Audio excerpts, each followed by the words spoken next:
Everhart, SCID. Charlie 170, Everhart, SCID, 10-4, Charlie 220, copy. 3043, 10-7. Charlie 230, I'm not seeing anybody out here. Yeah, I'm 230, I'm clear. Come on. 10-4, looks like they called it by K9. I think he went by K9 5. He went to info, so I don't have callback phone number for him. K9 5, are you over 3 or 4? That's okay. Adam 215, we're clear.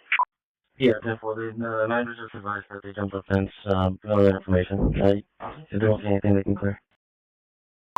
AC 903 to dispatch.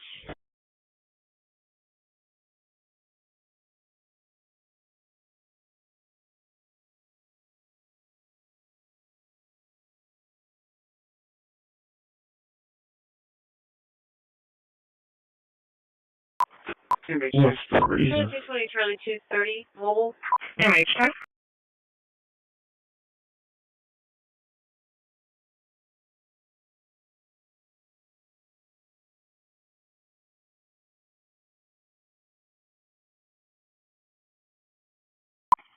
Let me find out. They just put Spanish speaker, they didn't put anything else. AC 901 to dispatch. Charlie 270, let me try one for you.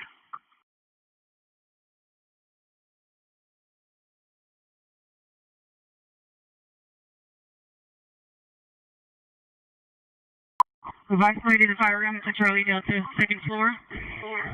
We've searched that room. There's no victims inside. We'll continue program on the second floor. We have that room isolated for attack. I see they are in out from me. They just... Oh. 29, can I give you a name? You can try to find a date of birth.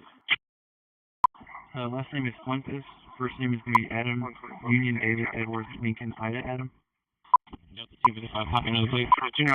Nora 3834. She might be in her 60s, maybe 70s. Delta 115, right. 280, Staples, Holly. Alright. Charlie 280, Staples in Holly. Charlie 290, copy. And Delta 255, can we get the full event number? Dispatch medic 7, go ahead and show us out of service. Event number is going to be 2510026662. Repeating 2510026662. EP21. Can you repeat it one more time? Yeah, I just saw the comments that were called in at 1357. Yeah, that was one of the U.S. Marshal deputies. Everything's 10-4. 170 clear, 10-4. That's 10-4. I already told the call taker that. Charlie 230, clear, pass up. 41, I'm going to test you on average. Charlie 230, 10-4. Charlie 230, Charlie 220. Can you be around for the trespass at Harbor, Staples and Barracks? Can you hold my call and just EP20 call? 4126 South Staples. 4126 South Staples. Called by Judith, the manager. 10-4. Charlie 230, 10-4, route. Charlie 220, route. She's advising there's a male from the previous call that's back to the location. It's going to be in the lobby. His black male, Cowboys, shirt, PJ 9, pants. Henry, John, Robert, can you copy, please? 41, I also got one to ask my name and date of birth. Charlie 170, Charlie 190. Can you be around for that welfare concern? 7922 Caribou. 7922 Caribou. That's going to be the female response. Charlie 190 will be clear for now. AC 901 to dispatch. 648, 10-8. There you go, AC 901. Charlie 190, 10-4, and show me traffic at Staples and Holly. For the 1616 18th Street call, can you show us complete with one unable to contact victim? Staples and Holly, go ahead with the plate. And MH10, that's negative on the callback. He just put a comment in there late. Okay, 10-4, I'm still on the call. I have to get through for some reason to false workers. Sure.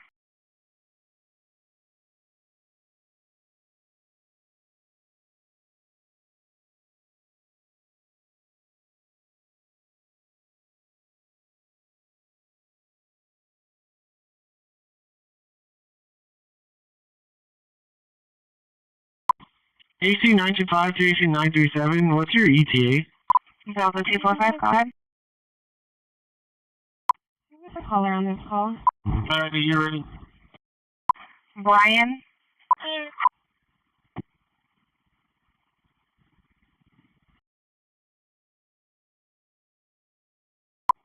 10-4.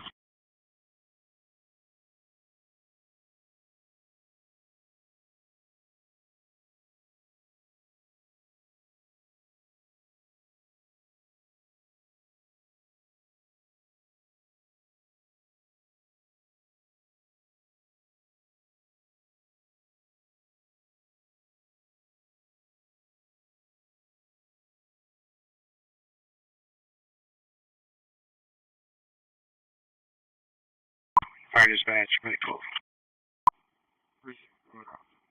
No, make call. Make call, code 1. Shoreline, give my 0. Code 1 slash alarms. Code 1 slash alarms.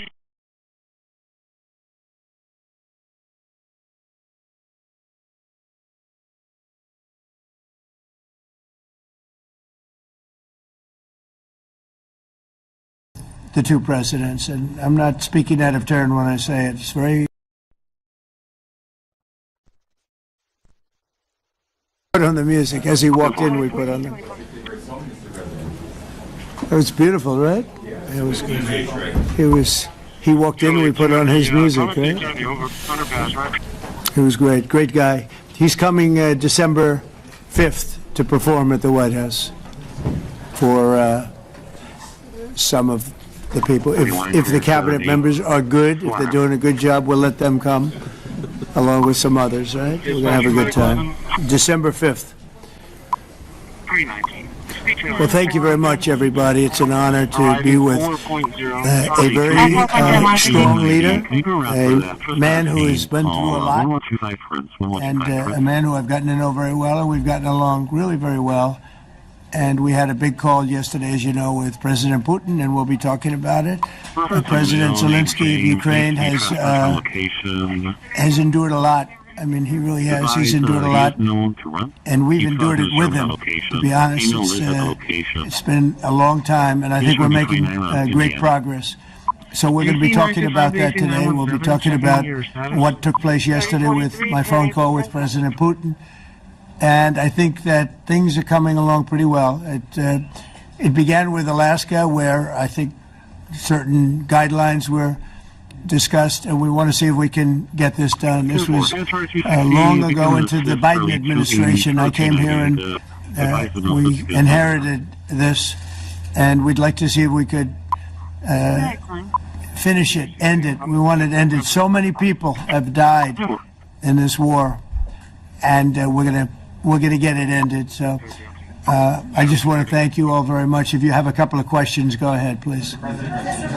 In fact, before I do that, let me just ask the President to say a few words. Thank you, President. Pleasure. Glad to meet you again, Mr. President. Thank you very much for the invitation.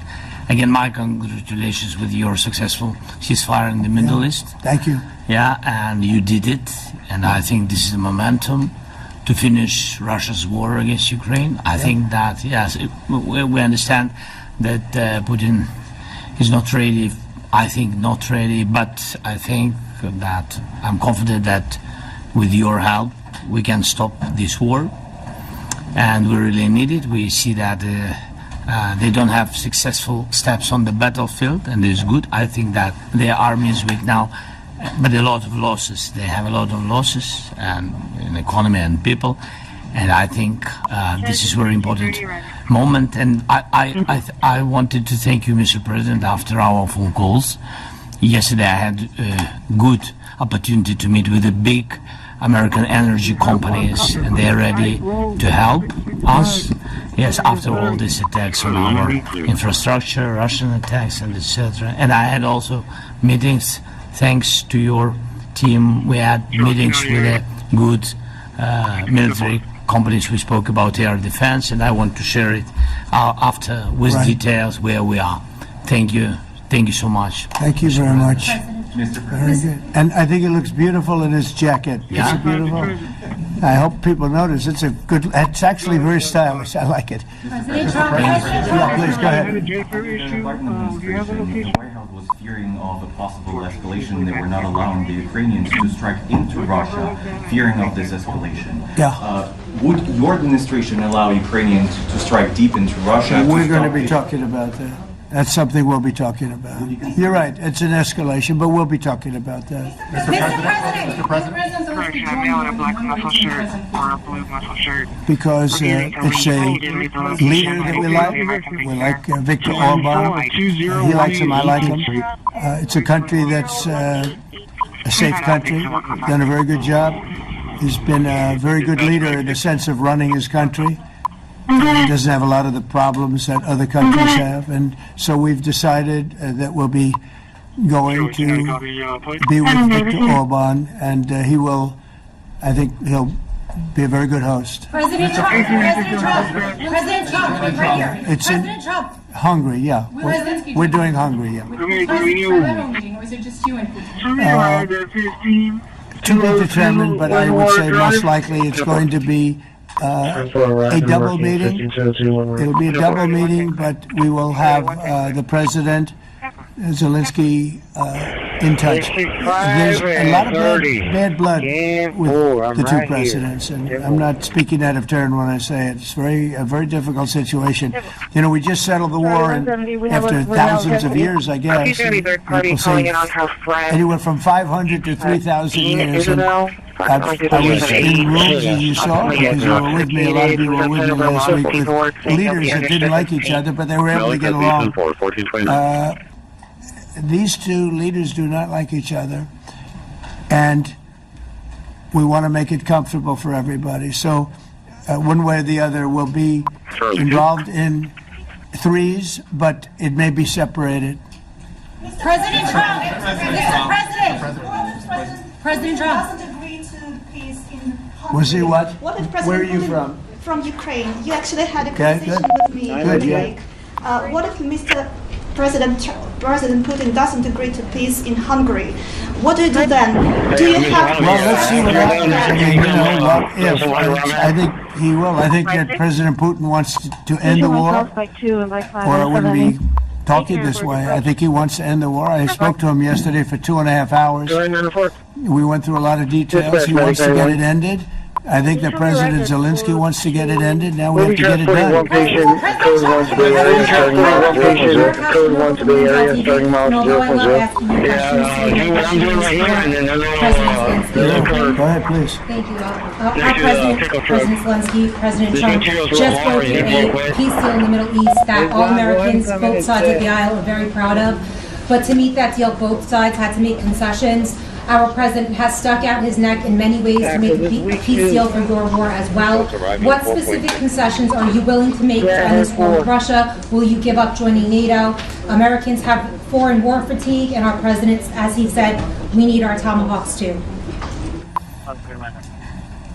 To me? Yes, you, President Zelensky. Thank you very much. That's some question, right? So many questions in one. Thank you very much. First of all, I think we need to sit and speak.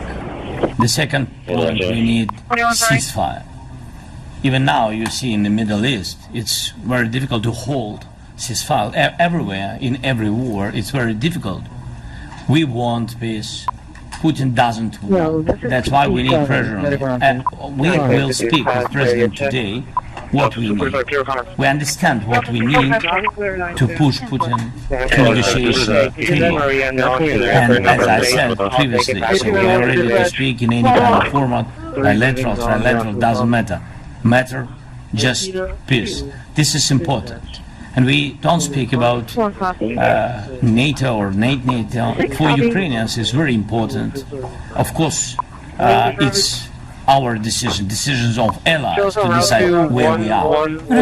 Yes, but the most important thing for people in Ukraine, which are under each day's attacks, to have really strong security guarantees. NATO is the best, but weapon is very important. Allies on our side is very important, and between us, for us, bilateral security guarantees between me and President Trump is very important. And I don't know, we didn't speak with details about it, but this is the most important document, because the United States is very strong.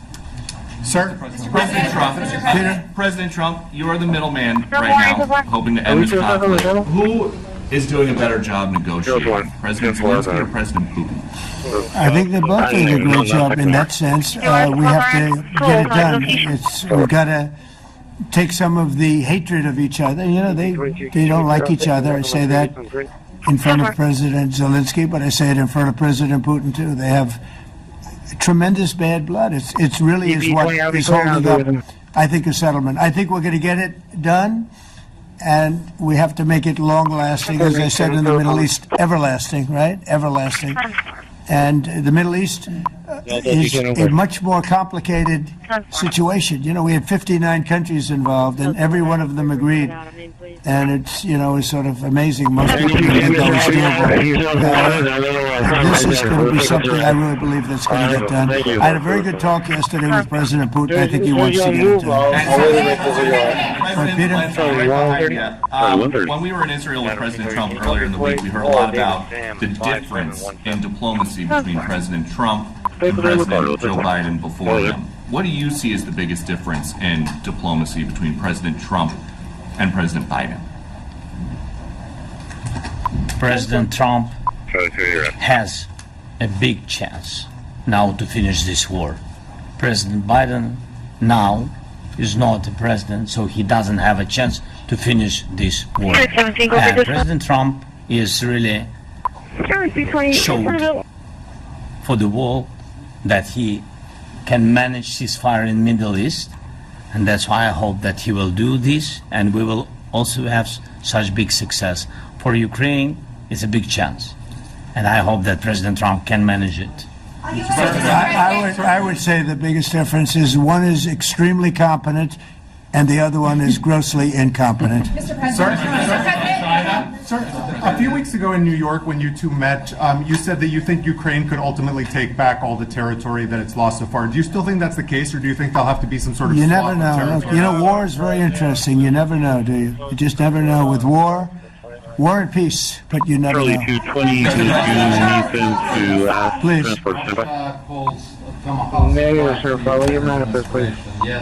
It continues using similar cruise missiles like Caliber and Who are you? You're Ukraine? Like Russia continue even using the cruise missiles and also nuclear-capable ballistic missiles in Ukraine since 2022. So do you consider providing Ukraine with the Tomahawk or similar missiles as an opportunity to equalize the possibilities of Ukraine and push Moscow to the negotiation table? Sure. We're going to be talking about that. That's why we're here. Fair question. Exactly as you told me to say. But we're going to be talking about it. Okay? Yeah, please. What is your message to India and Hungary who is still refusing? You said India and Hungary? That's an interesting. And Hungary India and Hungary. It's an interesting combination. Refuse to stop buying Russian oil. Well, India is not going to be buying Russian oil anymore. And Hungary is sort of stuck because they have one pipeline that's been there for years and years and years, and they're inland. They don't have sea. They don't have sea. And I spoke with the very great leader of Hungary, and they are, you know, it's very hard for them to do it. I understand it. We have, Hungary's in a very interesting position because they can't have ports. You know, they're surrounded by land. So we'll see what happens there. But India will not be buying oil from Russia. And they've already de-escalated, and they've more or less stopped. They're pulling back. They bought about 38% of the oil, and they won't be doing it anymore.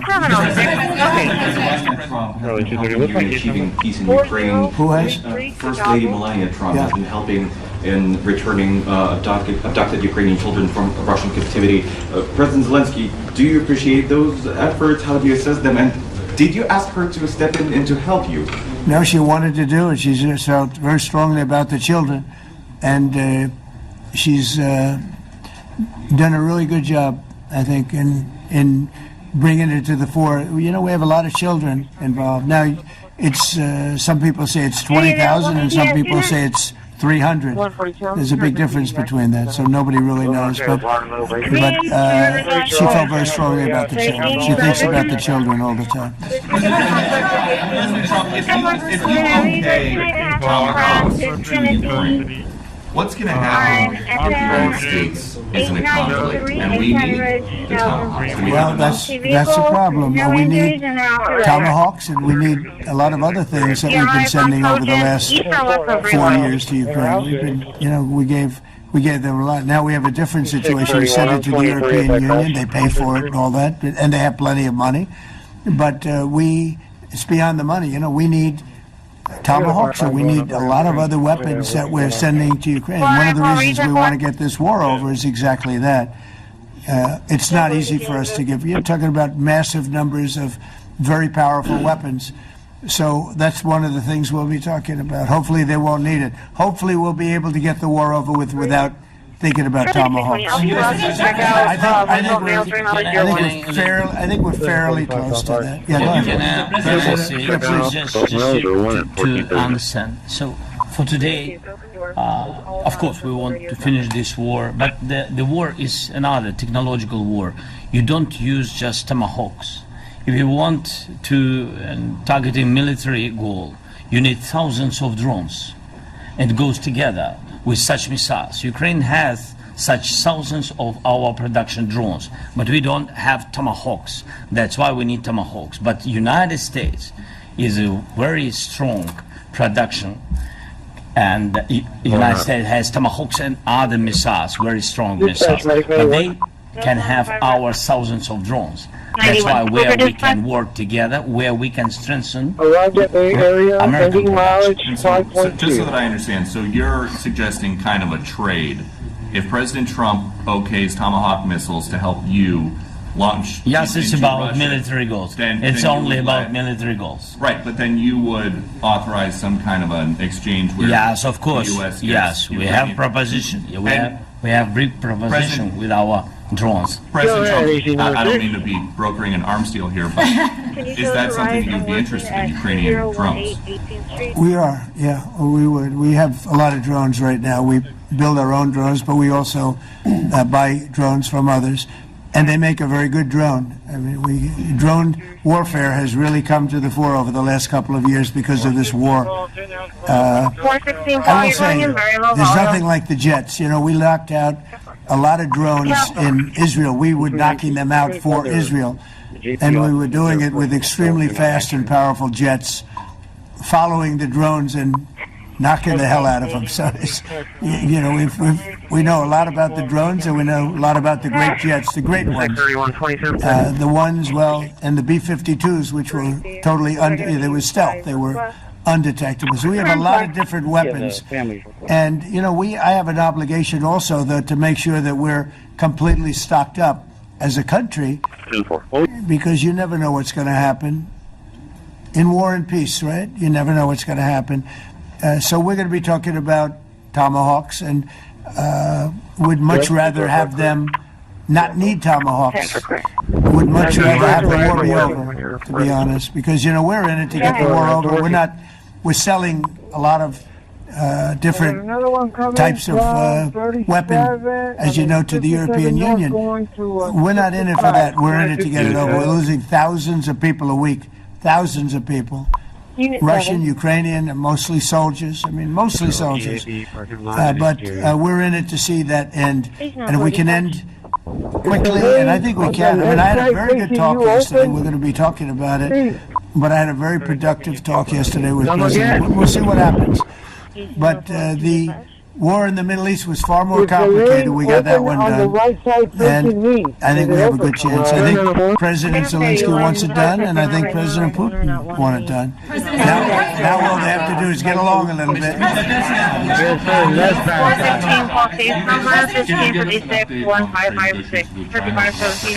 Yeah, I will, and I'm going to let Scott do that, but I think we're doing very well. I think we're getting along with China. China would like to have something. As of this moment, we'll be meeting in a couple of weeks. We'll be meeting in South Korea, myself. I think so. It looks like it's going forward. I think so. They want to meet. We like to meet.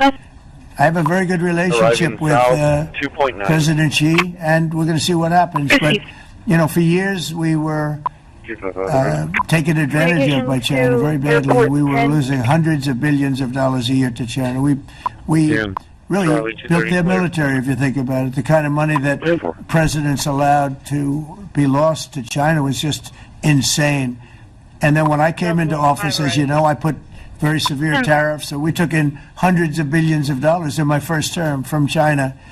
Biden let that go because it was so much. He let it continue, but he gave all sorts of exceptions. And by the time you looked at it, Scott, I would say it wasn't the same thing. He would give an exception for anything.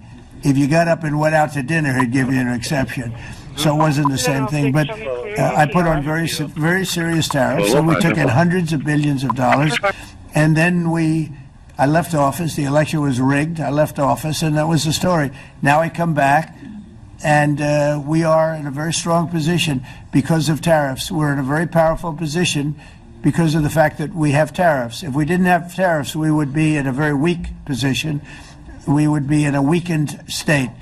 But with tariffs, we've made hundreds of billions of dollars, not only from China, but from others.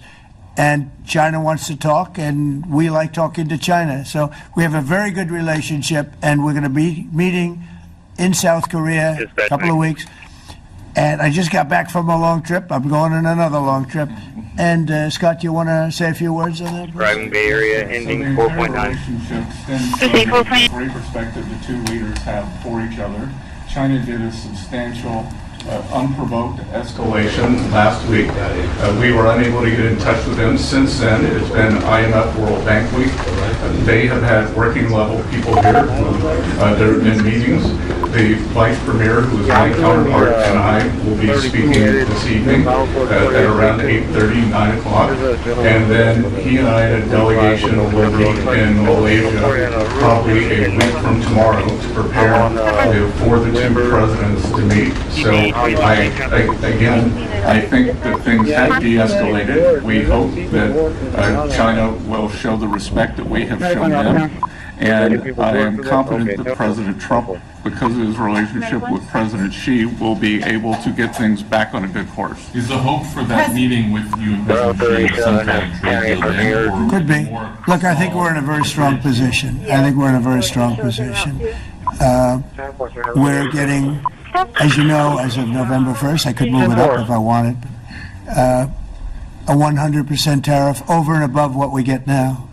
So that would make it about 157%. And China doesn't want that, and they want to talk, and we're talking. And I think we'll make a deal that will be good for both. I think we will do something. But you have to understand, we never got anything from China. It was a one-way street. For many years, for decades, it was a one-way street. And they became rich because of the United States. And frankly, presidents that, let's be nice, they didn't know. They just didn't know. They didn't understand what was happening to them. But I understood it. I understood it long before I ran for politics. I used to watch in amazement at how stupid our country was, how stupid they were. And we're not stupid anymore. And that includes with the European Union, that includes with Japan and South Korea. All we want to do is be treated fairly. But the fairly is hundreds of billions and even trillions of dollars coming into the United States. And it's our national security is secure because of tariffs. If we didn't have tariffs, we would have no national security. So it's very important. Will you seek China's help in ending the war in Ukraine? Do you need them to put pressure on Russia? I'll be discussing that, but I'd love to see it ended before that. I mean, I think we have a chance of ending the war quickly if flexibility is shown on behalf. And again, we're not losing people. The United States is not. We're not losing people. We're not spending money. We're getting paid for the, ammunition and missiles and everything else that we're sending to the European Union, but to NATO. But it's very similar. If you look at the countries, I mean, it's very similar. And we just made a very fair trade deal with the European Union. And what we wanted, and we made a very good deal with NATO too. You know, they pay for all of Medic this. 13, engine That's 13, not what medic we're in this for. 92, We're in it to engine save 13, medic 13. thousands of lives Engine every medic 92, week. it's going to be for Thousands ESD and 1307, thousands of lives. 1307 That's for a why we're in cardiac it. call, 7058, And Titus Drive, 7058, Agabelsi, working I think we have a very good EMS chance 1 at 1447. bringing this war to a conclusion. President, your cabinet has done honestly an excellent job. I think that a lot of people can agree to that. Thank you. I'm speaking as someone who lost my father in the war, so I know the human cost. What would your advice be to American leaders, to world leaders, to neocons, to TV hosts who often speak about conflict in abstract or strategic terms rather than the human cost and the human terms? Look, my only statement is we have to get together. It's a very small group of people. It's the president, and the president. Okay, 3 presidents. And I'm the mediator president. Involved in a minor And accident, you're going to be on record with it should be easy, but it's a lot easier when people understand each other, when they get together, and when they like each other. We don't necessarily have that situation as far as like is concerned. Maybe it can turn around, maybe it can. But in the meantime, we'll have them keep a little bit of distance, and we're going to see if we can get it done. This is number 9. Okay, this will be number 9. For me, I've solved 8, including the Middle East. I've solved 8. This, I thought, would have been among the easiest. We solved. President Putin mentioned yesterday Armenia. You know, all of the different wars. He said it was amazing because but the big one that he was surprised that we were able to settle was the Middle East. He thought it was incredible. He was very generous in that sense. This should be something we're able to settle, and I think we will be able to settle. Yeah, Brian. On that note, you will go down as a peacemaker, no doubt, and you will resolve this war. Well, you know, we resolved 8 others. It's funny how people say that. If you get this one, every time I do one, they forget about that one. I solved 8 wars. Go to Rwanda and the Congo, talk about India and Pakistan. Look at you're coming in very low, and you're advising me you're going to go ahead and be available for engine 5. And every time I solve one, they say, if you solve the next one, you're going to get the Nobel Prize. I didn't get a Nobel Prize. Somebody got it who's a very nice woman. Very nice. I don't know who she is, but she was very generous. So, I don't care about all that stuff. I just care about saving lives. But this will be number 9. But every time I solve one, they said, sir, if you solve one more, you're going to be known as a peacekeeper. So to the best of my knowledge, we've never had a president that solved one war. Not one war. Bush started a war. A lot of them start wars, but they don't solve the wars. They don't settle them. And especially when they have nothing to do with us. I sell almost, I guess, just about all of these wars had nothing to do with us. But I saved tens of millions of lives. The Prime Minister of Pakistan said, I saved millions of lives in interceding on Pakistan. And you look at Pakistan and India as an example. That would have been a bad one, 2 nuclear nations. I say this. Pretty much the last one, although I do understand that Pakistan attacked, or there is an attack going on with Afghanistan. That's an easy one for me to solve if I have to solve it. In the meantime, I have to run the USA, but I love solving wars. You know why? I like stopping people from being killed, and I've saved millions and millions of lives, and I think we're going to have success with this war. They are asking for you on code. I'm going to go ahead and put you on code. Any other units clear about the Delta 120 or 30 vehicle accident, harbor and palm? This is your 3rd time here. How different sitting across from the president is this time versus the 2 previous times here at the White House, and how confident are you hearing the success rate of solving these prior wars that he can get this war solved? First of all, about suit. The same suit because the same president. Very simple. The next president will have another suit. Yes, about our relations with President Trump, I think we have important dialogues, and I think we begin to understand each other Yes, and I know that President is briefed very well about the situation in the battlefield, and he knows a lot what's going on in the battlefield in Ukraine, and I think it really helps. When you know a lot of things, a lot of details about one or another war, it helps a lot. But we are still in a war. And I hope we can manage. I think it's important. No, Spain has not come through. No, Spain has not been loyal to NATO. Spain has been they're the only one. Everyone went up to, as you know, I mean, 2% and they all went up to 5%, but Spain disagreed with that. I think Spain should be reprimanded. I think it's very bad that they did that, but that's up to them. That's up to NATO and Spain. They cannot be expelled from NATO. Can they or not? According to the treaty, but they also claim that they are protected by the European Union umbrella for trade. Well, the other people, many of the other countries are in the European Union too. They're not complaining, right? President, tell you that Putin is serious. That's of interest. Mr. President. Yeah, please go ahead. Do you think you can carry the momentum from the Middle East deal over to this deal? How does that move the needle? Yeah, I do. I think we carry a lot of momentum, a lot of credibility. Getting Middle East done was very important. Nobody thought it could be done. That was one nobody thought could be done, and we got it done. And a lot of that was the big hit that we put on Iran with respect to the nuclear they took. That was an unbelievable military maneuver, the B-2s, and many other planes involved, by the way, but the B-2s. Yeah, I think nobody expected that to happen, and you know, we had 59 countries involved, and these were countries very diverse.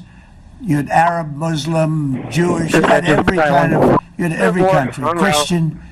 You had every country, many countries involved, and we got that done. And we got it done pretty swiftly after we set the table properly. We had to set the table properly. This should be one that we get done, and I think the table is set properly here now, too. And it'll be a great honor to get it done, and the Ukrainian people are great, and the Russian people are great, and obviously they have much in common, as we understand. They have a lot in common, so it'll be a great honor to get it done. On Venezuela, there are survivors from your latest boat strike. What happens to those survivors? Well, I'll ask Marco to discuss that possibly. Yeah, it's well known there's an ongoing narco-terrorist operation the United States has been conducting. As far as details of any recent strikes, we're not prepared here to announce all those details, but you'll get that information here very shortly. And how are there survivors when these are meant to be lethal attacks? Yeah, again, I mean, we're undertaking these operations against narco-terrorists. That's what these are. These are terrorists. Let's be clear. And but as far as the details of any recent operations, when we are prepared to announce those, we will, as the president has consistently done. So you may get something on that later today. Let me ask you, that was in a submarine, right? It was. We attacked a submarine, and that was a drug-carrying submarine built specifically for the transportation of massive amounts of drugs. Just so you understand, this was not an innocent group of people. I don't know too many people that have submarines. And that was an attack on a drug-carrying, loaded-up submarine. Yeah. On Putin, is it your belief, as Mr. Zelensky said yesterday, that the threat of tomahawks and costs, as Secretary Hooks put it, is that bringing him to the table, the fact that it's kind of a carrot and stick? I don't know what's bringing him to I think he wants to make a deal, that's all. I can't tell you what's bringing him. Sure, the threat of that is good, but the threat of that is always there. Tomahawks are very dangerous weapons. They're incredible weapons. If you like warfare, it's one of the most accurate. You know, we used, we hit 30 Tomahawks in Iran after the B-2s did their damage. We sort of gave it a little capper with 30 Tomahawks from a submarine, quite far away actually, but they're an amazing weapon. They're a very powerful weapon, but they're a very dangerous weapon, and it could mean big, escalation. It could mean a lot of bad things could happen. Tomahawks are a big deal. But one thing I have to say, we want tomahawks also. We don't want to be giving away things that we need to protect our country. We have a very strong country right now. We have a strong military. We have the greatest military in the world. We have the greatest weapons in the world. I want to get this war over. 3, stand by for calling here. I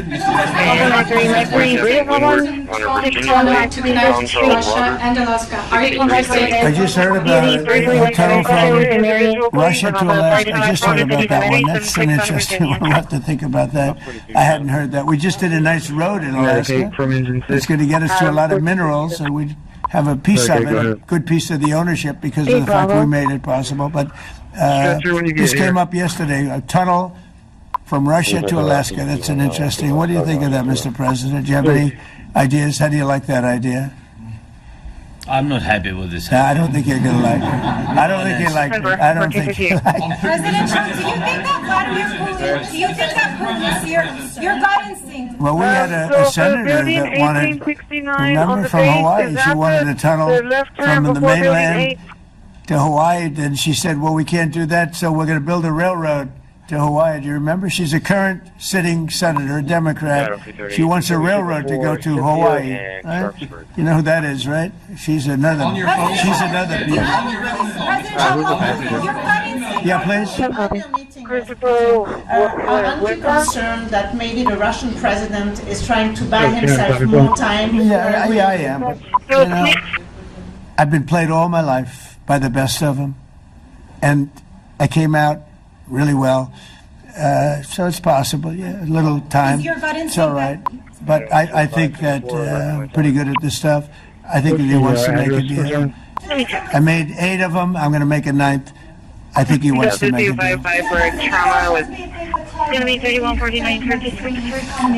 Well, I think that he should have won the war in a week. Yeah, I do think. And if we didn't give the anti-tank missiles, as you know, the javelins they call them, they got stuck in the mud. They would have been in Kiev very quickly. They were heading to Kiev. So, you know, in war you have a lot of luck too. You know, people. Weather has won war, and the cold and the heat and all things take place in war. But that was a very interesting moment when the tanks started rolling, and some brilliant general said, "Let's go through the mud instead of going down the highway." Right? So they got a little bit lucky. But you know where they really got lucky? I gave javelins. That wasn't given by Barack Hussein Obama. He gave them sheets. You know, there's a statement. Obama gave them sheets, and I gave them the javelins. And the javelins are a devastating weapon. And that wasn't given by Obama. That was given by, because at the time it was Obama. That was given by me. So it was like one of those things. And you had hundreds of them. They're a devastating weapon. We have a lot of devastating weapons. I'd rather not use them. But that was a big moment. You know, when the tanks got stuck, they got stuck. And call it luck or call it talent. I'm not sure what you'd call it, but it was a big moment in time. Do you think Democrats will give you credit? Do you think Democrats will give you credit when you finally end this war, like they did with the war in the Middle East? I think right now the Democrats are really damaged, mentally damaged. They want to take $1.5 trillion with a T, $1 trillion and give it to people that invaded our country. They came into our country illegally, from prisons, from mental institutions, gang members. They want to give them health care and take it away from our citizens. We're not going to do that. $1.5 trillion they want to destroy our health care system. We're not going to let that happen.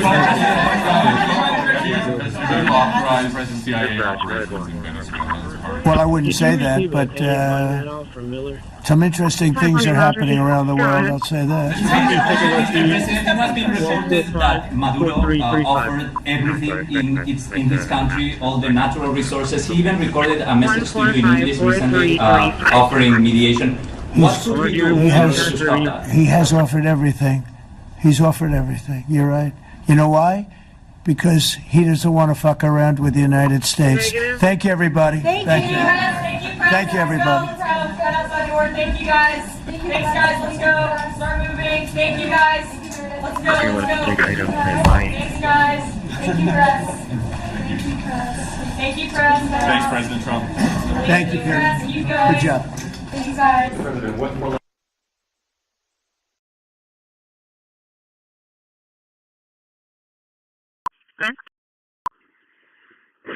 Just finishing up notes. Okay, hazardous vehicle. Peter Road 358. Oh, there you go. 10-4? Notes are coming, 10-4. Charlie 130. I'll be clear. And give me 6771. I'll take that. Charles conscious breathing, he's not crying anymore. It's her need, it's fucking some playground equipment, but we're gonna spend my first. Yeah, we're good to go on Palm and Leopard. The left lane's open. Go. There is debris in the street, small stuff, but they're still taking pictures and they got their broom ready to go after they clear their seat.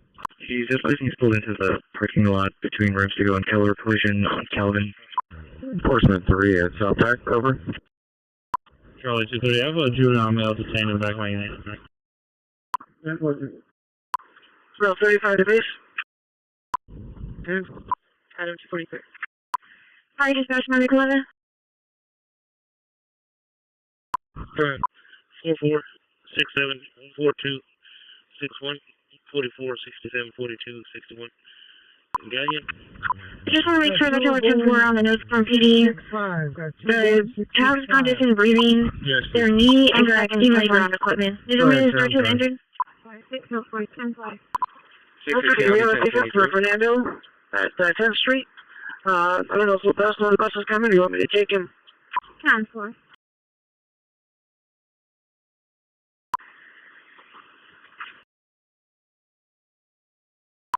BP, basement, please on individual unit 3068.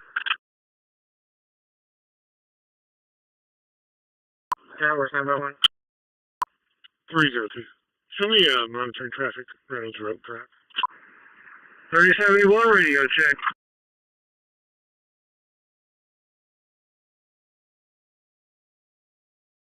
That's 10-4, we'll be really extra. AC 904. Show me monitoring traffic. Number 92, Go.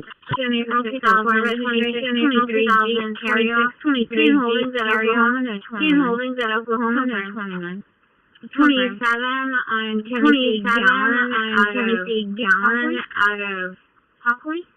Cholesterol Felix 2033. There's no 20. 4 House Secure at 1509. 4 House Secure at 1509. Go ahead and add myself and What's the last name for Fernando? I'm going to have to clear you from training. What's Fernando's last name? Receive Battalion 2, Engine 10, Medic 11, Rescue 3. All units change over to Group 7 at 1505. Go ahead. Castro.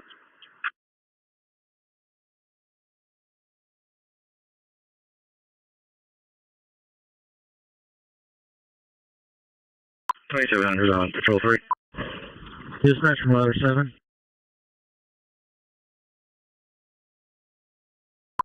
You can show me available quarters now. Available quarters received.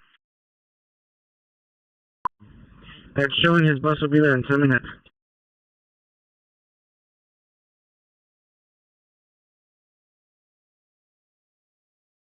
Road Supervisor, may I please have an individual unit 3068, please? 1510-4.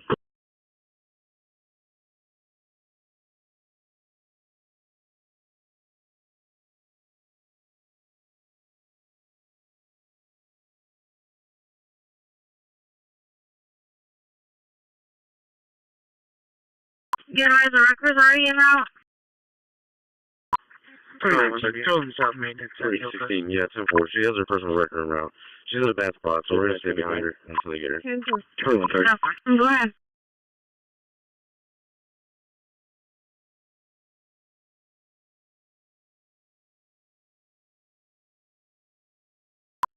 Six 1027. Go ahead. They work 1506. Texas ID 51152008 51 15 20 08. 10-4. 1801 to dispatch. 604, Senate. 10-4, 618, 27, Wilkinson out of Senate sentence is not eligible. Shows 515 of 2008. 34. 10-4, you are sanctioned for one I did impound. both. I went back around and I didn't see him, so I did a no-show for Mr. White.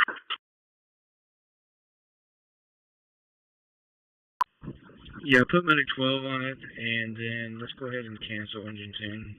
Show myself and rescue 3 on scene. 4160. You can show me clear, and I'll be special assignment for justice. Yes, Thank you. And just a copy here. Can you show me completing my call with 1 make contact owner, 6 fight, 1 make 3 make contact witness, 1 Crash number is going to be 6203 or 6203. 10-4. I'm negative. Your salary is out of service for training. No, stand by. I'm the dispatcher call. Okay, so clear one course. Alright. Receive. Stand by for calling here. Yes, ma'am. Can you do me a favor and get to a safe location and check your taillights for me? Charlie 29, Charlie 280, Sierra to 1039 Woodlawn, 1039 Woodlawn for trespass in progress. Repeat contact. He was trying to hurt himself. Over 105 to Mike 11, 13, Burger King, We got a call from an 39837, individual saying that UZ one of 1005, these Cross Street of Water, work off of EMS How many 1, streets? I think you're right.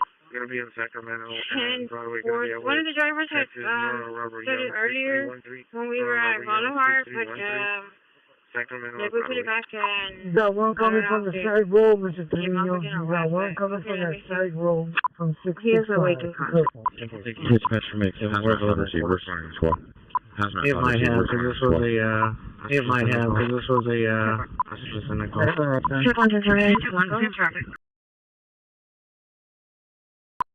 Dispatch medic 13. Go ahead, Medic 13.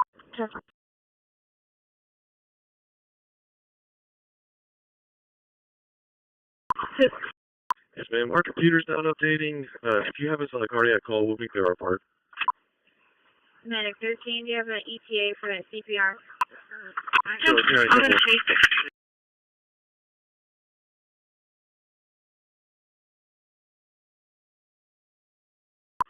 Sure, we're clear.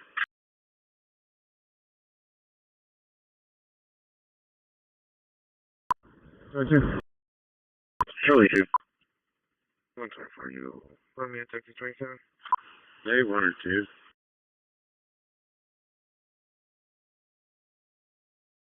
No, it's still right. It's still on there.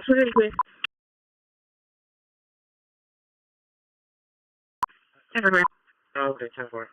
Just whenever you get back, just drop it off this stuff.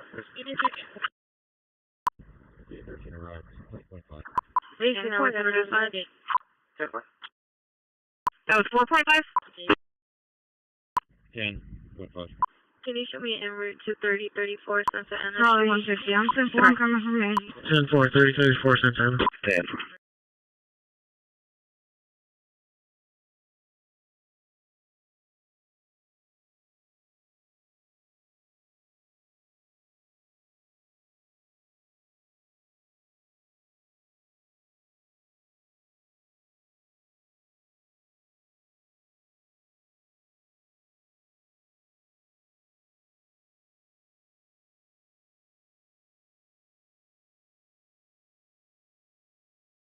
Perfect. Great, I'm arriving. 929 radio check. Okay. Go ahead, Mike 11. Yeah, guys, I'm ready with a bar in a minute. Loud and clear. Yeah.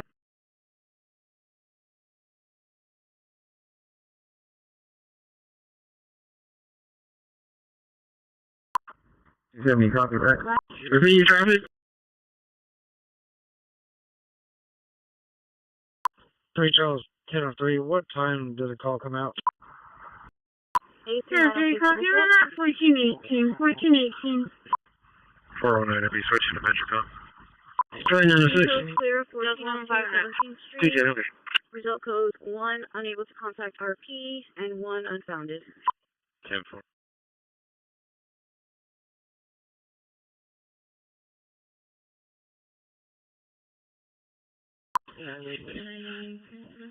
10-4, can you make your next call to 15th, 16th, 17th Street? 24 hours, okay, 4 leopard couches. Clear. Show me 95 6 times, 1 female, 5 males. Loading 14, It's 1503. Gym number 3. No dock damage. 728. Pilot car 728. And route to the gym. 1205 civil. Bay Area for Medic 13. 2 area. 1601 airline. 9K is in King. 1601 Penny. 906. Okay. Yes, passenger on Woodbridge and Chevron. Service stop is closed. 614. Dispatch. Christi is clear. 10-4, Charlie 220, shoot clear. Station 04, dispatch.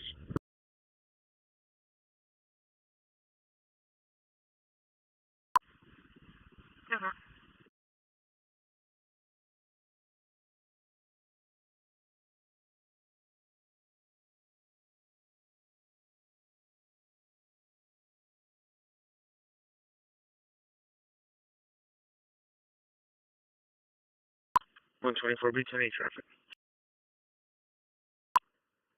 12 Delta 6.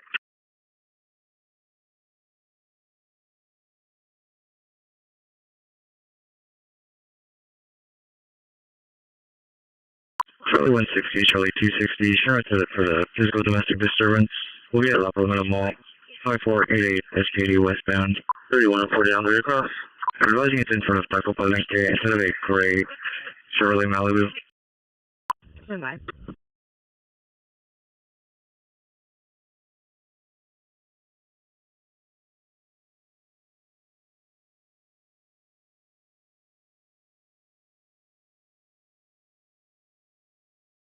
Crowd is extracted. Clear, gentlemen.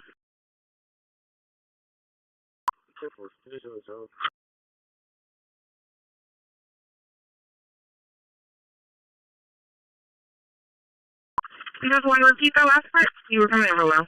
904, I have result codes. Good. I was just curious about the condition of the child. Go ahead, 904.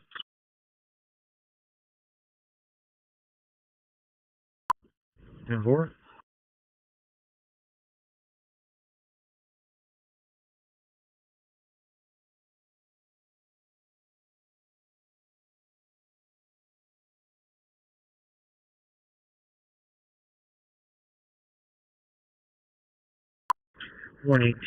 I'll be on 10-4, your next call is 326 clear. Windows 255 just down the street, disturbance at the Galvin Apartments, 2910 Buford, unit number 2. Contact Vicky.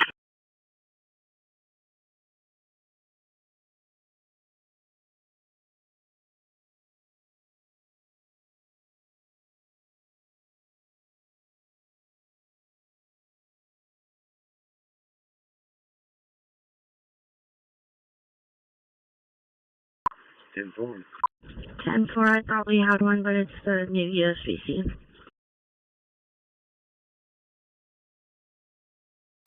Three copies.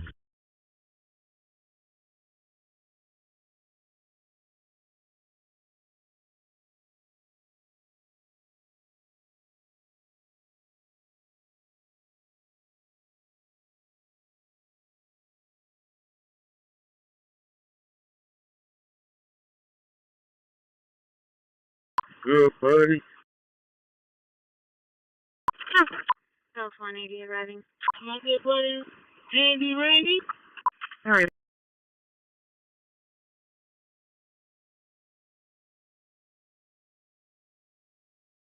South 180 copy. Yeah, good, ready. South 150 copy.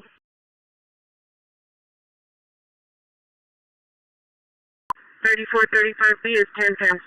I don't want no trouble, Randy. I don't want no trouble, man. I know you always I don't want no trouble, Randy.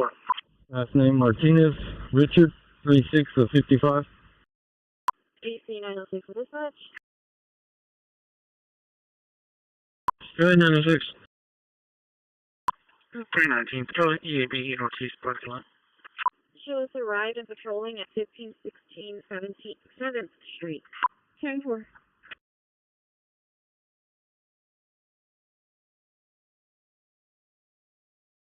Go for now, 4. We're rerouting you back to the facility to place a trap at the address of 3525 Mimosa. If you don't have a trap on your truck, head back to the facility. Breathing. Medics are en route. 57 and 30, sir. I'm going to wait for Mr. Conde. Oh, 3, you ready to check today's ADR? 3.1 miles, received. One's the Leopard Street Mart. No, we're speeding the area of the THC. Leopard Street on a front tag 17 David 337 boy.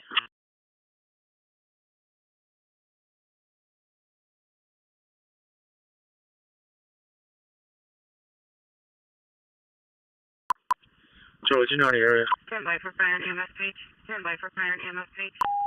Charlie 290 area. 10-4.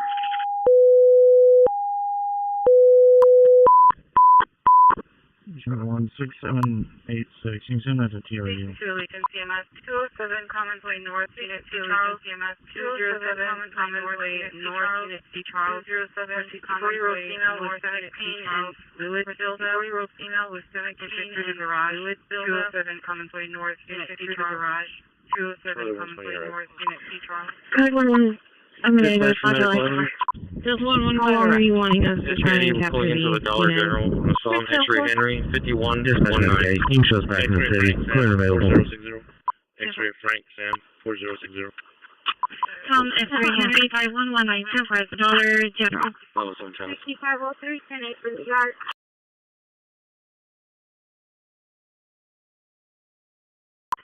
About 230. I'll get your location updated. 6211 and route. Squad 2 en route.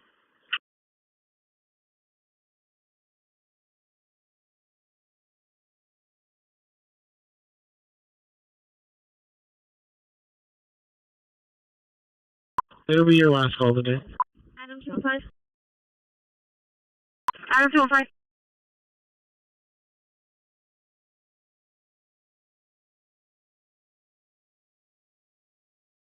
For this one, 25 more minutes. It's going to be a higher escalated call, so you'll have the time for it.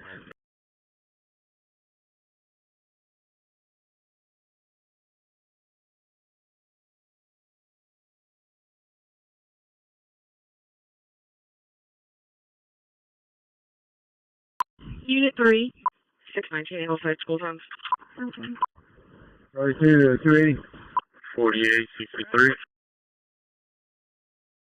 Delta 245, being around CDC, one adult female, starting mileage is 48. Michael.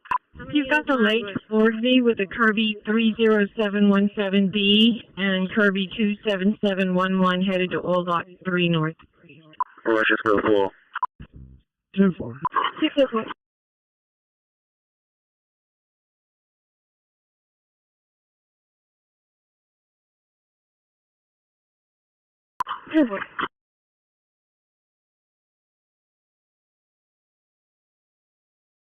Ten four.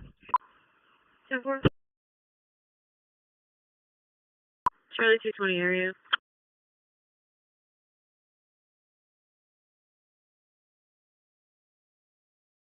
Six 31 Portland school zones.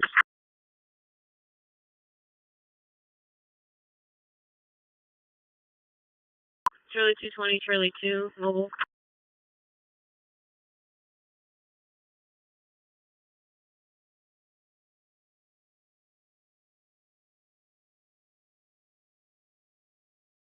Six and 4.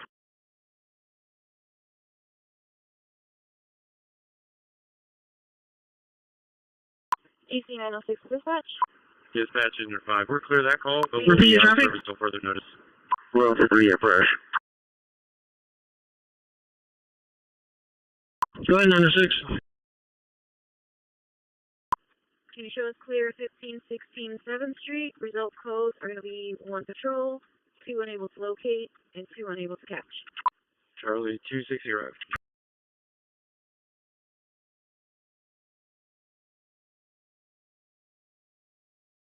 Thank you.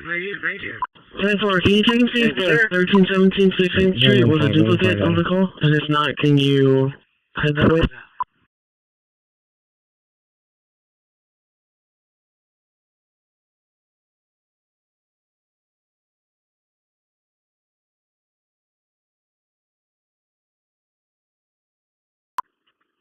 That is going to be a different street. We will be en route to 13, 17, 16th Street for that call. 5332. Disregard my last traffic. I meant 15057 7th Street. Units on 11.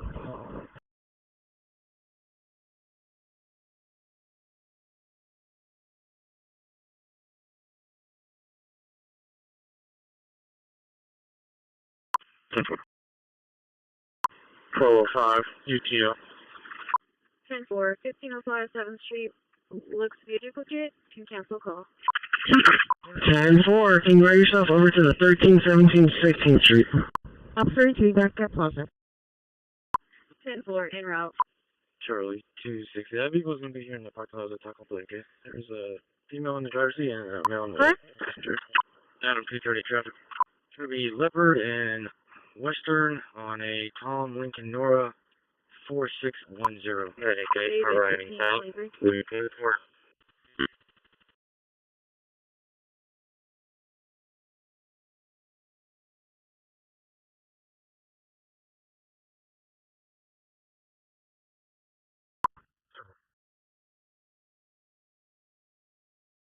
Yeah, 10432. Lincoln David 43 boy out of Oregon South 10-4. Yes, sir. I sent your information to your tablet for a trip that you have later on. I'm sorry. 305, are you on here? 129, 13-4. Yeah, 13, show me clear. There's a ball line park.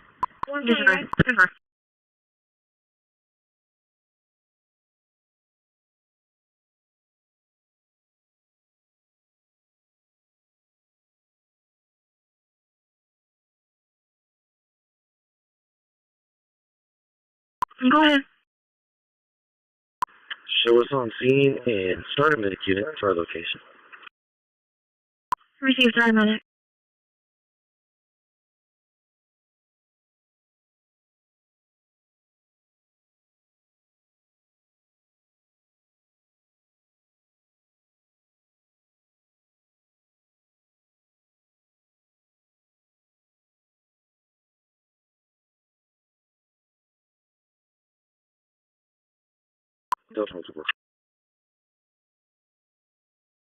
Dispatch from medic.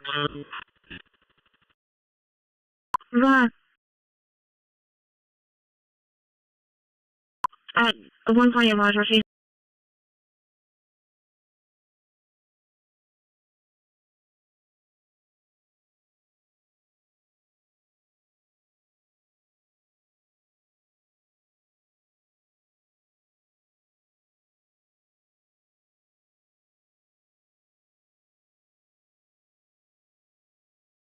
RP will be in a gray terrain. Medic 3, call for Medic 3, patient 3312 Leopard at the city detention center. ESA 5001, crossing Lily and Tulip. PD's on scene, requesting medical one for female complaint of arms hurting. We're also sorry, dispatch 1525. Just now, are you keeping a fast call? HEB Leopard anyway. Go ahead, Medic 14. Dispatch from medic 14. AC 925 to AC 937. Sound Sleeper John 388 for Park Road 22 White House.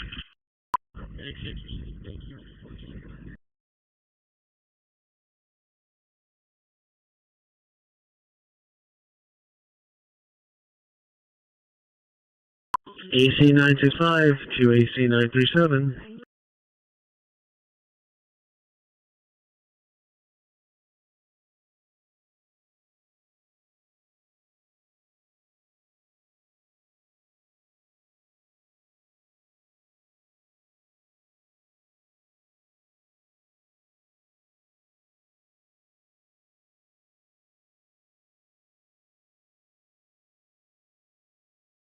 Medic 1, clear shoreline and our back. Route 10. Yeah. Yes, ma'am. Would it be possible, and it's up to you completely, if after that drop off, if you could help me out with a trip that's coming up here at 4 o'clock? You just show me in the areas that call on at the Good Shepherd's Corner. En route to the EAB.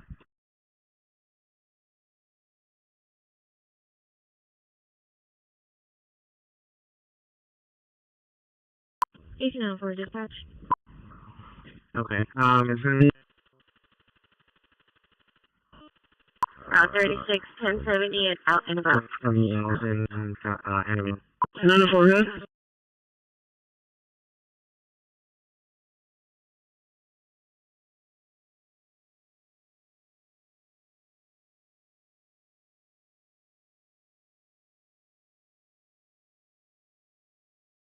Go ahead with your traffic. Station 904, can you show me en route back to the facility to retrieve the truck? Got one going to 665 from 30. If you need assistance with carrying the chopper or anything like that, let me know so I can get resources over to you. Okay, thank you. It's much appreciated. AC 906 dispatch.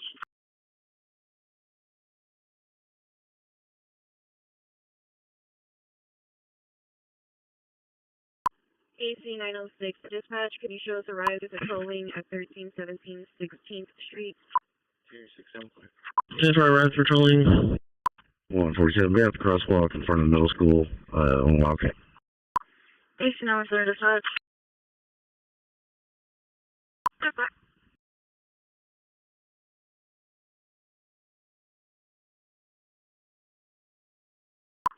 AC 917.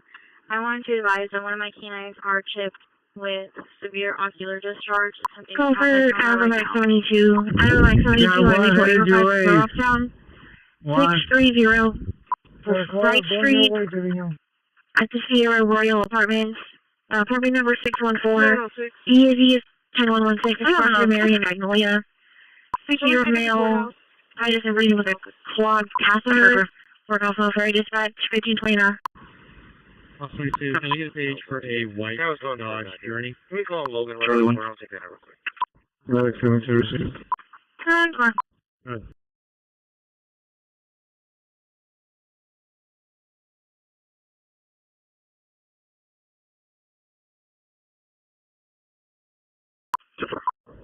T-Mobile be out for a water safety talk on page marker 233. 53, 10 altitude data goes 197 to disturbance 1428. Contact Justin.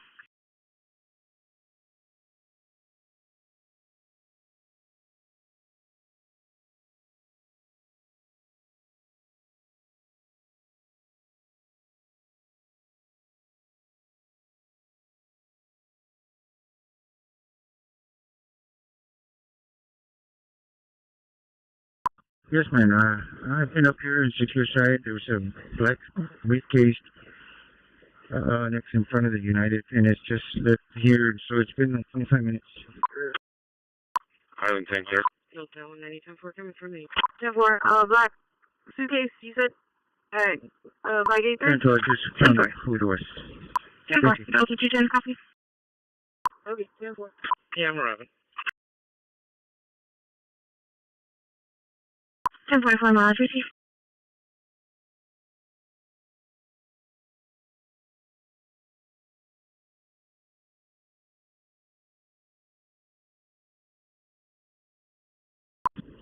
AC937 dispatch.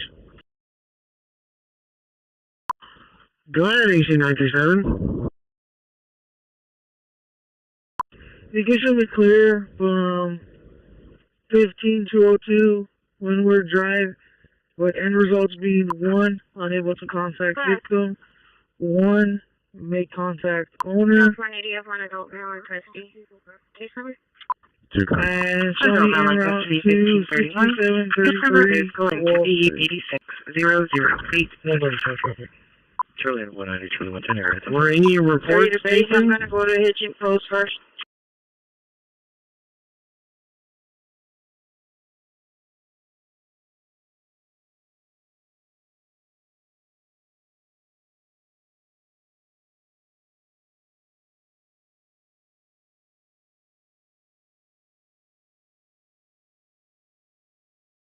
If he pops out, I'll grab him. 10 to base, 10 on private.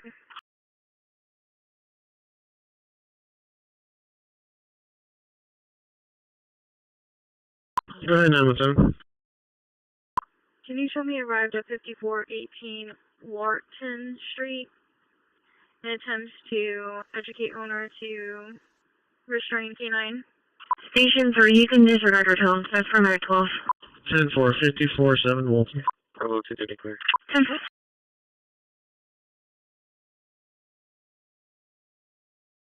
10-4, 5 back.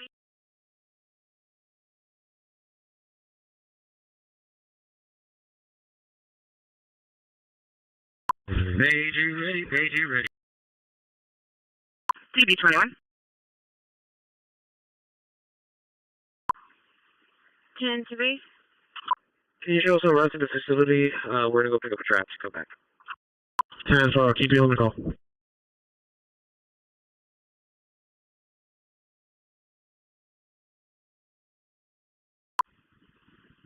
Go ahead.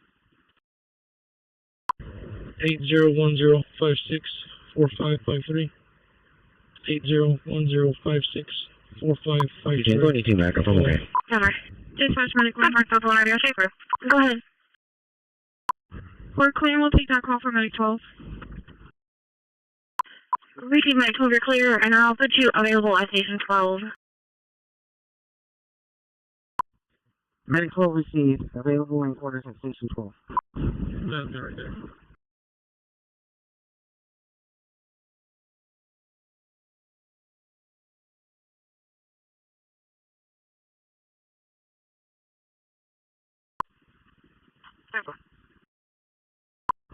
Dispatch medic 1. Subject left. We'll be clear. Go ahead.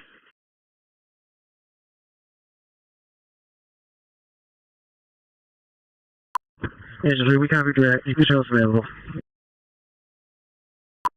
Medic 1. The advisor. We're going to be around to the Corpus station for supplies. Delta 1 coming in, Delta 190, check for disturbance in the area of Southport and Baldwin. Bravo 230, Bravo 240 for the hazard decrease 6 possibly eastbound. We're basing of a chair in the middle of the roadway. Proceed. 10-4, Delta 1 copy. Bravo 230, 10-4. That's the 4.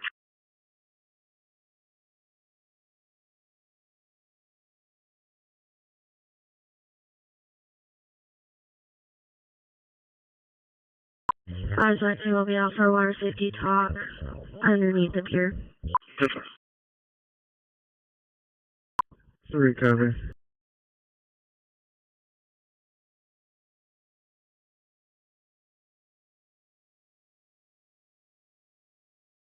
Delta 170, 10-4.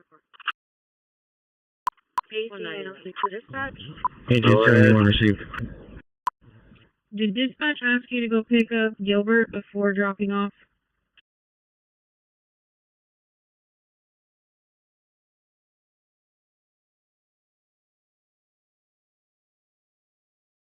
Can you show us clear of 13, 17, 16th Street?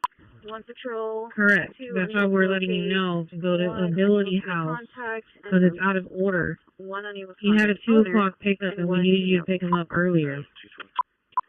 Medic 2, where's your transport station? Code 1 Northwest. I apologize. Can you repeat those result codes? Repeat those result codes. Okay, 6 position. Yeah, 6 and Fur and Bishop with Nora Robert Young, 3705. 10-4, clear over here. What's the address? County Road Ability House? Or 6th Street of On Pistorius? Or is it DNS?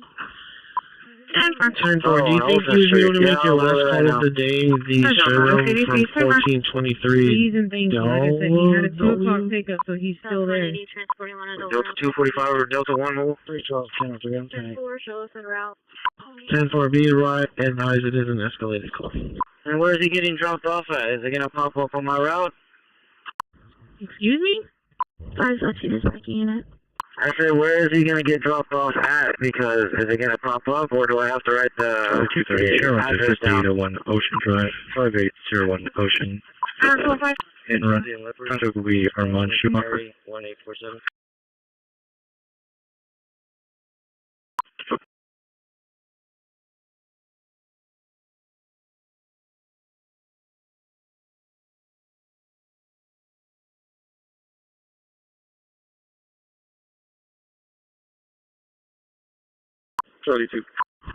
Dispatch 1.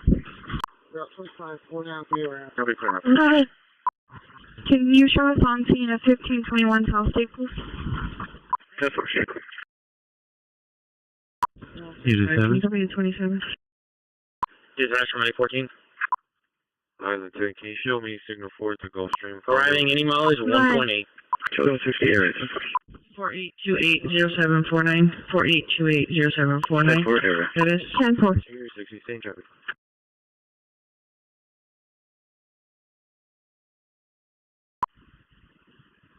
Negative 29, check out Fort Lane Class Charles. Expired in 25.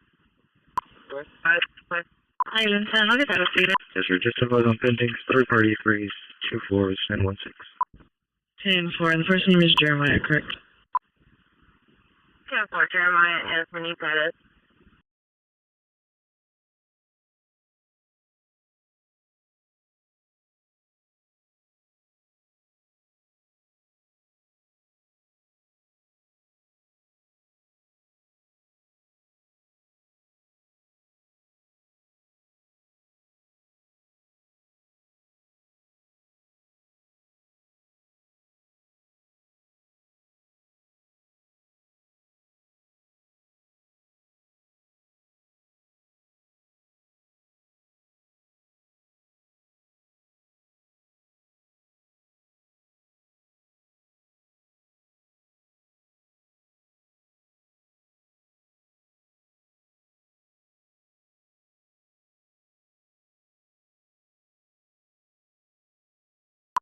One 33, show me the service.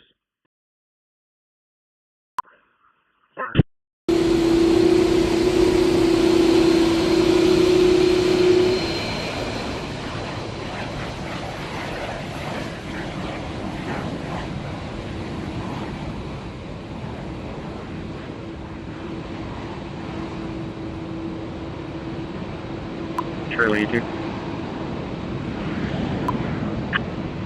Down to 170, I'm down to Yes, sir. You should take a look at 6835.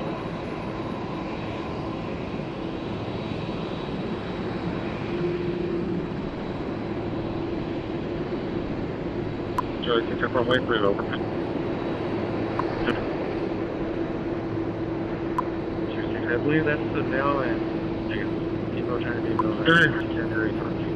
Just want to confirm with it. Can you show me base now inside the dispatch? 10-4, relocating time notes.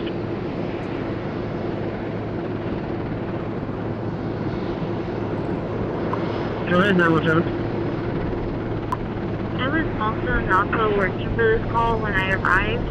Is that something that will be fixed? We related to the previous call. Officers are out there looking for a male. Yeah.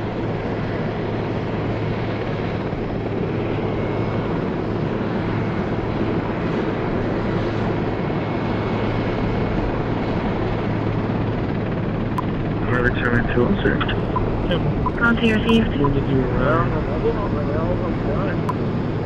I'm unsure if I bring you to my dispatch and I thought you were going your way. Okay, so we're back. I'm over here off, by the, off of Matlock, by the trailer park. Order assist. Taking this gentleman to go get gas at the gas station on Leopard and time for 1520.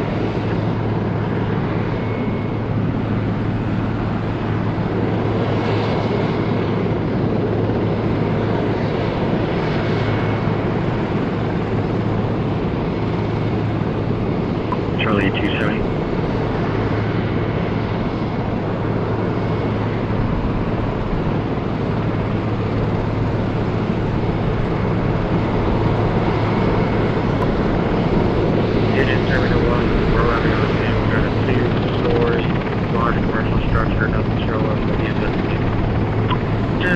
Service from lunch.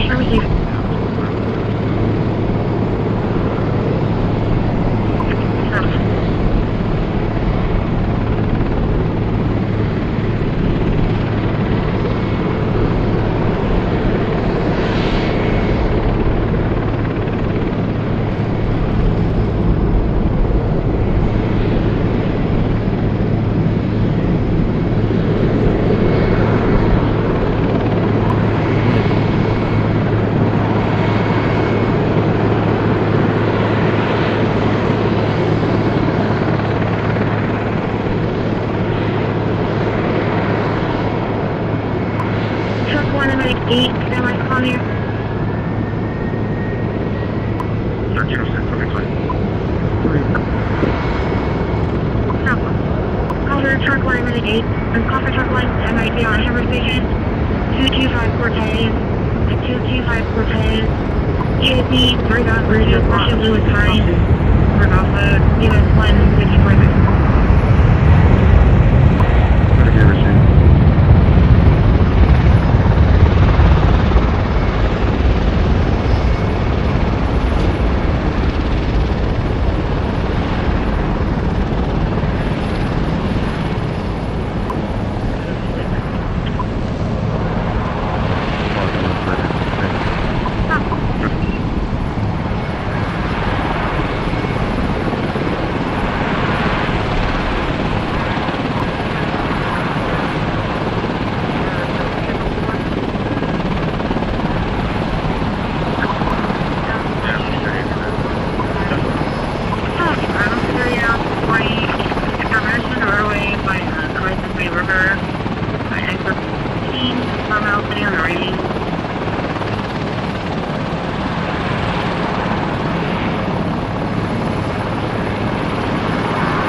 We're going to trailer park is done.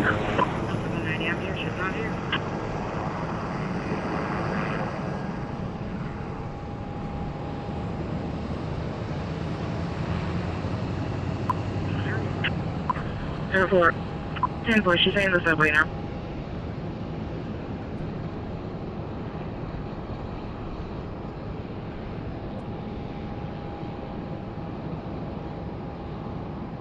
Go ahead. 180 arrived. We're clear for more. You can clear from the airport for my other cruiser. AC 907 for dispatch.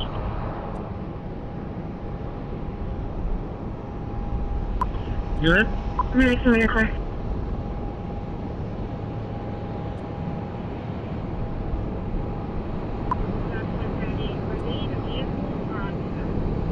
She's on foot. She sees y'all. She said she's going to wave you down.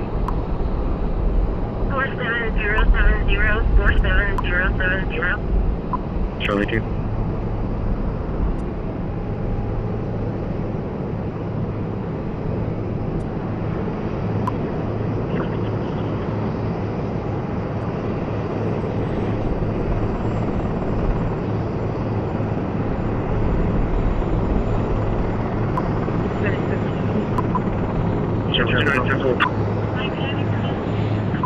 Dispatcher, Medic 72. Go ahead, Medic 72.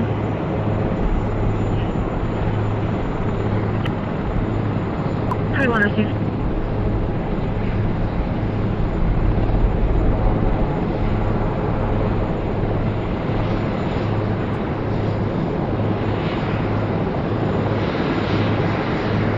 Charlie 2.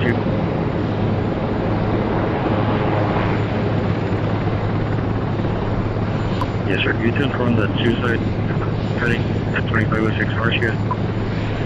Enter 71. Hey, Paul, I'm gonna pull you from that route. Charlie 120 and Charlie 290. 650 at Walmart. I'm gonna release you. You still have to work tomorrow. I wanna kill you, okay? You and Charlie Square returning. It's gonna be a false alarm. We spoke to the business manager, so they didn't have information. They had a call to fire protection there this morning.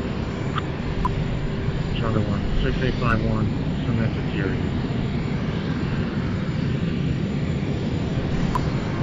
No.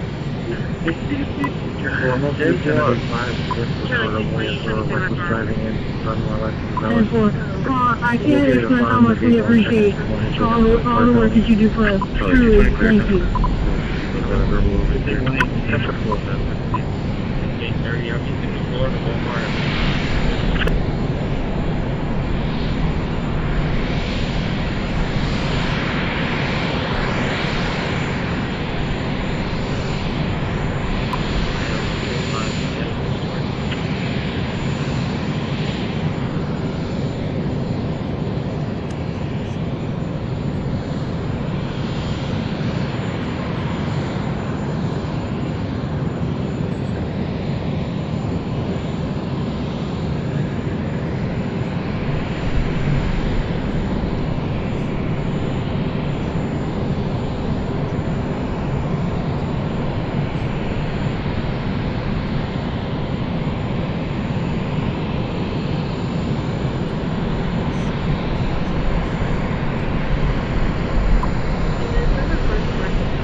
Dispatch, Medic 1. Specifically and exclusively to block the paychecks of the troops, to block the funding of our national defense in a very dangerous moment in world history. It is absurd to us. Leaders. Bravo 230, debris out of the roadway, clear. Truck 1, it's now Medic 8 that's making the call. Receive, Medic 8 is level 3. Delta 210, I'm going to be tracked. Kind of got it. Medic 8 received. Regional 1050 Corpus, same roller record to my location.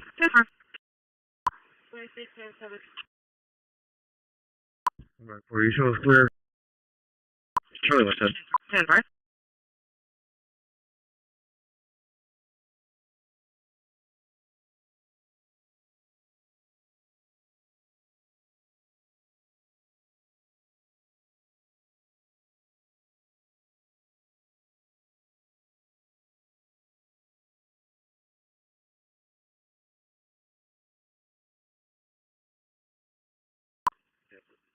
Delta 210, Delta 260 for the disturbance at the Stripe Airs and 14101 Airs. 122 to 147 is at the entrance and exit area. It's mainly just in the school zone. People are not are disregarding the school zone signs. Delta 210, 10-4. Heavy Hispanic operator, bleaching the cap, another Hispanic male walking towards Jalisco. Both have been drinking, requesting a CTW. Halo 6 is airborne. Time now. 2 souls on board. 710 on fuel. Just doing a maintenance check flight over Halo base, north-south. Probably when we're inbound. 41 whatever. Station received. 417. 4170. House 22, can you page for a red Chrysler Pacifista? Can you show me special assignment, compound building for Jazz Fest? 10-4, what was the model again? Car 4, MA-17, TVs on the field, passing highway. This is the traffic. Charlie, continue location.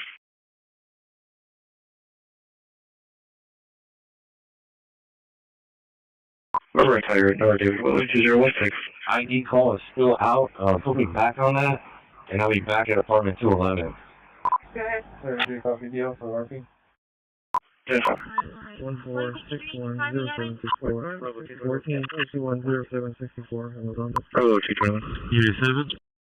3. It's going to be at 32, continue 58 in Bravo 221. 9. Medic 1, we're arriving. Any miles 0.6. Medic 1 received. Break. Engine 14, call for engine 14, and medic 6. 44 West, Sick patient, emergency department home. 2709, Catamaran, apartment 113. BAVs 1410, Crusher Bradley. Report off of EMS 1, 5053. 1610. 26 base.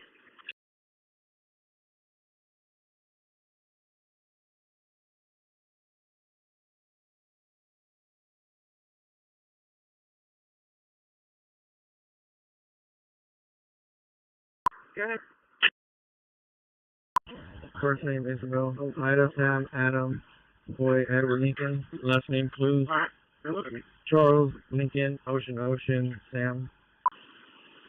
Dwight told me that we were done. Elizabeth Hernandez, the Christi call. I don't know if they're on the top or not, or if they're on the bottom.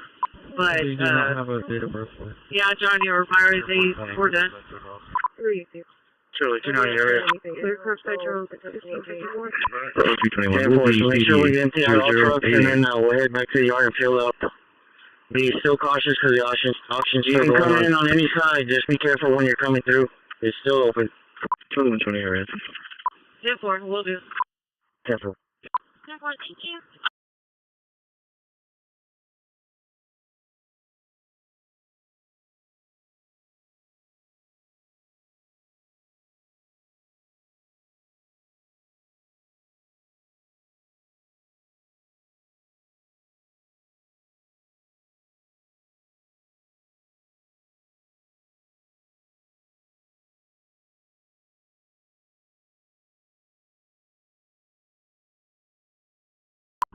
Lost 22, drivers return to the vehicle.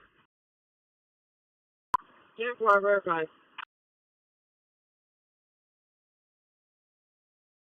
Thank you, thanks for trying. Do not disconnect an individual, please.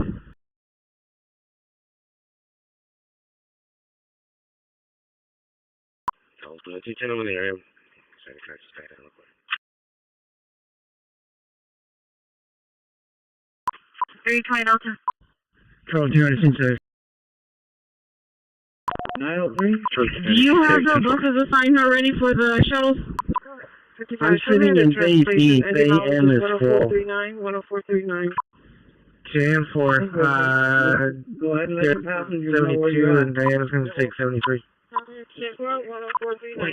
1-4, I'm ready for the continue to move up. This is safe. Let your passengers know where you're at. 10-4. 10-4. I got the info. 10-4. 320. There's going to be 665 and 77. Frank Charles 0444.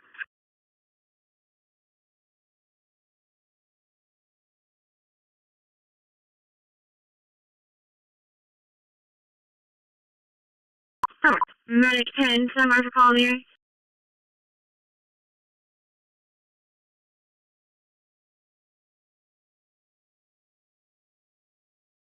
Call for Rescue 3 and Medic 10. Rescue 3 and Medic 10 on overdose. 434 Cole. At 434 Cole Street. BSE 3311. Crossing Bonnie Alameda. Office EMS 1, 1557. That will be chat on. 4 Cole Street. BSE 3311. Crossing Bonnie Alameda. Office EMS 1, 1557. Dispatch, I'm clear. I'm taking that call for the rescue. 3293, can you put me on Adam 215 and Adam 220's call, please? We're switching to Patrol 1. Adam 230. Northbound and southbound is clear. You can show me clear punch. Old Rock 12 has the Priscilla T. Studert and barges. Buffalo 402 And Buffalo 404, arrival time 15:43. No dock damage. 246. Try 220, clear traffic. 10-4.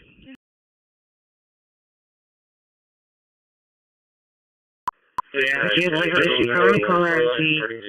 Call her RPN. 3435B. Train cleared. 20 minutes now.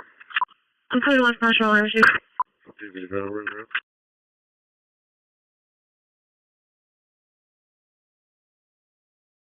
T60 clear. Okay. 142.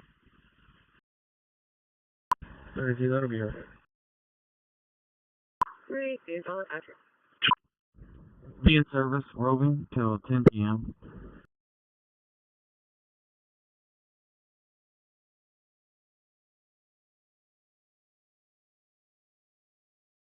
Delta 115. What was Jason Wonderful? 144, 147, I'll be in the area. 860086. Yes, appreciate it. Charlie 110, Charlie 190, good afternoon, Agent Welfare, 622 therapy. 133, Try 7922. Contact W. We should be contacted when you receive letters to copy your card. 901. Yeah, 13 I was seeing the status for the animal capture. I didn't see you guys needed assistance.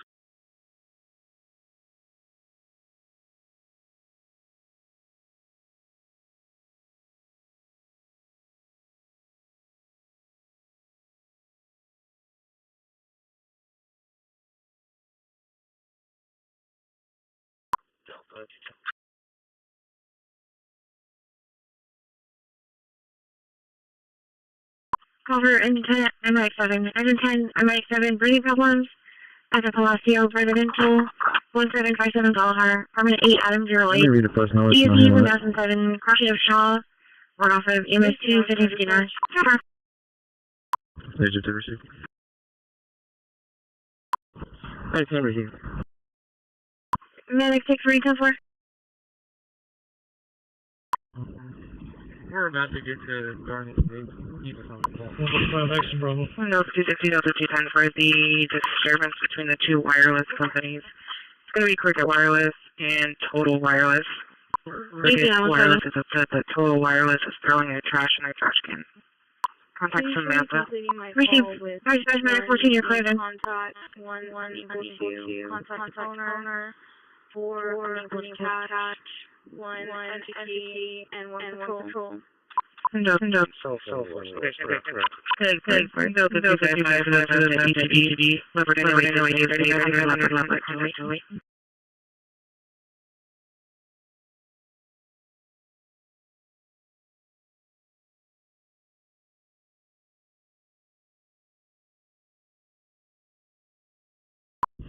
One 153, clear from web and route to transportation. Engine 3 on.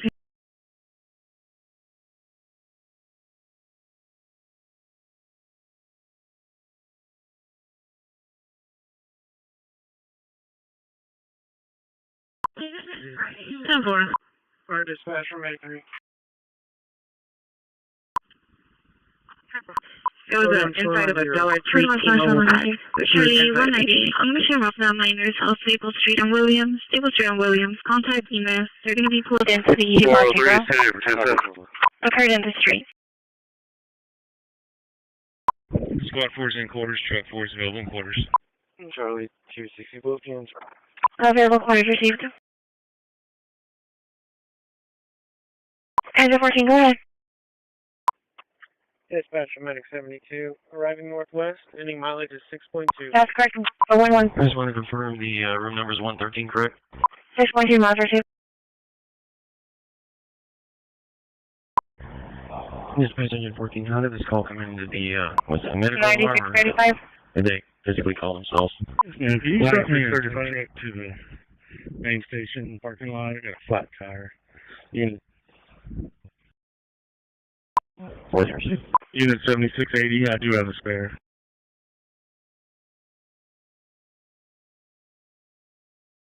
And you said the Hilliard parking lot? Right. You said in the Hilliard parking lot? Unit 5, Dr. Ford. Negative, the back parking lot is me. Unit 5. 10 for the back parking lot. The MD2 has Ocean Pearl. No dog damage, no pilot cars. Water meters 168-395. Any available troopers? Can I get you around to County Road 2221 and County Road 1876? County Road 2221 and County Road 1876. Is there any 4 kids in a go-kart that flipped over? 104. Thank you. 10-4, what's the closest city?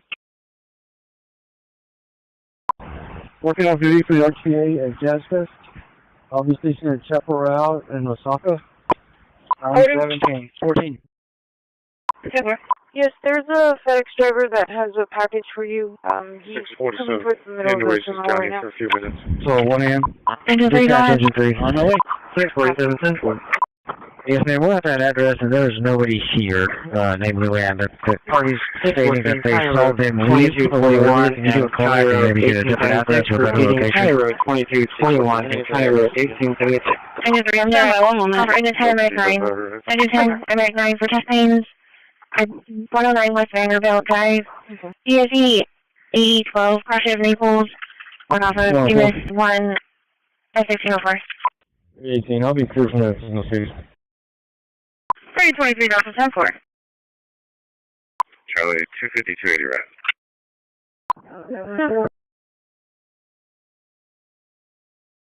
Delta 245. Yeah, Russell main attack. Revise on engine. Received. State 10 received from quarters. Back door's open.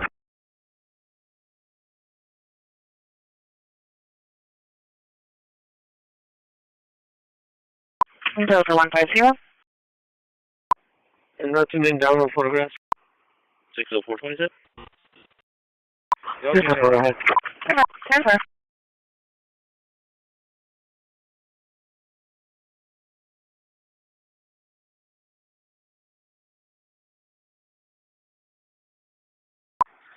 Show us autograph to the facility with Sun 7 unable to catch. Okay. Route 37? AC 901, I'll have to reroute you back out there. AC 925, AC 924, and AC 908 are en route to assist. I will start that Corpus workers on scene.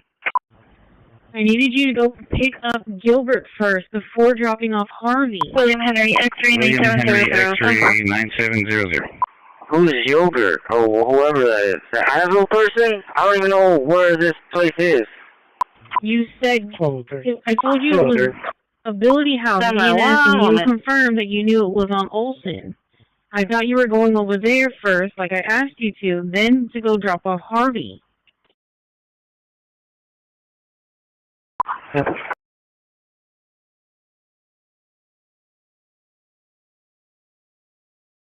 Control 3, 27 on Temple is showing clear. Like maybe 5 minutes ago, I think. I don't know. I mean, I got there, he was there in a wheelchair, and I picked him up. 604. Okay. And Pat, show us en route to that rollover, please. Oh my gosh, Juan, you gotta tell us these things. Y'all make it complicated for me. I mean, this guy should have been already on my bus whenever I left the yard. You know, at least tell me ahead of time. Like, I'm just following what's on the thing, okay? I didn't know I was supposed to call in until you said it wasn't on my system. I figured it wasn't on yours. 46. He was, but it's out of order, and we cannot put it in order. We just have to tell you verbally. Airport 60, boy, gate 5. Go ahead, man. We're clear from Charlotte. I'll call from out of Well, you picked up. 3516. Medics 9 York Street. We have medics there saying that they saw this email leave. Fired us for the callback to the RP, saying they don't have any better information. Okay, to clear us, side? 10-4. 10-4.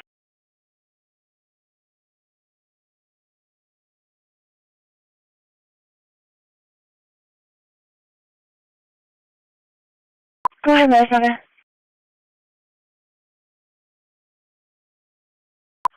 Receive, I'll see you. Dispatch engine 3.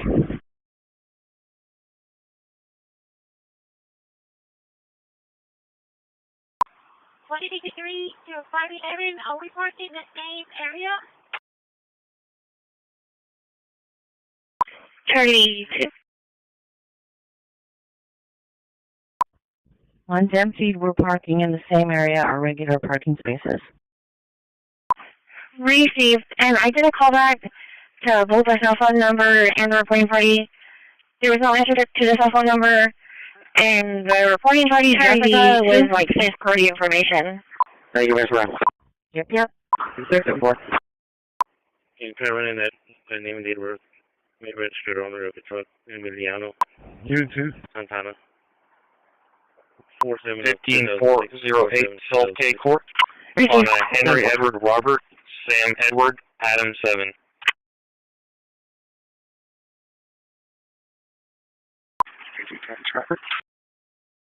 Charlie 190, right?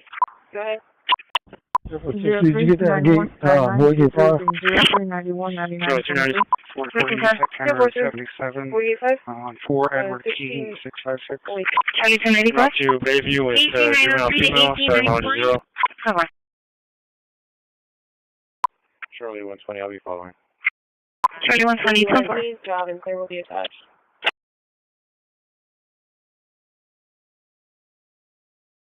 Sorry, so you calling? Charlie 224. Just wanted to advise you we have a death not in progress, so it's going to be a civil people on SCD eastbound. They are requesting a cancel. We'll call for you another day. Right, 69. That's fine. 10-4, they're standing in front of me. Thank you. 62, 10 Mathis scrolls up. Hello, 5. Go ahead. 52, 10-4.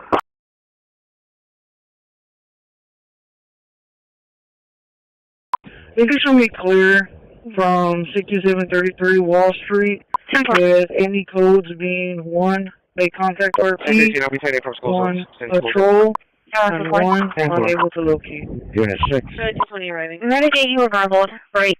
Engine 11, call for engine 11 on our witness is 460 Galahar for the number 1. 4, you're clear to have Galahar for the number 1. EV 1101, caution common cost staples. Sorry, dispatch, Total 6 copies. Angela received. Oh, yeah, 10-4. AC9, I want to dispatch. Medicaid.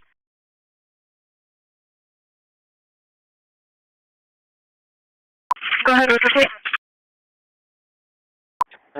We're just standing by here for backup, correct? 10-4, they are leaving right now. They should be there shortly. 10-4. 3 Charles. So it's a second. 5 at 5 and Meg 9. All 5 at 5 and Meg 9. Testing 306 Rocktown Road. Vehicle 2002, question Naylor Circle. And We're off of MS 1, 0854. to dispatch. Frank Henry, Robert 0854, Robert San George 9568, and Sam Tom 5941, White Mustang involved in hit and run. Did you need another? Hazmat 5 received, we're responding on the squad.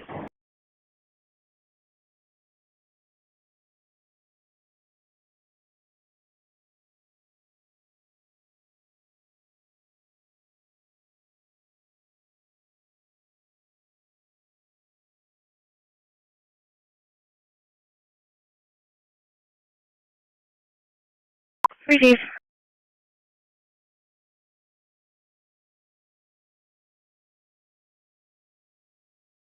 Sector 427 on Fast Hannah, CL eligible, expires 2032, negative signal.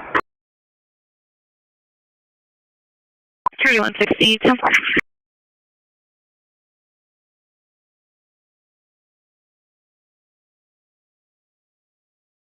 And Charlie 110, Charlie 260. Let me share off of that direct possession sequence 6833. 620, Show out of service? Over.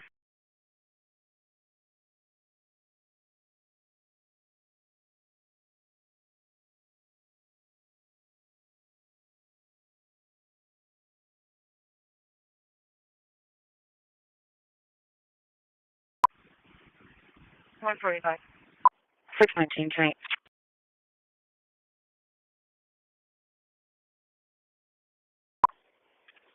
324. Be clear from northwest and route back to the city. 10-4. Charlie 110. What is the LT that looks at this call?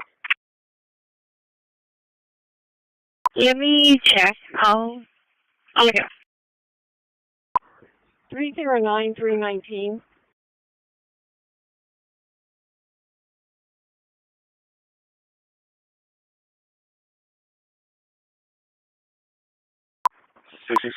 And X-ray Charles George 2048.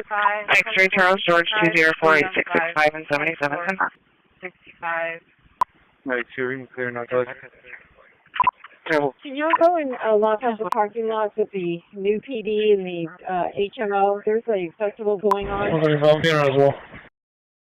3 Charles 1050 Corpus. 10-4. It may not be correct. Returns to the Jonathan Red Cloth at 10-4. 10-4. What's the description? 2410. 4-5, good.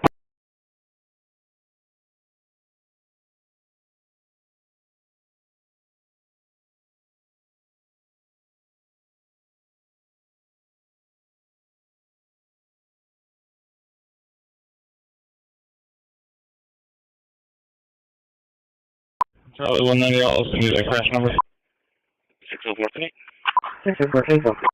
10-4. That crash number is going to be Charles 2506206. Charles 2506206. And your case number was 900090. 214, just checking. Over.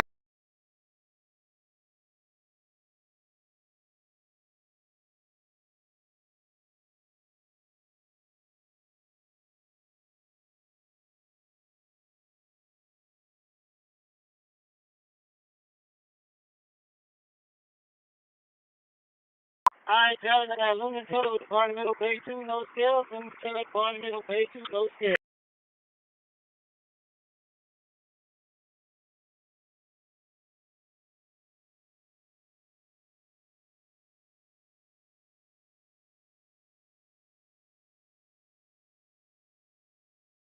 Well, 45 in the area.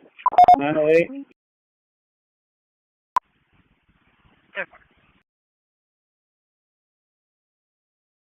Present. Unit 2. Yes, 908. I just caught up to 906. Unit 2. I believe. Am I good? Patrol gate 4th and Polk with 104, Texas, 105, Tom Young, 176. 4769. All right. Tom I thought you were asking me. Young, It's 905, sir. I'll just wait till you. Let me see. I'll have to check and see where he's going. 10-4. Oh, no, fine. I'll get pretty easily. Alright. So I got some pizza. 405. Yeah. It's not that bad today, actually. Tomorrow I'll definitely bring sunscreen to that protest, though. See you, man. Ice just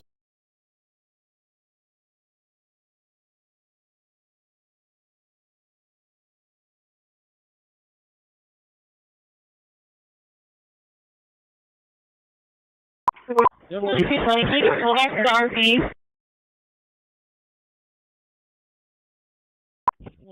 Can you confuse me? Charlie 228. Could you go info, please? Go ahead. 358 Adam, 9 John. 358 Adam, 9 John.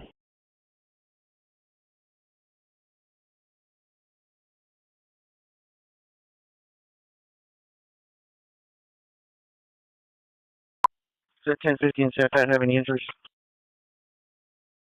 I'll see you.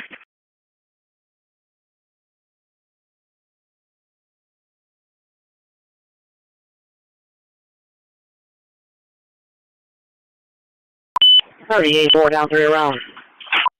10-4, thank you.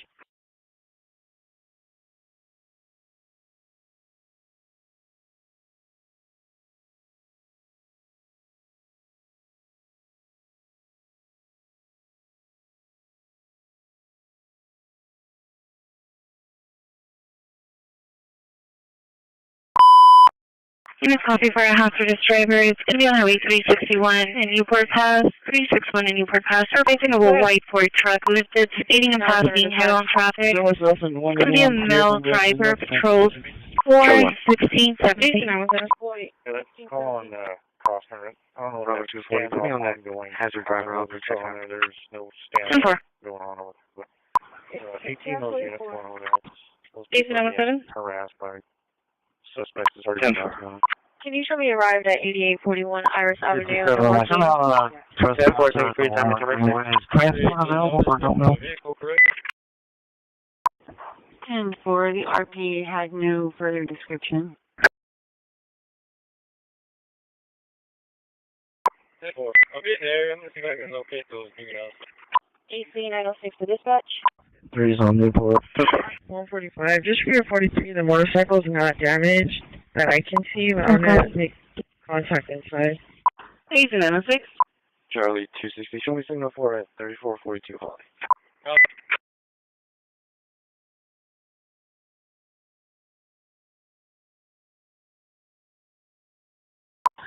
You are cleared to return to the facility. 10-4, show us en route back to facility. 55709, case number will be 920092. Bravo 230 clear.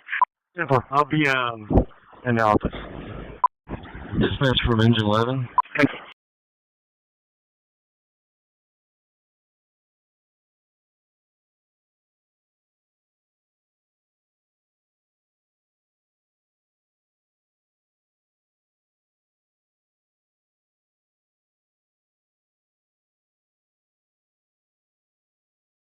Charlie 220, should be clear 57.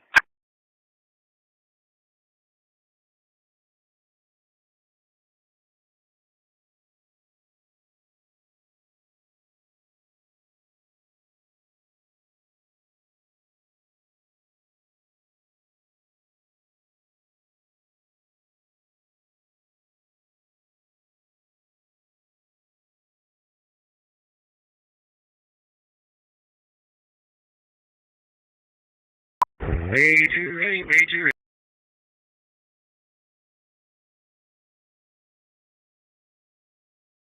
Fifty 13.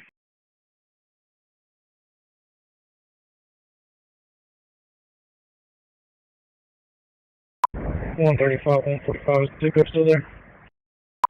I'll be on with 614. 10-4. Good. 510, 10-8. Details 16.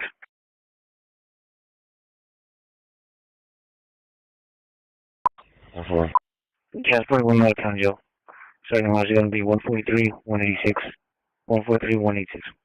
Bravo 220, we'll be on the top Brompton address. Bravo 220, 10-4.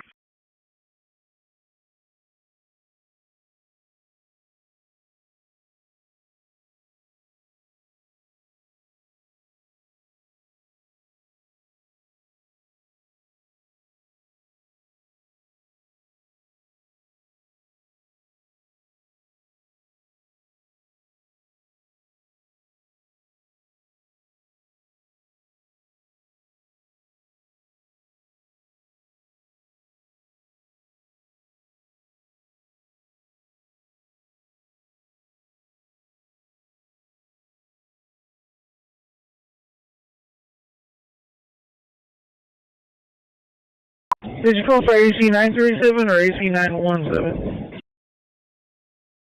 37. Okay, right there.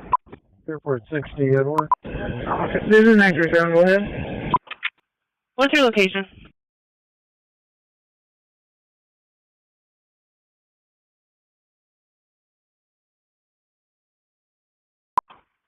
I want to route you to an injured dog call at 3425 Southland Drive.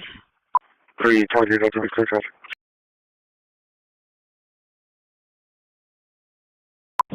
10-4. 10-4. 30 target up to be traffic again. Okay, sir. 10-4. 665, 77. Place going to be William Mary, correction. It's going to be... Yeah, go ahead. 604, 27. Delta 255 to 255 Adam, mobile. Charlie 120 clear. 21 to base, 1044. 320 to Charlie, William, Mary, Lincoln, 1227. 290 clear for comments. Thank you for your time, sir. Turn back safe. 10-4.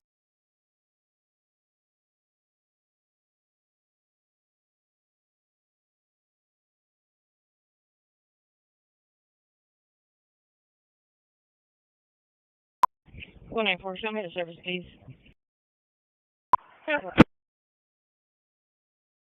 604, insurance confirmed on a 2017 GMC pickup, brand color to Jihad Hakim, Corpus Christi, expires November 25, negative 29, 27 Hakim, deal eligible. Hickok 45 here with one of my favorite 1911s, and you know what that means? I must be a member of a cult. Yeah, man. I'm a cultist. Yeah, I'm a cult. Definitely a member of the 1911 cult. And you probably didn't even know about that, did you? I drink the Kool-Aid. I just got back from Guyana. Yeah, most of you are going to get that joke, right? You don't get any of my jokes. Let's go up here to a shooting table and prove that I am a bona fide member of the cult, the 1911 cult. Now, I didn't bring them all out, but I brought out a few, just some samplings here of 1911s, just to prove that I'm legitimate. I am a member, and some of you are as well. Yep, we are cult members. Some of us didn't even know it. Yeah, you know where I learned it? Oh, just kind of scrolling through or scanning through comments on videos. Yeah. People who, like the 1911, extol its virtues, are members of the 1911 cult. It's, I guess, a little bit like a Glock fanboy, maybe? I don't know. It sounds like it's more serious and more organized. It's an actual cult. So I'm kind of proud to be a member of some cult, because I don't think I've ever been a member of a cult. I missed all the good ones, you know. So here I am, 1911 cult. And I thought we'd talk about this a little bit, have a little fun with it, because many of you are a member of the same cult. So let me thank the people that help us, like Gallery of Guns, Davidson's Gallery of Guns. They have all kinds of great cult 1911s, and they have a guaranteed lifetime replacement on firearms you purchase there. Silencer Central. You've seen those banished suppressors here lately, quite a few of them. Appreciate their help. And the Sonoran Desert Institute, sdi.edu. Get yourself some distance learning, drone technology, firearms technology, you name it. So, yep, you're looking at some pretty ones. And so there's no need for me to deny I am a member of the cult, right? So what makes someone a member of the cult? Well, before I answer that, I'm going to shoot this thing again. Because you know what? When you're a member of a cult, you are particularly dedicated. I'm a dedicated cult member, no doubt about it. See that target? Yeah. I live up to it.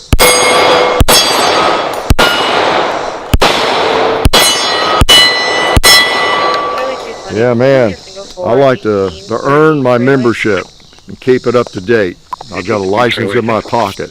Says official 1911 cult, C-U-L-T, member. You can be a cult member with a Kimber, with a Nighthawk Custom, or with a Colt, C-O-L-T, right? So what's the deal here? Well, I'm just picking on some people, I guess. Why do certain types of firearms get us labeled as cult members? You know, what about that? Why is it that some people are considered a Glock fanboy or a 1911 cult member? What are some others? You name them. You probably know of some others I'm not thinking about. Well, I tell you, it might turn some people against 1911s or Glocks or, you know, whatever we're talking about. But there's some psychology about this, isn't it? I need to share with you. Who is it in any area of endeavor that you hear from first, and they're usually the loudest? They're those wackos on the fringe, aren't they? They're the people who are extreme. they are maybe kind of a cult member of some sort. And they might be very, very small in number, right? So it comes with everything, comes with the territory. And you find them obnoxious. I find them obnoxious. Almost everybody maybe finds them a little bit obnoxious because they just cannot stop selling 1911s or Glocks or whatever it is. They don't want to hear about anything else. Well, that's kind of what gets you that label, right? And then on top of that, when you post it on the internet and big bold words for everybody to see, it kind of taints other 1911 owners, right? Because here's the rub. There's a difference between a 1911 cult member, C-U-L-T member, and just a shooting enthusiast, someone who enjoys a 1911. There's a vast difference, right? It's just like with, if you based your ideas, all of your ideas about religion on TV evangelists that you run into on late night, whatever, TV, some cable channel. And if you, like, wow, yeah, okay, that's what religion's about. Well, maybe not, right? And so what we're doing often is we're looking at the extremists, the fringe extremists, and judging everybody. It's what happens. Believe me, there are, should I say millions? Probably, yeah, millions of 1911 owners who are not cult members. They're not even cultish. They don't even exhibit any cultish behavior. I don't, do I? No, they're just a firearm they're fun to shoot. They have great triggers. They feel great in the hand, and you just feel like you want to go to a shooting match when you pick up one that just has a nice beaver tail and a nice trigger like this one. And I have some others like that. I mean, this Guardian feels great. The beaver tail has a nice trigger. I can hit pretty well with it. Or this Ed Brown, Cobra Carry, they're just nice firearms to shoot. Just like a good old-fashioned single-action revolver or something. They're just fun to shoot, and they've been around a long time. There's a lot of history involved with some of them, like this one. This one is made in 1918, used in World War I, World War II, and who knows where else. Yeah.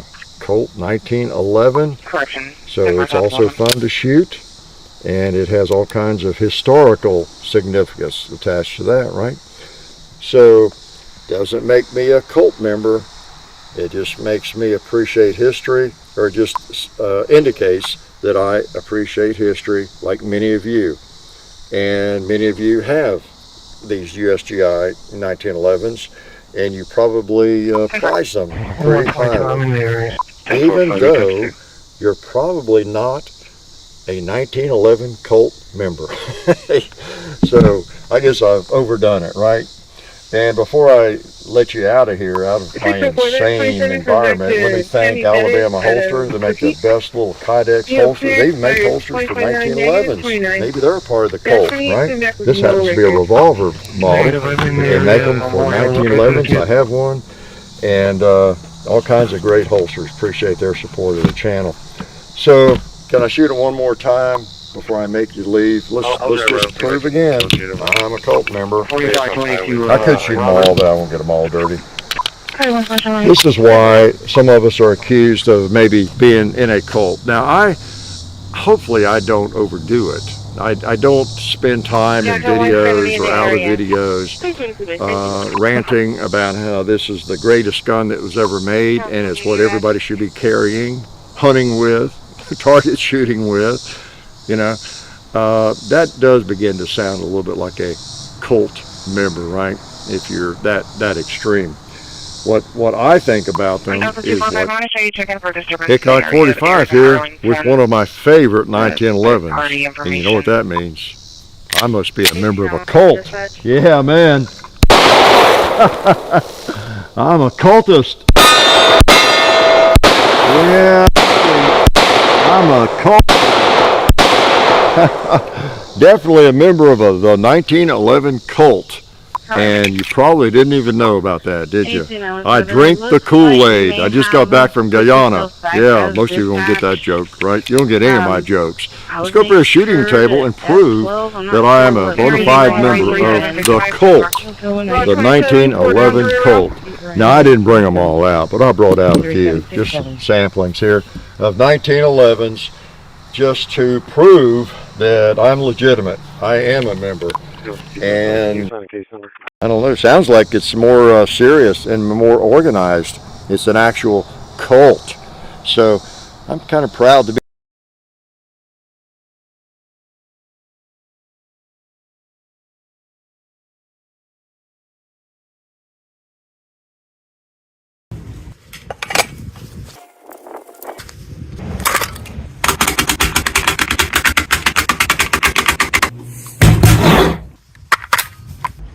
No worries. 147, what's the child's name? 324, obviously. What was your result again? Bowden, B-O-W-D-E-N.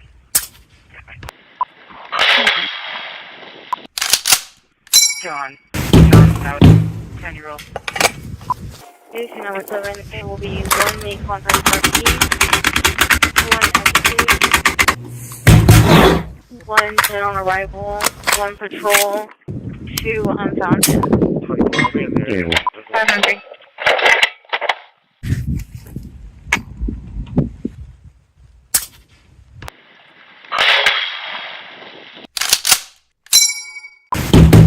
Your clear to return to the facility. 2 males, 2 females, 1.5, 1634. 35, 10-4. 665 and 77, Victor, Henry, Nora, 4405.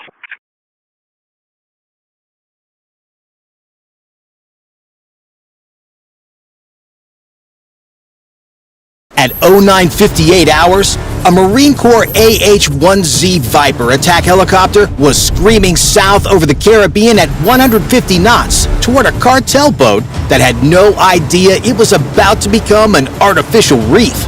The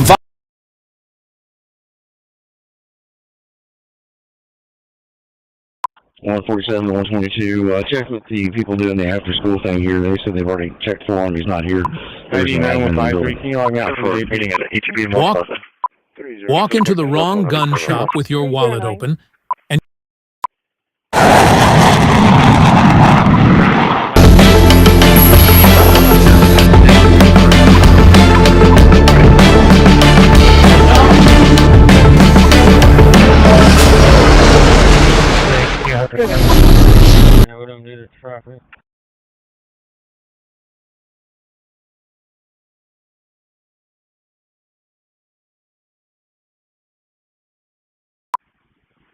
John.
Charlie 290, Charlie 230, Charlotte. The original spare, the original jack, the original pump. It is finished in the color match factory wire wheels. The chrome's in great condition. It's in great condition. Here's lot number 683. One worth to go. High 37. I now save it a bit. Save it a buy. Here in a minute. Pop it a bit. In a minute. $37. All in. All done. Here in a minute. Jay Bryan now. Number 6. High 35. $37. Ahead. So, $35,000, Jay Bryan. Lot number 684 will be crossing the block next. Carfax shows not actual mileage. Title issued on 3/25 of 2024. Here's a 2014 Bentley Continental GT Speed. That vehicle is powered by that 616 horsepower twin turbocharged 6-liter W12 motor. Oh, my. We're buying it in a Bentley tie. We're buying it in a Hyundai. I know 100 down on it. I'm going to be in a 1 apart. Here in a 10, 20. Here in a come around here. In a 20, 20, 30, 30. Here in a 40, 40. Here in a 30, 40. I'm 40 down on it. I'm in a 30, 40. I'm 40 down on it. I'm in a 30, 40. Now 5. Now 40. Here in a now 5. Here in a 45 down on it. I'm in a 45. I'm 40 down on it. I'm in a 5. Here in a 5 on it. I'm in a 40, 45. I'm 50 down on it. I'm in a 7, 50. Here I'm in a 50 down on it. I'm in a 50, 55. I'm 50 down on it. I'm going to say 50, down on it, I'm going to be 50. I'm 7 bid, now 50,000 on it, I'm going to be now 50. I'm 10 here, I'm going to be 50, down on it, I'm going to be 50 bid, 55. I'm 47, I'm 50,000 on it, I'm going to be 50 bid, I'm going to be 50,000 on it, down 50 bid, I'm going to save it down 50. All through, all down here, I'm going to 10 here, down 50. This vehicle does feature the Molester diamond white quilted beluga leather interior with the white contrast stitching. It has the features including those 21 speed wheels, the upper and lower chrome matrix grills.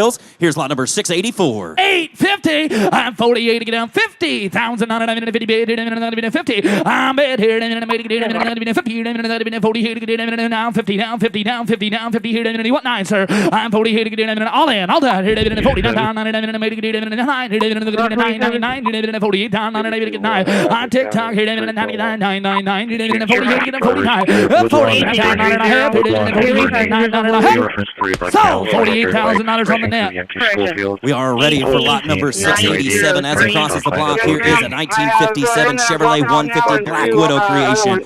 This Black Widow is powered by that 283 cubic inch, 283 horsepower fuel-injected V8, and it is paired with that column-shifted 3-speed manual transmission. Hey, black and white like a panda bear. I'm down in a 100,000 on it. I'm in a 10 bid, 20. I'm 10 bid here, 20 there, 30 there. I'm in a 30, 30 here. I'm in a 20 set here. I'm in a bit in the orange here. I'm in a way design here. I'm in a 30 on the aisle here. I'm in a 30 down on it. I'm in a 20. We get 30 here. I'm in a 30 here. I'm in a 40. I'm in a 40 down on it. I'm in a 30, 40. I'm 30 to bid, 40 here. I'm in a 5. I'm in a 35. I'm 35, 45 here. I'm in a 45. I'm in a 40 now 5. I'm 40 down on it. I'm in a $5 here. I'm in a 40, 45. I'm in a 5. I'm in a 45,000. I'm in a 2, 5. I'm in a 42 to get in. Now 5. I'm in a 45. And now 7 here. I'm in a 47 a bit. Here I'm in a 7, 7, 7, 7. Here I'm in a 7 a bit, 7 to 5. I'm now 7 here. I'm in a 47 down on it. I'm in a 7 now 50. I'm 1 8 here. I'm in a 8, 8, 8 here. I'm in a 1 8 here. I'm in a now 8 50,000 on it. I'm in a 50. And now 50 down on it. I'm in a now 2. And now 1, 2 here. I'm in a money get now 2. I'm 51 and 2, 2, 3, 3, 5, 5, 5. I'm in a 55. I'm in a 5, 5. I'm in a 55. And now 4, 5 here. I'm in a 55 down on it. I'm in a 6 down on it. I'm in a 6 here. And now take it a bit here. I'm in a 10 here. I'm in a get down to get a 50. 6 down on it. I'm in a get down here. I'm in a 50. 6,000. Now 7. I'm 57 down on it. 10 now 8. I'm 58 8 60. I'm now 60 down on it. Get down here. Now 2 here. I'm in a 60. 1, 2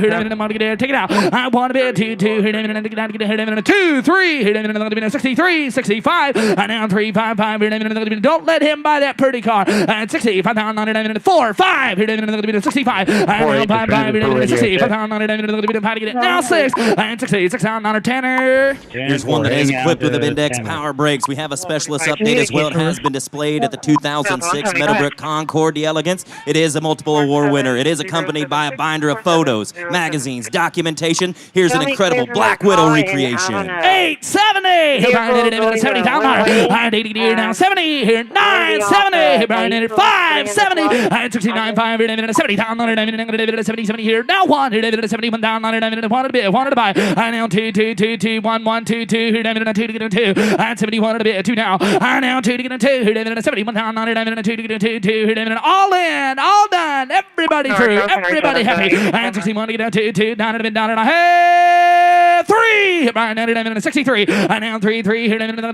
73 down 3.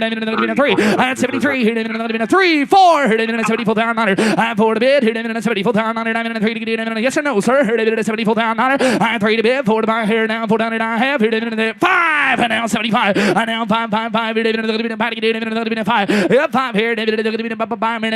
4 to bid. Now 4. 4, 4. If you want here, 4 to bid. 4 to buy here. 4 now. 74. 4. 3. No, sir. You got to be 74,000. No, sir. I got it up here. 73. 74 down. They're both out of here. And now 4 to bid. Here, you want or not? Here we go. You're good. Here, 3 to get now. 4 down to bid. Help. So $73,000 Camille. Lot number 688 will be titled as a 1972 Chevrolet C20. Here is a Chevrolet C10 1972 custom conversion pickup. It is powered by that 406 cubic inch small block V8. It is paired with that TH400 3-speed automatic transmission. This example underwent a frame-off restoration, finishing that beautiful Omaha orange over the linen white two-tone paint. My, here it is 10, 20, here it is 15, 20. I am going to 20 down, 15, 20, here it is 5, here it is 20, 5. I now 5, 25, 30, 5, 40, 45, 5, 50,000 $50,000. I now 50 down, good job, Camille here down 50. I'm 50 down, 50 down, 5, 55.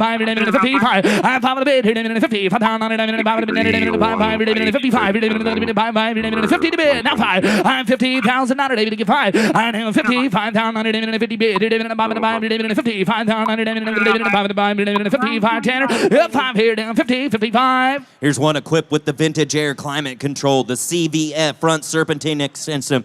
It interiors finished in the beautiful parchment white with the Highlander plaid inserts. 50,000 I'm 50 bid, 50 down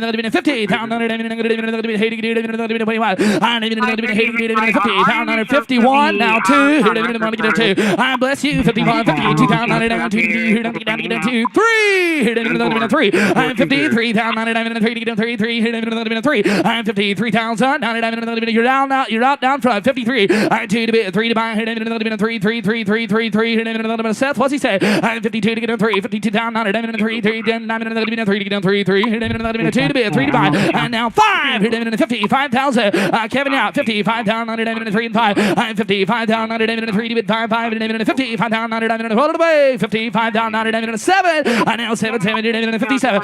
Seth's gonna be 7. 7 to bid. 7 to buy. All in. All done. 57 down. 55's with Doug, no mistake. 57 down on it I have. So $55,000 Doug.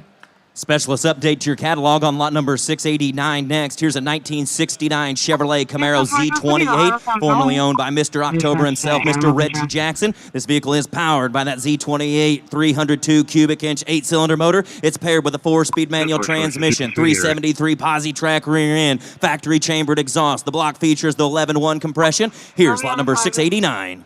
I look at the bed. Look at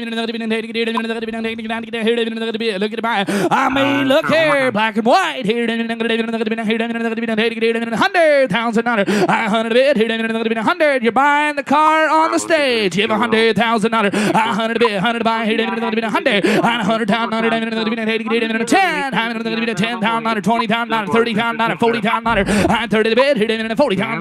$30. $40. You're buying the car on the stage. No mistakes here. $30. $40. $40 down. 30, 40. I'm 30 to bid, hit it in 40, down 40, 40, hit it in 35. I now 5, hit it in 30, 35, hit it in 5, 30, 5. I'm 35, hit it in 40, hit 5, hit it in 45. Buying the car on the stage now, $40,000, now 5. One of the great things at Barrett Jackson is you can spend the whole day with the different vendors like Happy Jewelers. You hooked me up right here. Thank you, Danny. Tell me about the raffle you have going on. Yes, so we're doing a raffle. It's about 27 carats of diamond tennis necklace, diamond earrings, and bracelet.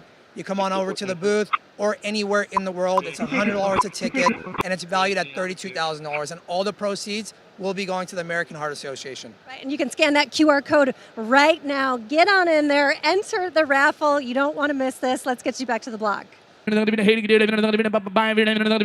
That's 65, and now 67. Here, and now 67, now 70, now 70, now 2, 72, 72 down on it, now 2, now 2 to get 2, here, 72 down on it, 70,000. There it is. Now 2, here, now 5, and now 75 down on it, 5 to bid. Here, 3, 5, 73, 75, here, 7, and now 77, 80, here, 80 down on it, 2, and now 5 here, 85 down on it, 2 to get 5, 82, 85 down on it, 5, 85, 87, 7 now, 85, 87 on it, I have, all in and 87 down on it, I have, sold $85,000. Casey. Lot number 690 will be rolling up to the block next. Specialist update to your catalog, a 1969 Chevrolet Camaro Custom Coupe. Here's a Pro Touring 1969 model. This vehicle was purchased at the Barrett-Jackson Las Vegas show in 2011. It is 18th month restoration. It has that 500 horsepower, 383 cubic inch stroker motor. I'm in blue. I'm here 10, 20, 20, 25. I 20 to bid now 5. 25 down 20, 25. 25,000. 20 down 5. Now 30. 7, 30. 2, 5, 7. 37. 37, 10, 40. 40. I'm 40 to bid. 40 to buy. 40 down 40. Now 5. 42. 45. 42 and 5. 45 and another. 5, 45. Now 7. 50 down 50. 50,000 another. I'm in a bid. 50 down 50. I now 50,000 50 bid. 50 to buy. 50 850 down 50 down net. I'm 48 to get in 50 down 50 Tanner. I'm 48 to get in $50,000. Crane cam, roller rockers, the aluminum intake, the Edelbrock aluminum water pump. It's paired to that 700 R4 automatic transmission by Art Car with that 4-speed selector. It has an estimated 500 horsepower. 48 now 50 with Camille now no mistake. I'm 48 to get in 50 down 50 48 50 50,000. I'm 48 down 50 down 1 9 anybody here 48 to get in 999. I have 48 to get in 9 49,000. I'm at 48 49,000 all in all done 48 to get in 999. I have sold $48,000 Camille. Here's lot number 692 across the block. Title will be in transit. Title branded rebuilt or salvage. Here's a 1972 Chevrolet G10 custom van. The vehicle recently professionally restored as the Mystery Machine recreation seen in the 2002 Scooby-Doo movie. It is powered by that 327 cubic inch V8 motor. It's made with that turbo 350 3-speed automatic transmission. I'm bid here in a test driver. Yeah, right. I'm 10. I 10 to bid here in 10. 5 bid 10 10 10 bid 15 15 15 20 20 20 here 5 5 5 25 and 30. I'm 30 to bid 30 to buy 5 35 5 40. I now 45 40 45 50 50 here 5 55 55 down 5 to bid. I'm 55 here now 5 to bid 50 now 5 now 60. I now get down to get his here 60 down down get down to get here 60 down 60 here 55 and 60. You want 7 here 7 to bid now 7 60. I now 60 down down get down to get here 60 down now 2. You want more? I now 2 2 2 5 here 62 65. I now 5 5 here 60 5 down 65 67. I now 7 7 65 67 down 10. I now 7 7 7 to bid 7. Custom interior featuring all the Scooby-Doo characters, professionally rendered graphics. It rides on brand new chrome 5-spoke wheels, new white wall tires, included with the purchase an 8x10 signed photo of Matthew Lillard, the actor who played Shaggy in the original movie. 67 70. I got 67 now 70,000. I now 70,000. You're out, Junior. I now 70,000. Now 2. 72 2 2 1 2. 2 now. I 71 to get 2 2 3 3 3 5. And now 75,000. I 75,000. 3 to get now 5. 75,000. I 3 to bid 5. 75 77. I now 7 to bid 7 to buy 7 77,000. It's 7 to bid now 80. 80,000. 80 here now 80. I now 80 to bid 80,000. 80 what's he say? 8. You want 8 now 80. 8 now 80 here 80,000. Now 2. 2 now. I did it bid now 2 2 2 all in all done 80,000. 82,000 and a half. Sold $80,000 with Junior. We are ready for lot number 694 as it crosses the block next. Here's a custom 1974 Ford Bronco. This has undergone a frame-off restoration. It is powered by the new ATK 302 cubic inch crate motor. It produces 375 horsepower. Just 455 miles since the installation. The vehicle is paired with that C4 automatic transmission with the rebuilt Dana 20 transfer case. Bronco time. I did it in a 10 and a bit 20. I'm 15 and 20. I now 20 down on it 15. Able to get 20 down on it. Yes, sir. Yes. Now, went to junior. Yep. Now 20,000 on it on the Bronco. I now 20 down on it. You're good here. Now 5. Now 25, 30. I now 30 down on it. 25. Now 30 down on it. Now 5. 35. 5. 35. I now 30 down on it. 5 here. Now 40 here. Now 5. 45. 5 here. 50 down on it. 50. 55 here. 58 down on it. I now 50 down on it. 45 to get 50 down on it. Now 50. I now 50 down on it. 50. 55 here. 10. I now 50 down on it. 45. 50. 50 down on it. 50 bid. Here's one has the VIN-matched Raven black paint. This Bronco features a Holley 600 CFM carb. It has the Bilstein shocks. It rides on the Nito Ridge grapplers. It has the TMI seats, the panels, the Dakota digital gauges with that vintage Air Gen 5 climate control. 40's up here. Now 50. I now 5. I now 45 down on it. 40 to get 5. 45. Now 50,000 on it. 50 bid. 45 to get 58 down on it. 7. I now 7. 50,000 on it. 50 bid. 50 down on it. 750. I now 50 down on it. 50 by here now 850 9. I now 950,000 on it. 50 bid.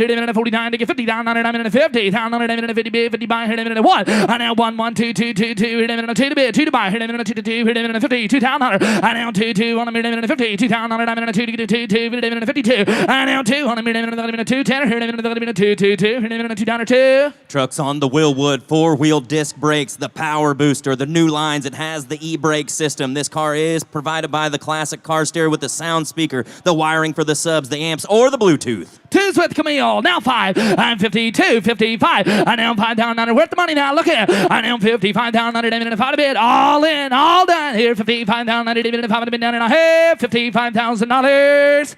Sold. $52,000 with Camille.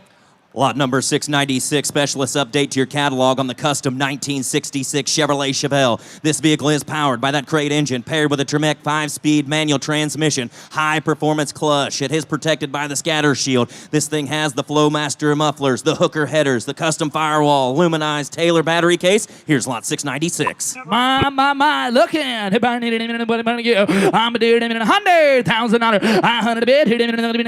50. 10. I got 20. I now 20 down on it, 10 to get 20 down on it, 20 bit, 20 down on it, 10, 15, now 20, 20 down on it, I now 20 down on it, 15 to get 20 to get 5, 25, now 5, see 5, now 30, I now 30 down on it, 25 and 30, 5, and again, 35, 40, 40 down on it now, I now 40 down on it, 40 bit, 40 by, 40 down on it, 40 down on it, 5, 45, I now 5 here, 5 there, 40 down on it, 5 here, $50,000, I now 50 down on it, 50 bit, half price on the car. I'm 50,000 on it, and 45, 50. I now 50 down on it, and 50 down on it, and 50 10.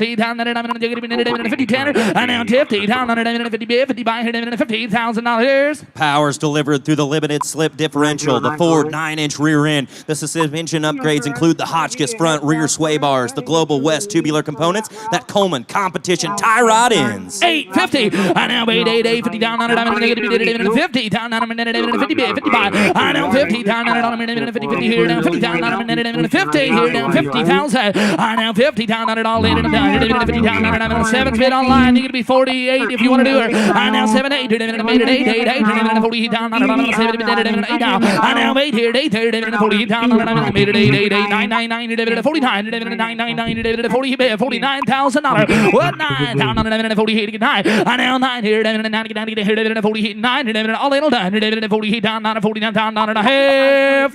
Sold $48,000 on the web.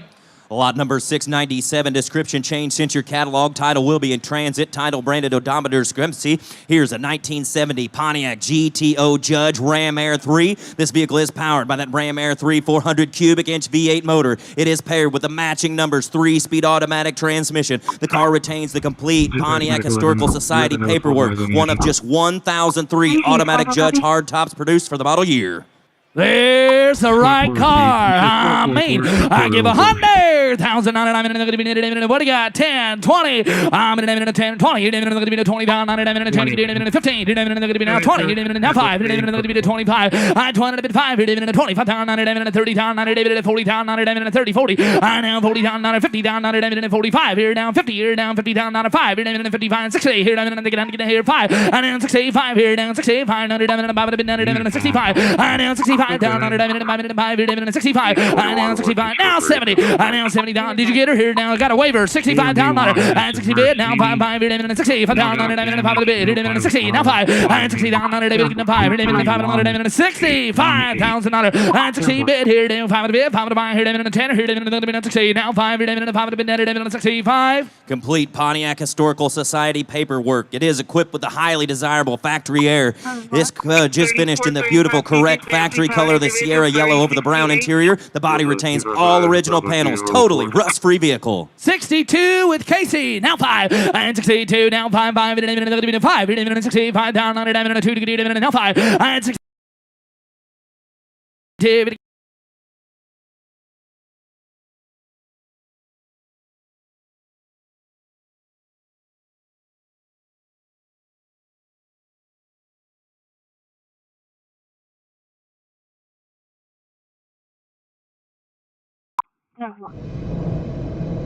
Hello everyone, welcome to T4 Yonkers special timing. Put me on that. Chocolate bean at HDMI. A5 dispatch. Goodbye, everything off.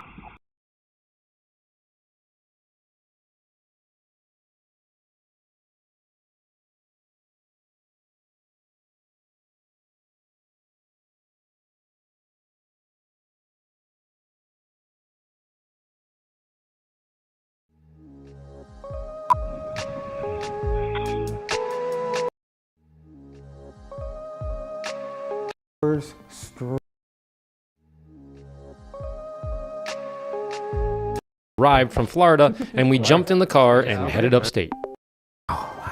Once inside, you could see that the engine cover and the wing weren't on the car, and clearly it hasn't been moved in a very long time. The layer of dust and mice poo was thick, but I did want to understand a little bit more about the story behind this particular car. So we have a 1985 Lamborghini Countach. I purchased it in 1980. To get her moved, Tony lifted the car and then took out the old wheel. Back at the garage, we moved the heavy forklift and then cleaned out a bunch of weeds, while Vinny carefully packed up all the spare parts and containers for transportation down to Miami. Camera to get into the frame so I can see if there's tons of mouse poo or acorns found along what I like to refer to as the rug around. It's just an unbelievably stunning car to see in person. On Matt Farah's Countach a few years ago, each panel seems to have a mind of its own, as the techniques and the results will vary from one to the next. Again, it's associated with these types of paints and paint correction techniques. Aerator. When you push the blue trigger, frothy travels down the hose and into the woolly and out the end, so that you're always working with fresh product and you're flushing out all that dirty or scrubbed grime off the surface. The real cover off behind it was a massive mouse nest. It was soaked in urine and poo. Some things don't react well to mulch. On the fiberglass wheel wells, the calipers, and of course the suspension. Again, all being steel beam that goes through. So there's a comfortable laying across this because on the black carpet. What we're going to find, and repeated the same steps on the 10-4. Shows ready, but now before curated works on at the top right side, which explains the droppings and all the trails along the passenger side door, which to someone like me is pretty cool. Trader, bar in the rail.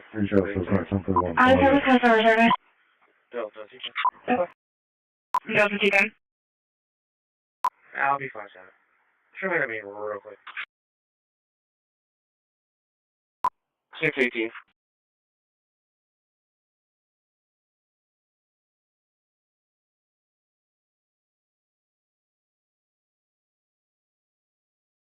It's 10-4. It's going to be 361, 364, 8937, 361, 364, 8937.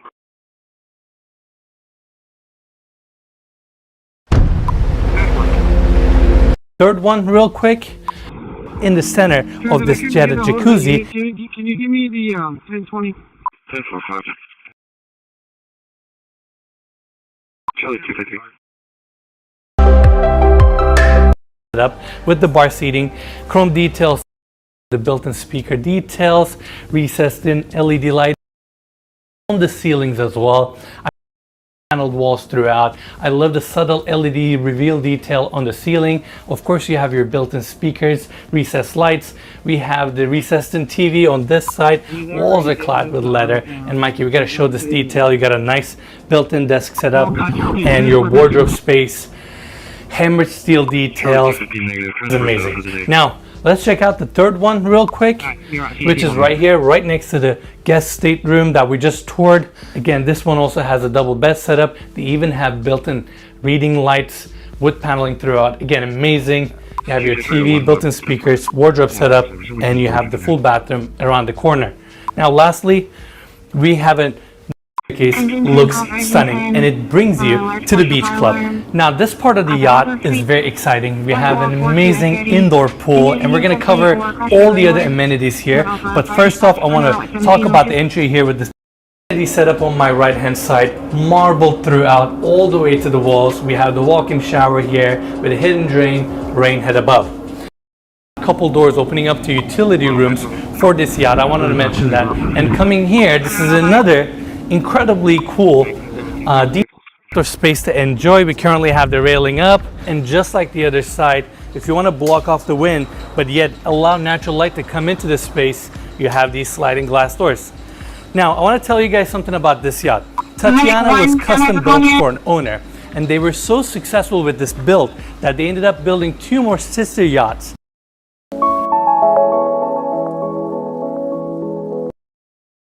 Over here. Yes. So these engines, these are the exhaust, Mikey.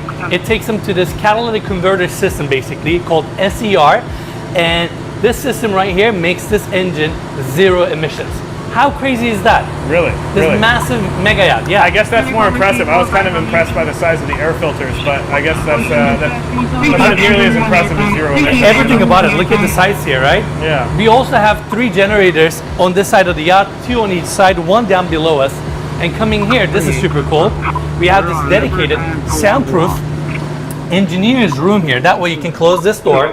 It's nicely air conditioned in here, and you can see the condition of the engine, check all your levels, control everything, and make sure this vessel is running smoothly. Now, I'm gonna go to the other side. I know we have another door there, and we're back here.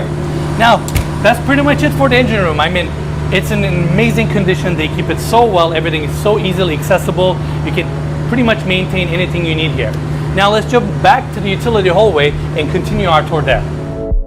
This yacht is fully staffed. It has 23 crew members and trash and everything in this yacht. Imagine you can be out at sea for a couple of weeks. You don't want your rooms. And we're gonna start our tour here with this floor, and you have your plush carpet on the floors, screen on this side. Everything is just beautifully clad with different materials. At chartering in mind. That way, if you on the back, beautiful lighting. These rooms are super cozy. And since we're on the lower deck, we're a little bit more closer and kind of connected to the sea here. Looking at the other side of the bed, we have the recessed in TV, beautiful built-ins. Mikey, we got to get a close-up. Look at all these inlays and reveals, and the cabinetry in this yacht is stunning. Let's quickly show this as well. We also have a little desk set up here complementing the room, and around the corner, as we're passing by these wardrobes, we have the bathroom here. Beautiful stone vanity with this hand-hammered sink design, your toilet setup, and around the corner we have the walk-in shower with rain head, hidden drains. These bathrooms with heated towels, I really wouldn't mind staying here and calling this my home, you know? All right, Mikey. Materials are executed by Billigan Yachts. And on my left hand side we have 2 bar setups here, one with a cooktop and the other one with a sink. Again, great outdoor space. Built-in setup here with another pop-up TV. Of course, you have your built-in speakers. And another cool detail about this section is that the sliding glass doors we have, you can actually pull them and make the space a little bit more. We have everywhere. Nice sink and vanity design that services the bridge deck. Now,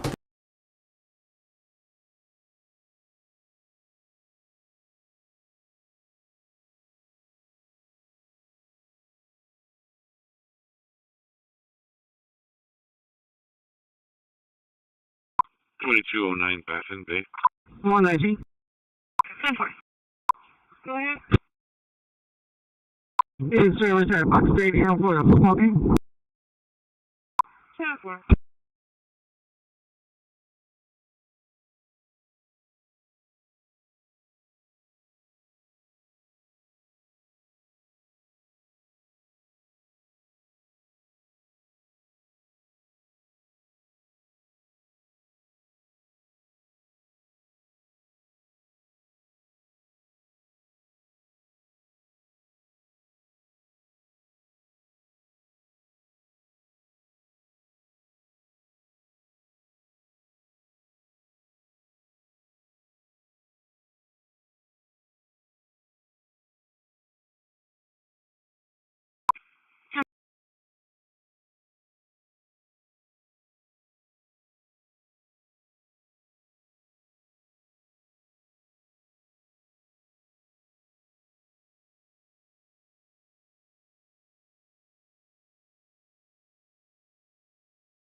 Can you log myself in for total battle service?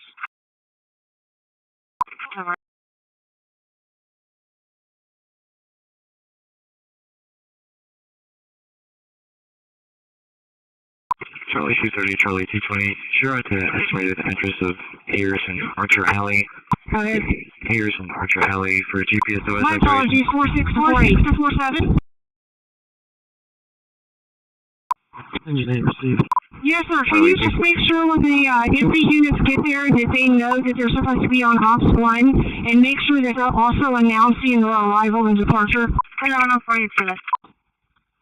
Okay, you can 18 go. Thank you. 46 clear. Came in 10-4.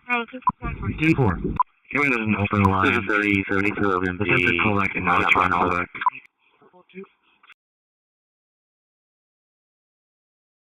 Oh, is it good? 245? 10-4. No, I was trying to call calls 240. I had to drop the... Someone working 1821 Southpaw Drive until midnight. I was just going to clear them off the call. I'll take that for 145. Molester? 124. 10-4.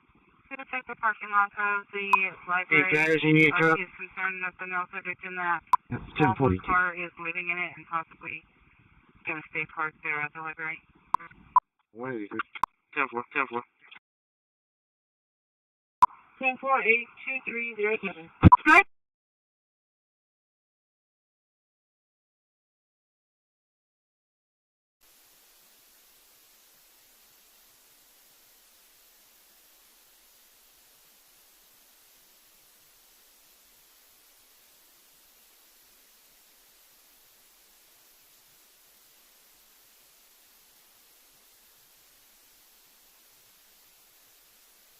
$15.25?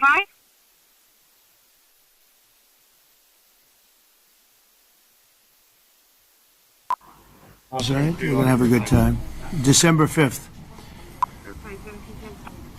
Well, thank you very much, everybody. It's an honor to be with a very strong leader, a man who has been through a lot, and a man who I've gotten to know very well, and we've gotten along really very well. And we had a big call yesterday, as you know, with President Putin, and we'll be talking about it. President Zelensky of Ukraine has endured a lot. I mean, he really has. He's endured a lot, and we've endured it with him. To be honest, it's been a long time, and I think we're making great progress. So we're going to be talking about that today. We'll be talking about what took place yesterday with my phone call with President Putin. And I think that things are coming along pretty well. It began with Alaska, where I think certain guidelines were discussed, and we want to see if we can get this done. This was long ago into the Biden administration. I came here and we inherited this, and we'd like to see if we could finish it, end it. We want it ended. So many people have died in this war.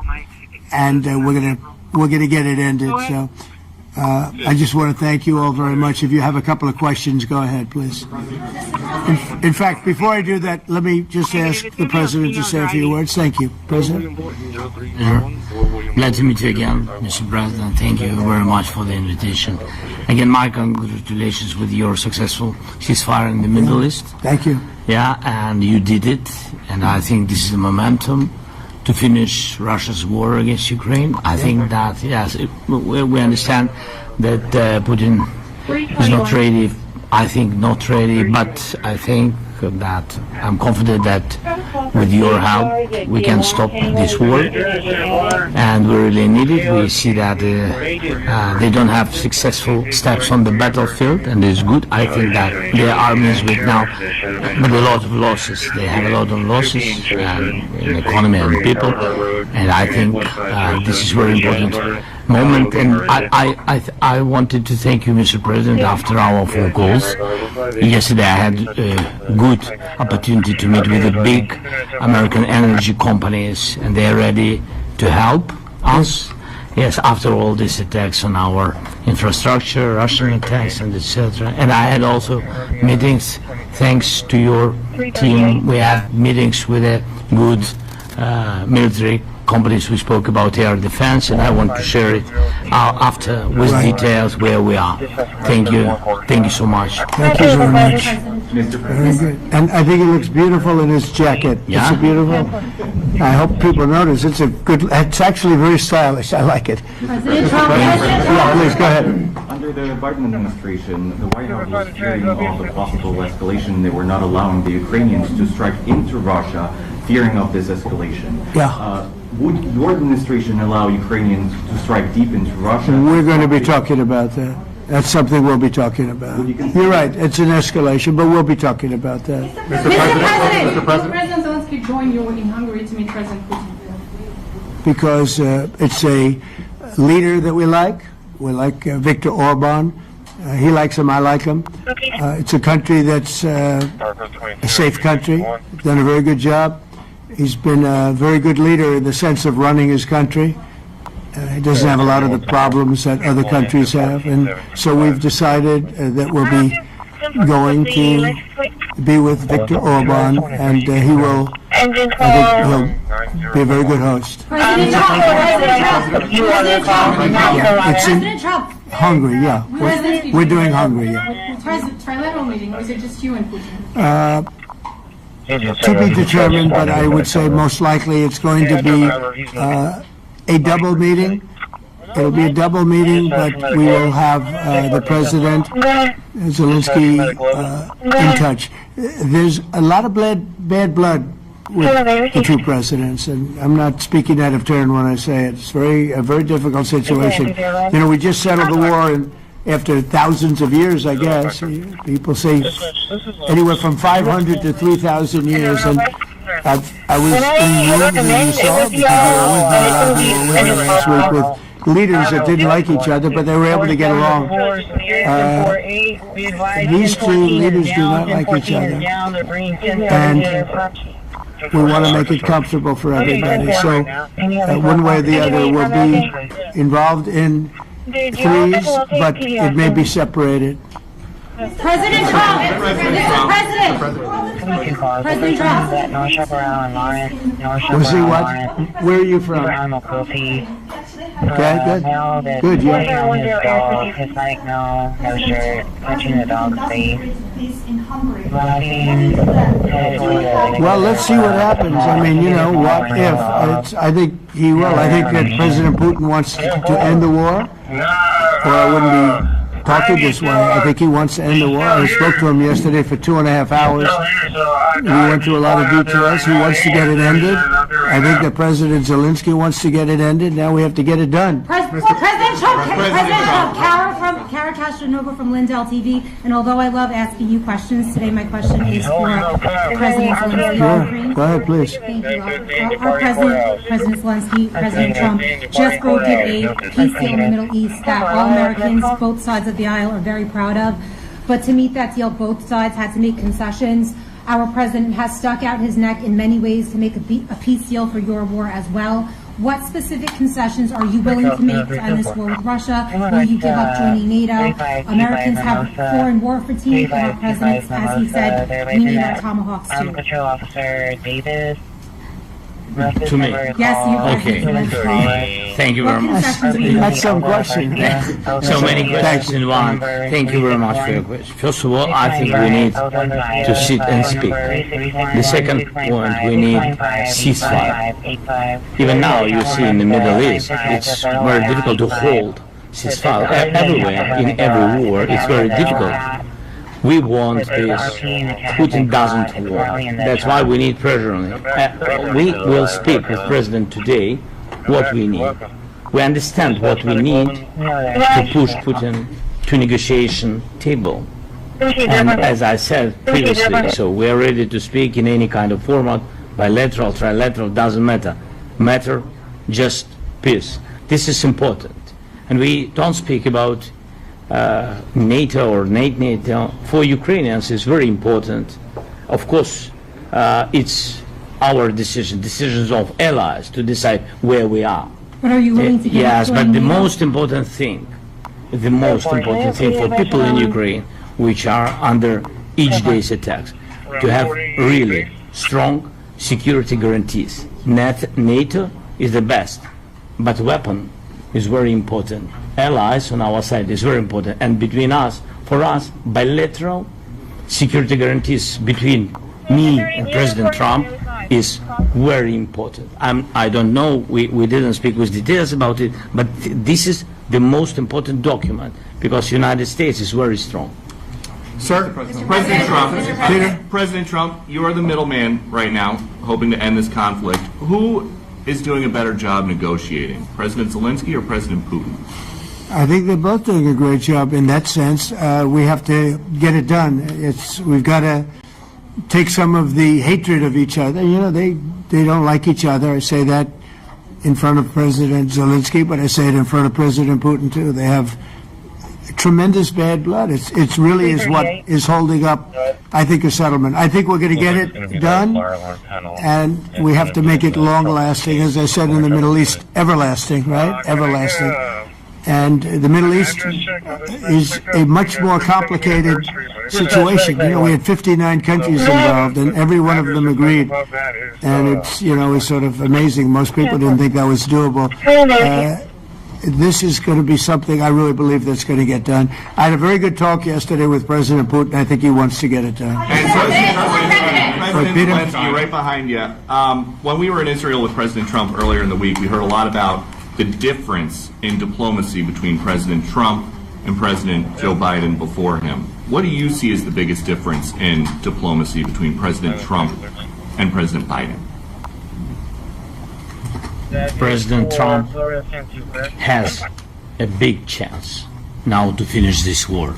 President Biden now is not the president, so he doesn't have a chance to finish this war. And President Trump is really showed for the world that he can manage ceasefire in Middle East, and that's why I hope that he will do this, and we will also have such big success. For Ukraine, it's a big chance, and I hope that President Trump can manage it. I would say the biggest difference is one is extremely competent and the other one is grossly incompetent. Sir, a few weeks ago in New York when you two met, you said that you think Ukraine could ultimately take back all the territory that it's lost so far. Do you still think that's the case, or do you think there'll have to be some sort of... You never know. Look, you know, war is very interesting. You never know, do you? You just never know. With war and peace, but you never know. Please. It continues using similar cruise missiles like caliber. Who are you with? Who are you with?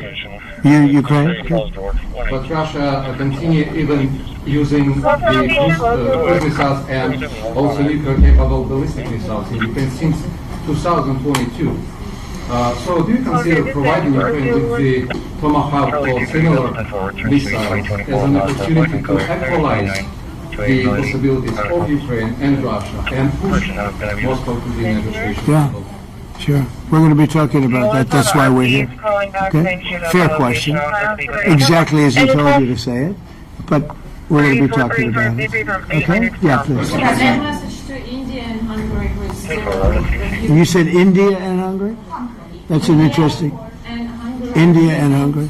It's an interesting combination. refuse to stop buying Russian oil. Well, India is not going to be buying Russian oil anymore. And Hungary is sort of stuck because they have one pipeline that's been there for years and years and years, and they're inland. They don't have sea. They don't have sea. And I spoke with the very great leader of Hungary, and they are, it's very hard for them to get oil. I understand it.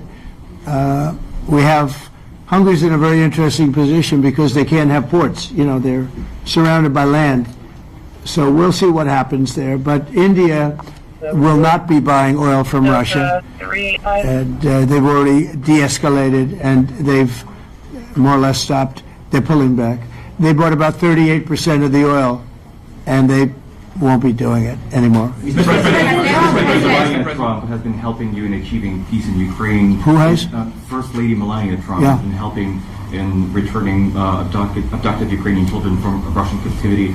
President Zelensky, do you appreciate those efforts? How do you assess them? And did you ask her to step in and to help you? No, she wanted to do it. She just felt very strongly about the children.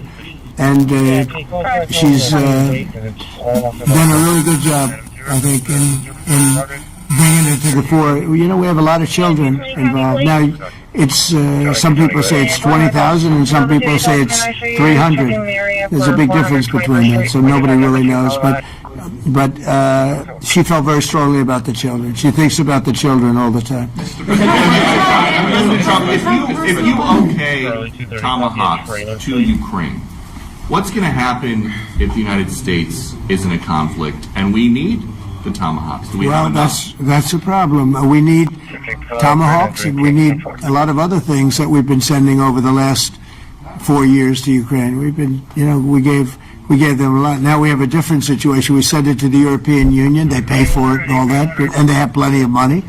But it's beyond the money. We need tomahawks, or we need a lot of other weapons that we're sending to Ukraine. And one of the reasons we want to get this war over is exactly that.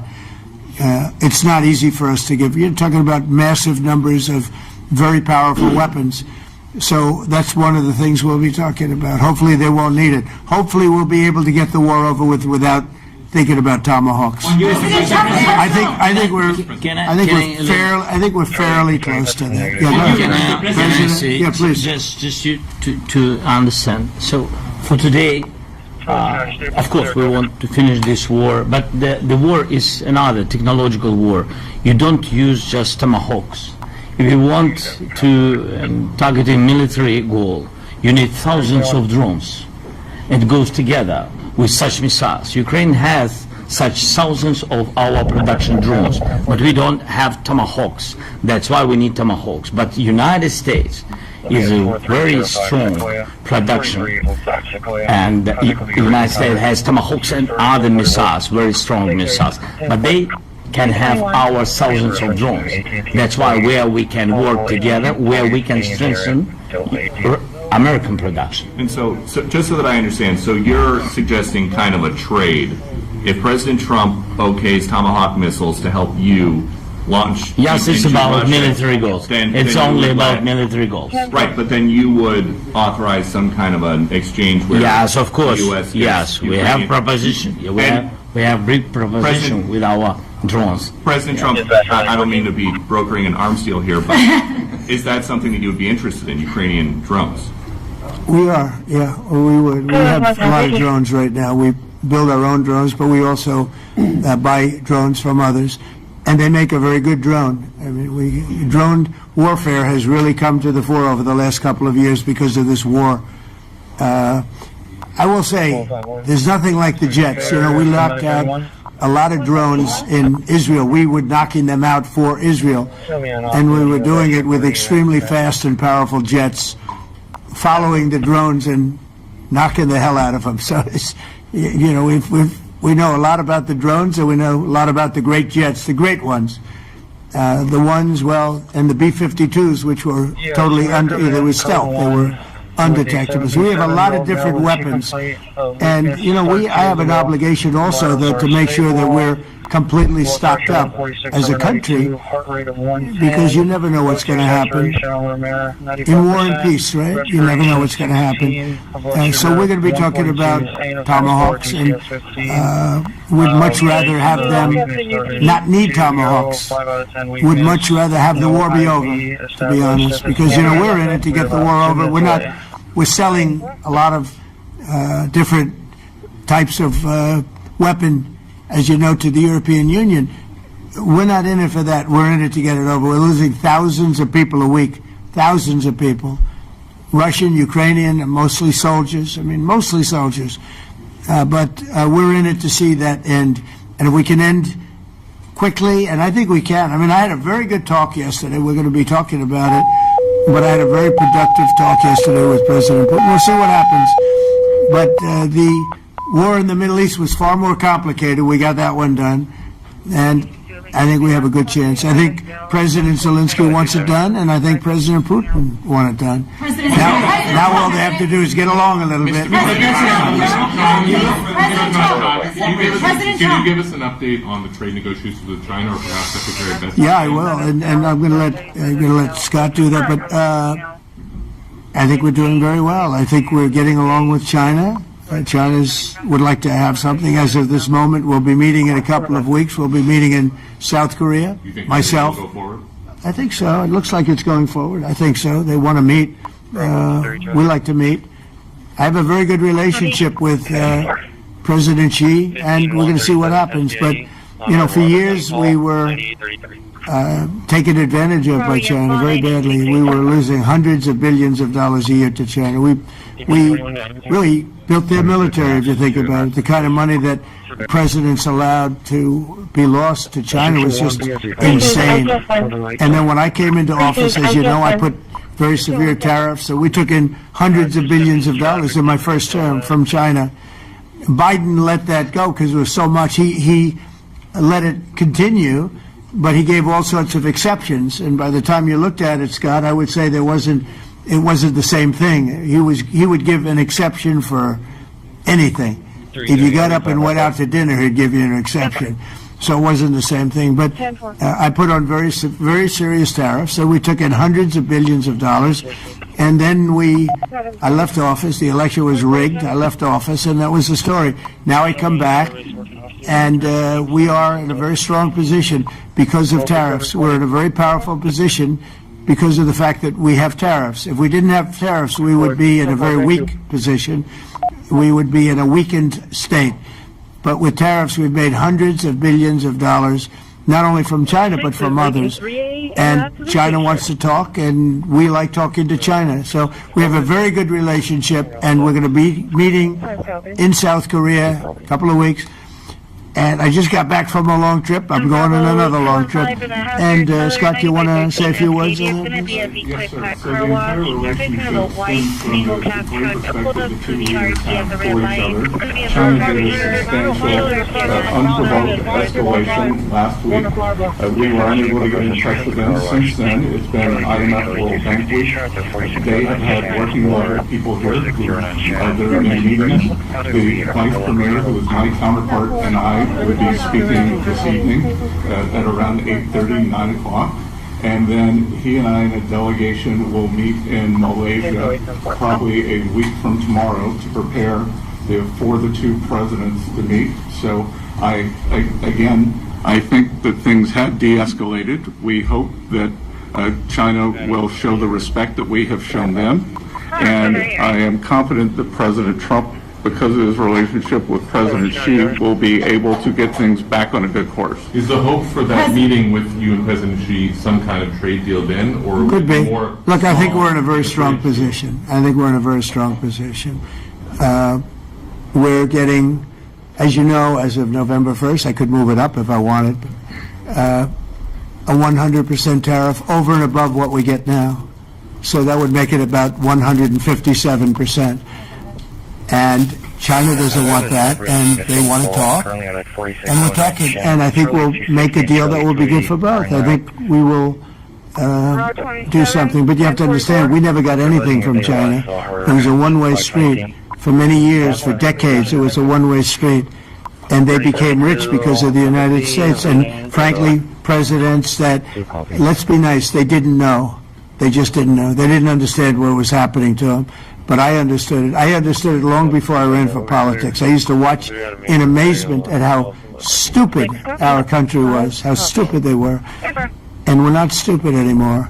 And that includes with the European Union, that includes with Japan and South Korea. All we want to do is be treated fairly. But the fairly is hundreds of billions and even trillions of dollars coming into the United States. And it's our national security is secure because of tariffs. If we didn't have tariffs, we would have no national security. So it's very important. Will you seek China's help in ending the war in Ukraine? Do you need them to put pressure on Russia? I'll be discussing that, but I'd love to see it ended before that. I mean, I think we have a chance of ending the war quickly if flexibility is shown on behalf, and again, we're not losing people. The United States is not, we're not losing people, we're not spending money, we're getting paid for the ammunition and missiles and everything else that we're sending to the European Union, but to NATO. But it's very similar. If you look at the countries, I mean, it's very similar. And we just made a very fair trade deal with the European Union, and what we wanted, and we made a very good deal with NATO too. You know, they pay for all of this. That's not what we're in this for. We're in it to save thousands of lives every week. Thousands and thousands of lives. That's why we're in it. And I think we have a very good chance of bringing this war to a conclusion. President, and your cabinet has done honestly an excellent job. I think that a lot of people could agree to that. Thank you. I'm speaking as someone who lost my father in a war, so I know the human cost.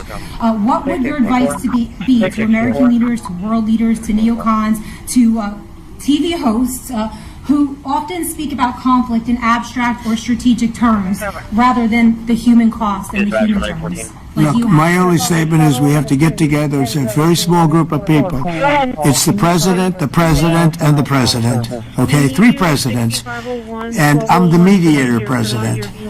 And I'm mediating not an easy situation. It should be easy, but it's a lot easier when people understand each other, when they get together, and when they like each other. We don't necessarily have that situation as far as like is concerned. Maybe it can turn around, maybe it can. But in the meantime, we'll have them keep a little bit of distance, and we're going to see if we can get it done. This is number 9, okay? This will be number 9 for me. I've solved 8, including the Middle East, I've solved 8. This, I thought, would have been among the easiest. We solved, President Putin mentioned yesterday Armenia, all of the different wars. He said it was amazing because but the big one that he was surprised that we were able to settle was the Middle East. He thought it was incredible. He was very generous in that sense. This should be something we're able to settle, and I think we will be able to settle. On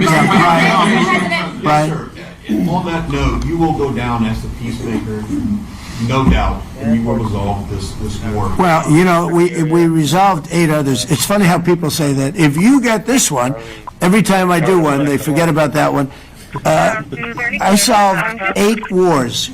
Go to Rwanda and the Congo, talk about India and Pakistan, look at Thailand, look at all of the wars that we solved. And every time I solve one, they say, if you solve the next one, you're going to get the Nobel Prize. I didn't get a Nobel Prize. Somebody got it. She's a very nice woman. Very nice. I don't know who she is, but she was very generous.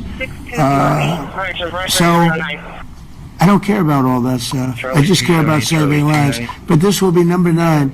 But every time I solve one, they said, sir, if you solve one more, you're going to be known as a peacekeeper. So to the best of my knowledge, we've never had a president that solved one war. Not one war. Bush started a war. A lot of them start wars, but they don't solve the wars. They don't settle them. And especially when they have nothing to do with us. I saw almost, I guess, just about all of these wars had nothing to do with us.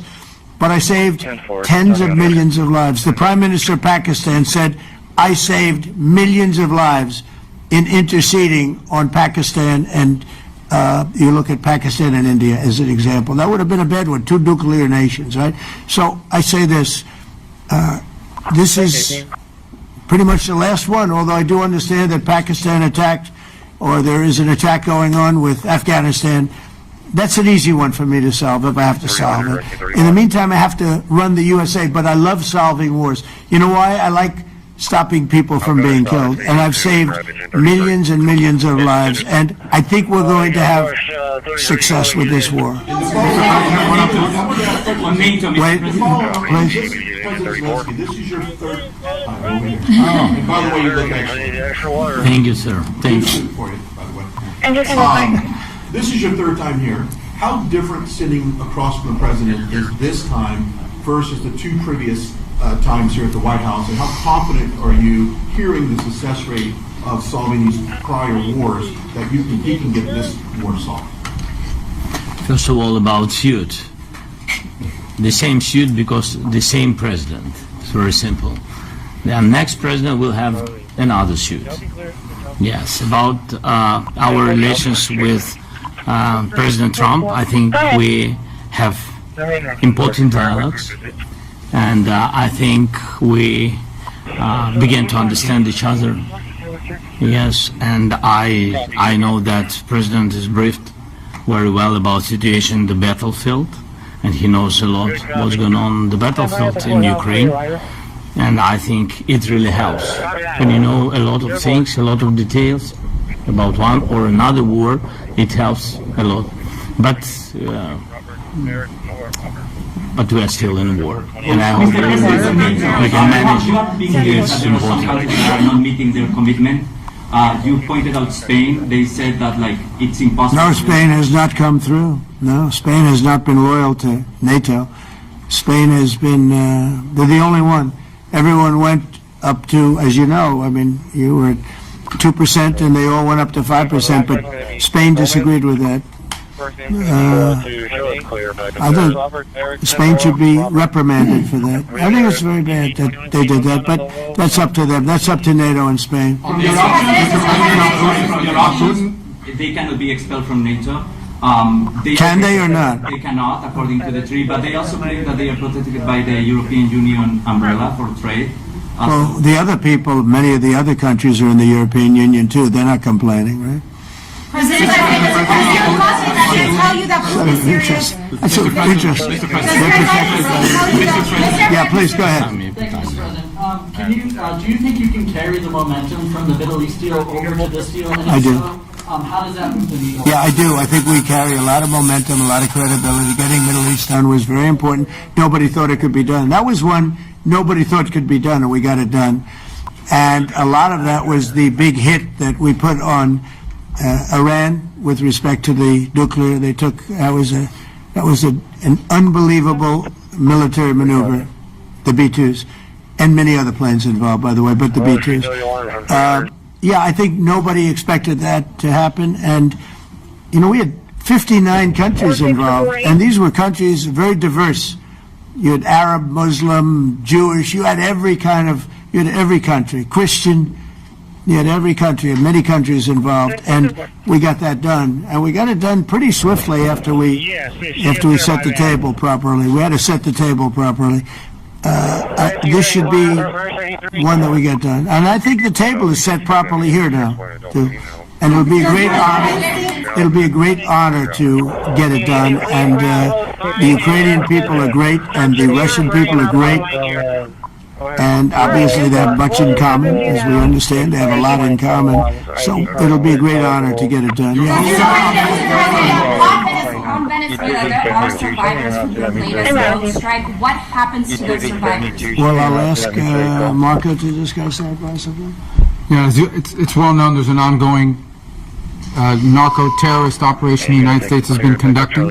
As far as details of any recent strikes, we're not prepared here to announce all those details, but you'll get that information here very shortly. Yeah, again, I mean, we're undertaking these operations against narco-terrorists. That's what these are. These are terrorists. Let's be clear. And but as far as the details of any recent operations, when we are prepared to announce those, we will, as the president has consistently done. So you may get something on that later today. Let me ask you, that was in a submarine, right? We attacked a submarine, and that was a drug-carrying submarine built specifically for the transportation of massive amounts of drugs. Just so you understand, this was not an innocent group of people. I don't know too many people that have submarines, and that was an attack on a drug-carrying, loaded-up submarine. Yeah. On Putin, is it your belief, as Mr. Zelensky said yesterday, that the threat of tomahawks and costs, as Secretary Hicks had put it, is that bringing him to the table, the fact that it's kind of a carrot and stick? I don't know what's bringing him to I think he wants to make a deal, that's all. I can't tell you what's bringing him. Sure, that's the threat of that is good, but the threat of that is always there.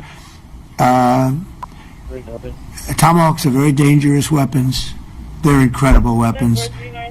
If you like warfare, it's one of the most accurate. You know, we had 30 Tomahawks in Iran after the B-2s did their damage. We sort of gave it a little capper with 30 Tomahawks from a submarine, quite far away actually, but they're an amazing weapon. They're a very powerful weapon, but they're a very dangerous weapon, and it could mean big, escalation. It could mean a lot of bad things could happen.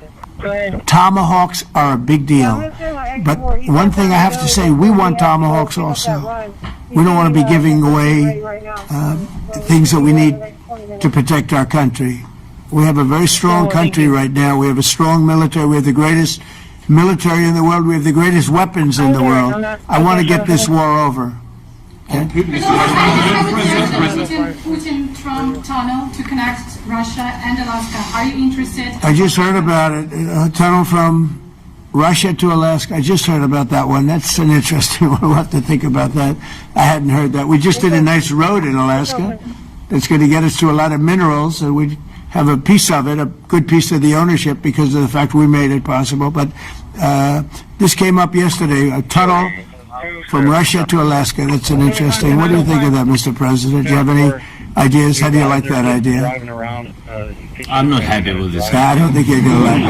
I don't think you liked it. I don't think you liked it. President Trump, do you think that you think that Putin is serious? You're going serious. Well, we had a senator that wanted, remember, from Hawaii, she wanted a tunnel from the mainland to Hawaii, and she said, well, we can't do that, so we're going to build a railroad to Hawaii. Do you remember? She's a current sitting senator, a Democrat. She wants a railroad to go to Hawaii, right?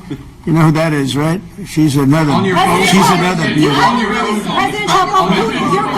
Yeah, please. On your meeting with Putin, aren't you concerned that maybe the Russian president is trying to buy himself more time? Yeah, I am, but, you know, I've been played all my life by the best of them, and I came out really well, so it's possible, yeah, a little time, it's all right, but I think that I'm pretty good at this stuff.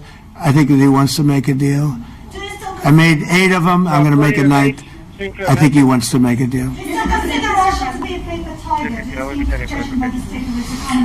Well, I think that he should have won the war in a week, yeah, I do think.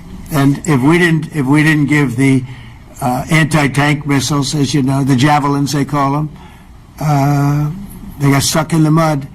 They would have been in Kiev very quickly. They were heading to Kiev. So, you know, in war you have a lot of luck too. You know, weather has won war, and the cold and the heat and all things take place in war. But that was a very interesting moment when the tanks started rolling and some brilliant general said, let's go through the mud instead of going down the highway, right?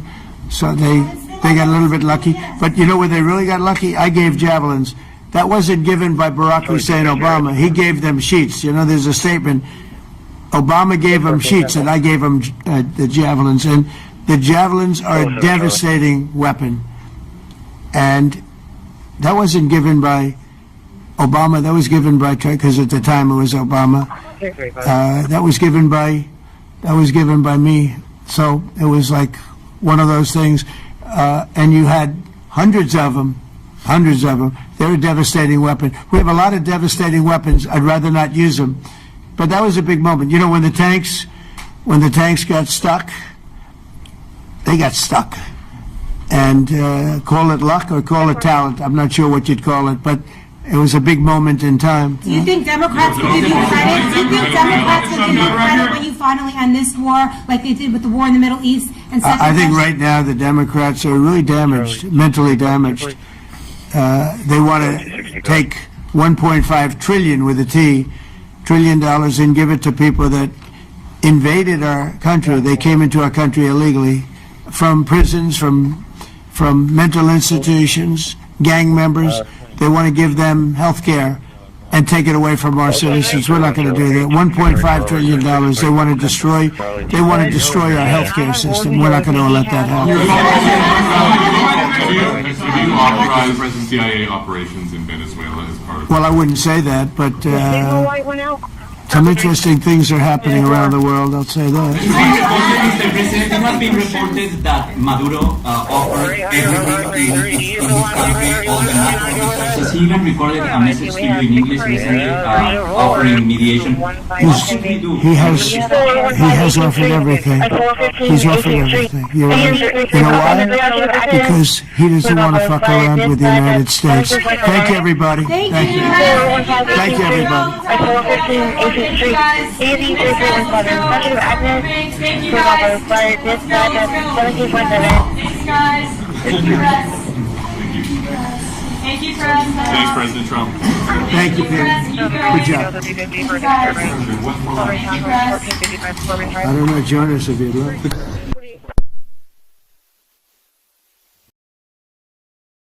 Polo 7 negative.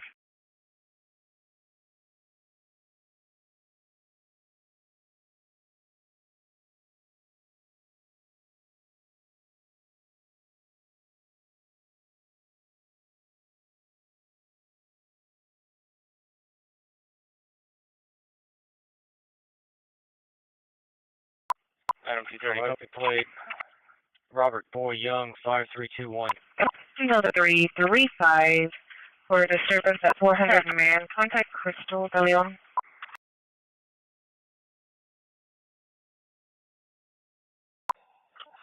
That's 85 minutes. It's going to be the Bayview Tower. Otherwise, they just terminated a male at the location. He's refusing to leave. He was walking to the parking garage. It's going to be a Mark Rodriguez, black hoodie, pants, orange shoes. And he's going to have a silver Ford F-150 license plate, Tom Paul John 2556. Charlie 250, I'll be on that main tagging.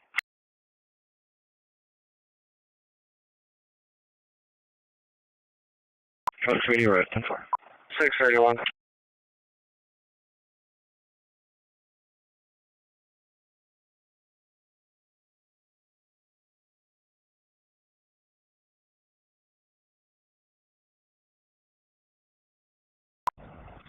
Can you show me 1041, 10-8? I'm not logged in right now. What run should I log into? 10-4.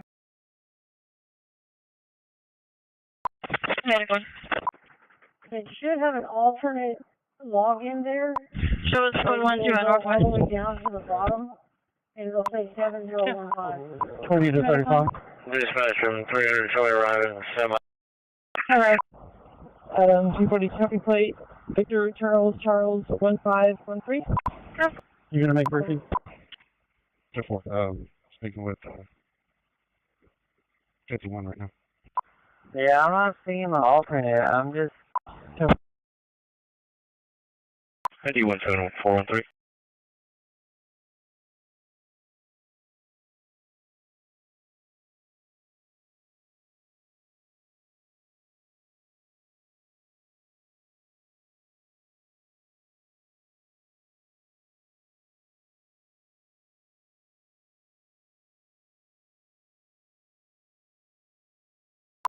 905 back on schedule at Southside Station. Medic 71, same for now. 10-4. Charlie 220, Charlie 230, mobile. Tiger 31 from 300, you can cancel. We can handle.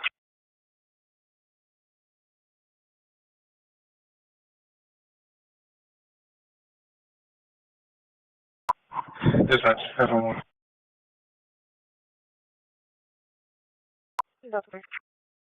Thank you for rescue. We have a man down coming in at the Aveda Institute 1110 airs for a male laying on the ground, not moving, large bird circling over him. Our department's on route. 313, 10-4. Okay, do I have a 720 replacement unit at Staple Street Station? Okay.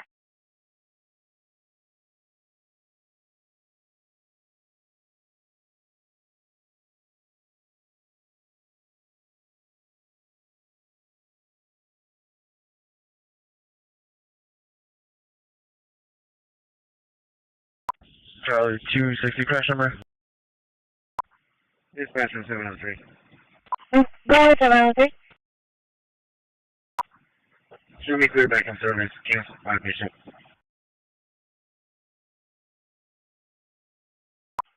Location. Engine 3 on scene. Engine 32 from cancel. Engine 3 on scene. 7001 light unit 10030. You're advising engine 32 cancel.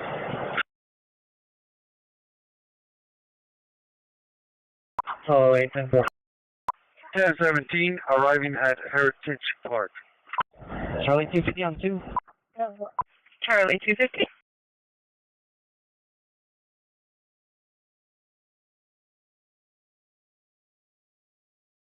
Okay. 41. I'm going to be 95. Staples on leopard. Staples on leopard. 101 ground distance 4. Bravo 220, Bravo 221, 1840 Waldron, 1840 Waldron, for Patsey, contact will be Aaron Holt. 6242. Unit 3, it's over on 2. You'll be waiting in a white Honda Odyssey minivan. This pricing does have paperwork. Off 22, Edward. And for 1753.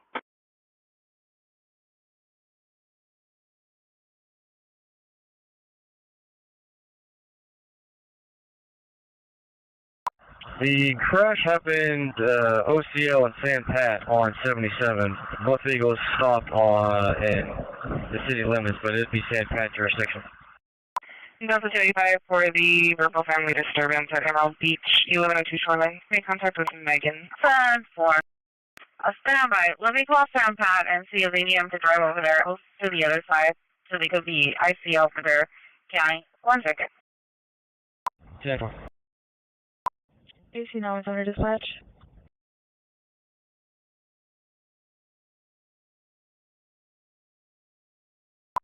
Ten 4, go ahead.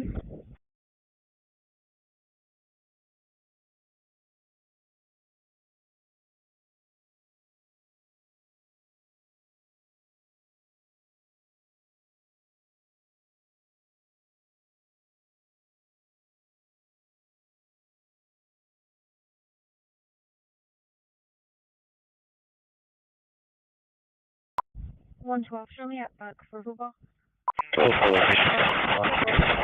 9320 SPID, apartment 904. 1003. 9320 SPID, unit 904. 1306, do you have traffic? Charlie 250, can you put me back on my call in the question, please? 1003.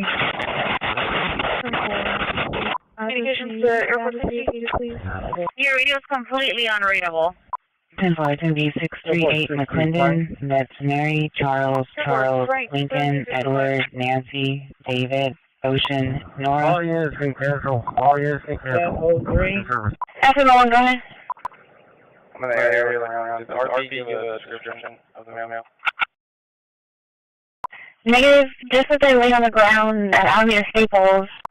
Charlie 260, can you notate on the call the block ranges of Beijing, the 5400 block and the 5200 block of Bonner? Delta 260, I'll be clear. No disturbance. You can put me on the May I man also down. advise that we no longer have a dispatcher at desk, so if the on-call officers may be called with any other calls that come in. Are you going to make your way to Circle Street? I'm fixing to head in here to look there. 300 on direct. All incoming meeting cancel, back in service. I told you 55. If I have to, yeah, 10-4. Dispatch, you'll make still on a location. Buses are being changed out or what? Those are two good things, right? Are you able to log 1306 now? Yeah, I'm over Raul right now, but yeah, if you can. Also, 905, I have their block panel in the break room. 905, block 29, 905, the block panels in the break room. You can put me on that non-progress RP. Sure, we have a minor at 4514 Corona. RP called back advising he exchanged insurance and is no longer needing PD. Right there, received. 10-4, 10-4. No, there's no apartment number 10-4. Just report back to Station 1 for now until we get both 31 back in service. Really, no apartment number. Just had to, yeah, they were having a disturbance at home. Sure. Copy that. 209, sir. It's also 360 area. 209, sure. 7-0, okay, we got one down. I just need 1-4. We're waiting for 720. I can probably take care of it. That's all right. Yeah, well, what time do you get out? 3073 arriving at A&M. I got out at 7. I'm showing the 720 as Route 19. So that one's not going to leave until 6:30. He'll probably get here like 6:15.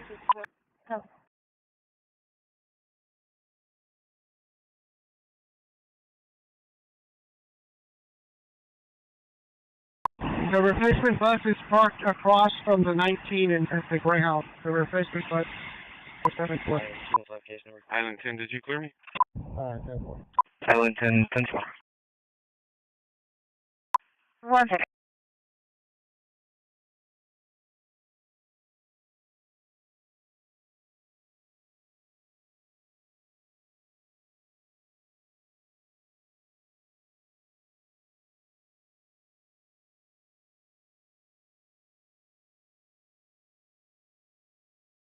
Adam 215, case number 103-0103. Adam 230. Adam 230. I called DPS. I called Soundpad. Soundpad just told me that they would have just called his DPS. So I called DPS. They're advised their incident unit is going to be a while before they get there. Troopers coming from RPs are aware. RPs are aware. 325 assist. For all of them, though. 92 lives, subject was sleeping. I'll be clear. Can you show me on that name, please? 10-4. That's 10-4 now. 1203 paper, sir. Okay.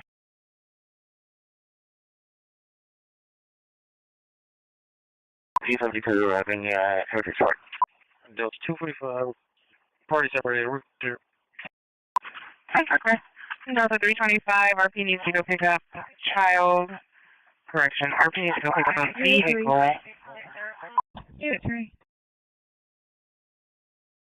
Looks like it's going to be at the corner lot. She's going to be waiting in at 2024 Corpus. Dispatch from Lifeguard 3. 2036. I'm clear 57. Ops 22, David. 1042, so basically we have 8 priority 3s, 1 priority 5. 320 Delta. Change, brush fire. The owner was advised of the burn ban. And Delta 245, this is CPS 656 Street. Contact Jose is going to be in our black van. 12-4, you two. 10-4.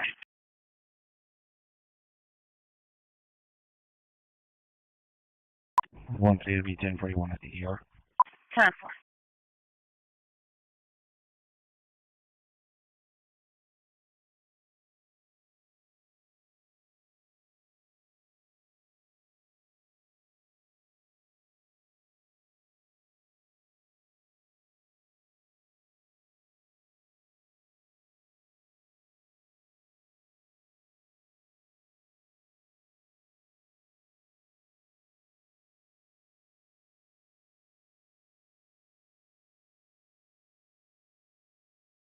Charlie 290 for the minor. It's going to be at 5253 South Stable Street at the RPCU. Contact Ramiro. 10-4, thank you. Off 32 Charles.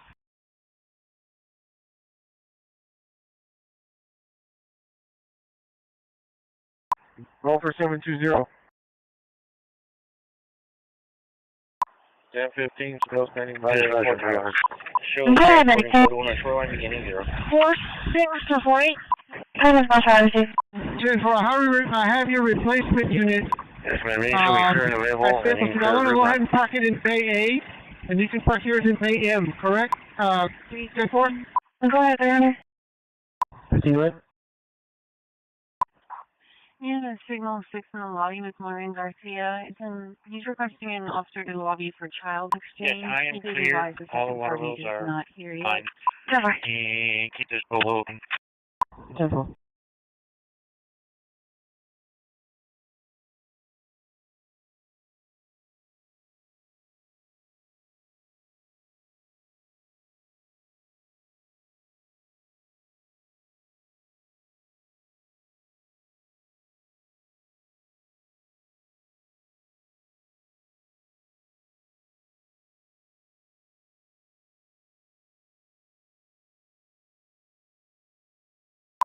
Bravo 221. Bravo 221, go ahead. I believe there's a call yesterday. Could you cross-reference that call, please?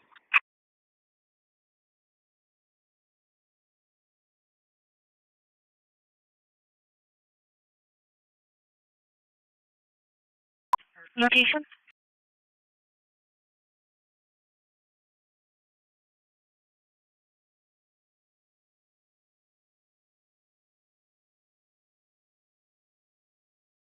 Okay. 1204. Go ahead.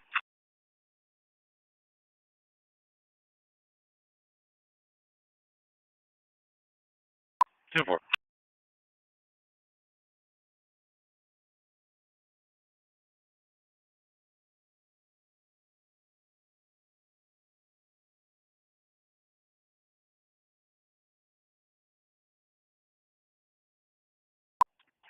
Civil. 1207 location. 802 Barry, apartment 801.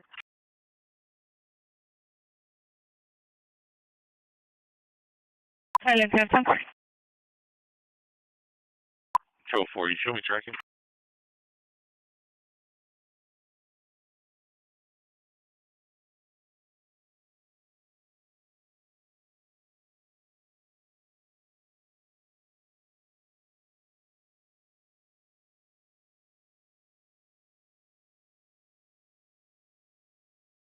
Ten four.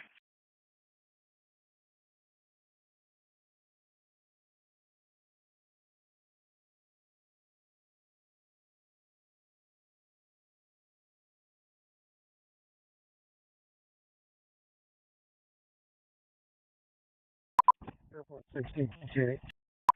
Delta 3. Airport, GTA. We had a call come in for damage. Looks like he was driving on the causeway and something hit his sunroof and shattered it. Now calling back requesting to cancel. He doesn't want to make a report. Call for medic 11. Medic 11, difficulty breathing. 1421 Woodlawn. 1421 Woodlawn. ESV 1110, question the guard hole. Door call for fire dispatch at 1804. We can close it.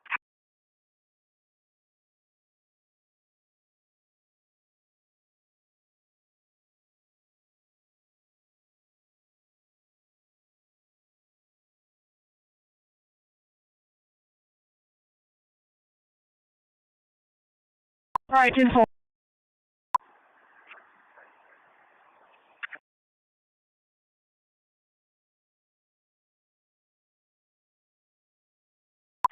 That's 10-4. 10-40,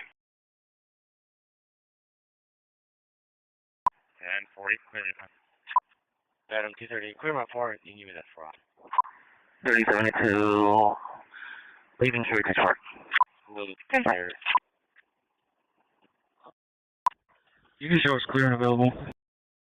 Available.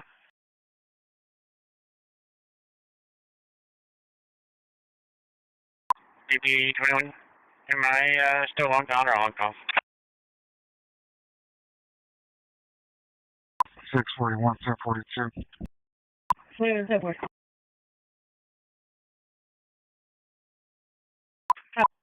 618, 1042.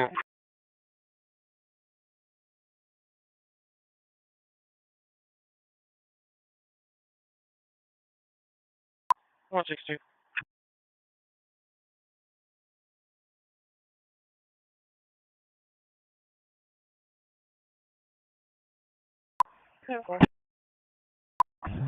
What are you going to say?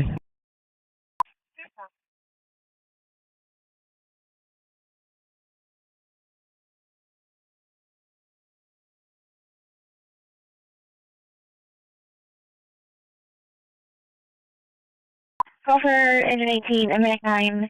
Engine 18, Medic 9, testing. Northeast State Mobile Home Park, 6301 Old Brownsville Road, Lucky David 1. DUV 1012, Caution of Saratoga. We're off of EMS 1 at 1807. Delta 335 for the burglary out in progress at 1222 Coleman. Contact Elizabeth. 315. That number, please.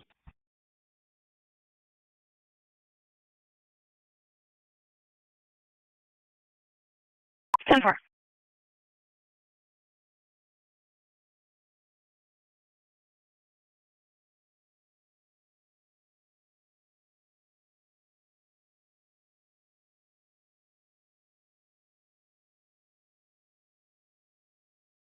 I'm done with 720. Thank you. Stand for. Can you show me 1041 and 2-man with 508 and 504 as primary? Yeah, well. 10-4.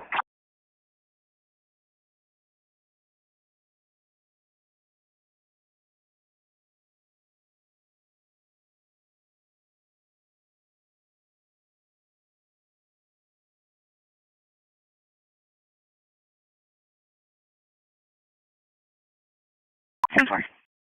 Airport 60, clear the QTA out of George. Charlie 350.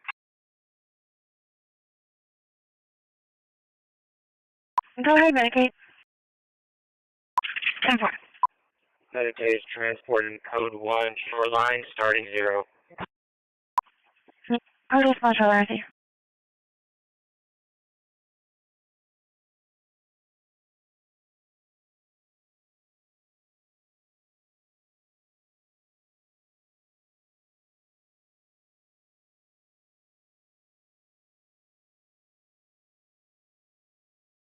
Stand for.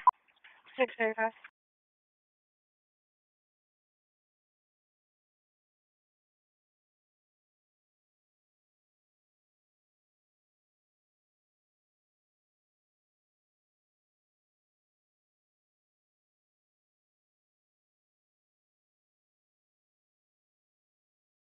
Also being updated.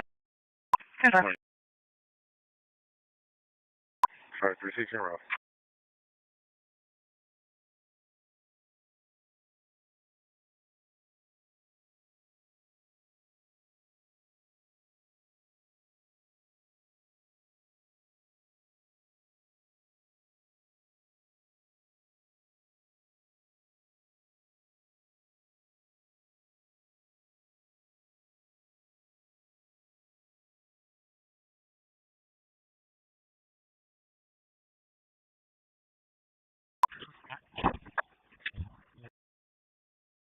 Three, 23 traffic. Stand for.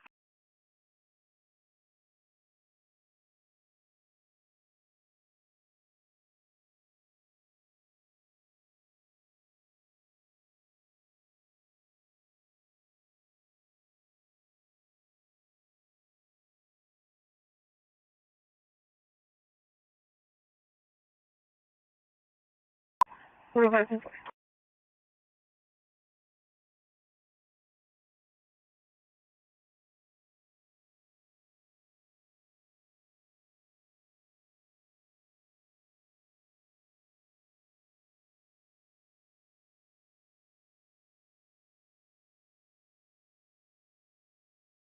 Plus 225.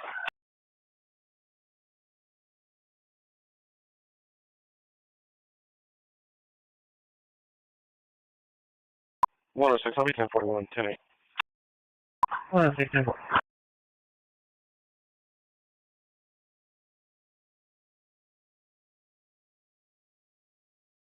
Henry, 1811.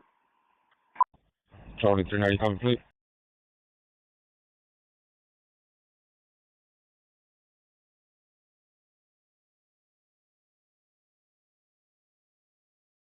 If I was going to be Lincoln Union King Charles. Negative. Lincoln Union, King Charles.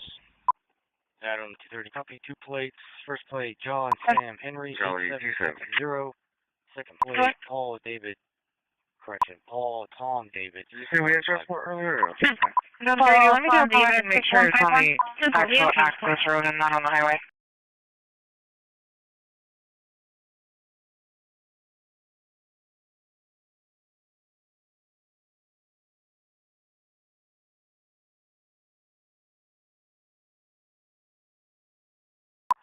Enforcement, have a good day.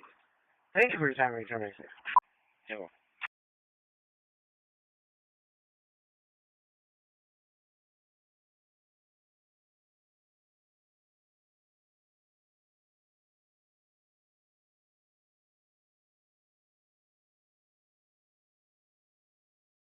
Delta 380, it is going to be on the access road. She says closer to Luby's. The old Luby's. Oh, Yes, it's very apartment 1201. Simple. Location? 6530, Apple Harbor.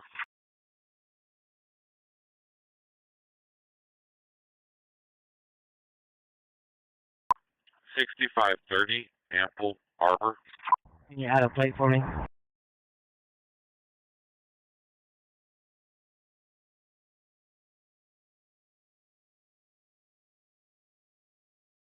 Those 335, copy, plate. Sam Lincoln X-ray 2941. Charlie 360. Sam Lincoln X-ray 2941, so far. Ready to do for takeoff?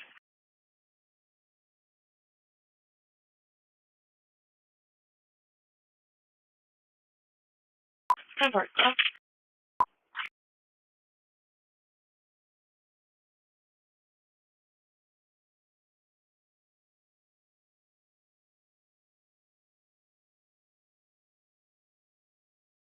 That was Frank Henry Robert. What were the numbers? 0233. Confirm.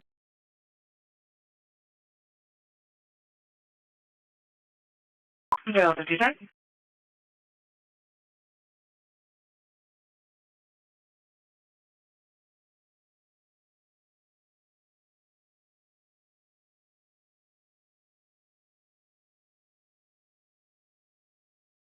Comfort large high school notation entertaining. Delta 210, right. Confirm. 12-4, paper, sir.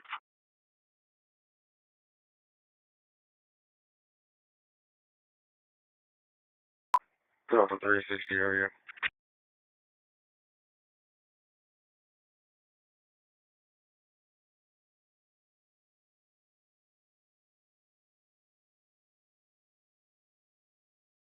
Confirm.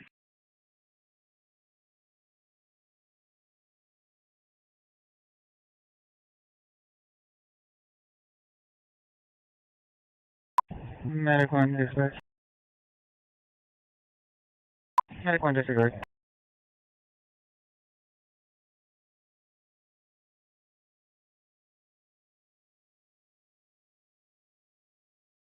Zero. Charlie 220, clear 57. Medic 1. Charlie 220.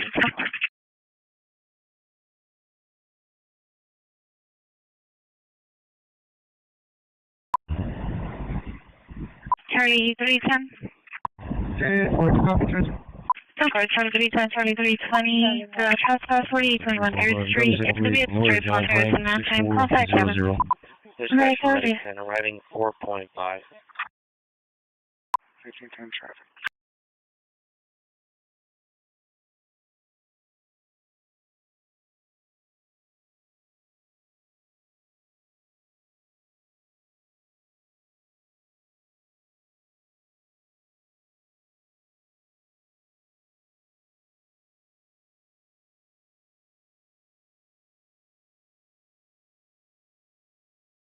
Adult male in custody at 1816.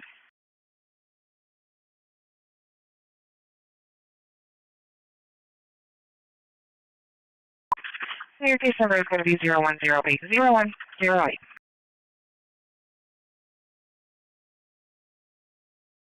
Charlie 350 radio check.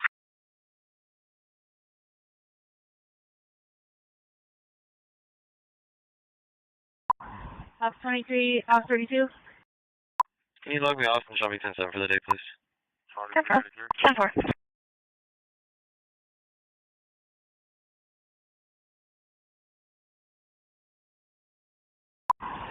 It was off 32. If you need, I can run and get the jumper box. I don't see 30 case number. Negative. I'm already driving that way. So the case number is going to be 0109 0109. 10-4.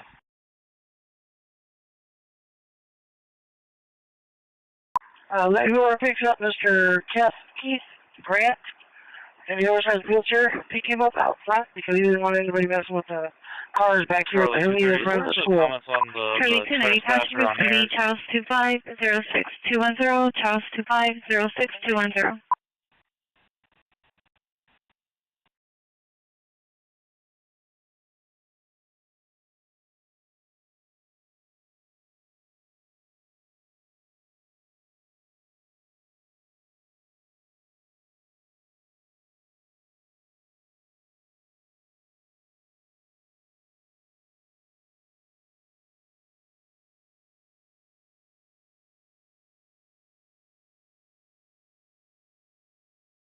Charlie 230 is trying to fight what's going on the road.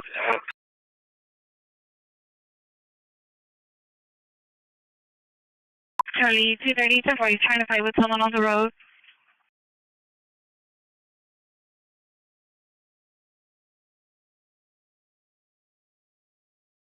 1050 gives us a patient.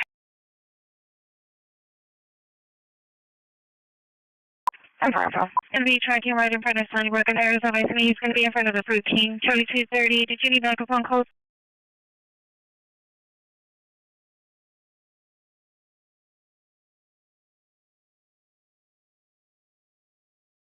Sorry.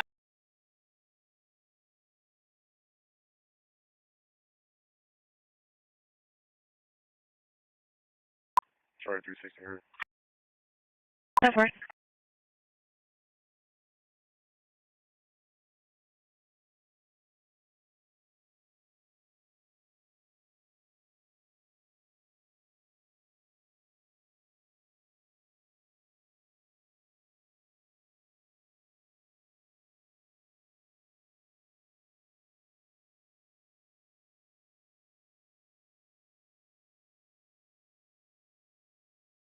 Charlie 390, Charlie 355, that's in progress. It's going to be at the Melrose at Airs 4977 Airs Street. Contact Bell employee at the location. Everything of 3 females inside the location. Shoplifting, all with big purses. 840. 1017 arrived at Off 32 Courthouse. Medic 11 in house facility, code 1, with a 47-year-old male patient. Annotations for G15. She's complaining of breathing problems for the past 3 days. Patient does have a history of emphysema, stage 4, and pancreatic cancer. Patient has no allergies. Does have a fentanyl patch that was placed this evening at 6 p.m. Vitals are as follows. Blood pressure is 124/86. Heart rate is 122. 1017. O2 is 96 on 3 liters nasal cannula. Temp is 99.7 and blood sugar is 131. Do you have an IV? Charlie 220, let's do about Charlie 250 for that suspicious activity. 5,000 to call hearts. VFD lamplighter apartments. RP decline contact. Can I get your route to the stripes and tap? The stripes and tap Copy, for Roman 5 a minutes on civil arrival, matter. thank you. RP is Debbie Ortiz, states that the other parent did not bring the child along during a custody exchange. RP is driving a black Toyota Corolla. Sorry, 360. Do we have an apartment open?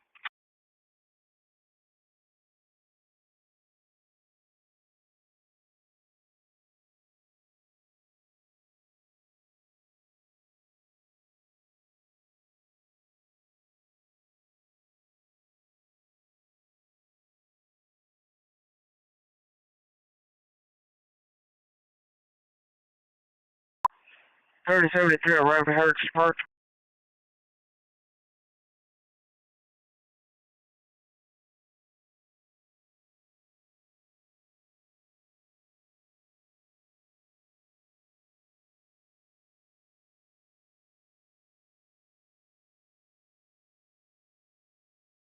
Charlie 220 area.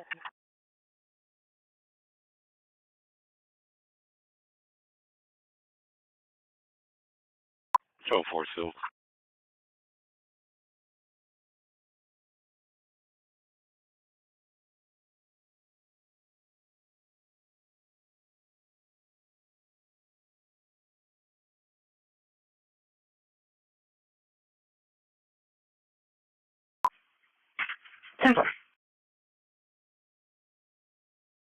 Charlie 360, history shows apartment B as a boy, 13.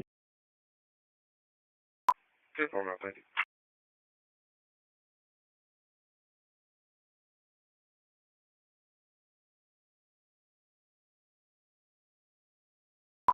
Yes, sir, that's great. Okay, alright, shoreline, 9.1.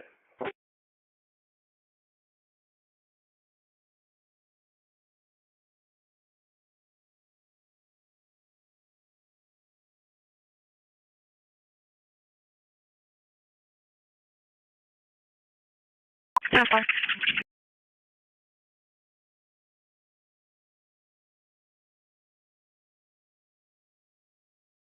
Charlie 350, Charlie 391, is she holding off on that, Charlie 3? Dispatch 111. Transporting code 1 day, starting 0.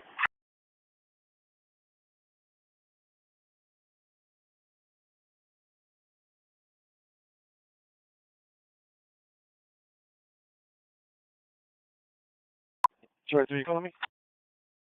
10-4, we have a call for a theft at 4977 Area Street. It was going to be at the Melrose. They are requesting to cancel it. I've had the females are going to be off the property. 4801, 1044. 10-4, ma'am, we can close it, thank you. 10-4, Charlie 350, Charlie 395, suspicious activity, 3322 Bronner Parkway. Repeat defining contact.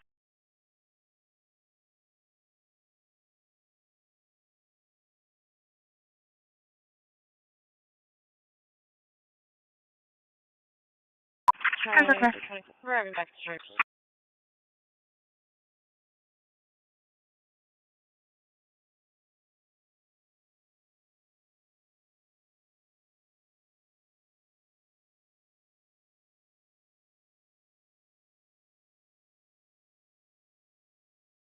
Charlie 286 at port. Charlie 280, I'm going to shoot off for that harassment not in progress, 3701 Cimarron Boulevard. It's going to be at the Cimarron Court Apartments. RP's going to be the property manager. Business is Willie's Auto Sales. They use the car lot. Looks like there's going to be theft from the house behind businesses. Charlie 250, copy, direct.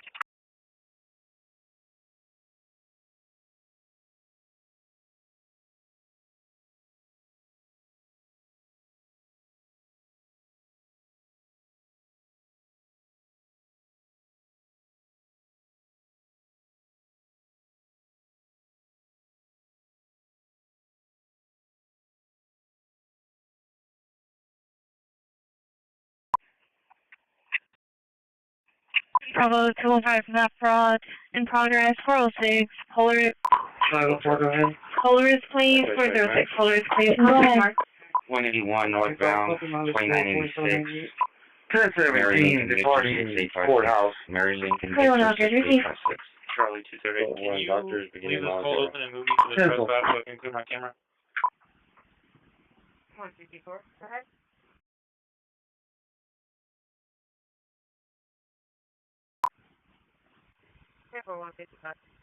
Delta 2.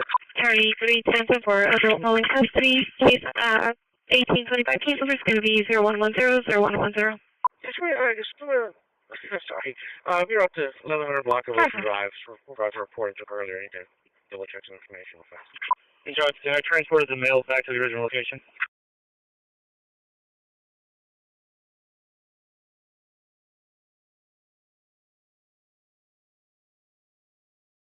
For any mileage 51825.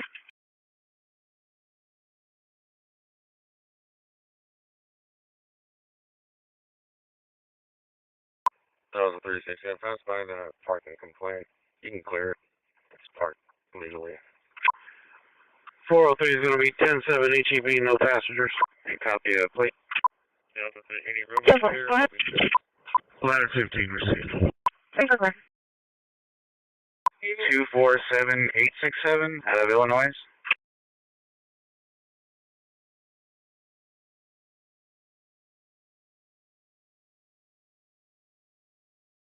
Charlie 230 clear. Can you put me back on my last call, please? Ladder 15 code.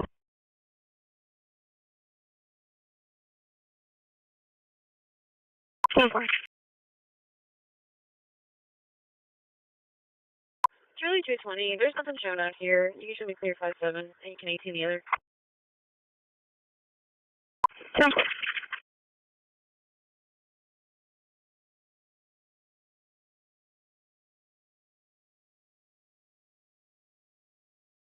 Delta 360 area.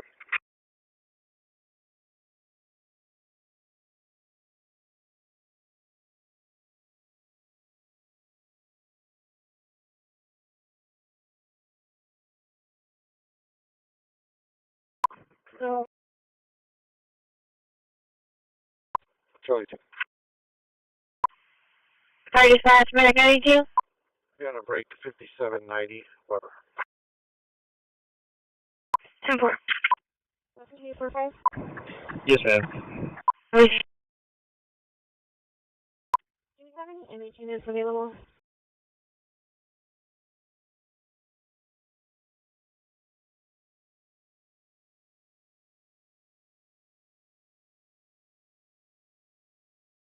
Bravo 205, 10-4. And Bravo 230, 240 with Island 10. It's going to be for a GPS activation. That's 10-4. They're all locked out for the day. No, it's going to be the address, that's fine. Bravo 230, 10-4. Medic 92, Medic 15, and ladder 15. I can touch all three and it's clear. On callback device, it's accidental, there's no emergency. Charlie 350, can you update call location at 3326? Receive.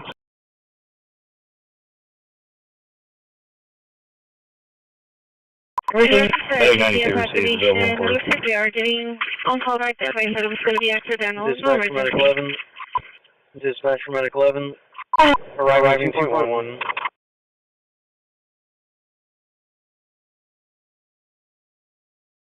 I'm 10-4. Officer 32, Henry. 10-4, Henry.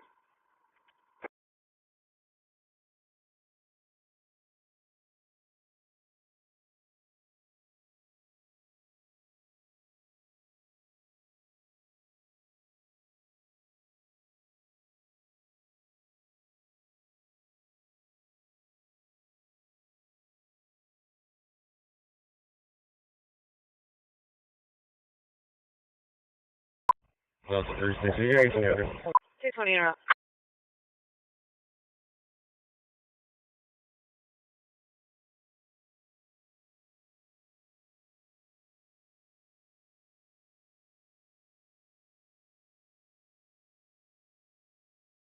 Oh.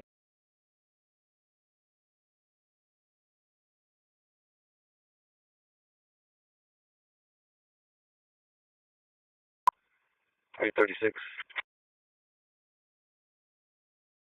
336. I'm in 743 and I'll be assigned to La Quinta.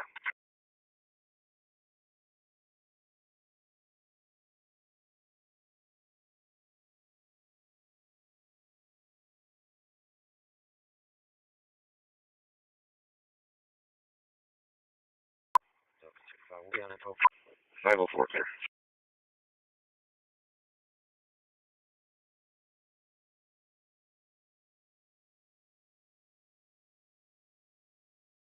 Yeah, Hotel Plaza.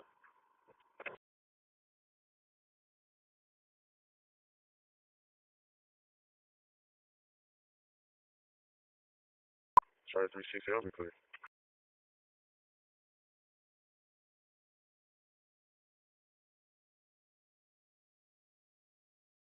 Staples and SKB, so.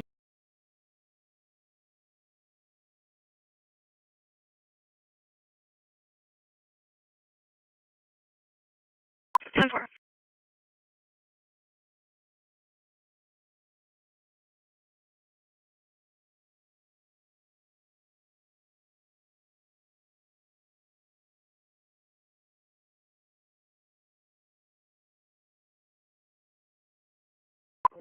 To departing 10. Little, on duty.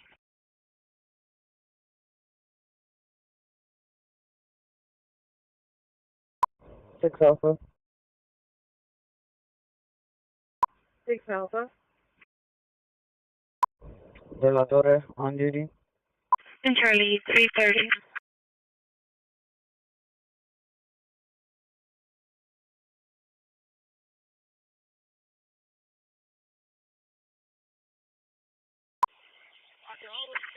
Hello.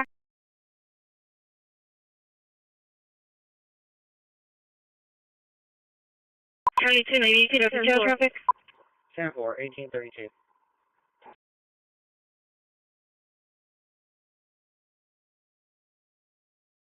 Rincon West. Charlie 290.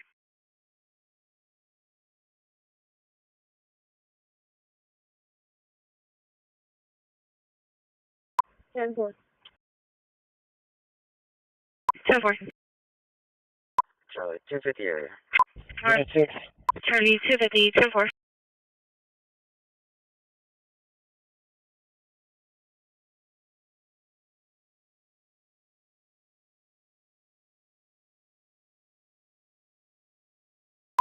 Charlie 10, transport going to check out.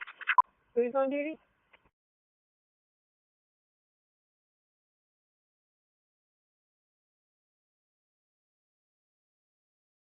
GNC, I'll say.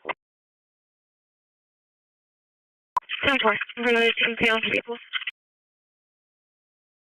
Those are 325, we're clear.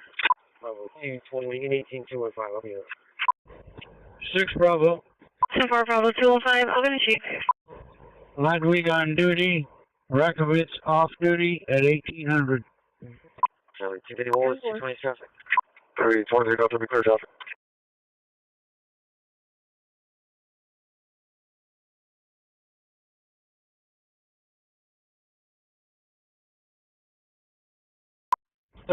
Sam, show me out of service. Charlie, you're going to be routed to check out with one adult male. Thank you. Ready for my location? 5 Alpha. Next laceration on arm is bleeding. 10-4, laceration on arm, bleeding. 5 Alpha. Cavazos on duty. Robles off duty, 1800. Alpha 3. 10-4. 10-14, go ahead.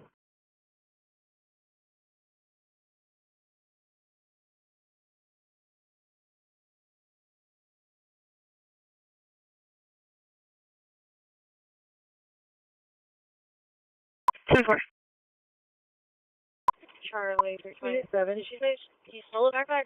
Okay. 10-4, we can close it. Martinez on duty, 1800. 10-4, it's perfect answer. She's 30. Stole the backpack. 10-4.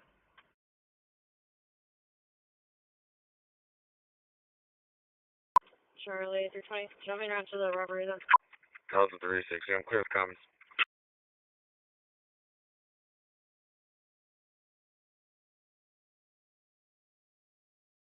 And Charlie 320, we're going to be clear for recall.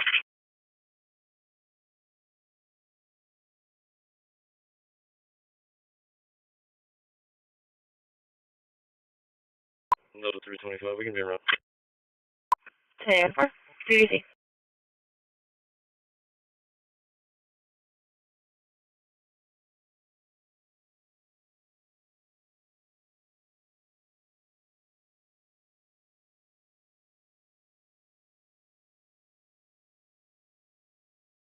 Call for medic 14. Medic 14, side with injuries, staples, and SCID eastbound. Staples and SCID eastbound. EVs 1406. Bleeding on scene, requesting medics. Patient laceration in the arm. They're going to be in front of the GMC on Staples. Work Alpha, fire dispatch at 1835. Alright, Charlie. 204 UTLS. 10-4. 1017 arriving at Heritage Park. Charlie 392.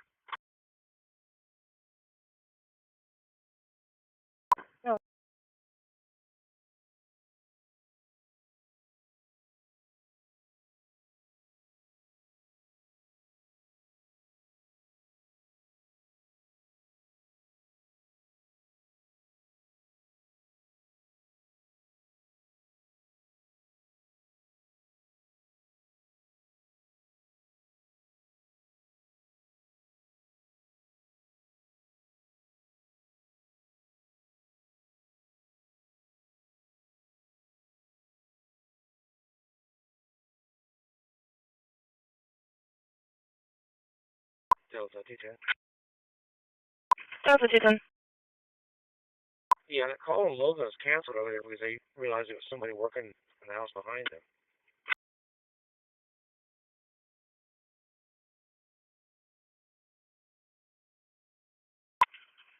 10-4. I can do a callback and see.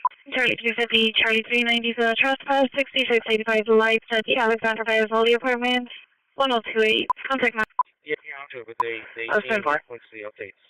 Maybe she hasn't been updated by her husband. I'll call her. Can you advise that it's going to be in HEB parking lot? 10-4. Charlie 250, 10-4 will be in the HEB parking lot.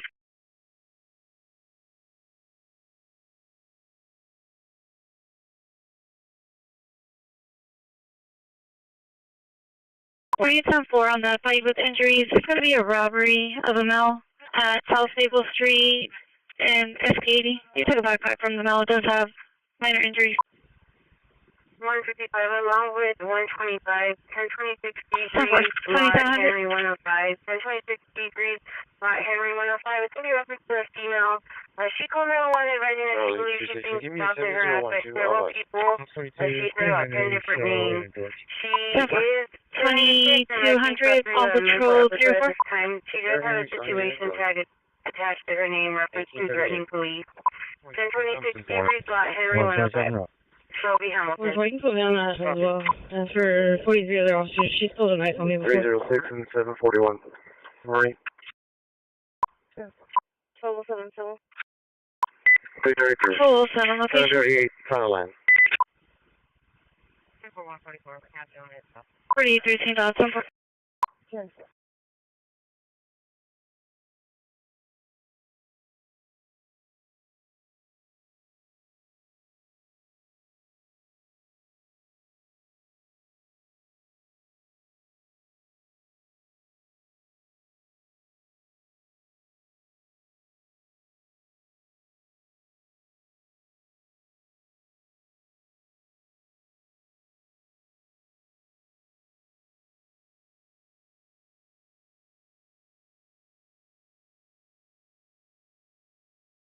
Roger, 36. Bravo 221. Are you able to do a call back? Or no, you go ahead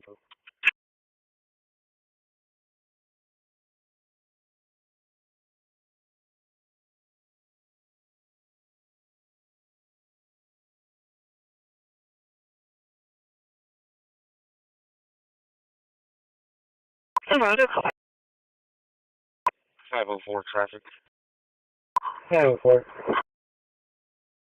181 northbound at 3865. Mary X-ray Sam 4042. Mary X-ray Sam 4042. Sample.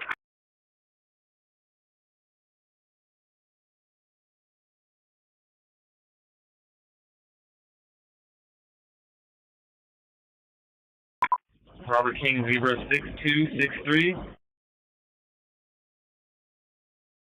Tom Frank X-ray 2155.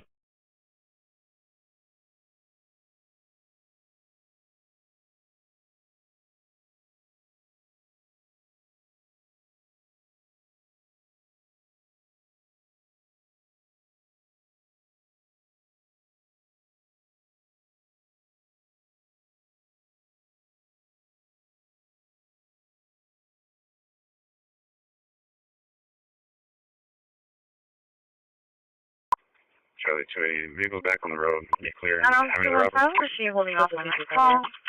Pretty much. Servants 1925 Sunset, 1925 Sunset. Charlie 220 mobile. Charlie 330, Alpha 3, clear as well. Item 205, 10 4. It's coming in as an open line disturbance, saying male saying female tries to steal with the chains off his neck. Active disturbance in the amount of female. Also being updated, the address was obtained through rapid request. Charlie 250 220 mobile. Adam 230, I'm clear 5-8.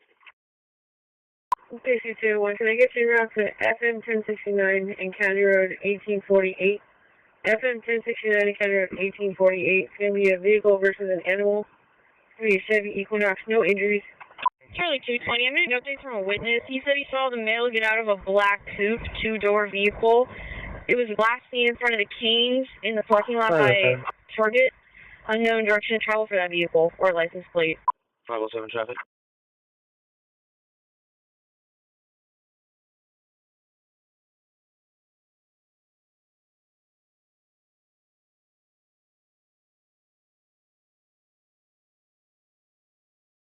Hey, Charles 305.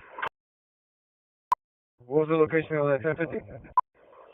Hey, Charles 205. We have it at 1069 and County Road 1848.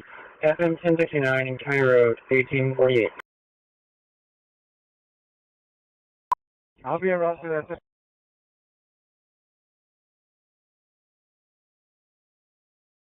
637 redirect.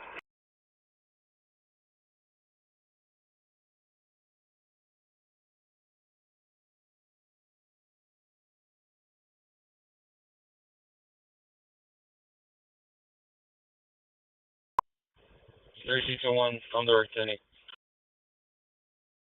201, 155. We'll be checking Skyline area. Adam 220, I'll be 74.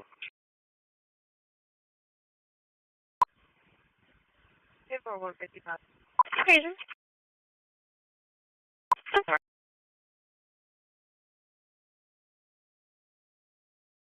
Another 325, we're clear.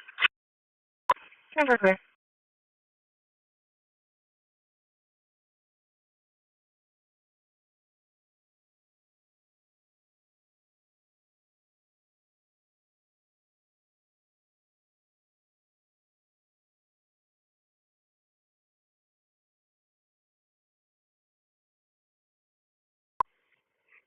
Charlie 270, clear 5-8 arrest, and put me on that, Robert. 705.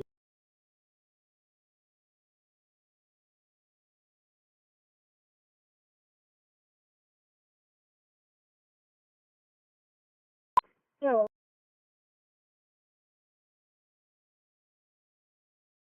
Just pricing of our pending calls, we have 5 priority 3s, 1 priority 4, 1 priority 5. Adam 205 area. 10-4. Correction 144 is negative. She gave us no information. Correct. No. I show myself 123 in the area. 140.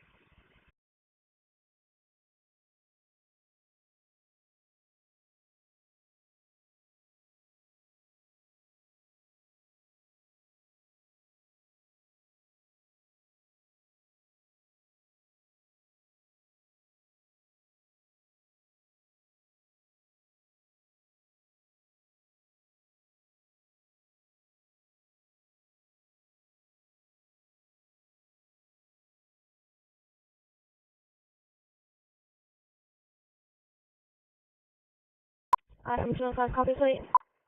322, I'll be assigned to. Right.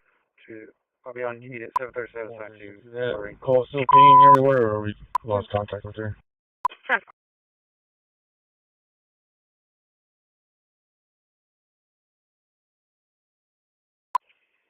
.504 clear. 10-4, Charlie 330 Ocean, by the Charlie 250. 10-4. And Delta 2J. Correct. 633, I'm 23. 333, 10-4. 33, 10-4. Okay.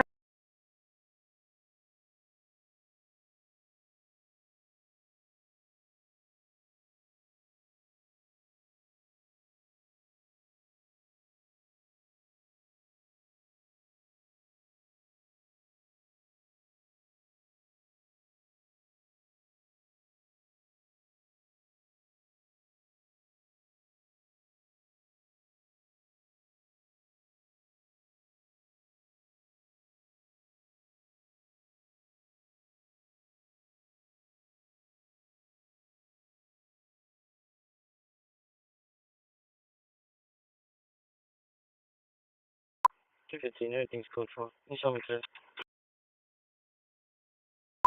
2-4.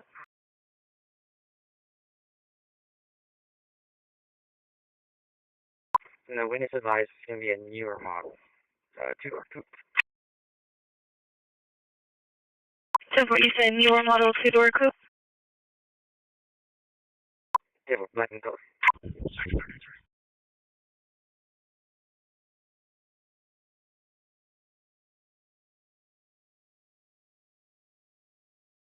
Careful.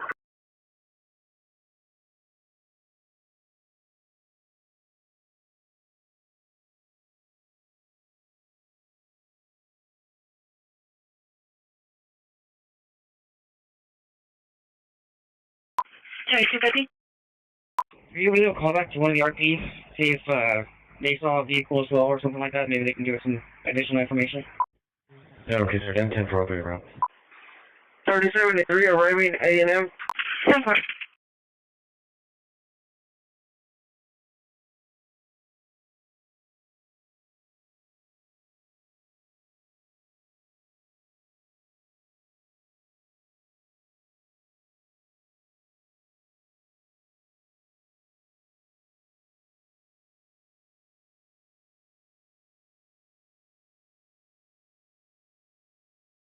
Mm-hmm.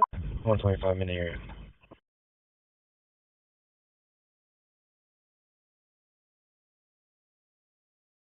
I was in 10-4. 10-4, both units. 10-15, departing here, depart.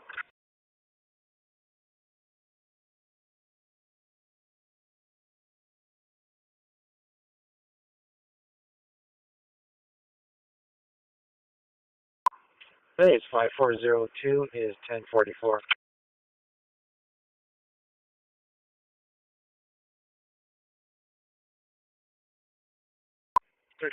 Unit 751. I'll be behind the land.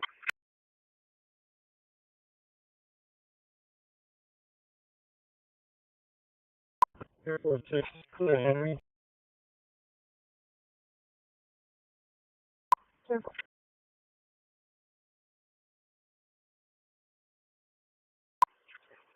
313. 313.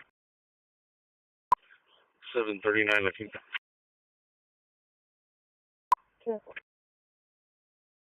Charlie. Charlie 3 mobile.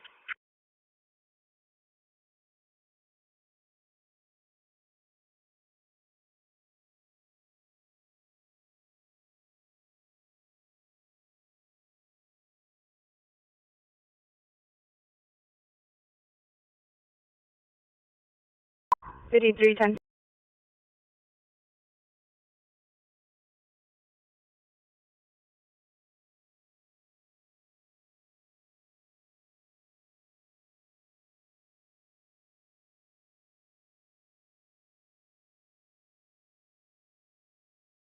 Charlie 250, 10-4, and Charlie 250 did a callback to the original RP. She advised that she just witnessed a male arguing with another male holding a sign, and the male crossed the street, and that's when the disturbance occurred. No other information.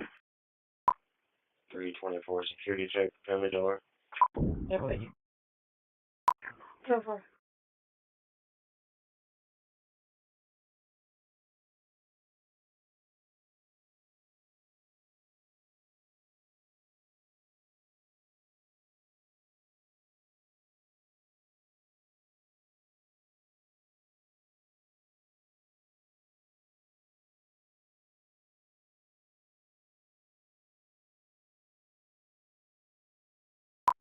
When they get contact with the train?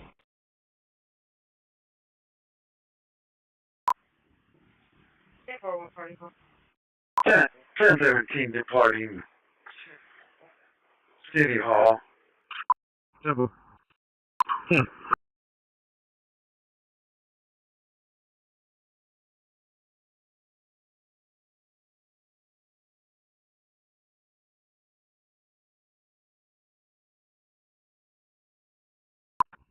North 42.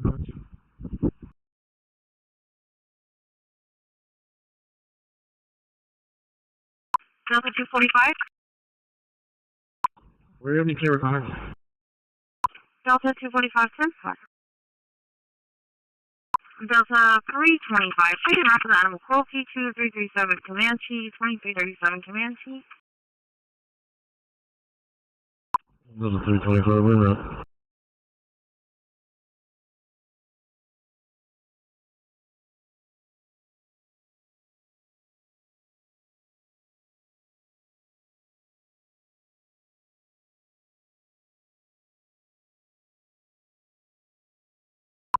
Delta 245 Pheasant, shows on the center with 210.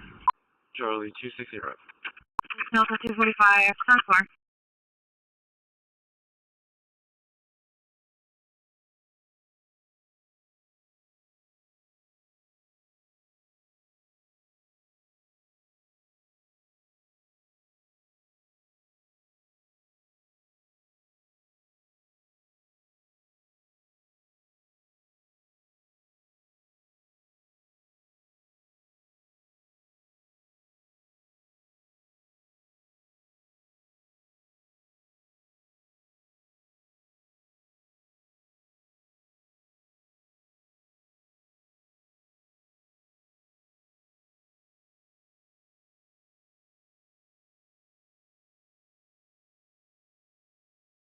Sure. 2808.5, 90714.7, 685. Landing detour north at 20 minutes. Right.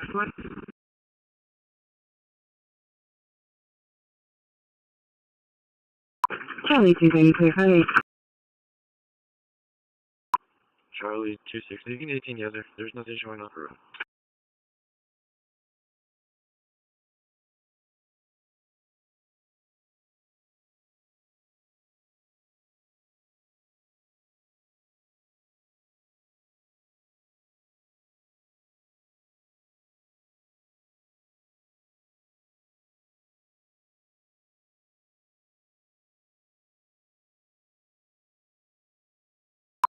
Charlie 250, Charlie 2, Charlie 228, Charlie 250, mobile.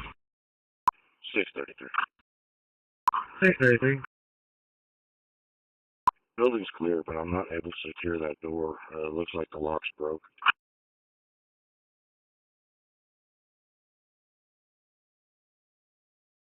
125, show me 1018, clearance, diesel map, and NBC connection issues.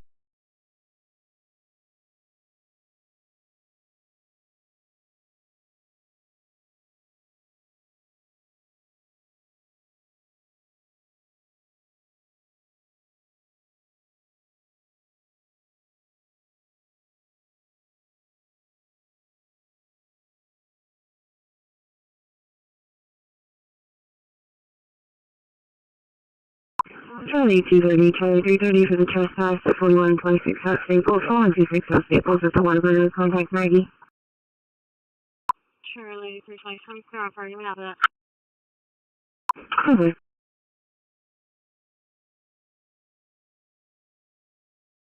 Charlie 230, I'll shake please.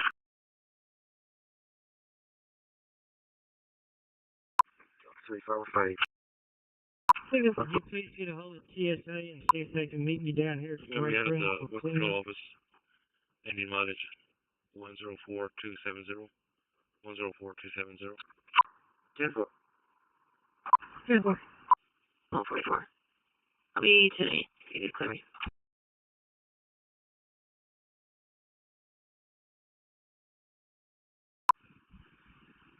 Or 124, 156.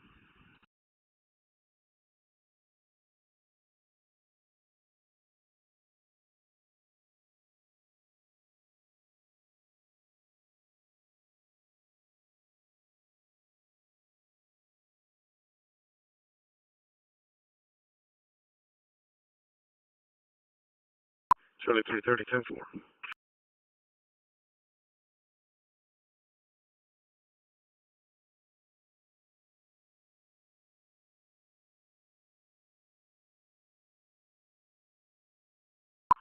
$6504 will be 1044 at the South Side Station.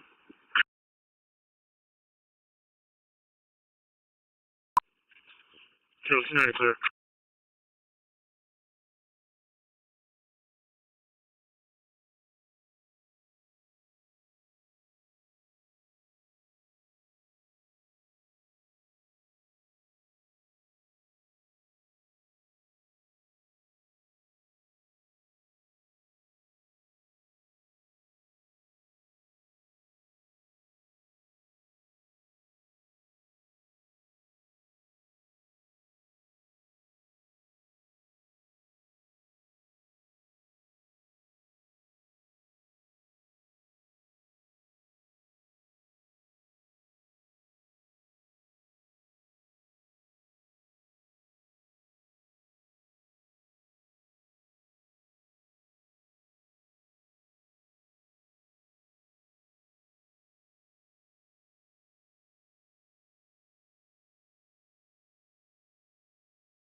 Call came in at 1828.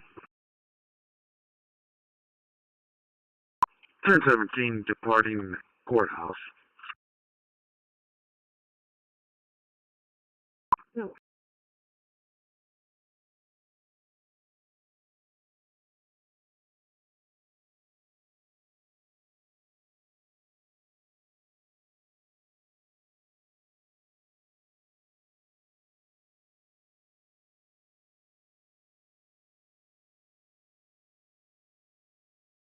Transfer.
Seven oh five round. 705.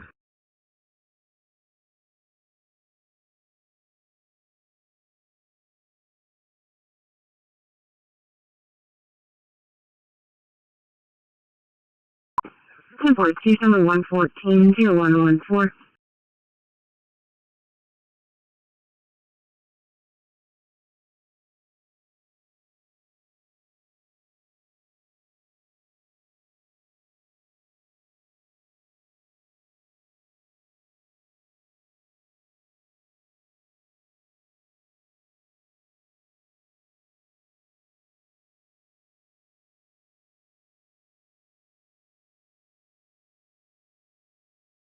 Totally, go ahead. Be advised, I'm going to be at 1945 West and Highway 77 South on Texas Plate William Henry, Sam 6597. It's in the middle of the close to the intersection. 3073 departing A&M. So 360 mile on that mill. Okay.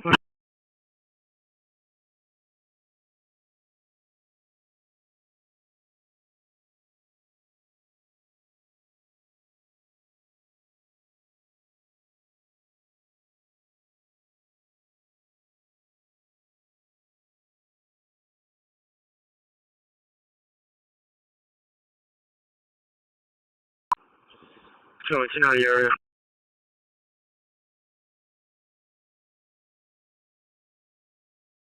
Right. 200. 2 hours, 6. Transfer.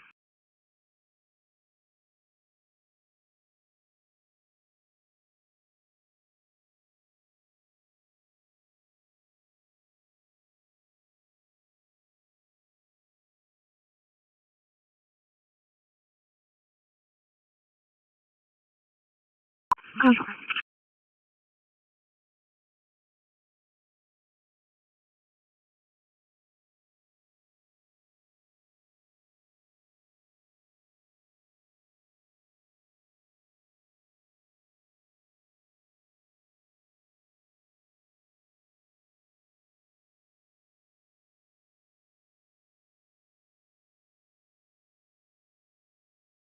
Charlie 280, come report. Yeah, I'm gonna call with 290. Alright. Super. Charlie 320, right. I own 205 crew comments. Super, ready. Charlie 293, do a callback, and you can go to the info.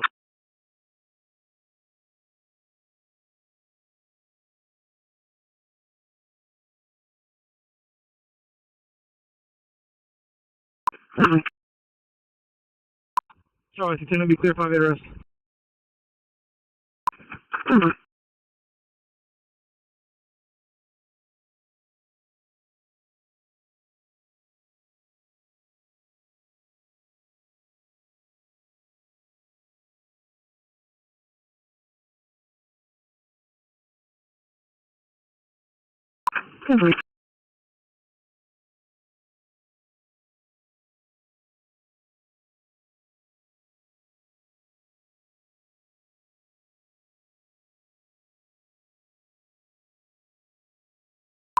Blue area. Item 2. Go ahead. We had a call for a trespass by 5888 Hall. RP was calling in because her daughter brought a mail to the house. RP didn't want him there. We got another call from RP. She got chased back home and she no longer needs PD.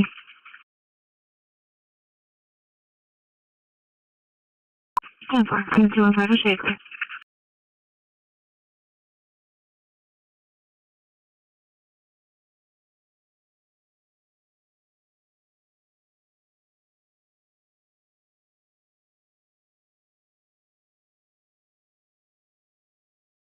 I'll be 10-8. That's not a reportable crash. Delta 380, I'll be clear. Hanging from that suspicious and might be. 10-4. Delta 380, 10. 37, 10-8.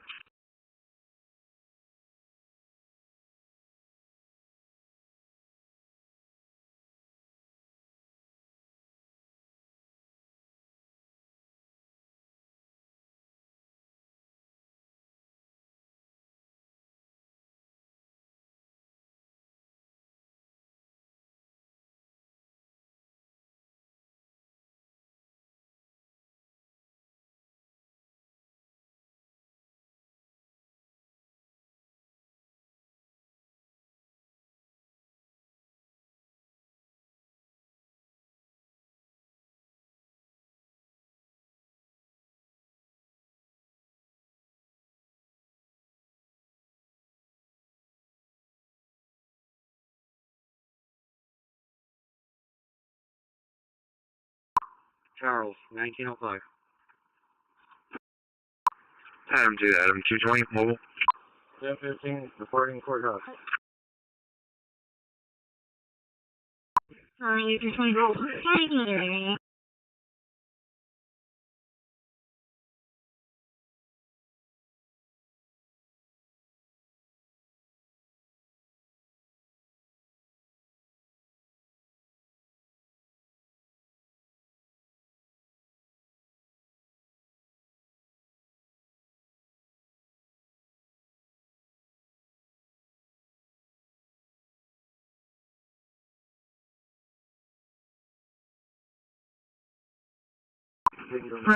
Weber, I see.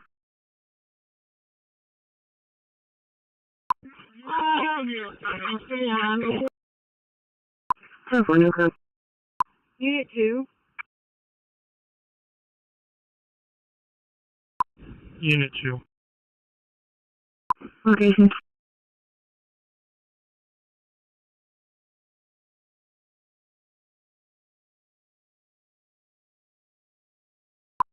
Den 4. 4430 location. Saratoga Airline, Boy Sam 45144.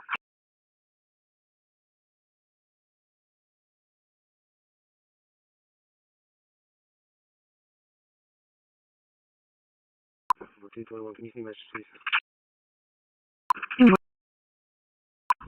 Off 22, clear, George.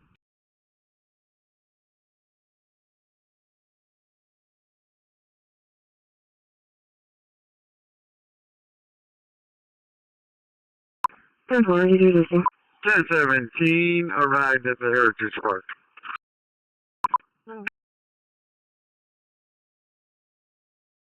47, can you call dispatch? 46, call dispatch. 10-4, it's Charlie 320 is right. This distinguishes at 4126 South Staples at the Waterburger on a trespass cover. Can control 31907.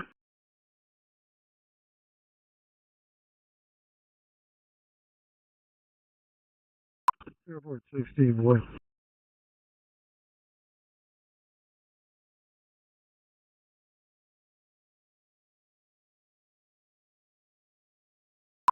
Flycom, Halo 5 position.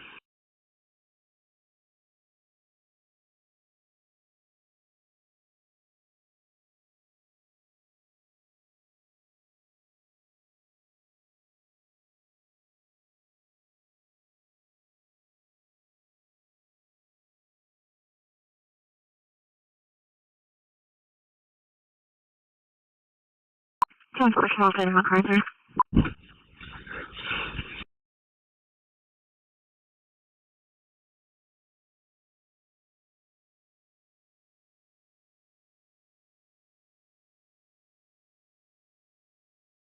Video, what you have control to?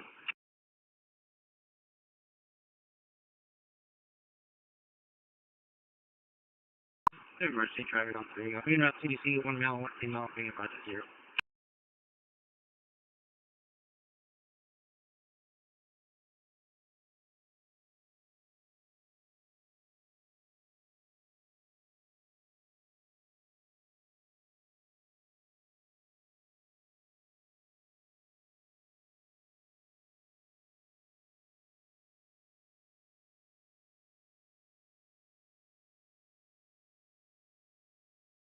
Down to 320 clear.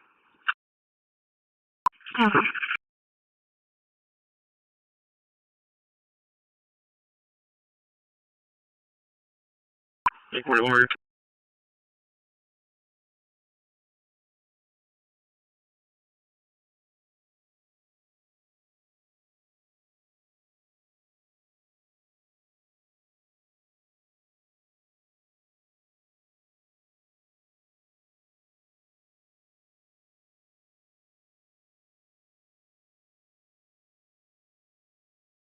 Using custody all 44.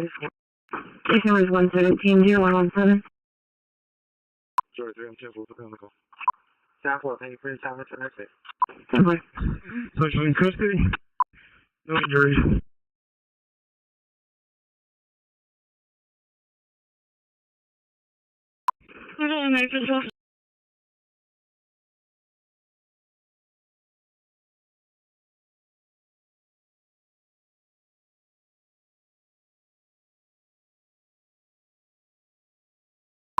We have 250, 220, and 360 right here. With Virginia, and we're good to go. All the fences are locked. Electrical fences are still active. All the doors are locked. There's no sign of the truck. It's not a burglary. You just show us. 320 will be in a box. Medic 71, call for Medic 71 for a stick call. 2822 Robbie, 2822 Robbie, Bill of Corpus Christi. Unit A5A, bound 5A. ESD of 2012, Cross-Ship Pioneer Mobile. Work off fire dispatch, 1910. 2600, I was 10. 71, 10-4.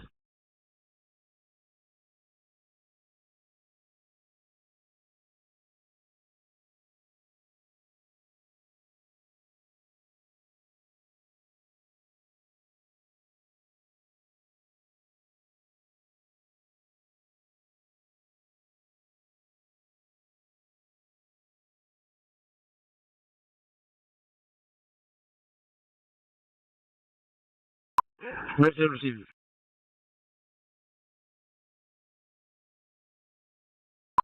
4430, show me clear. Okay.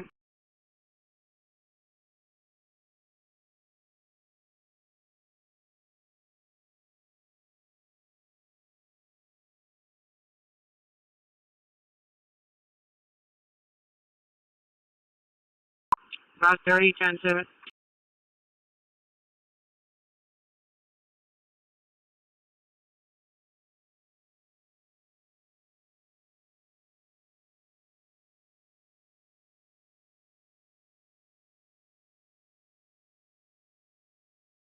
I show 5517 logged into that unit. 2798. He's 10-7 today. Yeah. Charlie 320.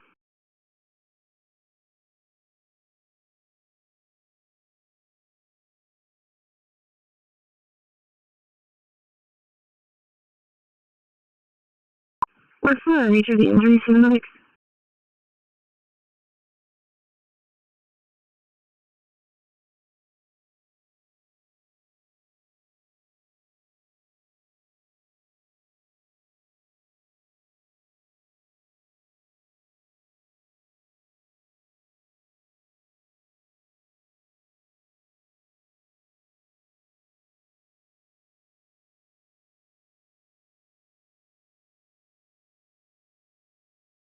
If I'm not on the south, put me on in places for water over.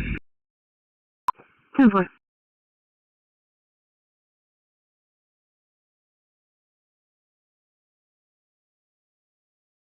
Bravo 230 QOL. Okay, sir.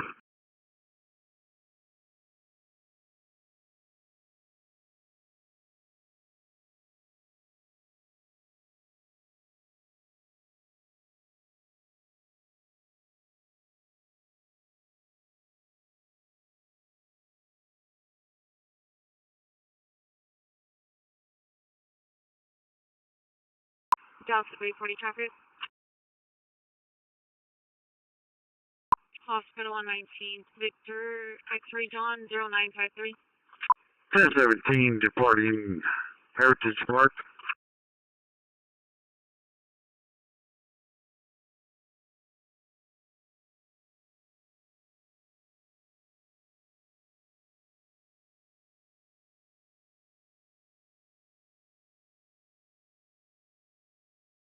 Wait, 6 received. Engine 6 received. Engine 4, call for Engine 4 for a lift assist. 2033 Tobin Drive, 20333 Tobin. ESC of 1418, cross shift and Holly. It was when he wanted to talk about his credit being run. He's no longer sure location. We'll call back in the morning. 1510, 314 Delta for the shop suspect at 2353 1C, 2353 1C. Happy to find contact. Engine 45 quarters. Simple.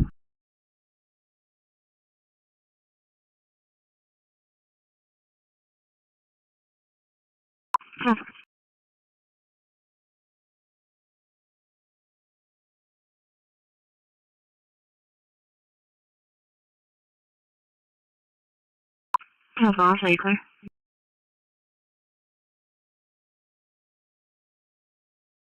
Transit 6390 for the suspicious person, 6006 Saratoga, 6006 Saratoga, McDonald's, contact Josh. Verifying their name next to the above location has been shooting guns off for over 10 minutes. You don't have a description. Charlie, did you get him on my call, right?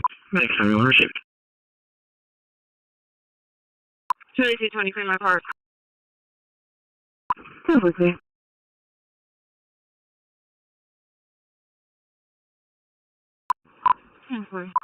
All units, fire copy of stolen vehicle out of range this time.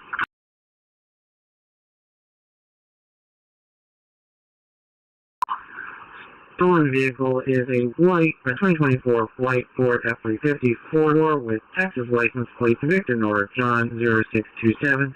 Victor Nora John 0627 was taken on Monday, October 13th from the CBD's cottages in Randall's Pass. It's going to be an RP 16-year-old that's threatening to leave the house. Finds it's a Hispanic male in a black polo shirt and blue jeans.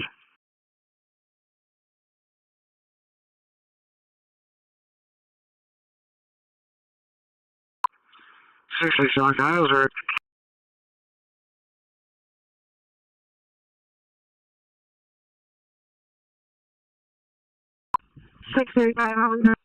Charlie 282 UV assist citizen at 3218 SPID 720 SPID at the Paul Apartment, Apartment 3, boy contact Corona. 637 direct, Eastern Tower check. 3710-4. Charlie 290 around.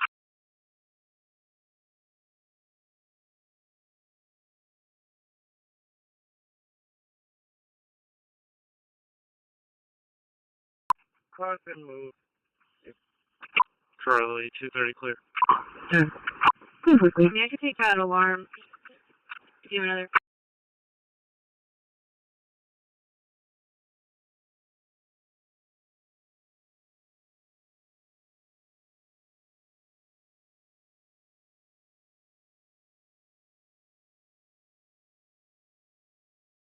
$14,800 Park Road 22 North Sam Pole 9475. 250 now. Perfectly.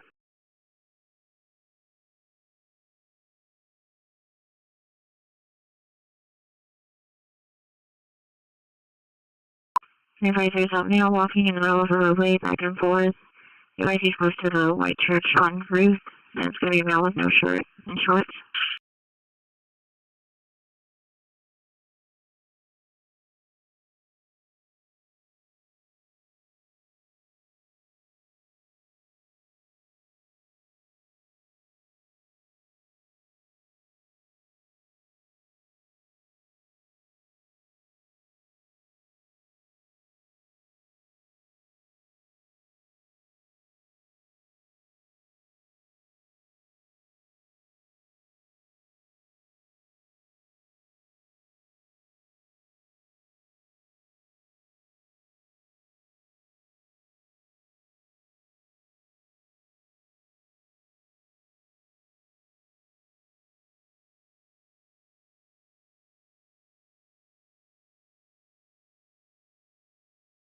Complete area. Okay, 45 clear. Delta 340. I'm clear. I'll take that alarm. Complete clear.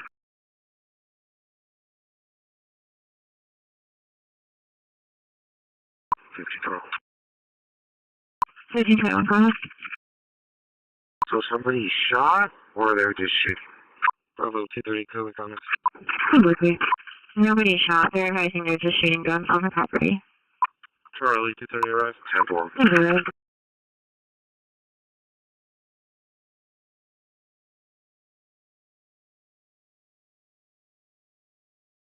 Complete. Complete. 240.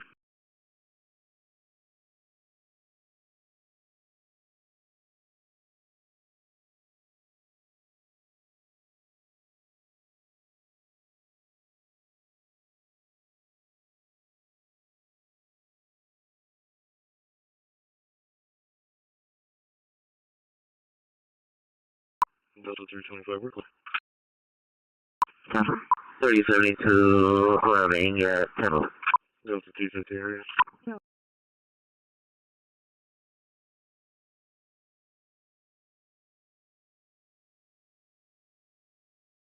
Delta 364 in Beaufort.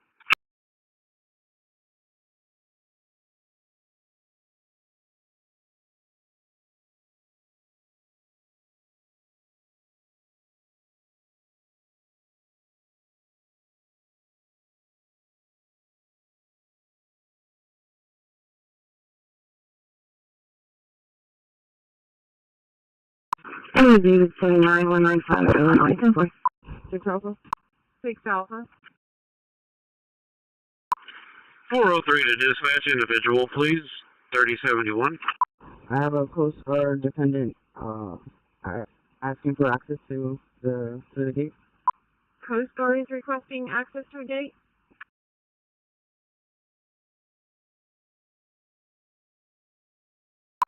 Delta 360 area.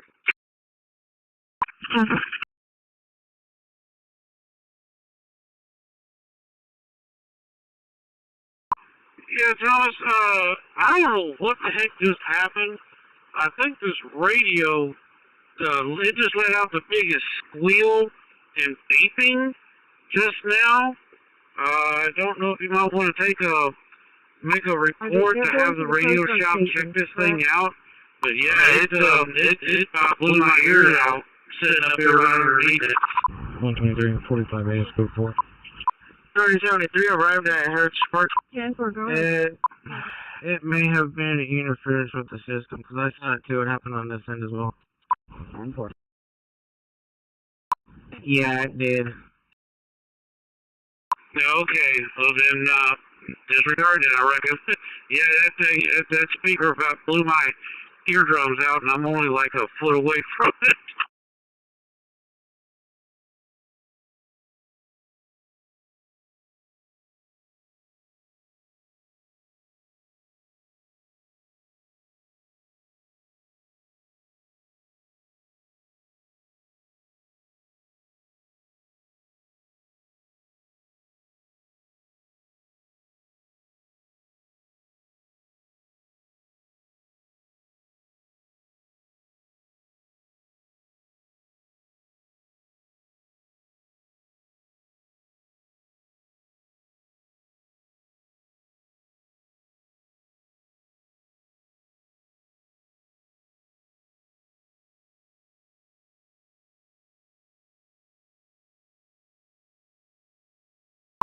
Dispatch for Medic 71.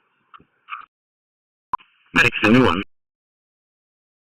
Medic 71, for the one for running in 0.0. Yeah, 4 Delta 3, fabricate clear.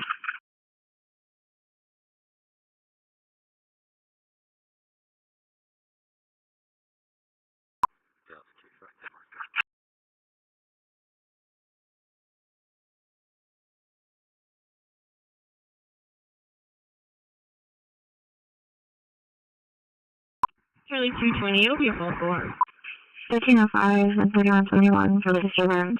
207 West 3rd Street, 207 West 3rd Street in Bishop. Make contact with Veronica. Temple will be a false one.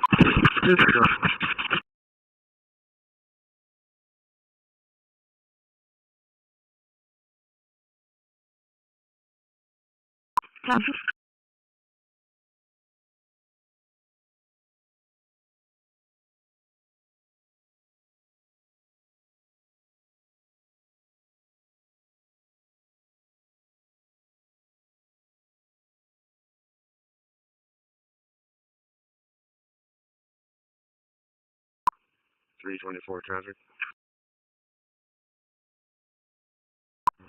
Go ahead.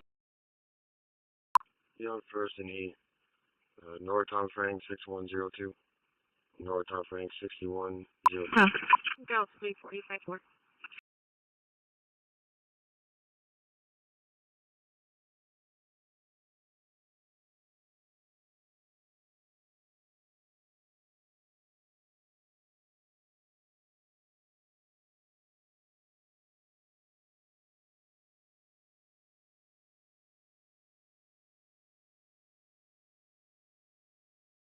Victor 10.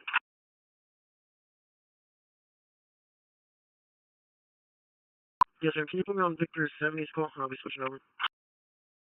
Over.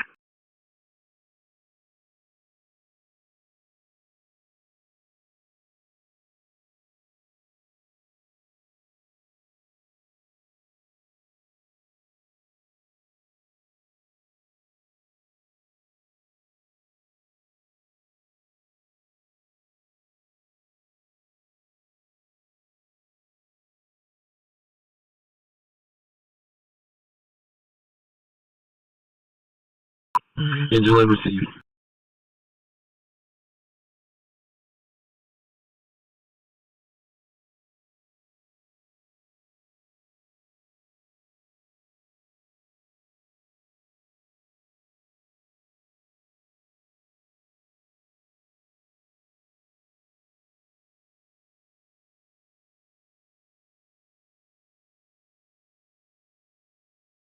South 36 going 15th Street.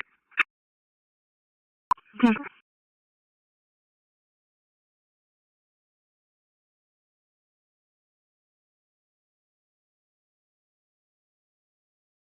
Bravo 220.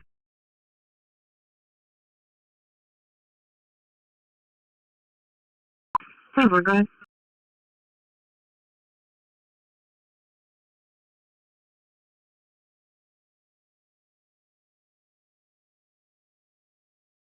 Charlie 250 in the area. Close with TT5, we're near the Berkeley area. Over. Charlie 350 is Old Mountain Custody, case number, and can you start info? Yeah. Still on custody at 1927. Your case number is 118-0118. Bravo 220. Yeah, also 380 in. Go ahead. Yeah, 10-4, it's going to be unoccupied. Tustin Hornet and Waldron. Was it reference to your call? Negative, it's a separate call. Just pulled me out of signal 4. Over. 250 single conscious breathing. She's laying on the ground right now. The vehicle did stop after all here. Single conscious breathing, laying on the ground. Vehicle is still there. Over. Charlie 320 is transport to CCPD. Over.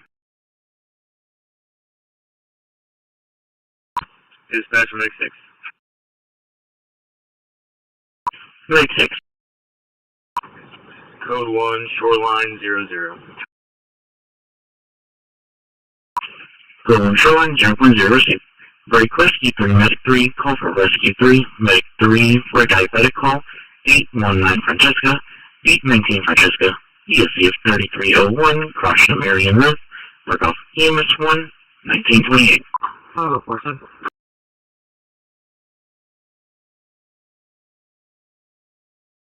Person in the far right lane, north constables. Over. Dispatch, visual 1. I'm going to take that for rescue. Bravo 220, that vehicle's 29, correct?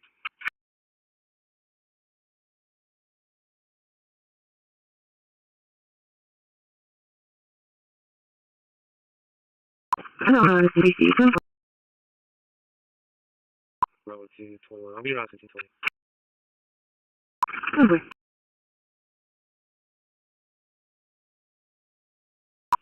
Mercury received.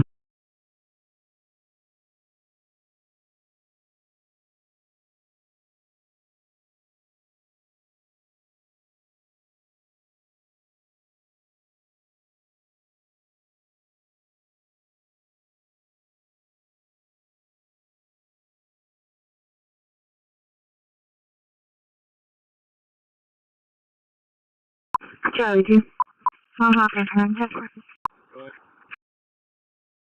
I think the major McCardinal staple is any vehicle versus pedestrian. The victim is conscious breathing.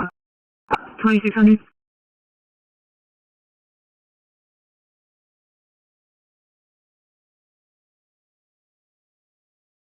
Charlie 210-4, now live ready.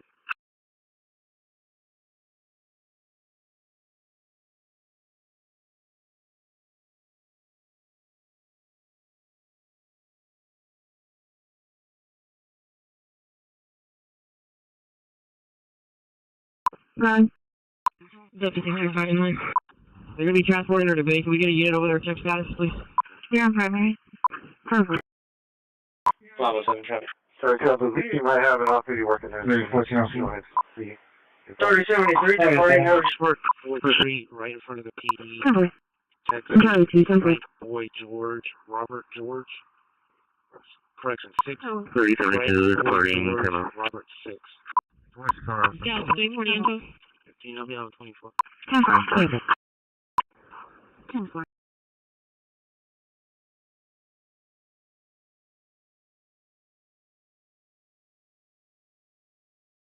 Any off-duty units at the area acknowledged?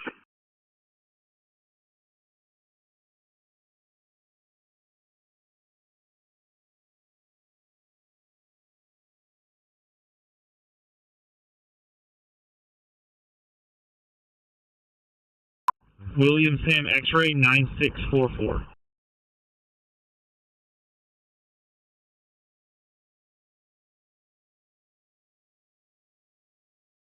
Medic 11. Medic 14 from Engine 4.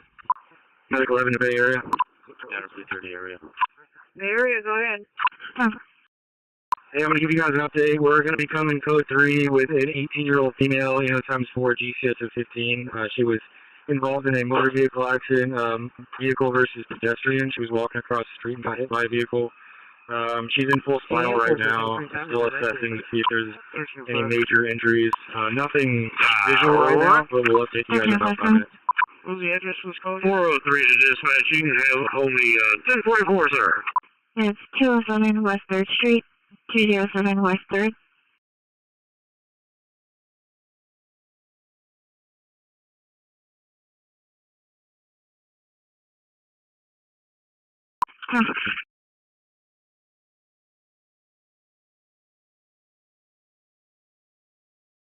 And 2 and 5 for the welfare check at 72 South Clarkwood, 202 South Clarkwood at CMS Mobile Home Park, Lot 57.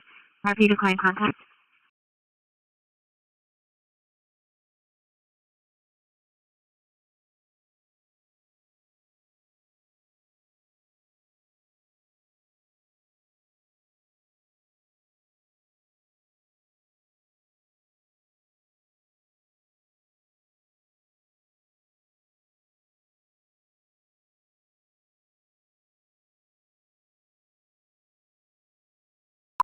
Hi, 15.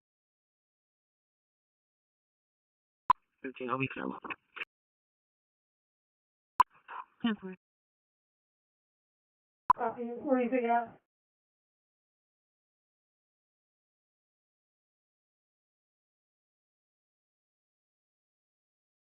Victor 45. 10-4, campus quarters from Walmart. Victor 45, go ahead. April 1 Yes. Item 205, what's info?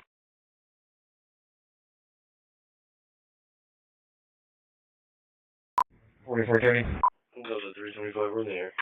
3430. 10. Copy down 5400 McCardle, 4900 South Staples.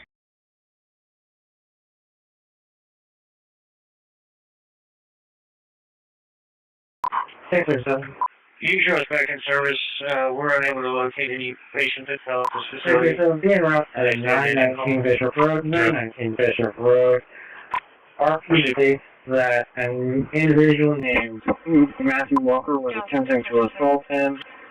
RP states that he is wearing dark clothes and on a fight.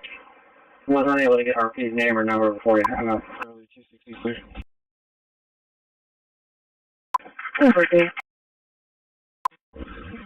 Dispatch from engine 11. Engine 11.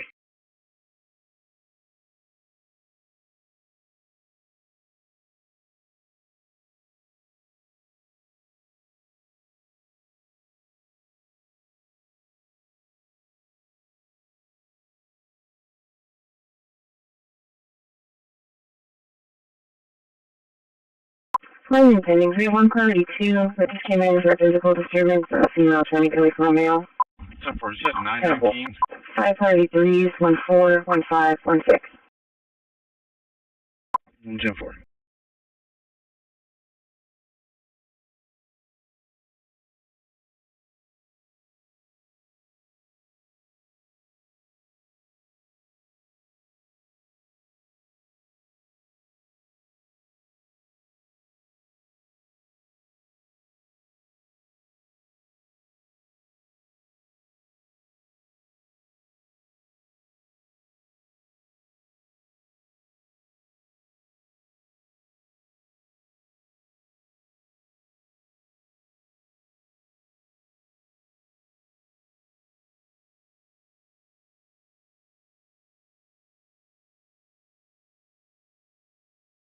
I'm going to the Bay Area for updates on the victim. If I get close to you, I'll talk y'all. Dispatch Medic 11, Charlie 90. Those are 325. They're advised to come down. Medic 11. Arriving 2.39, will be transporting one adult female and 235. Will you show us juvenile? 913, dispatch, there's a record Constables in Elizabeth, and McCardle, headed towards South step out for the RC, we get temporary tag. 10-4 location. 10-4, 1936. 10-4, Staples in Elizabeth.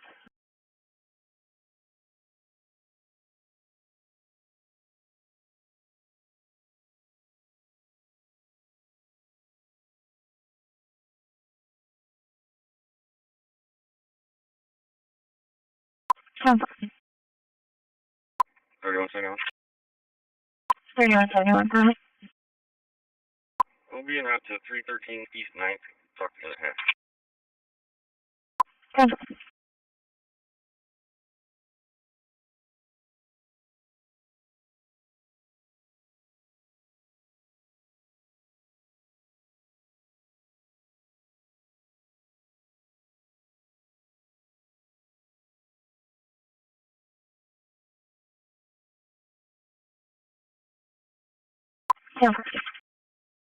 Okay. 913, is that accident or PA not involved blocking any units from proceeding? Show me how to see a major in Staples and McCardle. Yes ma'am, it's blocking all the Staples and McCardle.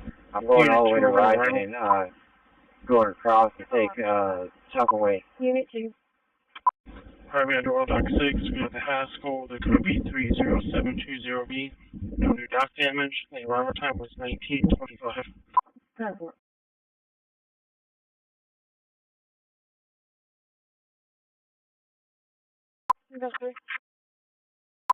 Pablo 7 up 10. Reference to the diabetic call on Francesca. Medic advice, it's a call, no PD needed.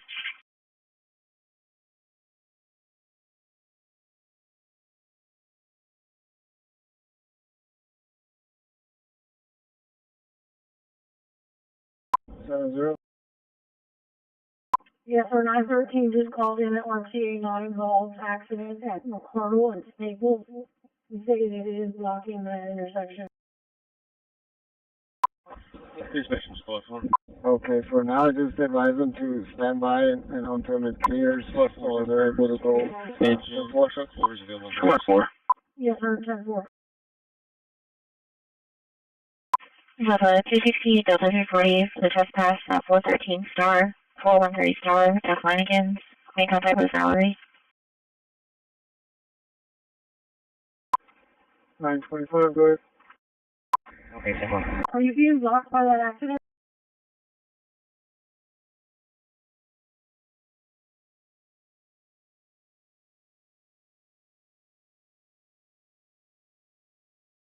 That'll be for an intoxicated male at the bar that's refusing to leave. If he's upset about not being served anymore.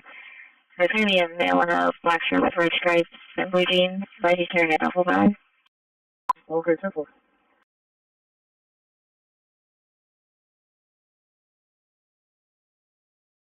Hello, 215 for the property call at 3053 Waldron, 3053 Waldron at the Stripes. Contact Candidates. Location? Hardwood 44. Darkwood on 44.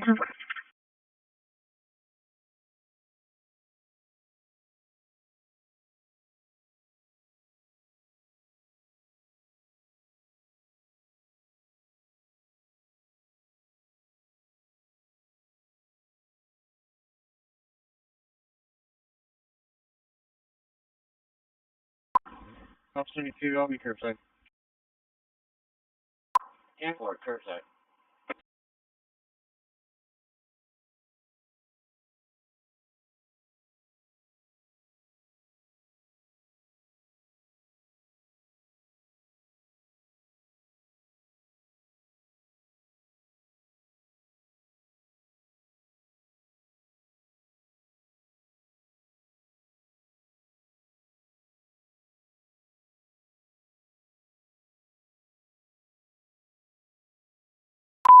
James, copy your obvious driver, 350 westbound 369, 350 west 369.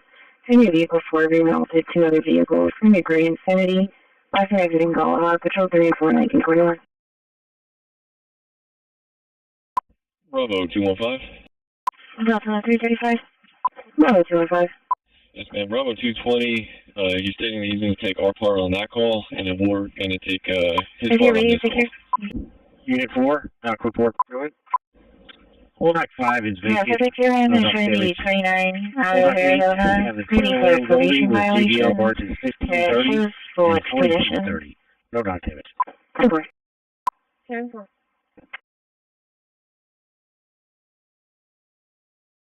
7-2. 637 in the area. What's Walker's description of lecture? 7-0. 637. Hey, did you get the subject is just wearing task about picking up the chicken? Hello, the 221 on your property. 10-17. Yeah, 10-4. I got it with me. I'm not. You're ready right now. You're approaching. 637 there. Yeah, he hung up before I was able to get it. Okay, awesome. Thank you. 10-4. Medic 14, call for Medic 14 for an accidental overdose. 6206 Higgins, 6206 Higgins, ESC of 6002, Crush at Claremont Yankee, Harvey Touch, 1942. Please use on that template. I need a second clear for cardiac at 3330 Holly, 3330 Holly Park Apartments, St. Helens. Received Medic 7, your back quarters. Wait, what's the comments on that?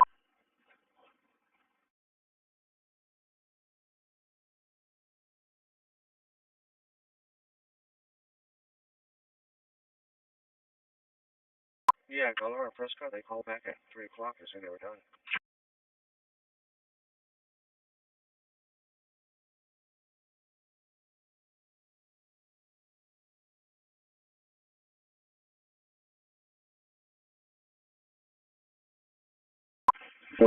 Received.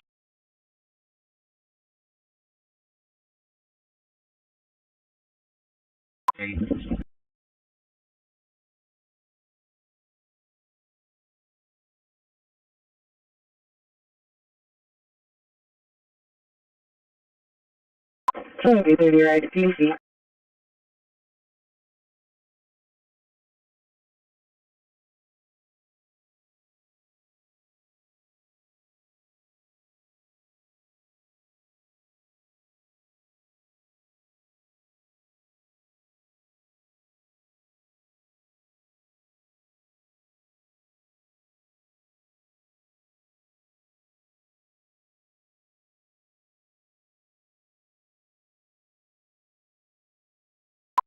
592 to Mexico.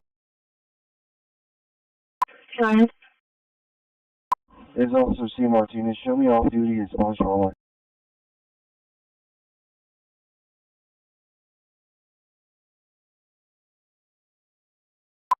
No, I'm off duty. I got relieved.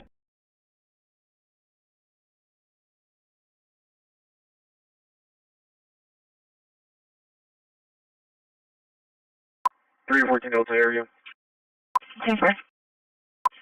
Engine 10, Medic 9, call for Engine 10, Medic 9 for a GPS device activation. 13-5, I'm clear. Estimated address Hey, I'm having to go Highway stopping 358 turn on the and Mercado from stopping West way Point. because they have a Highway 358 just for West Point. I'm 23 here at 9. PSC of 1024, work off Amos 1, 1944. 922? Issue off of 4685. Can you try to contact RP back and get more info? Yeah, 10-4. I guess I missed you on the message. Sorry about that. Sector 50, show me traffic. Dispatch from Engine 11. Location. Audrey STID and waivers. Have my first plate. Engine 11. We're clear from the hospital. Backup service returning.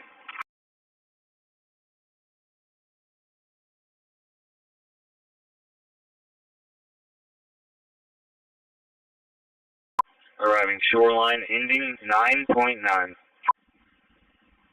133. Go ahead. Received 9.9. 114223.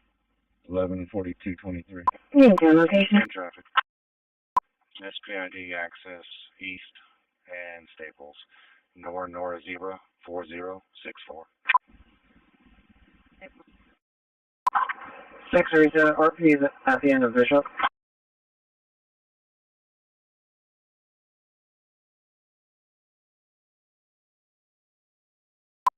AG 637 1022. He's at State Services. 18.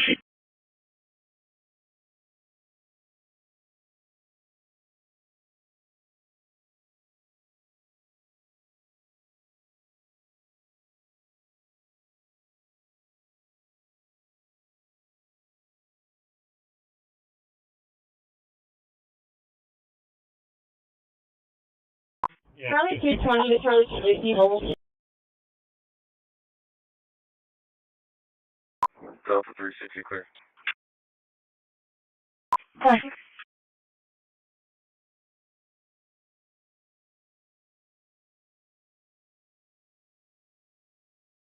Come on.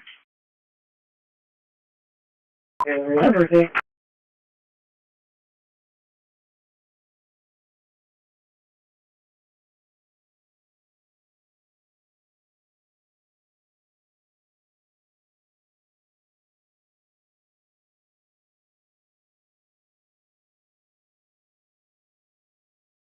Let's just do this. Let's do this. It's going to be a big thing. We're going to Russia. That's going to be a big deal. What happens, happens. I'll let you know what happens. You'll be the first to know. I'll be calling the European leaders. I'm going with totally, I mean, we have a lot of talks. They're great people. They're great leaders, actually, and they want to get back. Honestly, as one of them said, I've OD'd on trying to settle Ukraine. They've OD'd, meaning they've overdosed on the settlement of Ukraine. Not a nice expression, but boy, is it accurate. They're tired of it. They want to get back to spending money on their countries. You know, Biden gave them $350 billion. Europe gave $100 billion. It should be much more than that. Shouldn't have been that kind of, they should have had equalization, but they didn't. You know what, still a lot of money. They want to get back to building their own countries. They really want it resolved. My relationship with the European leaders, as you saw, is extremely good. It's perfect. It's beautiful. Wait. And we're going to try, I'll be in touch with them. I have 5 of them call me. You think it's easy. There are a lot of European leaders, but they rely on me, very much rely on me. If it wasn't for me, this thing would never get solved until the last person breathing is dead. Would you talk to them before? Yeah, I did. I'm talking to them right now. So I'm talking to the European leaders. I'll be talking to President Zelensky. I'm going to get everybody's ideas. I go into that thing fully loaded right up there, and we're going to see what happens. Now, I think one of two things is going to happen. It's going to be a good meeting, and we'll go a step further. We'll get it done. I'd like to see a ceasefire very, very quickly. Very quick. I'd like to see it immediately, but I'd like to see it very quickly. And we're going to be dealing with the European leaders, and we're going to be dealing with President Zelensky, and hopefully we're going to have a great success. As far as this, what we did today, and I think you were here for D.C. more so than even Russia, because Russia will be, we have a couple of days to go. But the Russia is going to be very interesting. But to me, what is very exciting, and we're going to take back our capital. We're going to make it beautiful again, but we're going to make it, more importantly, safe again. It's going to be so safe. It's going to be a model. And then we'll look at other cities also. But other cities are studying what we're doing. And you have some capable people in other cities. They can do it too. But we have a great group of professionals. We're going to have a safe, beautiful capital, and it's going to happen very quickly. Thank you all. Thank you all very much. Wow. I've been up here a lot. I've never seen a crowd like this. I think we need a ballroom, and that's happening. It's going to be a beautiful ballroom. This is really a lot of people, most I've ever seen in this room. And we're here for a very serious purpose, very serious purpose. Something's out of control, but we're going to put it in control very quickly like we did on the southern border. I'm announcing a historic action to rescue our nation's capital from crime, bloodshed, bedlam, and squalor, and worse. This is Liberation Day in D.C., and we're going to take our capital back. We're taking it back. Under the authorities vested in me as the President of the United States, I'm officially invoking Section 740 of the District of Columbia Home Rule Act. You know what that is? And placing the D.C. Metropolitan Police Department under direct federal control, and you'll be meeting the people that will be directly involved with that. Very good people, but they're tough, and they know what's happening, and they've done it before. In addition, I'm deploying the National Guard to help reestablish law, order, and public safety in Washington, D.C., and they're going to be allowed to do their job properly. And you people are victims of it, too. You know, you're reporters, and I understand a lot of you tend to be on the liberal side, but you don't want to get mugged and raped and shot and killed. And you all know people and friends of yours that happened. And so you can be anything you want, but you want to have safety in the streets. You want to be able to leave your apartment or your house where you live and feel safe and go into a store to buy a newspaper or buy something. And you don't have that now. The murder rate in Washington today is higher than that of Bogota, Colombia, Mexico City, some of the places that you hear about as being the worst places on earth, much higher. This is much higher. The number of car thefts has doubled over the past 5 years, and the number of carjackings has more than tripled. Murders in 2023 reached the highest rate probably ever. They say 25 years, but they don't know what that means because it just goes back 25 years. Can't be worse. Our capital city has been overtaken by violent gangs and bloodthirsty criminals, roving mobs of wild youth, drugged out maniacs and homeless people. And we're not going to let it happen anymore. We're not going to take it. Just like we did on our southern border. Nobody comes through our southern border anymore. 3 months in a row, we had zero. I don't know if that's right, but the people that do the work, it's a very liberal group of people, actually, and they actually said zero for the last 3 months. Nobody thought a thing like that was possible. And, when you take a look at numbers, I just saw some charts. These are different cities throughout the world. Red is, okay, the red is a place called Washington, D.C. Look at these. Baghdad we doubled up on Baghdad. Panama City, Brasilia, San Jose, Costa Rica, Bogota, Colombia, heavy drugs. Mexico City, I mentioned, Lima, Peru. All double and triple what they are. So do you want to live in places like that? I don't think so. And I think the people in this room If you wrote correctly, you'd see, look at the kind of numbers we have. DC, 41 per 100,000, number one that we can find anywhere in the world. Other cities are pretty bad, but they're not as bad as that. Is that where you want to live? The reporters of the world? Juvenile offenders and crimes against persons, as they say. It's getting worse. Not getting better, it's getting worse. And we had a recent indication. There was a story about a man who was just left. He quit because he was asked to do phony numbers on crime. And we're going to look into that. I think Pam is going to be looking into that. But he was asked by the city, I guess, that we don't want to show the real numbers. Let me do numbers so it looks like it's going down. Not going down. And under Biden, it was a disaster. And nobody did anything about it. We're going to do things about it like you wouldn't believe. Every American has a constitutional right to be able to access and petition their government in safety, and countless federal officials and employees likewise have the right to carry out their jobs in peace without being shot. As you know, I lost a very good person a while ago, was shot waiting for his wife. He was in the car. They robbed his car. They shot him. They killed him like it was nothing to it. She was walking to the car. It's a horror show. This issue directly impacts the functioning of the federal government and is a threat to America. Really, it's a threat to our country. We have other cities also that are bad, very bad. You look at Chicago, how bad it is. You look at Los Angeles, how bad it is. Unit 1.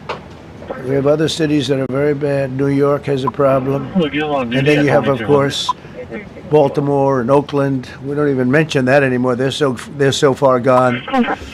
We're not going to let it happen. We're not going to lose our cities over this. And this will go further. We're starting very strongly with D.C., and we're going to clean it up real quick, very quickly, as they say.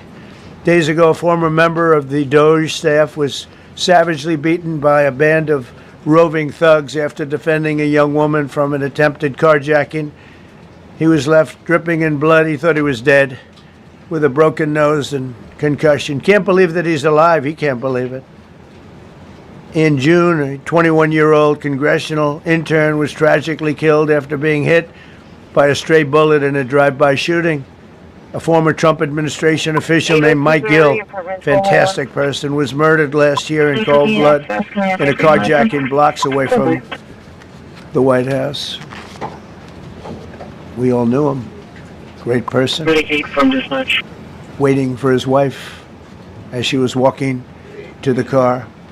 A Democrat congressman was also carjacked at gunpoint not far from the Capitol.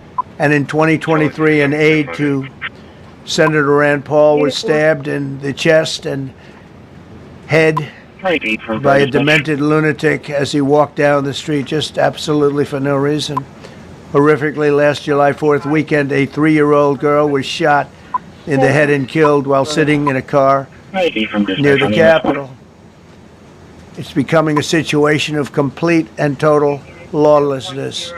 And we're getting rid of the slums, too. We have slums here. We're getting rid of them. I know it's not politically correct. You'll say, oh, so terrible. No, we're getting rid of the slums where they live. Caravans of mass youth rampage through city streets at all times of the day. There are ATVs, motorbikes. They travel pretty well. Entire neighborhoods are now under emergency curfews. Just this past weekend, gunfire went through, and you saw that, the Navy Yard. I saw it this morning. They saw that they fought back against us. See, they fight back until you knock the hell out of them, because it's the only language they understand. But they fought back against law enforcement last night. And they're not going to be fighting back long, because I've instructed them and told them whatever happens, you know, they love to spit in the face of the police as the police are standing up there in uniform. They're standing and they're screaming at them an inch away from their face, and then they start spitting in their face. And I said, you tell them, you spit and we hit. and they can hit real hard. It's a disgusting thing. I've watched that for years, for 4 years. I've watched them. The police are standing, and they're told, don't do anything under any such, so and you can see they want to get at it. And they're standing there, and people are spitting in their face, and they're not allowed to do anything. But now they are allowed to do whatever the hell they want. This dire public safety crisis stems directly from the abject failures of the city's local leadership. The radical left city council adopted no cash bail. By the way, every place in the country where you have no cash bail is a disaster. That's what started the problem in New York, and they don't change it. They don't want to change it. That's what started it in Chicago. I mean, bad politicians started it, bad leadership started it, but that was the one thing that's central, no cash bail. Somebody murders somebody and they're out on no cash bail before the day is out. We're going to end that in Chicago. We're going to change the statute. I spoke with Pam and Todd and everybody. We're going to change the statute, and I'm going to have to get the Republicans to vote because the Democrats are weak on crime, totally weak on crime. They don't know why. They want to stop because they get mugged too. But we're going to change no cash bail. We're going to change the statute and get rid of some of the other things. And we'll count on the Republicans in Congress and Senate to vote. We have the majority, so we'll vote. We don't have a big majority, but we've gotten everything, including the great, big, beautiful bill. Got that done, and that's one of the greatest things that's ever happened to people in this country. They're starting to figure it out, how good it is. Biggest tax cut in history. So many things. But we'll be able to get that done. So, Todd, if you and Pam can draw up things working with the people, I'll get it passed. We'll get it passed with the Republicans. But we probably won't get, think of this, probably won't get one Democrat vote because they have no idea what they're doing. That's why they want men playing in women's sports. That's why they want transgender for everybody transgender. And they just got walloped in an election, in a landslide, and they haven't changed one thing. I saw the other day the certain gentleman who was a very well-known politician, Democrat, was fighting like hell that men should be allowed to play in women's sport. They just don't get it. They said it's an 80-20 issue, and I think it's a 97-3 issue. And I don't know who the three are. I've never heard anybody nobody's ever come up to me, sir, you have to let men play in women's sports. You have to do it, sir. Nobody's ever approached me. I don't know where this issue even comes from. Never seen anything like it. But they turned our nation's capital into a sanctuary jurisdiction. That's the other thing. We have to get rid of sanctuary cities as quickly as possible. We're going to do it, too. We have to. Because it's sanctuary for criminals. Releasing illegal alien gang members onto the streets in 2022, nearly 70% of criminals arrested in Washington went unprosecuted. That's not going to happen with the group we have standing aside, standing behind me. And at the Metropolitan Police Department, it's now reached a small number relatively compared to what it was, but it's thousands of people. You know, we have thousands of police. I was told today, sir, they want more police. I heard a number, 3,500 police. That's a lot of police. 3,500. I thought they were going to say, we only have 30 policemen or women. They said, we have 3,500. We need more. You don't need more. That's so many. I never heard. That's like an army. How could you need more than 3,000? It just happened 2 minutes ago. Sir, they've requested more police. Oh, what do they have? About 3,500. I said, 3,500? This is not a big area. It's ridiculous. What you need is rules and regulations, and you need the right people to implement them. And we have the right people here, that I can tell you. Look at the border. Biden said, there's nothing you can do. Kamala was the border czar. She never called one of the Border Patrol agents who are great. ICE is great. Never spoke to anybody. Never went there. But she was the border czar. And everybody said it was impossible to fix. I fixed it in 3 months. No, really. I fixed it the first week, but really fixed it over the last couple of months. And I mean, literally to a point where, as I said, 0 illegals entering our country in the last 90 days. Pretty amazing. It's time for dramatic action. We're going to do the same thing over here. It's going to be a very safe city very soon. We're not looking to take years, because a lot of people die in years. And we've got incredible people in this country, except we have to allow them to do their job. And that we will deliver like nobody's ever delivered before. I actually think it's easy. You know, if you're competent, it's easy. If you're incompetent, it's impossible. But I'm very competent. Last week, my administration surged 500 federal agents into the district, including from the FBI, ATF, DEA, Park Police, the U.S. Marshal Service, the Secret Service, and the Department of Homeland Security. You know, a lot of nations, they don't have anything like that. They got some police, and they're rough police. They don't have DEA, ATF, FBI, Park Police, the U.S. Marshal Service, Secret Service, Department of Homeland Security. They got some police, but they're rough police. When they do their job, they don't have crime.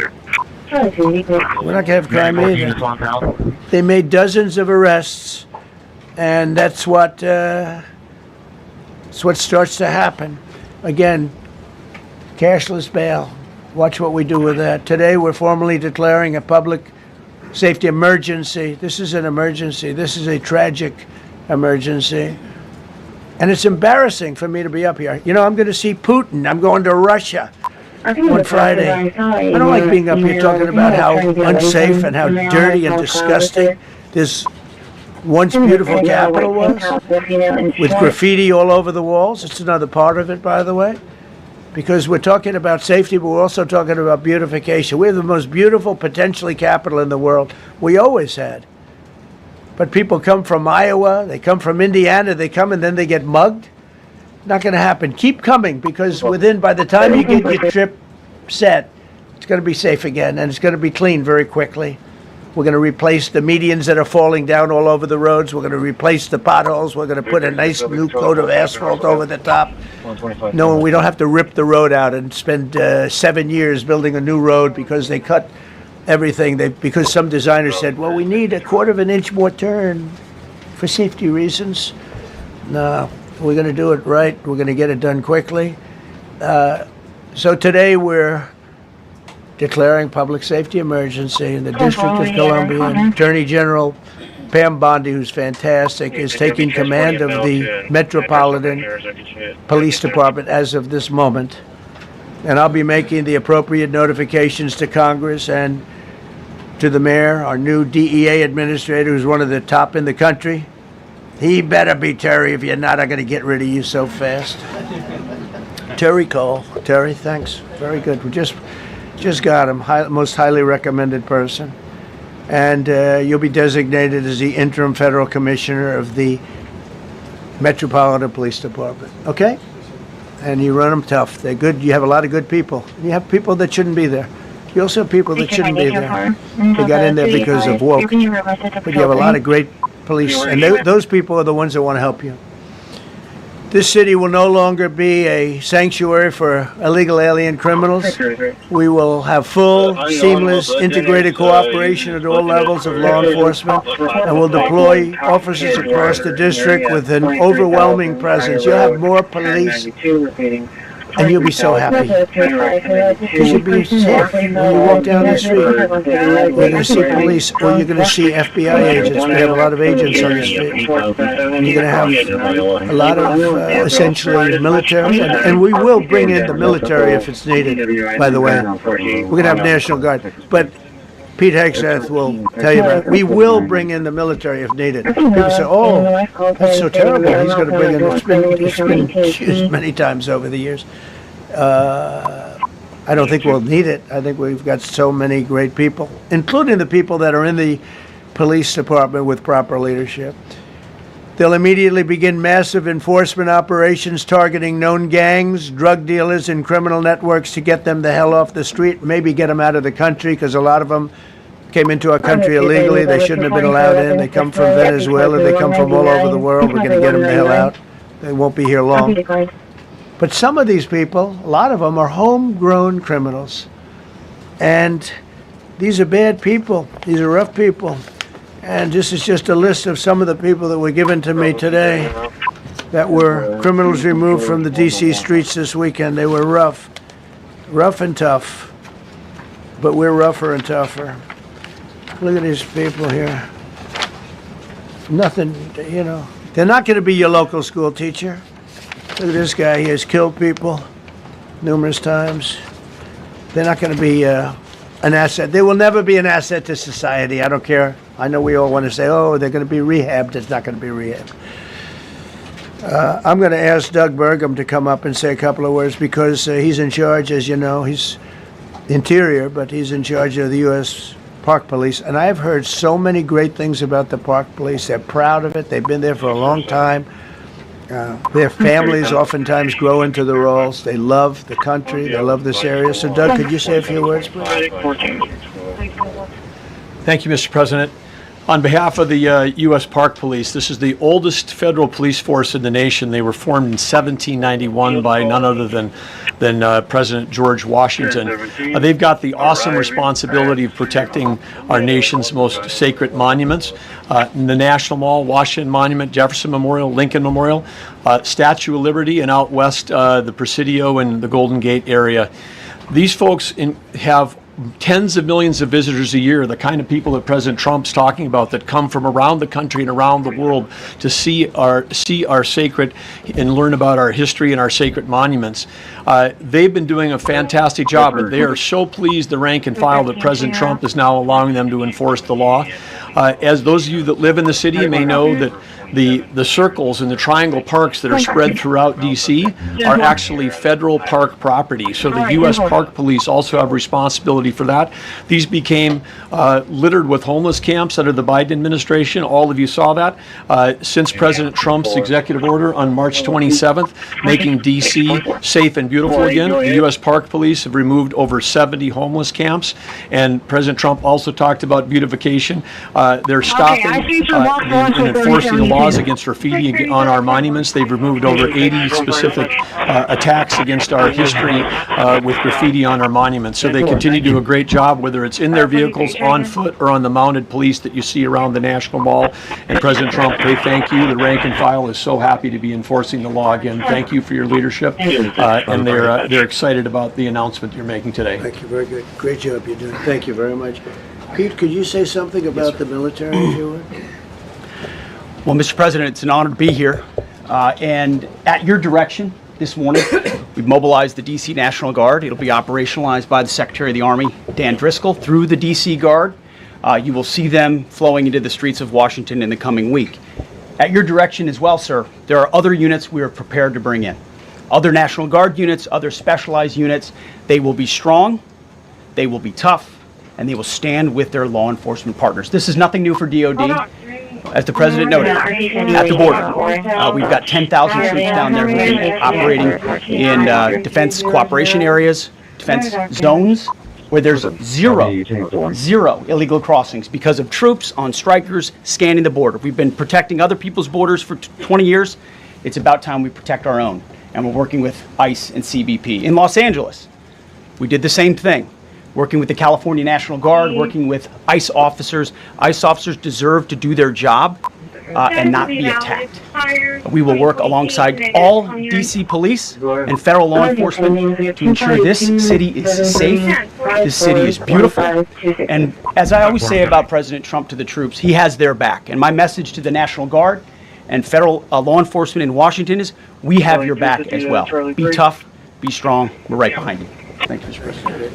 I'm going to ask Pam, because she's now, as you heard me say, she's really in charge of a lot of what we're talking about. She's done an incredible job. People are going to start to see the fruits of her labor. And Pam, maybe you could say a few words about what we're talking about here. Let me be crystal clear. Crime in D.C. is ending and ending today. We are going to use every power we have to fight criminals here. President, thank you for caring about our capital. Families come here every summer. Our museums are free. We have the National Zoo. We have the National Gallery. D.C. should be a place where everyone can come and feel safe. Behind me and to my side, we have some of the best career law enforcement and prosecutors in the country who are ready to take this on. As the President said, Terry Cole is going to be supervising the Metro Police Department. Gaddy Serralta, our U.S. Marshal, is going to be supervising command and control, the entire operation. Our Deputy Attorney General, Todd Blanche, and I will be working with them closely, along with our great FBI Director, Kash Patel. Kash is going to talk to you in a minute about what we did in Virginia recently with Governor Youngkin. Many of you covered that, and it was tremendously successful. Not only that, our secret weapon here in D.C. is U.S. Attorney Jeanine Pirro, one of the toughest prosecutors and a former judge. And she is going to be talking about juvenile crime, how it's out of control here, and what she's going to do to fight back. No more crime rampant in our beautiful capital. No more teenage girls beating a disabled man to death. No more of that. No more drive-bys. We're going to do everything we can. And working with the ATF Director Driscoll and Commander of the Army, we're going to all work together. That's what we all do in this room. We work together, we fight. Do not underestimate one person in this room. We're going to make D.C. beautiful. We're going to make D.C. safe again. One other thing, just at the wharf a few days ago, the area of the wharf, Terry Cole reached out to me, not even nightfall, on the weekend, where so many families in tourists go. A guy's overdosing from fentanyl on a park bench in the middle of families around. They administer Narcan and saved his life. No more of that. The President of the United States is going to clean up D.C., and we're going to be there to help him, and we're going to be successful. Thank you. Thank you, Pam. Cash, talk about Northern Virginia, if you would. Northern Virginia, we had a big success. Thank you, Mr. President. Thank you, Attorney General Bondi, for your leadership, Deputy Attorney General, and the rest of our interagency partners. Mr. President, the following is what happens when you let good cops be cops, and I just want to highlight that before I get into Northern Virginia. This year alone, under President Trump's administration, we've had over 4,000 child victims identified and found. That's a 33% increase from the same time period last year. 33% increase.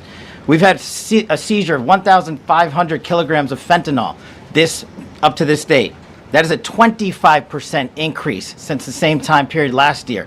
And just to put it in perspective, 1,500 kilograms of fentanyl is enough to kill 115 million Americans. 115 million Americans. Cops are getting after it. The FBI has arrested 19,000 people this year alone. Thanks to President Trump's administrations, that's double than where we were this time last year. And we have also arrested 1,600 people who have committed violent acts against children. 270 of them are human traffickers of children. Mr. President, this is what happens when you have great leadership at the Attorney General, Pam Bondi. Your administration's priority of protecting the homeland and protecting American citizens and protecting our children, and the murder rates are plummeting. We are now able to report that the murder rate is on track to be the lowest in U.S. history, in modern recorded U.S. history, thanks to this team behind me and President Trump's priorities. And how do we do it? And what are we going to bring to D.C.? What we did in Northern Virginia, thanks to Terry Cole and Governor Youngkin and the team, we stood up a task force out in my Northern Virginia field office, and we said, let's let good cops be cops, let's get them the intelligence and what they need, and let's get the red tape out of their way, and let's get DOJ partnered up with us to bring great prosecutions, and that's exactly what we did. In 1 month, we arrested 545 violent felons. 545 in the state of Virginia, thanks to Governor Youngkin's partnership.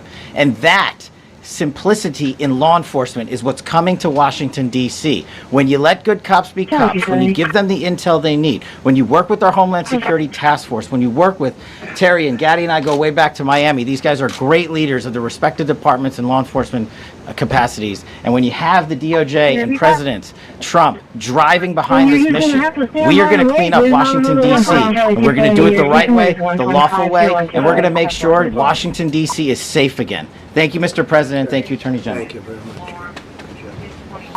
Thank you, Cash. So, the process begins right now. It actually started over the weekend. We confronted a lot of very bad people, but it's going to be something that will be pretty amazing to you as you watch it.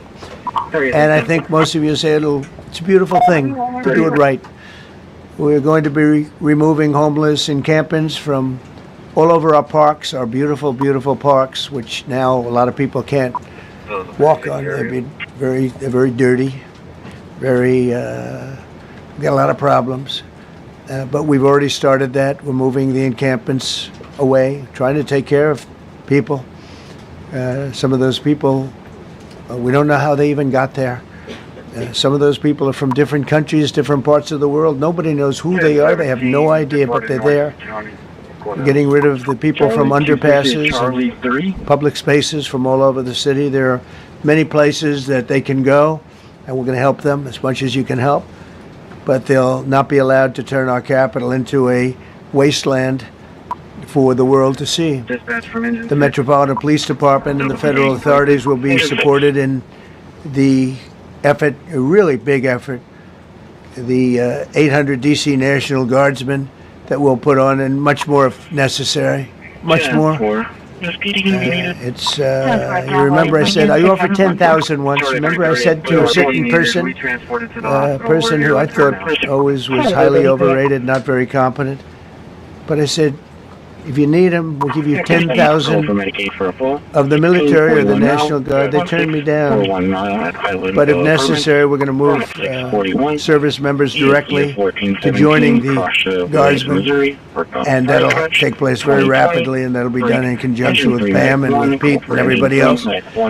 Washington, D.C. should be one of the safest, cleanest, and most beautiful cities anywhere in the world. And we're going to make it that. We're going to make it safe. We're going to make it smart. We're going to make it beautiful. So beautiful. Some of the buildings, we're going to add to it. You see what we've done at the White House. White House is a whole different building. I do that in my part-time because it's a natural instinct as a real estate person. I was very good at that, and I was very good at fixing things up. I like fixing things up. You see what's happening. The marble floors are being reinstalled, renovated, fixed. The whole place is becoming very beautiful. We're going to be adding a magnificent ballroom, most beautiful ballroom, I think, anywhere. We need it. I would have certainly loved to have had it today. I think we would have filled it up. A lot of you are standing outside, can't get in this room. I've never seen the room like this, which tells me that you want to talk about, I mean, this was a D.C. news conference. It tells me that you want to talk about crime in D.C. and beautification of D.C., but I'm going to put that's easy. And I think, frankly, fixing the crime with the pros, fixing the crime is easy, too. A person who I've known for a long time, and she's been incredible. She was a fantastic, one of the best ever district attorneys in New York. She was in Westchester, and she became a judge, very successful judge. And then she went into showbiz because she was such a good DA and such a good judge, tough judge, but fair, always fair. Nobody ever complained about that, but she was tough. And because of that and her reputation, she went into showbiz. So a lot of people don't, they think of Janine as showbiz. Actually, showbiz was not her thing. And she did great. She was on, along with a couple of other of my friends, on the #1 show. And she did great, but this is what she loves doing. This is really her baby. What she's going to do is going to be incredible. And I'd like to speak for just a few seconds on what she has in mind, what she wants to do. We're going to be appointing some judges. We have some open spots, and we're going to take people, because the judges are letting killers out. They just say, go, that's okay, don't worry about it. So we're putting some, Pam recommended, Todd recommended, some judges that are great. Janine recommended. Janine's given me 3 great candidates already. We have about 10 open spots, and we can probably create some more. We need them. Janine, would you say a few words, please? Thank you very much, Mr. President, and thank you, Madam Attorney General, and to all my partners here. We all want the same thing. We all want a safe city. We want a safe capital. We want to be able to bring our families here. We want to be able to come and enjoy the history that makes this place great. And unfortunately, we are not in that position right now. And Mr. President, I want to thank you for taking the step that we need right now to make criminals understand that they are not going to get away with it anymore. And I'm not going to stand here and go over and over the cases. But what I can tell you is this. I see too much violent crime being committed by young punks who think that they can get together in gangs and crews and beat the hell out of you or anyone else. They don't care where they are. They can be in DuPont Circle, but they know that we can't touch them. Why?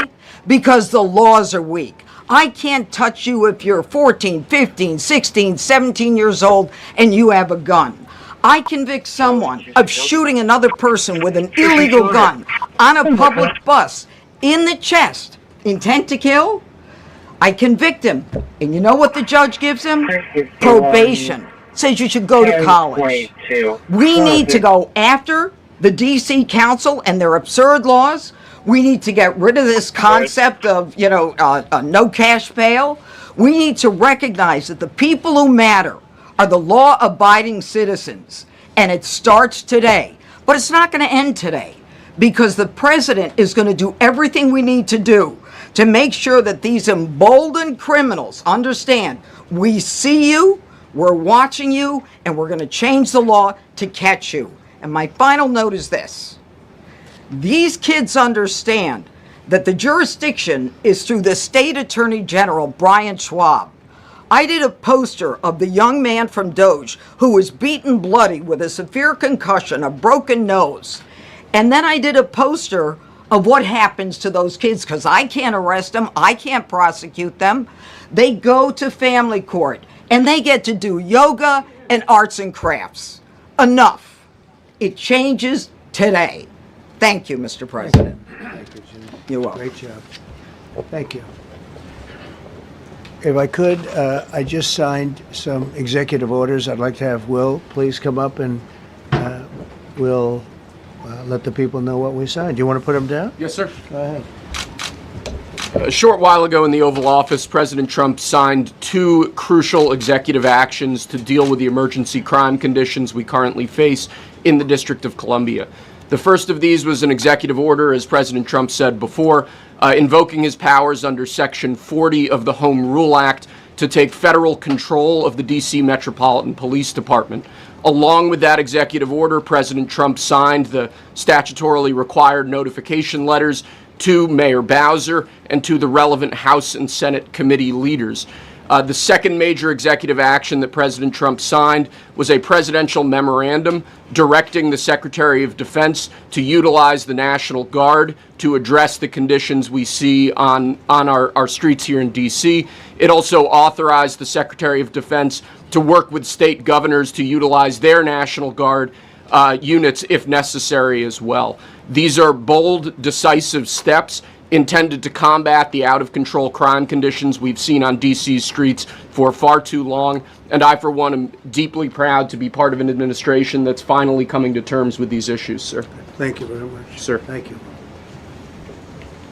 So, just to conclude, Washington, D.C. should be one of the safest, cleanest, most beautiful places anywhere in the world. It was years ago. We had one problem that was a pretty big problem.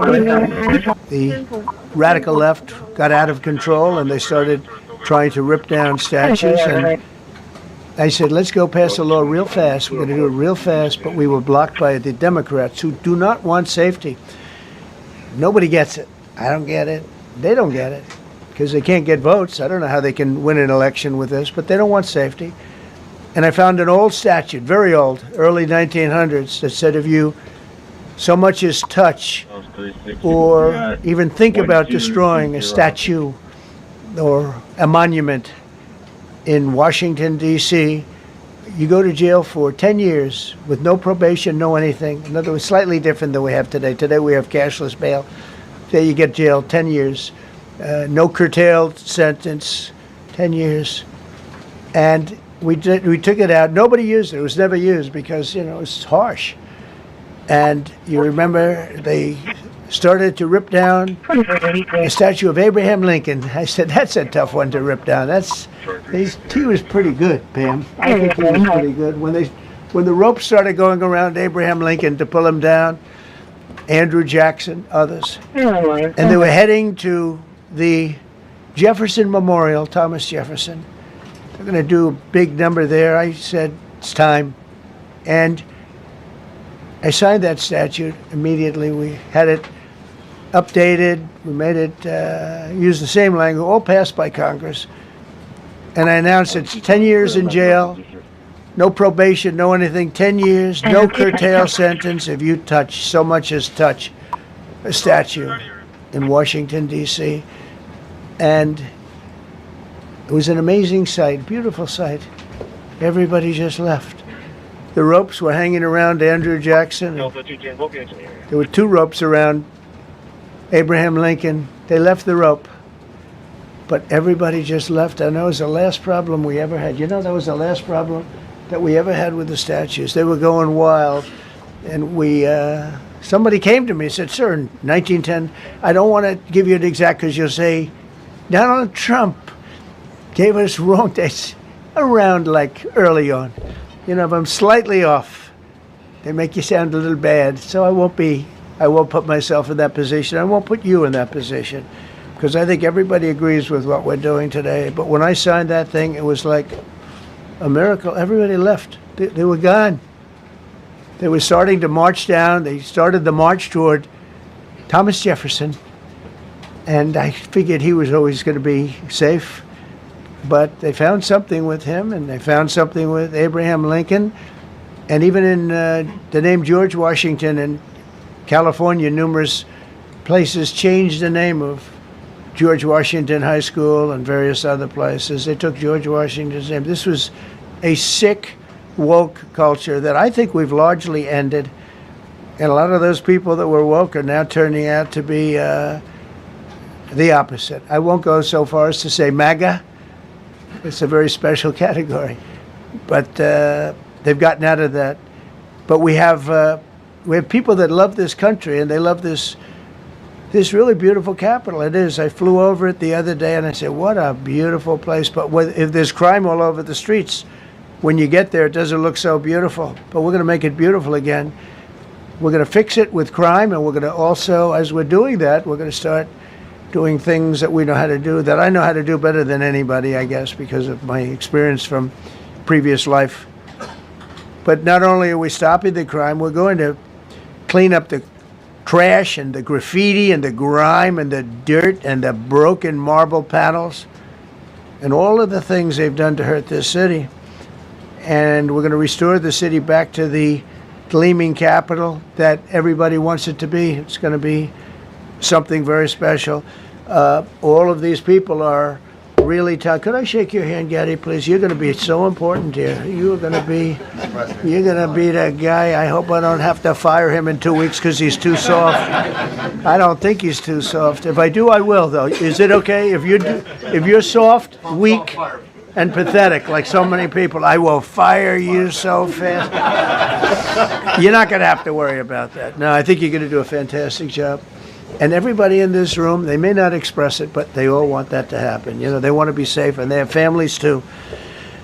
So it's an honor to have such a large group. I've done this for years now, hard to believe.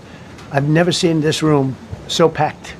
In fact, I'm sure it's a violation of every fire code. But we'll let you stay anyway. You're taking a chance. And with that, we'll say, maybe if you could, oh, wow. We could be here all day long. If we could keep the first questions, perhaps, to this subject, and then we'll go on to a few others. Please. Mr. President, thank you so much. Can you talk about how personal of an issue this is? You talked about flying over the Washington Monument and seeing the pride of what D.C. is, and do you believe that the status of the city, the cleanliness, the way that crime is low, is a direct reflection on how the country is run? Yeah, I do. I think the Capitol, look, everyone comes here. They're all coming. All the leaders, they're all wanting to come. And I say it, I've said it again, but I'm really just quoting other leaders from NATO, from the Middle East, King of Saudi Arabia, Qatar, UAE. I was over there. We brought back $5.1 trillion of investment into our country. But a month and a half ago, I was at NATO. We had a great thing. They agreed to put up 5% instead of 2%. 2% they didn't pay, 5% is already paid. We had a great meeting, and they all said the same thing. They said our country was dead. They thought our country was gone. 1 year ago, they said your country was dead, and now you have the hottest country anywhere in the world. We do. We have the hottest country in the world right now. The tariffs have helped. It's given us not only the money, it's billions, trillions of dollars of money, but it gives us great power over enemies. We solved 5 wars with Pakistan and India. We just solved one. Azerbaijan and, as you know, and Armenia. A war was raging for 37 years, and the 2 leaders got up and they said, we never thought this would be solved. Russia tried to solve it. They all tried to solve it. It was a very tough situation, but we got it done. And I said to the 2 men, I said, are you guys friends? And they had a hard time. You know, they've been killing each other for 37 years, right? The one was there 5 years, one was there for 22 years. He said, my whole life I've been fighting this war, and you got it solved. But we did many of those. We did in the Congo and Rwanda. That's been going on for 30 years. 8 to 9 million people killed that they know of, but it was raging, and we got that solved. We got a lot of them done. It's a great honor. But you want to have, when they come, the leaders come to our country to sign documents that the war is over or whatever, or for other reasons. They come for trade. And you want them to come through so beautifully. You ride down those roads, everything should be perfect. You shouldn't have medians falling down into the roadway. Median, you know, the metal things that are always, somebody had a great lobbyist, because I've never seen them look good. I've been looking at those things with the little, right? They're always broken and bad, but here they're really bad. And we're going to either put new or fix it. And it's not expensive. It's not really expensive. And we're going to fix our roads a little bit. We're going to clean up our sidewalks. You have countries where every Saturday, the people go out and they wash their sidewalks in front of their stores or their houses. They scrub their sidewalks. So we aren't quite at that level yet. I don't think, Gaddy, we're not quite there yet, but maybe we will. They go out and they scrub. I think it's so beautiful to hear that and to see those stories. But we're going to make it clean. But just to finish with your question, it's a very, very strong reflection of our country. And when they see a bad city, you know, my father always used to tell me, I had a wonderful father, very smart, and he used to say, son, when you walk into a restaurant and you see a dirty front door, don't go in, because if the front door is dirty, the kitchen's dirty also. Same thing with the Capitol. If our Capitol's dirty, our whole country is dirty, and they don't respect us. So it's a very good question, actually. Mr. President, sorry. Question for you on the specific issue. Do you expect more cities to follow DC's path if this goes through? So the idea is that Chicago, LA, San Francisco, would they expect similar action to what we've seen in DC? And the other question, sir, there's reporting that the administration is going to reclassify marijuana. Would that send mixed messages that if marijuana is okay, some drugs are okay, but we're trying to clean up crime? How do they go hand in hand? We're only looking at that. That's early, but you know, somebody reported it, which is fine. We're looking at it. Some people like it, some people hate it. Some people hate the whole concept of marijuana, because if it does bad for the children, it does bad for people that are older than children. But we're looking at reclassification, and we'll make a determination over the next few weeks. And that determination hopefully will be the right one. It's a very complicated subject, the subject of marijuana. I've heard great things having to do with medical, and I've had bad things having to do with just about everything else. But medical and, for pain and various things, I've heard some pretty good things, but for other things, I've heard some pretty bad things. The other part of your question, I mean, we're just going to see what happens with it all. We're going to have a tremendous success in what we're doing. Other cities are hopefully watching this. They're all watching, just like everyone's watching here.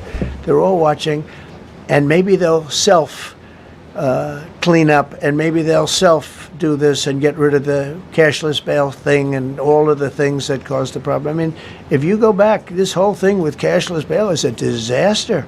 So many problems came that we never had before.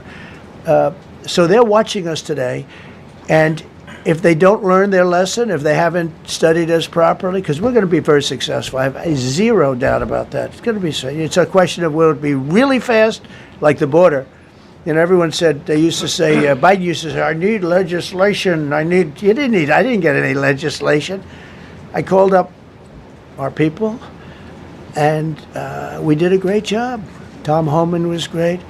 As you know, our secretary did a great job. They did a great job. There's no games. They didn't play games. And we're going to have the same thing here. But then I'm going to look at New York in a little while. Let's do this. Let's do this together. Let's see. It's going to go pretty quickly. And if we need to, we're going to do the same thing in Chicago, which is a disaster. We have a mayor there who's totally incompetent. He's an incompetent man. And we have an incompetent governor there. Pritzker's an incompetent. His family threw him out of the business, and he ran for governor. And now I understand he wants to be president. But I noticed he lost a little weight, so maybe he has a chance. You know, you never know what happens. But Pritzker's a gross incompetent guy, thrown out of the family business. But when I look at Chicago and I look at L.A., if we didn't go to L.A. 3 months ago, L.A. would be burning like the part that didn't burn. If he would have allowed the water to come down, which I told him about in my first term, I said, you're going to have problems, let it come down. We actually sent in our military to have the water come down into L.A. They still didn't want it to come down after the fires. But that was it. We have it coming down. But hopefully L.A. is watching. That mayor also. The city's burning. They lost like 25,000 homes. I went there the day after the fire. You were there, and I saw people standing in front of a burned down home. It was, their homes were incinerated. They weren't like, even the steel was literally, it was all warped and literally disintegrated because of the winds and the flame and the whole thing, like a blowtorch. They were standing on this beautiful day, maybe a couple of days after. We gave it a little time because what they had suffered. Almost 25,000 homes. And you see what's happening now. They didn't give their permits. I went to a town hall meeting. I said, we're going to get you the federal permits, which are much harder. Almost immediately. Lee Zeldin is a star. He did an incredible job. They have all their federal permits. They don't have their city permits. And the mayor said to me, we think we could have them in 2 years. I was walking down the street, and I met with firemen and police. And I was saying hello to many people that were standing in front of their homes with yellow tape. You can't go in. You can't go onto the lot. And those people wanted to start rebuilding their homes then and there. And the mayor said, we should be able to get them the permits within 2 years. I said, that's a shame. 2 years? Are you kidding? I'm going to get them the federal permit like almost immediately. 2 years. And she drew it back. Well, maybe 1 year. The place was booing her out of the place. They don't have their permits to build their homes. And now they're talking about putting, this is among the most beautiful areas in the country. Now they're talking about putting low-income housing there. Can you believe this?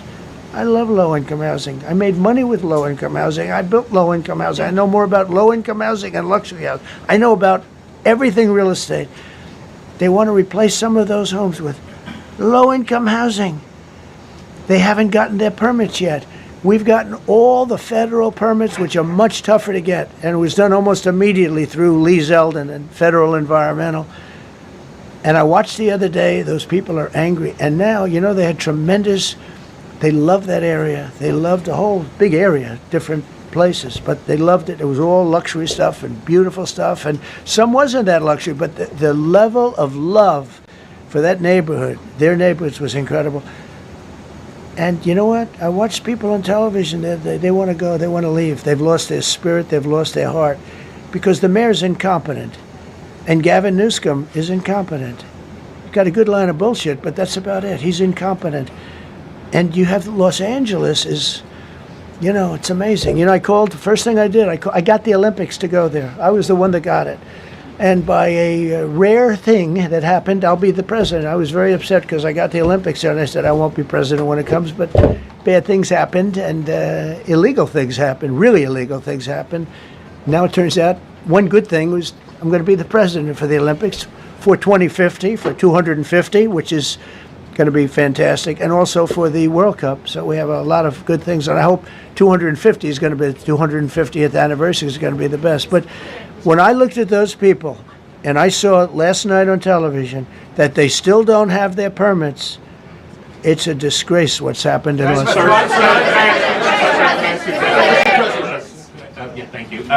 The China tariff deadline is tonight. Do you plan to extend that? We'll see what happens. China's been, we've been dealing very nicely with China, as you probably have heard. They have tremendous tariffs that they're paying to the United States of America.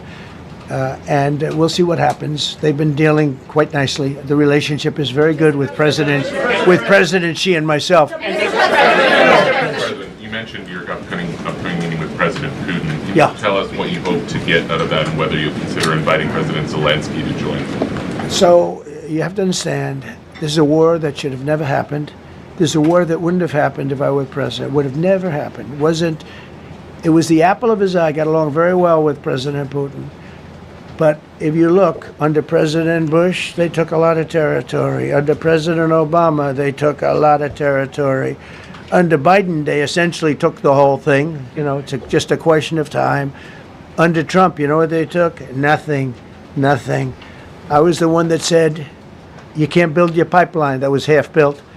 I came in, I stopped the pipeline. It's called Nord Stream 2. Nobody knows that, you know. Nobody ever heard of Nord Stream 2. You might have not even heard of it. Biggest pipeline in the world. I stopped it. I was not a friend of Russia, but I got along well with Putin. It's always good to get along with other countries if possible, but that doesn't mean you roll over like Biden did. Biden came in and he immediately approved the pipeline. I couldn't believe it. Then they say Trump wasn't tough on Russia. I wasn't tough. I was the toughest. Putin said, if you're not tough, I would hate like hell to see you visit. I stopped the biggest economic development job, the biggest job that Russia had ever built. I stopped it. It was dead. And this low IQ president came in and he let them build the pipeline and supply oil and gas all over Europe, you know. So this is really a feel-out meeting a little bit. And President Putin invited me to get involved. He wants to get involved. I believe he wants to get it over with. Now, I've said that a few times, and I've been disappointed because I'd have like a great call with him, and then missiles would be lobbed into Kiev or some other place, and you'd have 60 people laying on a road dying. I said, that's cold. But it's a violent war. 5,000 to 7,000 people a week are dying. And you know, there's nobody from here. They're all Russian and Ukrainian people, and some people from the cities, much smaller number, but still, those missiles do damage and they kill a lot of people, but mostly soldiers. And they're young soldiers, although in the case of Ukraine, they're getting much older. They're drafting 60-year-olds now. It's a terrible thing to witness, and I think I have an obligation. Look, this is Joe Biden's war. This is not my war. I made a deal with NATO a month ago. You covered it very accurately, actually. We don't pay anything anymore. You know, we're not paying anything. They are buying things from us, and NATO is paying us. I got it raised from 2% of GDP to 5%. And they're paying us for everything that we send. We're not paying. But Biden approved $350 billion. Europe has spent $100 billion.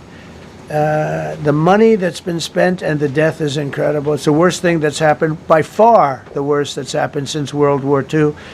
So I'm going in to speak to Vladimir Putin. And I'm going to be telling him, you got to end this war. You got to end it. And he wasn't going to mess with me. This war would have never happened. You know, we had a discussion about it one time, and we never had that discussion again. Would have never happened.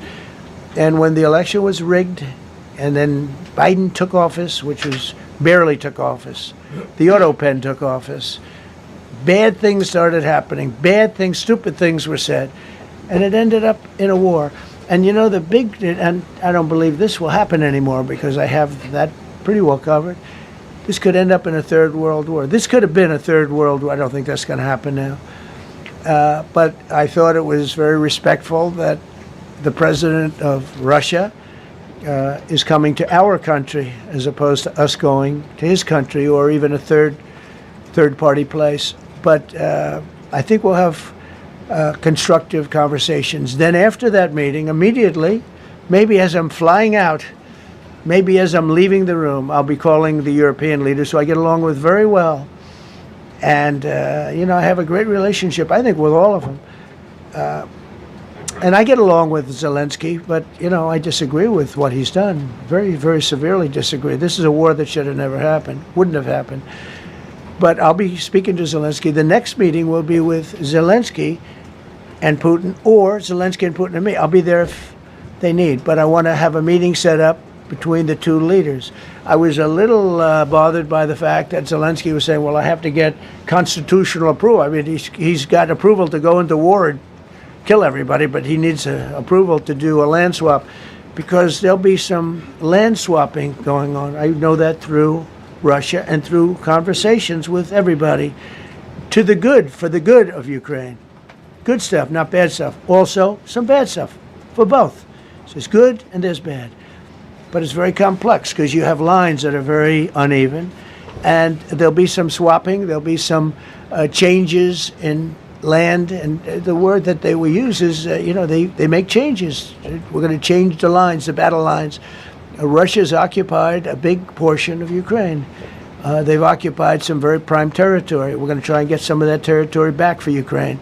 But they've taken some very prime territory. They've taken largely ocean, in real estate we call it oceanfront property. That's always the most valuable property.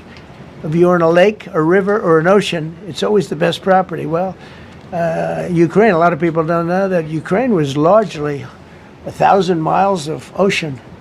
That's gone. Other than one small area, Odessa. It's a small area. There's just a little bit of water left. So I'm going to go and see the parameters. Now, I may leave and say, good luck, and that'll be the end. I may say this is not going to be settled. I mean, there are those that believe that Putin wanted all of Ukraine. I happen to be one of them, by the way. I think if it weren't for me, he would not be even talking to anybody else right now. But I'm going to meet with him. We're going to see what the parameters are. I'm then going to call up President Zelensky and the European leaders right after the meeting, yeah. And I'm going to tell them what kind of a deal. I'm not going to make a deal. It's not up to me to make a deal. I think a deal should be made for both. I think Russia has to get back into building their country. It's a massive country. I think they have 11 time zones, if you can believe it. It's a massive, it's by far, from the standpoint of land, it's by far the largest. They have tremendous potential in Russia to do well. They're not doing well. Their economy is not doing well right now because it's been very well disturbed by this. It doesn't help when the President of the United States tells their largest or second largest oil buyer that we're putting a 50% tariff on you if you buy oil from Russia. That was a big blow. And then they say, gee, he wasn't so tough. Nobody else would have done that. And I haven't stopped there. I mean, look, I was all set to do things far bigger than that, but I got a call that they'd like to meet, and I'm going to see what they want to meet about. I'd like to see a ceasefire. I'd like to see the best deal that could be made for both parties. It takes two to tango, right? So ultimately, I'll have a meeting next week. I had a great relationship with him, considering the fact that I was not nice to him because of the pipeline. I ended the pipeline. I also gave the javelins. Do you ever hear of a javelin? Javelin is called a tank buster. They say that Obama gave them sheets and I gave them javelins. If it weren't for me, all those tanks that were destroyed at the first days of the war because the tanks got stuck in the mud, some commander made a better they would have been in Kiev in 4 hours going down the highway. But a Russian general made a brilliant decision to go through the farmland instead. And they just had torrential rains, and the rains were so bad, and it was mud, and those tanks got stuck in the mud. I don't know who that general is, but knowing Vladimir, he's probably not around any longer because all those tanks were stuck in the mud, and they went along with the javelins. I gave them the javelins. You know that, right? I gave them javelins. They gave them sheets. But I'm going to meet with President Putin, and we're going to see what he has in mind. And if it's a fair deal, I'll reveal it to the European Union leaders and to the NATO leaders and also to President Zelensky. I think out of respect, I'll call him first. And then I'll call them after. And I may say, lots of luck, keep fighting. Or I may say we can make a deal. I will tell you this. I've seen a poll coming out of Ukraine. 88% of the people would like to see a deal made. And if you go back 3 years, everybody was gung-ho for war. You know, everybody's gung-ho for war until you have it. It's an amazing thing. I had it with a couple of countries where I couldn't get a deal done with one particular country. And I just couldn't. The guy's great. He's a friend of mine. Great. Good leader. Tough as hell. I couldn't get the deal done. And then he went into war for a short period of time. You know where I'm talking about. First term. And it was nasty. Guys being killed all over the place. And he went through 1 week of war, and I was able to get the deal done. He said, this is nasty. Yes, please. Yeah, just to follow up on what you were saying there. First of all, Volodymyr Zelensky is not invited on Friday? He wasn't a part of it.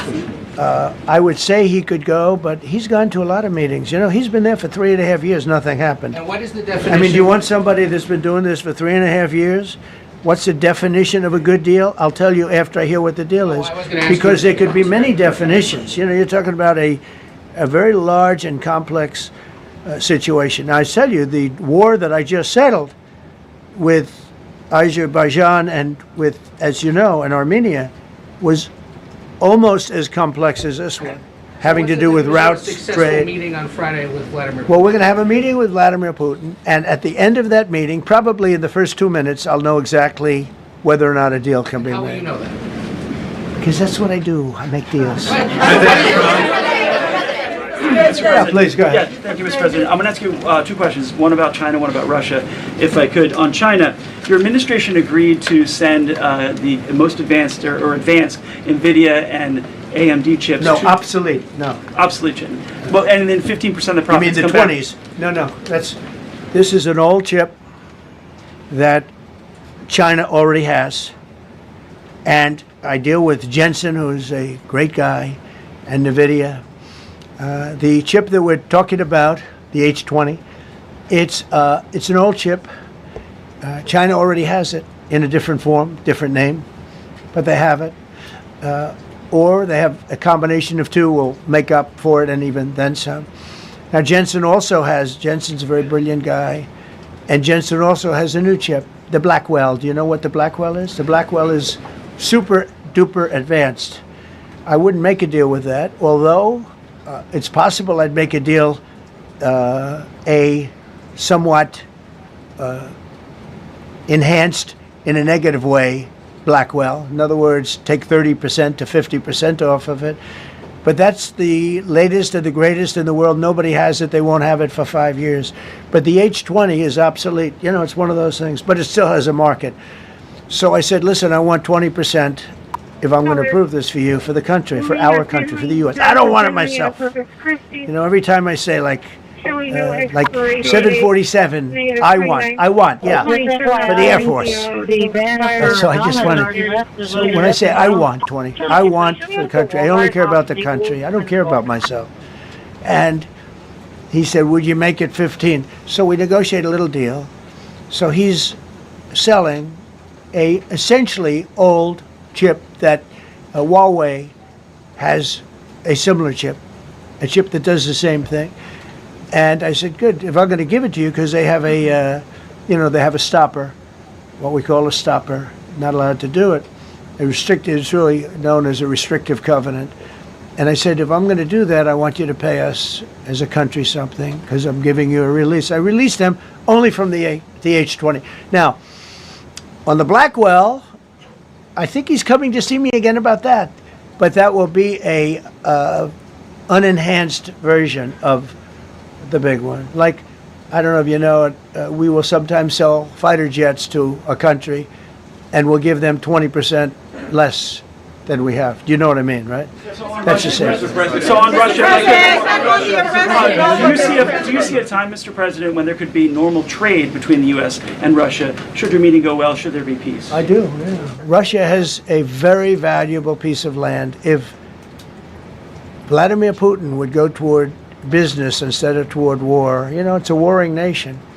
That's what they do. They fight a lot of wars. A friend of mine said Russia's tough because they just keep on fighting. They beat Hitler, so did we, and they beat Napoleon. You know, they've been doing this for a long time. I asked a question to a very, very smart man that some people like and some people don't like. Viktor Orban, right? From Hungary, the head of Hungary.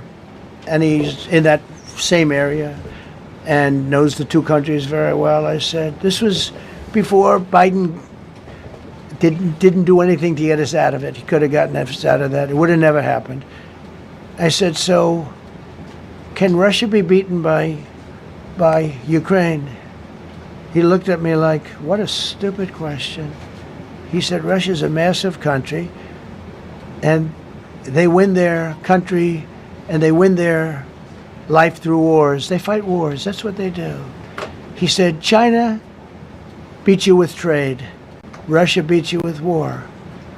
That was a very interesting statement. China's not beating us with trade, not when I'm in charge, but they were beating Biden with trade, but they never beat us with trade. Don't forget, China had to pay $400 billion worth of tariffs when I was last time. That was last time. And if we didn't have COVID, all of this stuff we would be loaded. We're finding hundreds of billions of dollars of cash is pouring into our country now because of tariffs. And all we're doing is we're doing what they do to us. It's so beautiful to see it. They found last month, as you saw, $25 billion of excess cash flow. They say, where did it come from? I said, I'll tell you where it came from. It came from a place called tariffs, and we're doing very well. We're really doing well. But I expect to have a meeting with Putin that I think it'll be good, but it might be bad. And I'm here for one reason, to get rid of a war that somebody else started. Should have never happened. And if I could end it, great. Complex war, a lot of bad blood, But Zelensky's been there for 3.5 years. So if you put them in a room, now I will say this, ultimately I'm going to put the two of them in a room. I'll be there or I won't be there. And I think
right? We're going to have a good time. December 5th. Well, thank you very much, everybody. It's an honor to be with a very strong leader, a man who has been through a lot, and a man who I've gotten to know very well, and we've gotten along really very well. And we had a big call yesterday, as you know, with President Putin, and we'll be talking about it.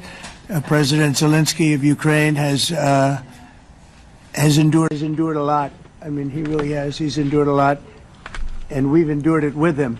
To be honest, it's been a long time, and I think we're making great progress.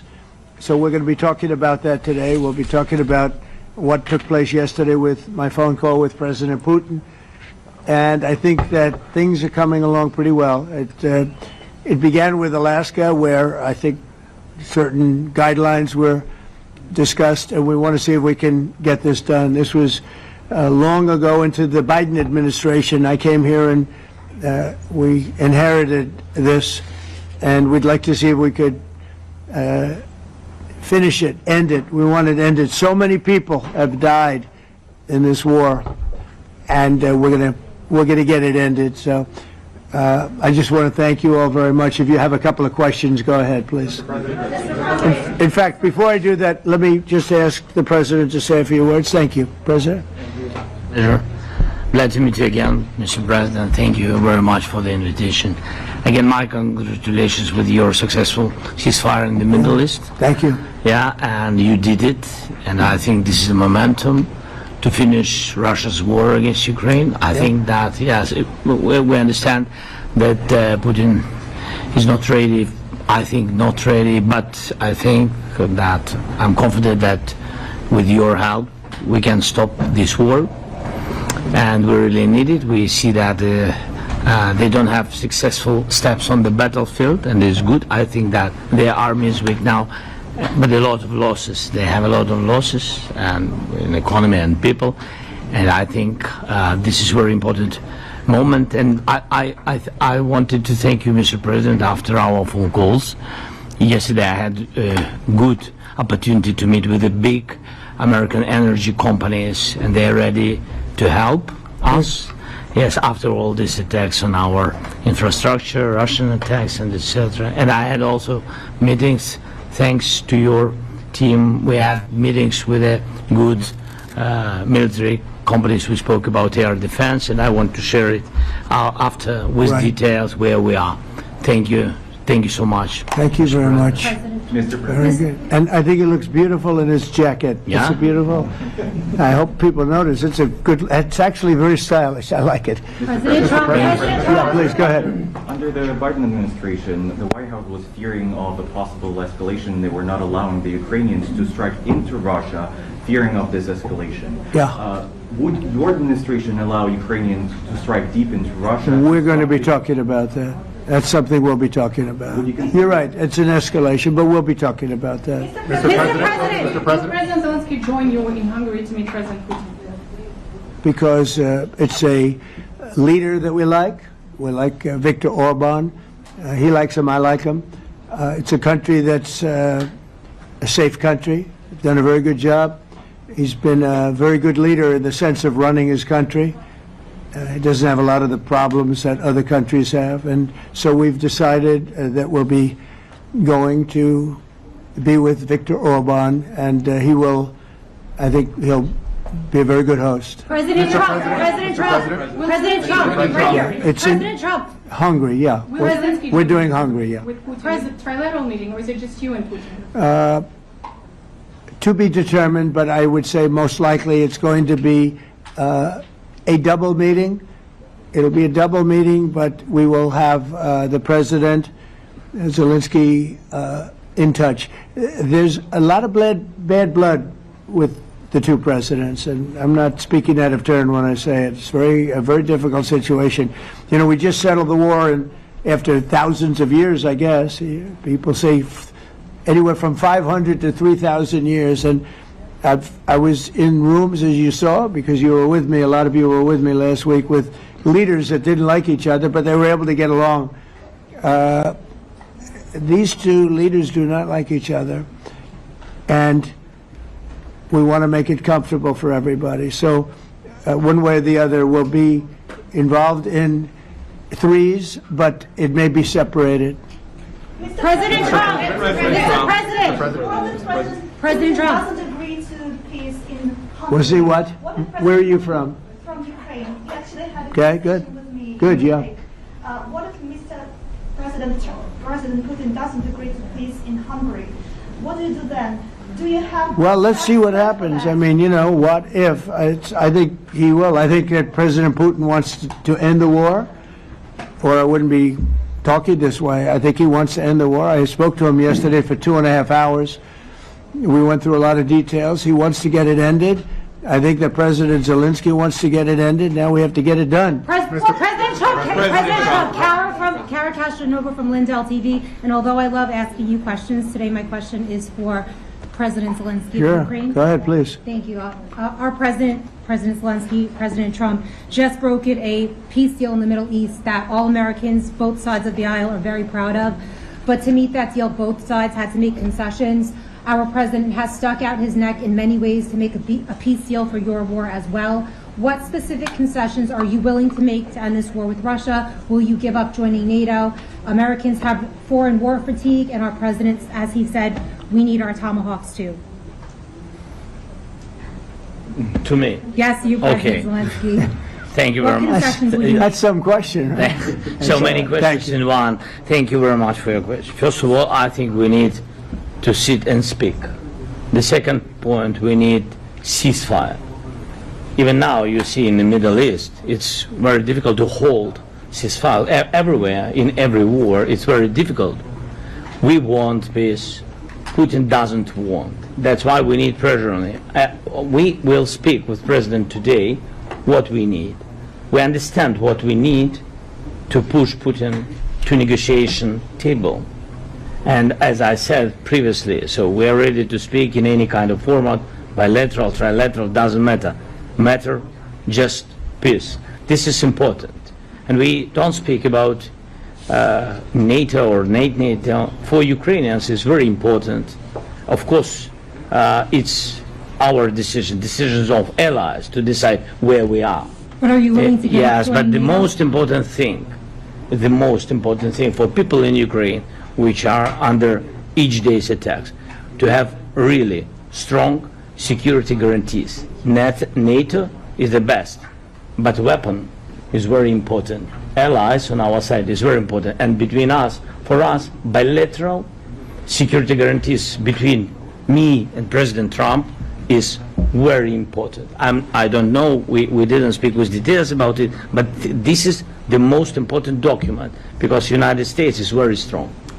Sir, President Trump, you are the middleman right now, hoping to end this conflict. Who is doing a better job negotiating, President Zelensky or President Putin? I think they're both doing a great job in that sense. We have to get it done. We've got to take some of the hatred of each other. You know, they don't like each other. I say that in front of President Zelensky, but I say it in front of President Putin too. They have tremendous bad blood. It's really is what is holding up, I think, a settlement. I think we're going to get it done, and we have to make it long-lasting. As I said in the Middle East, everlasting, right? Everlasting. And the Middle East is a much more complicated situation. You know, we had 59 countries involved, and every one of them agreed. And it's, you know, it's sort of amazing. Most people didn't think that was doable. This is going to be something I really believe that's going to get done. I had a very good talk yesterday with President Putin. I think he wants to get it done. And President Zelensky, right behind you. When we were in Israel with President Trump earlier in the week, we heard a lot about the difference in diplomacy between President Trump and President Joe Biden before him. What do you see as the biggest difference in diplomacy between President Trump and President Biden? President Trump has a big chance now to finish this war. President Biden now is not the president, so he doesn't have a chance to finish this war. And President Trump is really showed for the world that he can manage ceasefire in Middle East, and that's why I hope that he will do this, and we will also have such big success. For Ukraine, it's a big chance, and I hope that President Trump can manage it. I would say the biggest difference is one is extremely competent and the other one is grossly incompetent. Mr. President. Sir, a few weeks ago in New York when you two met, you said that you think Ukraine could ultimately take back all the territory that it's lost so far. Do you still think that's the case, or do you think there'll have to be some sort of You never know. Look, you know, war is very interesting. You never know, do you? You just never know. With war and peace, but you never know. Please. Russia calls Tomahawk supply to Ukraine as an escalation, yet it continues using similar cruise missiles like Caliber and even... Who are you with? Who are you with? Ukraine? Yeah. But Russia continue even using the cruise missiles and also nuclear-capable ballistic missiles in Ukraine since 2022. So do you consider providing Ukraine with the Tomahawk or similar missiles as an opportunity to equalize the possibilities of Ukraine and Russia and push Moscow to the negotiation table? Sure. We're going to be talking about that. That's why we're here. Okay? Fair question. Exactly as he told you to say it. But we're going to be talking about it. Okay? Yeah, please. What is your message to India and Hungary who still refuse? You said India and Hungary? Hungary. That's India an interesting.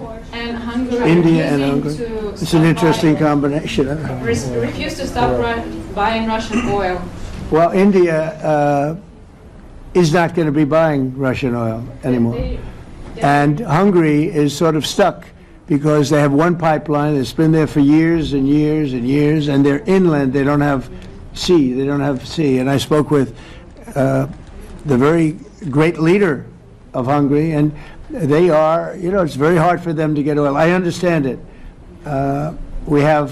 Hungary's in a very interesting position because they can't have ports. They're surrounded by land. So we'll see what happens there. But India will not be buying oil from Russia.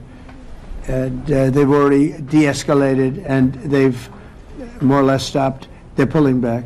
They bought about 38% of the oil, and they won't be doing it anymore. Mr. President Trump has been helping you in achieving peace in Ukraine. Who has? First Lady Melania Trump Yeah. has been helping in returning abducted Ukrainian children from Russian captivity. President Zelensky, do you appreciate those efforts? How do you assess them? And did you ask her to step in and to help you?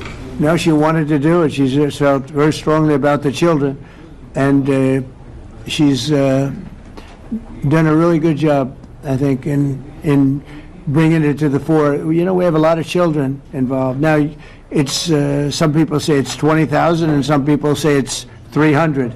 There's a big difference between that, so nobody really knows. But she felt very strongly about the children. She thinks about the children all the time. President Trump, if you okay tomahawks to Ukraine, what's going to happen if the United States is in a conflict and we need the tomahawks? Well, that's a problem. We need tomahawks, and we need a lot of other things that we've been sending over the last 4 years to Ukraine. We've been, we gave them a lot. Now we have a different situation. We send it to the European Union. They pay for it and all that, and they have plenty of money. But it's beyond the money. We need tomahawks, and we need a lot of other weapons that we're sending to Ukraine. One of the reasons we want to get this war over is exactly that. It's not easy for us to give. You're talking about massive numbers of very powerful weapons. So that's one of the things we'll be talking about. Hopefully they won't need it. Hopefully we'll be able to get the war over with without thinking about tomahawks. I think we're fairly close to that. Yeah, go ahead. President, Yeah, please. Just to understand. So for today, of course, we want to finish this war, but the war is another technological war. You don't use just tomahawks. If you want to target a military goal, you need thousands of drones. It goes together with such missiles. Ukraine has such thousands of our production drones, but we don't have tomahawks. That's why we need tomahawks. But United States is a very strong production, and the United States has tomahawks and other missiles, very strong missiles, but they can have our thousands of drones. That's why where we can work together, where we can strengthen American production. And so just so that I understand, so you're suggesting kind of a trade. If President Trump okays Tomahawk missiles to help you launch Yes, it's into about Russia, military goals. It's you only would about military goals. Right, but then you would authorize some kind of an exchange where Yes, of course. the U.S. gets Yes, we have Ukrainian- proposition. Yeah, we have big proposition President- with our drones. President Yeah. Trump, I don't mean to be brokering an arms deal here, but is that something that you would be interested in, Ukrainian drones? We are, yeah, we would. We have a lot of drones right now. We build our own drones, but we also buy drones from others, and they make a very good drone. I mean, drone warfare has really come to the fore over the last couple of years because of this war. I will say, there's nothing like the jets. We knocked out a lot of drones in Israel. We were knocking them out for Israel, and we were doing it with extremely fast and powerful jets, following the drones and knocking the hell out of them. So, we know a lot about the drones, and we know a lot about the great jets, the great ones. The ones, and the B-52s, which were totally they were stealth. They were undetectable. So we have a lot of different weapons. And, I have an obligation also, though, to make sure that we're completely stocked up as a country, because you never know what's going to happen. in war and peace, right? You never know what's going to happen. So we're going to be talking about tomahawks, and would much rather have them not need tomahawks.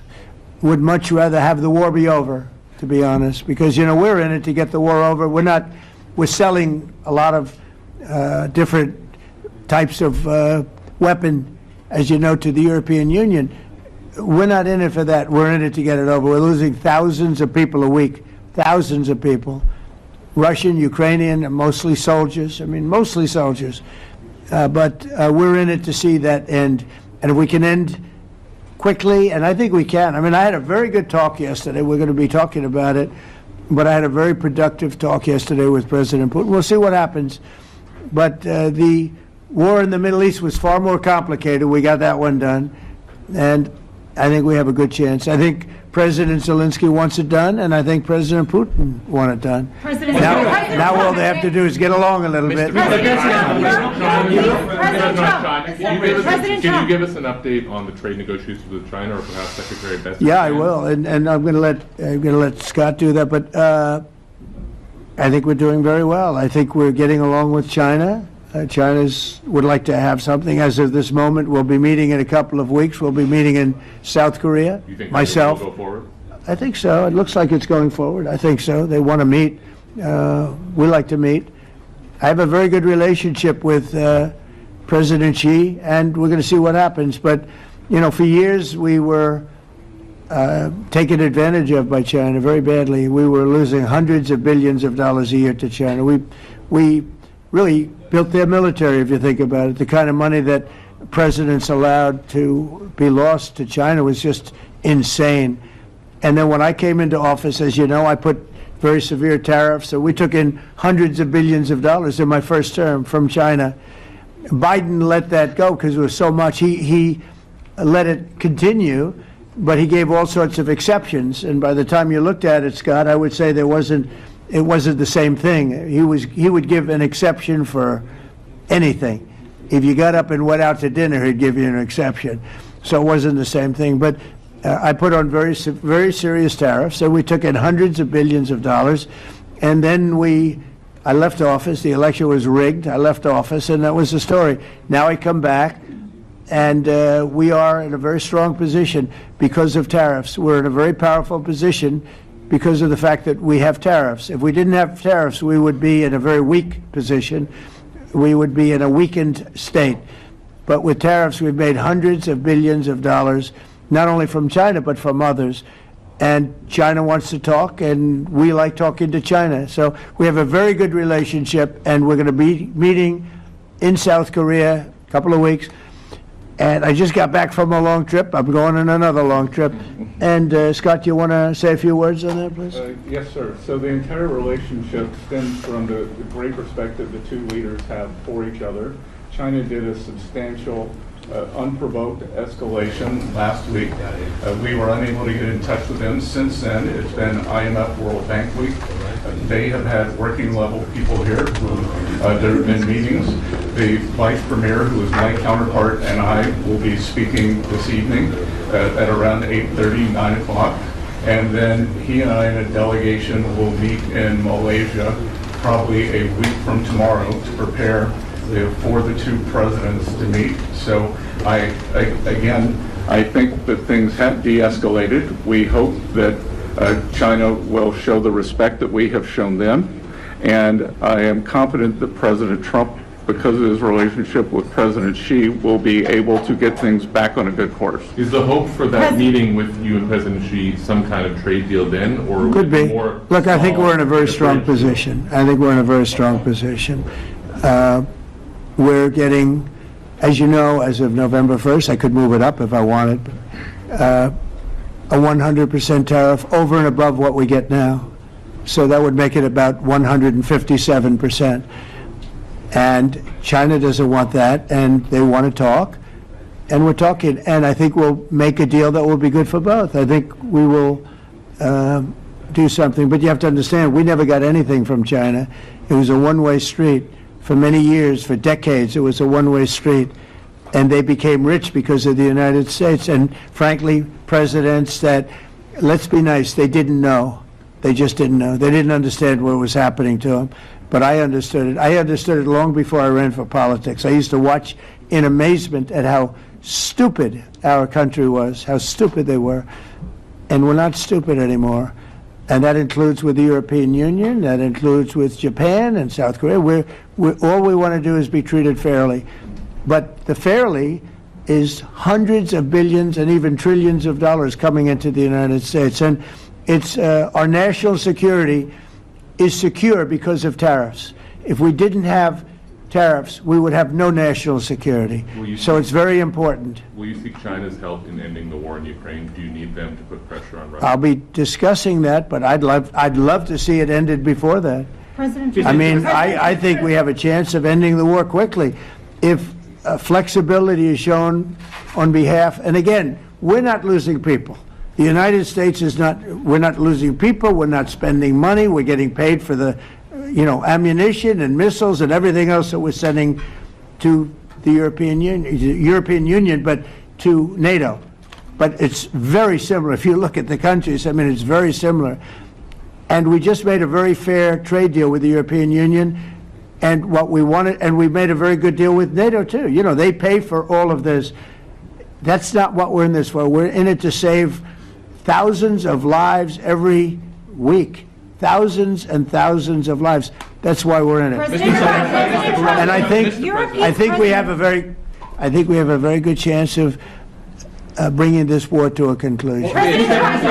Europe's president and your cabinet has done honestly an excellent job. I think that a lot of people could agree to that. Thank you. I'm speaking as someone who lost my father in a war, so I know the human cost. What would your advice be to American leaders, to world leaders, to neocons, to TV hosts who often speak about conflict in abstract or strategic terms rather than the human cost and the human terms? Look, my only statement is we have to get together. It's a very small group of people. It's the president, and the president. Okay, 3 presidents. And I'm the mediator president.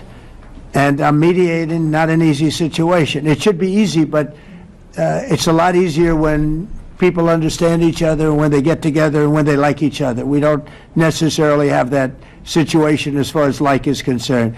Maybe it can turn around. Maybe it can. But in the meantime, we'll have them keep a little bit of distance, and we're going to see if we can get it done.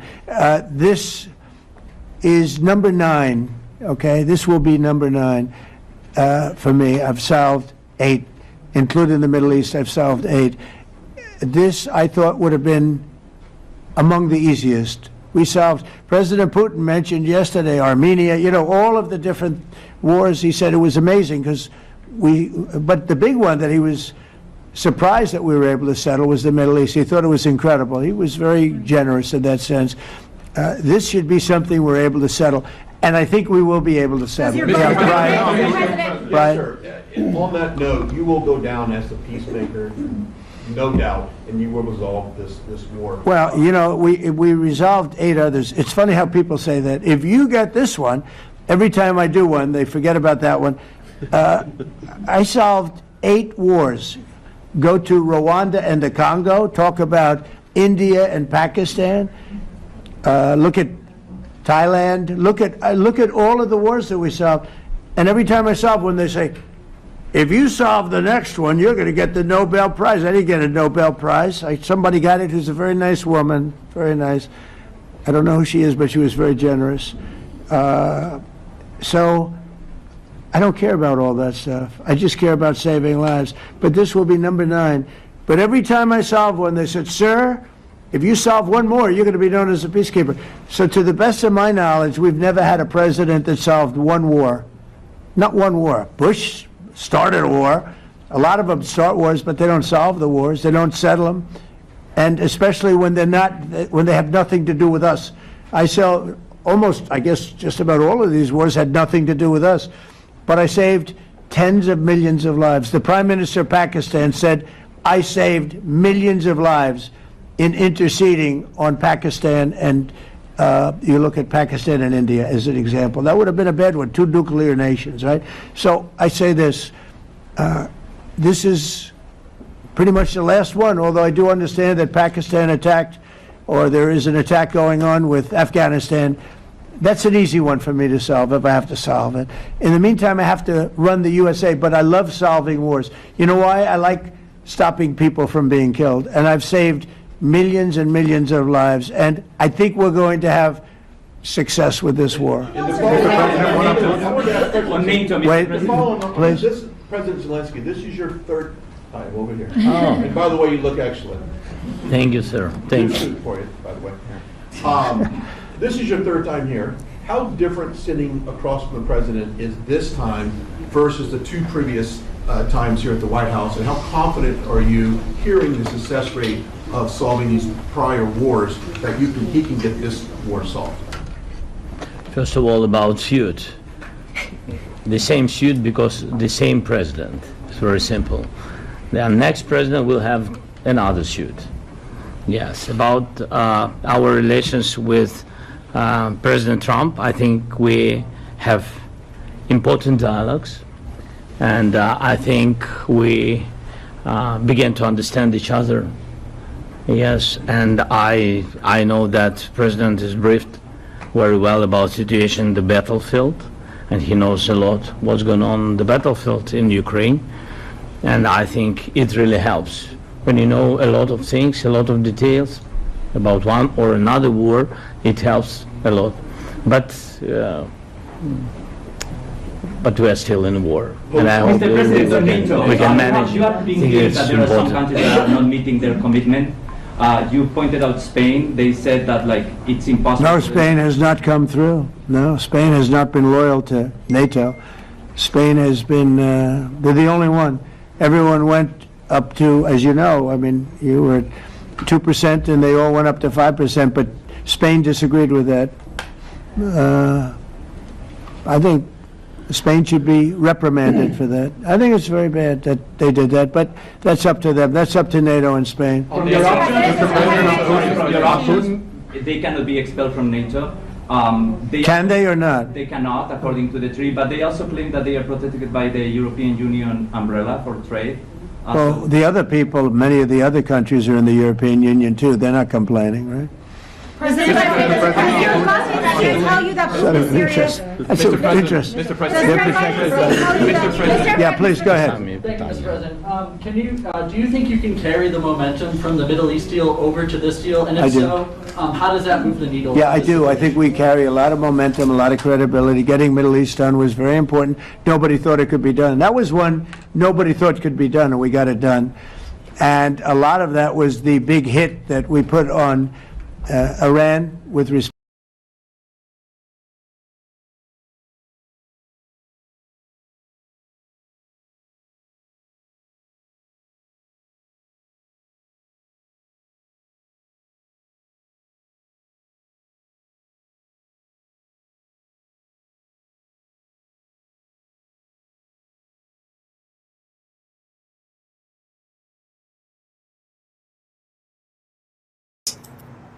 But they were trying to get the homeless because homeless was an issue. Again, you know, I have a soft spot for homeless people. People struggle. Struggle is real. But in DC, for years, they would just let a lot of homeless people just all over the bench there, just laying on the sidewalk, on the benches. I don't think that's good. I don't think that's good. It's just not a good look. A lot of crime happens in these homeless camps amongst each other, arguments, drugs, things like that. They cleaned it up. They cleaned it up. It appears. But once you go outside a little bit, outside that DuPont circle, you go outside, going towards Maryland on the Maryland side, yeah, it's still rocking and rolling. I do believe, and I wouldn't walk around there at night, and neither should you.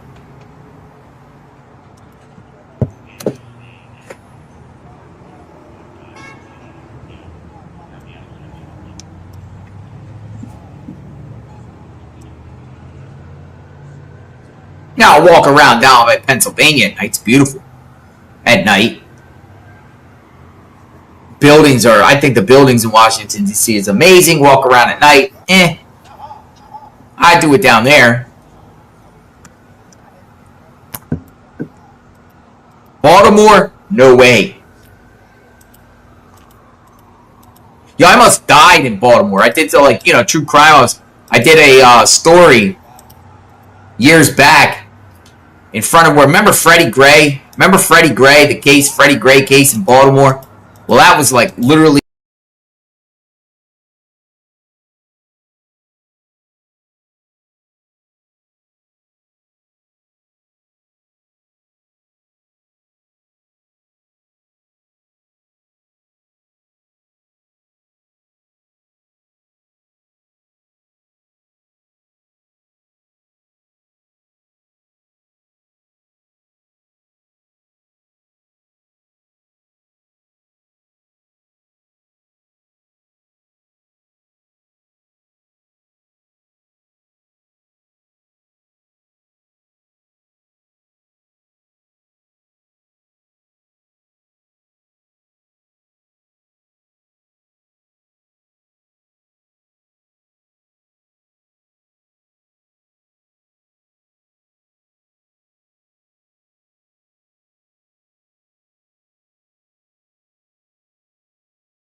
minute 2029, repeating 2029.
25634. 25634. 34 Richard.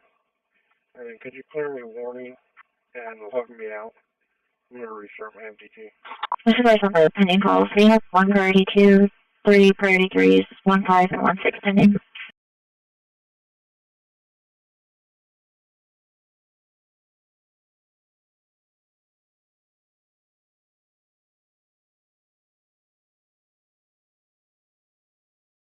Yeah, we're on clear. Clear about 30 seconds.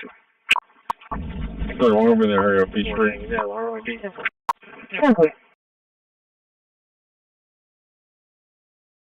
Listen, you show me how to see breeze. 10-4-20. Can we get the RP's address? Have them step out. 182. Show me on transportation, and my new mileage is 79. 14079 140. Show me that service. 140. Show me that service.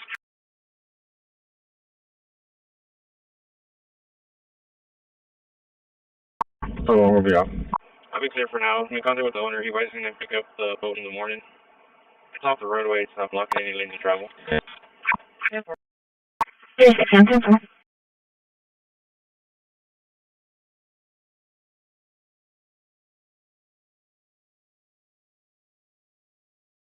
10-4. Once your distant units get here, I'm going to do a 65 check.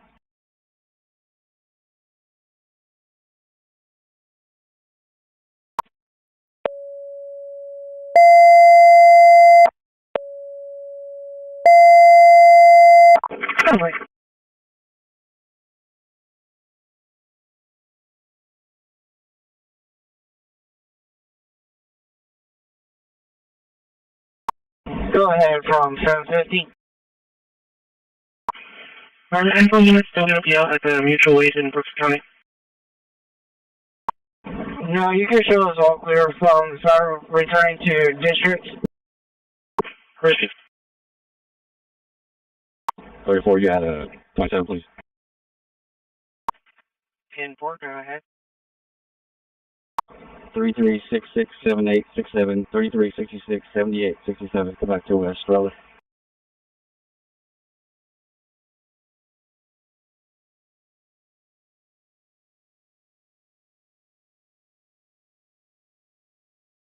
Can we get another unit to block the traffic?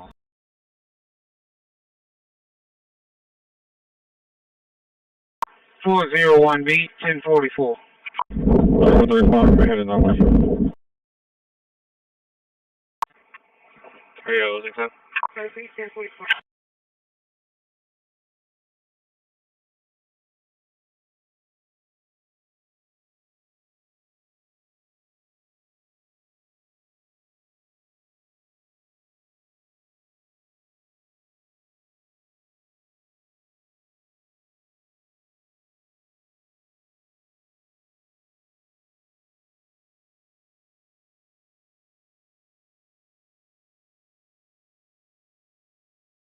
$724.5163. 36 Sam 10-4. I'm looking at that return now. Are you out on that vehicle? Yeah, I'm behind you right now. It's gonna come back to that registered vehicle that it's on. I'm gonna make a traffic stop here once you get close to route, so.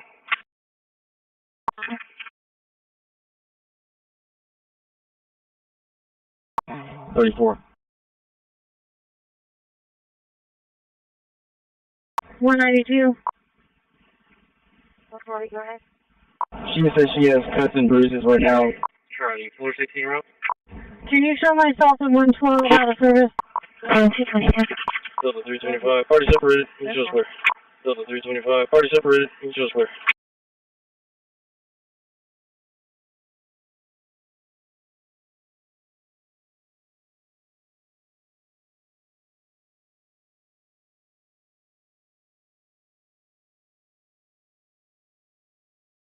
Charlie, 279, 27.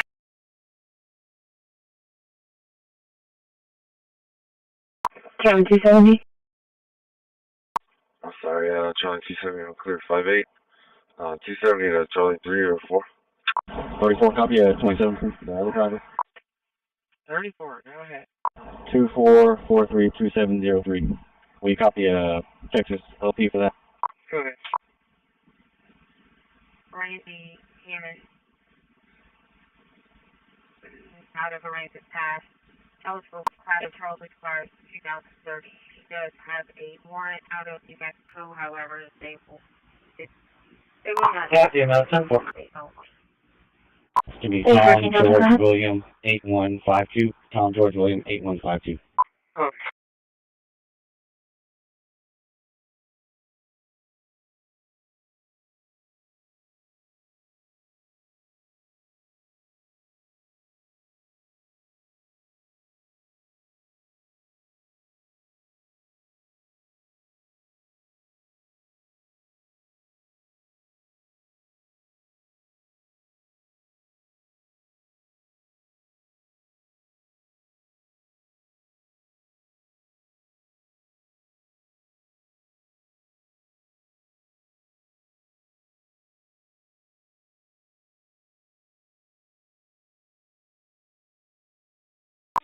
Amazing figures. We have 533s, 1516.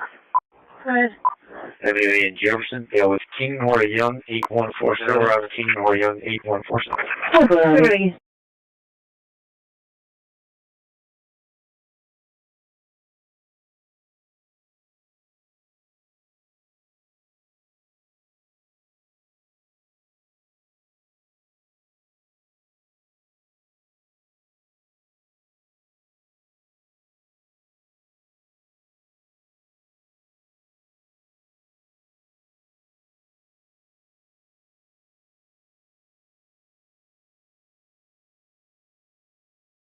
Charlie 350. Clear flight 7.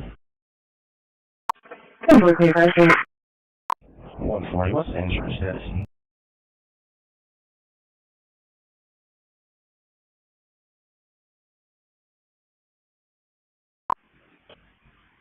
Insurance to confirm. 35 to 27. Charlie 320. Still units are going to be heading up to apartment 438. Unit 7.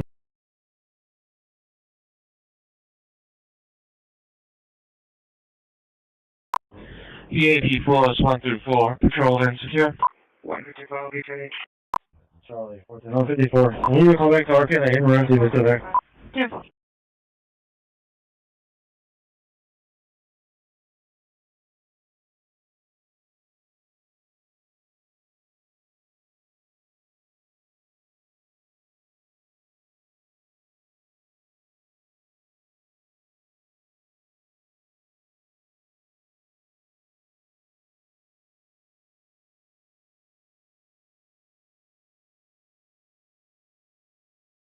For traffic with that vehicle, be at the Johnny Calderon building in Robstown on the Avenue A side.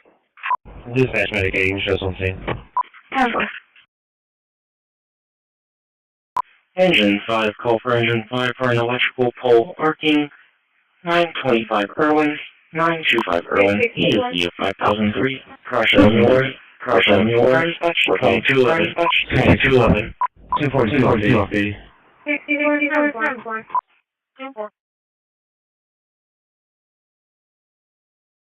I'm taking Silent Charlie. If I can show you back up 36M, 108 Patshire at the Johnny Calderon building. No more. Just park parallel, create a barrier. He's going to do SFSC. So at this location, this is her home.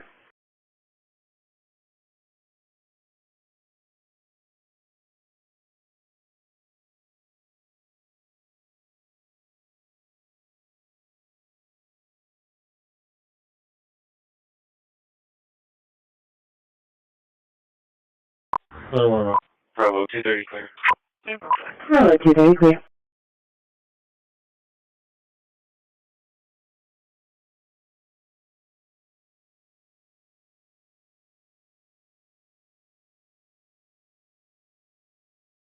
Charlie 46 here. Cover area. 369, option 4.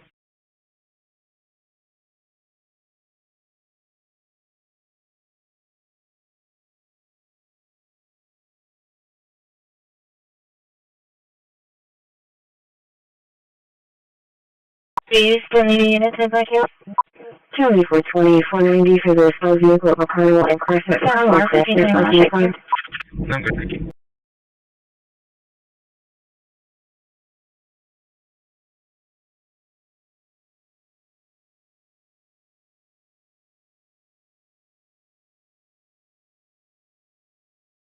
Charlie 490.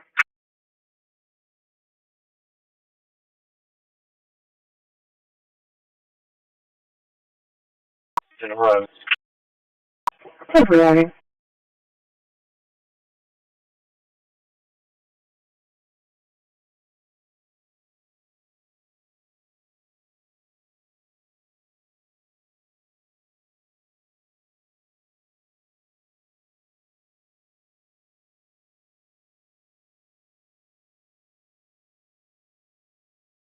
Later, you.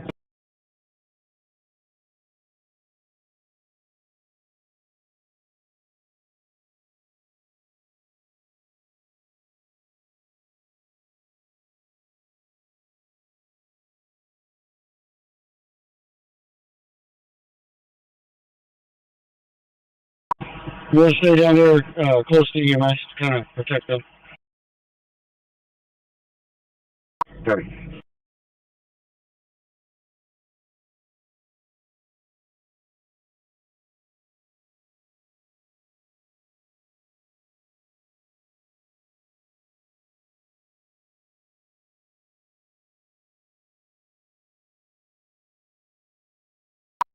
Unit 7. 120.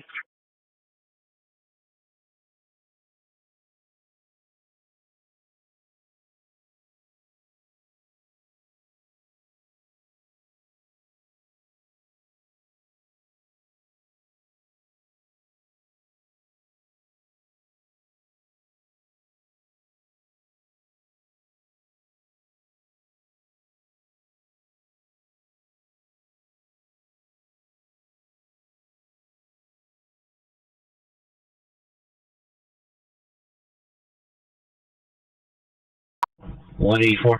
Ready to get a lot of device. No, that's 480.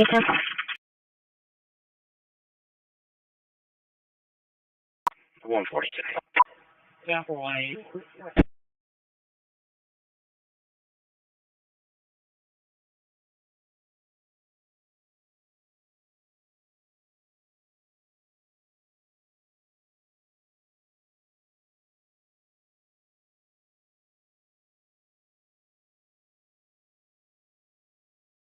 Ten 17 arrived at Nueces County Courthouse.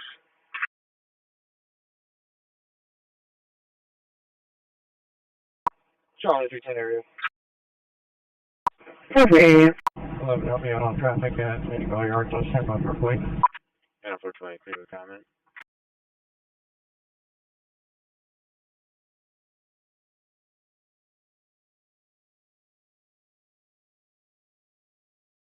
Yeah, 430.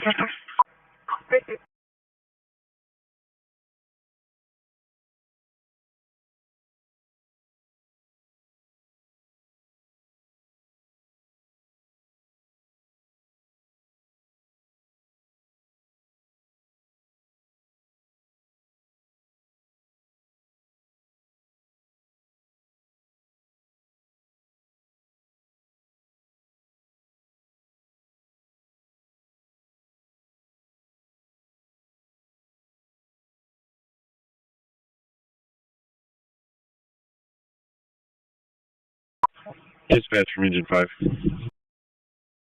Engine 5, good.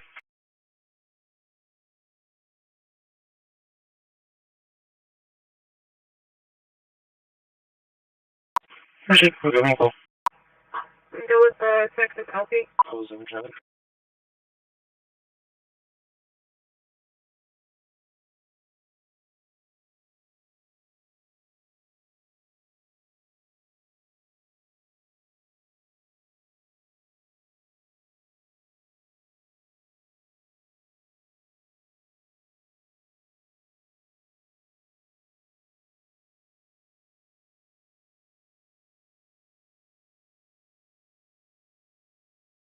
This is Baker for Denver. What state was that out of?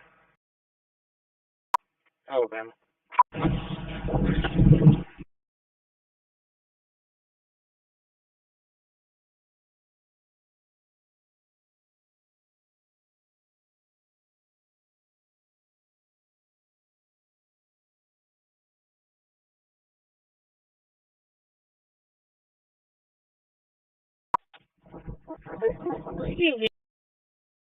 For 50 email on the location.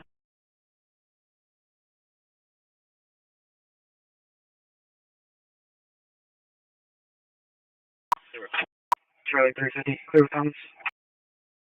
Was that DJ Hawkins? 45-4, check code 4. 220. Charlie 420, compensate. Victor Sam Henry 4081. Victor Sam Henry 4081, cover.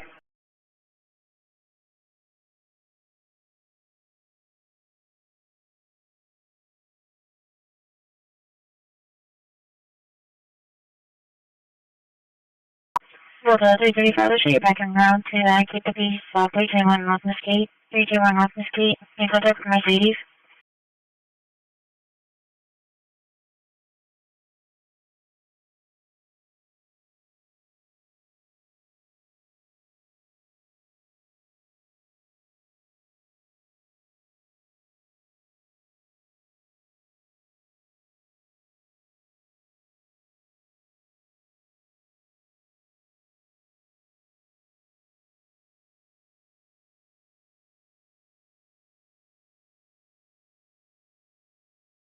Unit 6.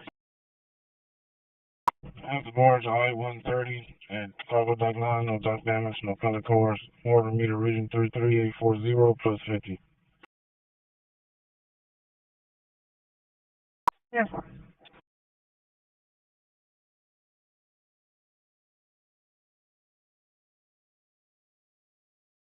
Victor Swam, Robert. Charlie, 3 3 off. 10 off. Station 5-8, please advised.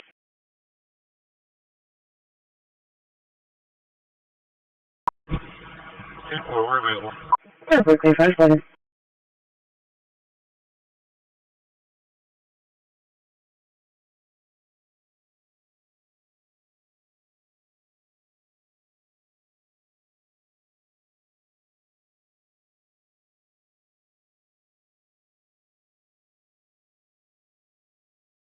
Charlie 320, Charlie 430, for suspicious person at 4411 Galahar, 4411 Galahar.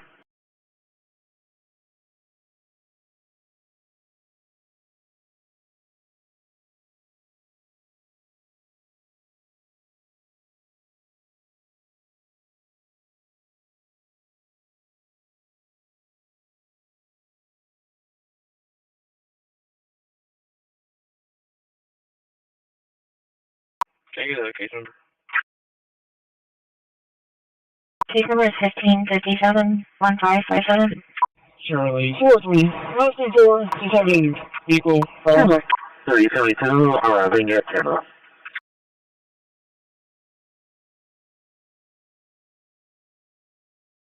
Charlie 460, give me that con 70.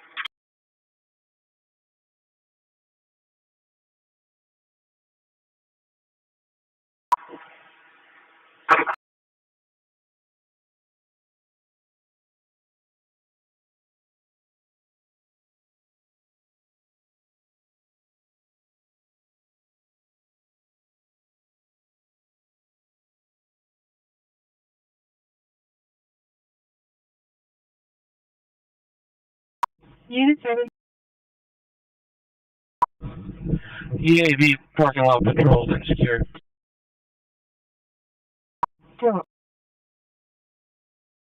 Victor 7 clear. I'm sorry.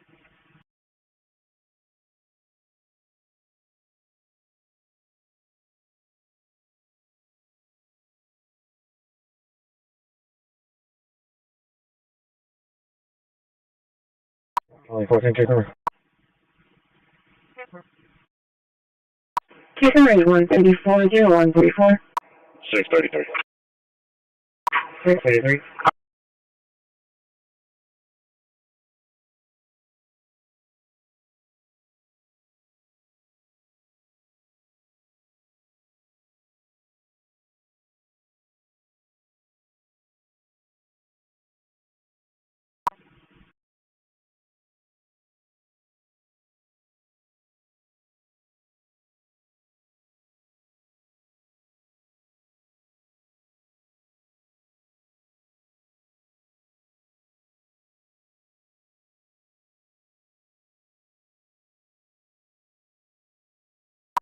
William King William 3201. William King William 3201.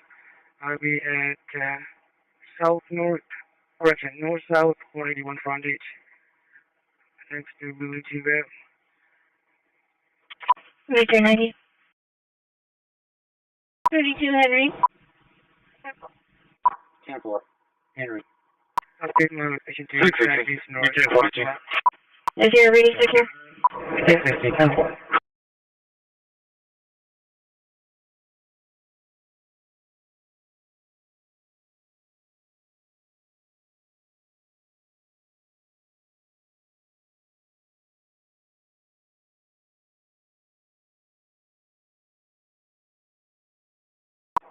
10-4. What was the address on the 20th?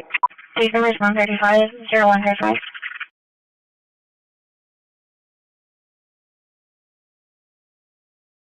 Devil. Continue for Sam Clark. Charlie 480.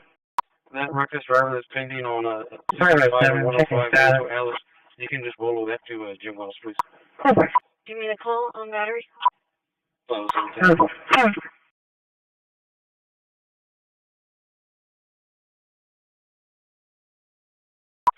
Third traffic. The 430. I'm going to be traffic at Shoreline New Man on Tom William John. 430 is clear. Commercial. Stand out. Charlie 480. 324.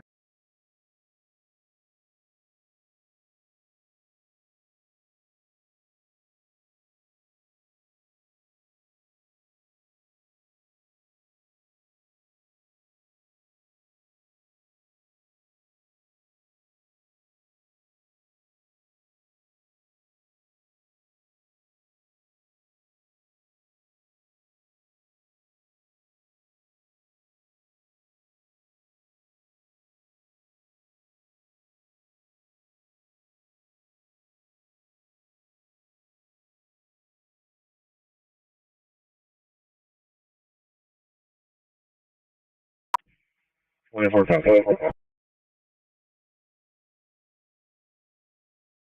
Copy 7. 10-4. 1 point. 3 seconds. Call 4 Charlie. Engine 10, call for engine 10 for a lift assist 2006 EL 2006 EL. Is 1009. Straight up Prescott. Horizontal fire touch 2226. I'm sorry, I forgot to advise. If you can change that address, it's going to be at 710 East Main. Third conversation to you.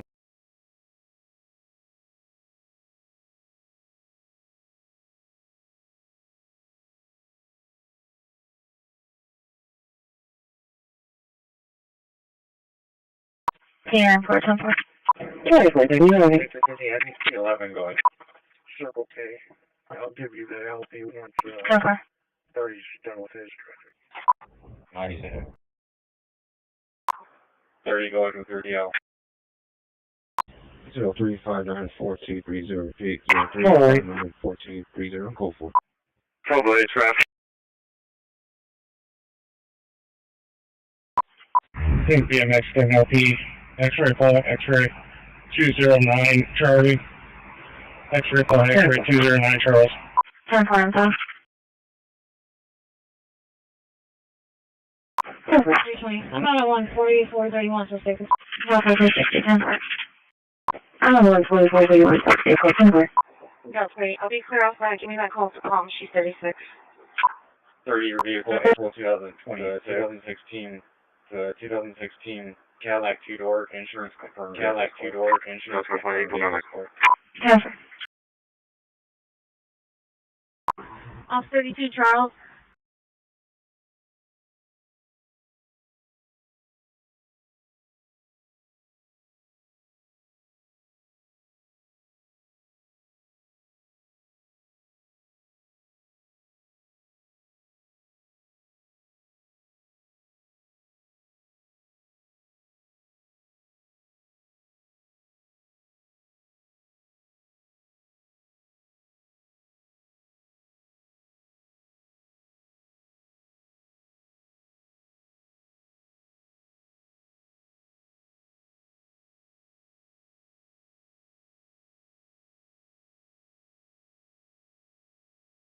142.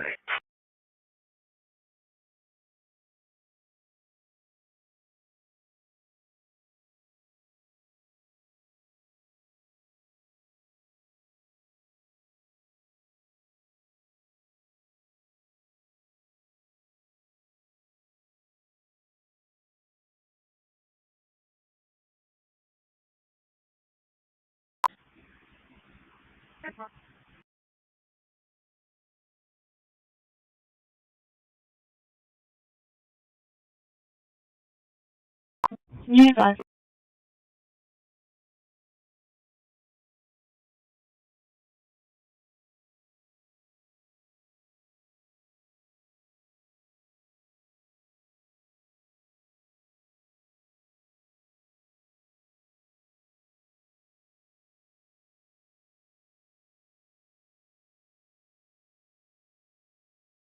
Before hazard driver at 1902 North Shoreline, 1902 North Shoreline at the Corpus Christi Art Museum.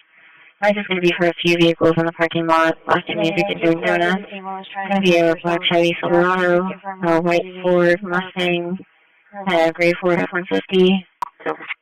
Did they ever say if they were doing anything with the knife? Patrol on line 2 at 2230. 3072, leaving, departing from TMO. Yes.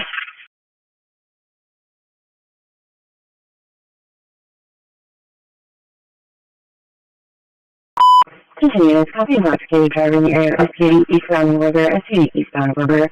Two for a white truck that hit the curb multiple times. License plate is Boy John Robert 7420. Last name turning right onto June Street, Visual 342231. 1 block. Do not leave yet. Hold on a second.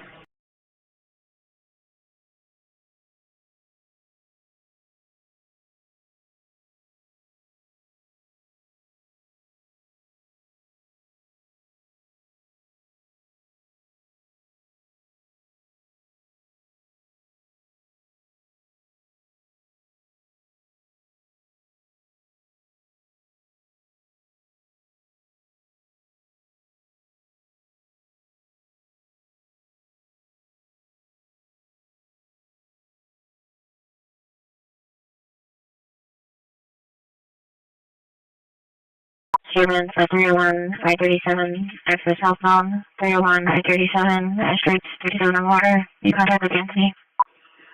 3073, departing, Heritage Park.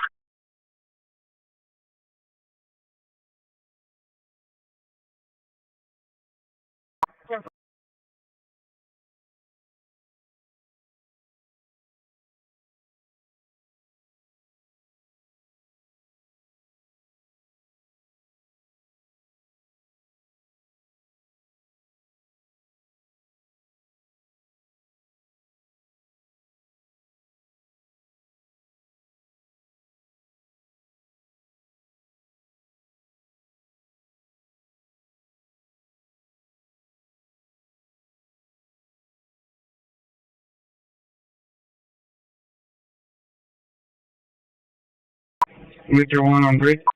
730 copy, Mrs. Robbie. And can you copy plate? Victor 1, you're being requested to info. Council, go ahead. Okay, so Lincoln, X-ray call 4284.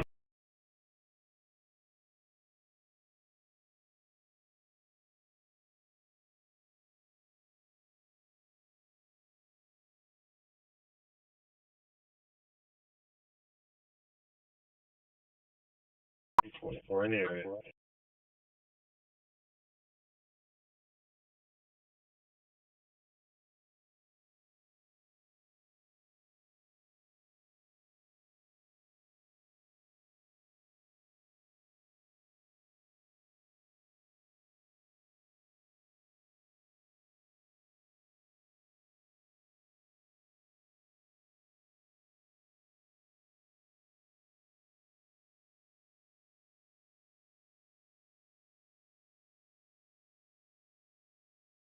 Call Randall Sam Charles Williams 0328.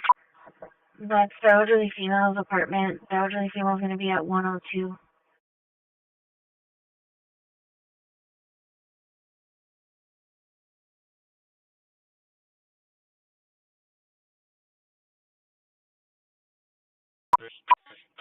with me.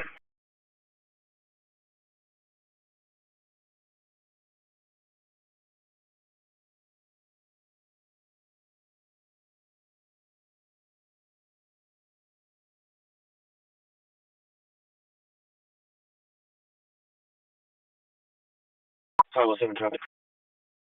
Follow 7. 181 southbound access just past the buddy cam exit. Stand by for 28. Roger, 1060, 10 4.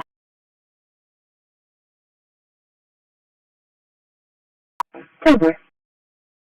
507 28 is Texas Sam Charles Victor 8766. Sam Charles Victor 8766. Dino Bell.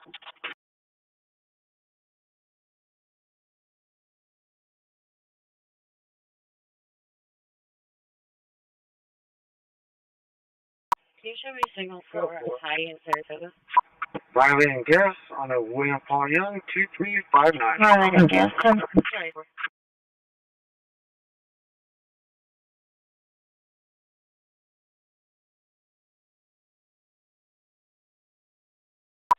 That's where she lives. She is here, but she's wanting us to check that apartment. 10 4.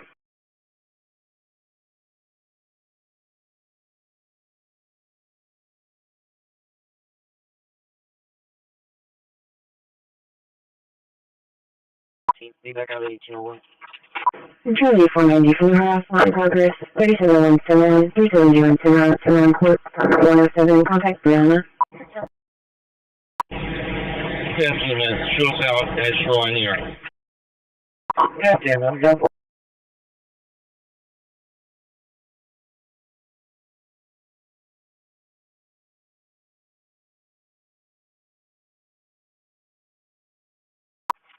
Is anyone supposed to be in the residence?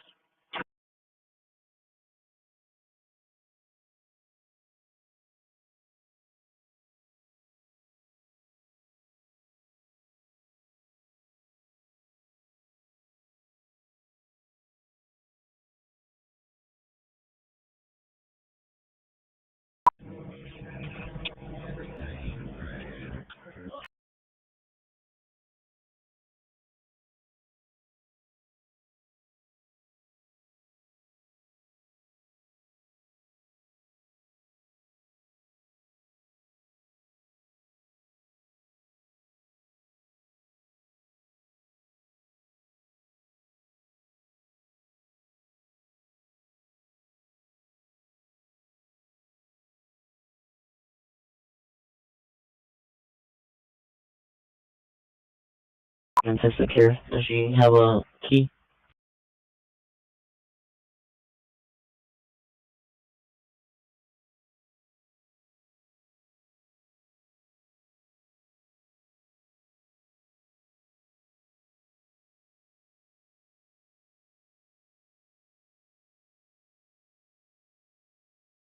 Got a back window open here with a bike next to it.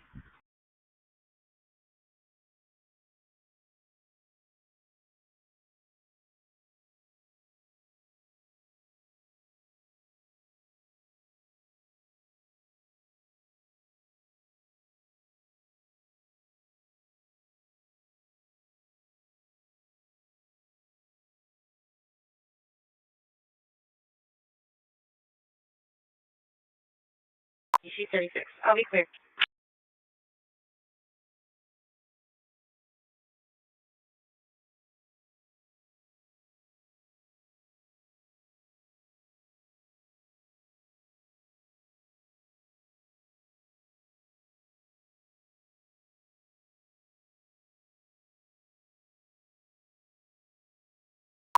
That's great. You can give myself and 420 on alarm and 40. 10 4.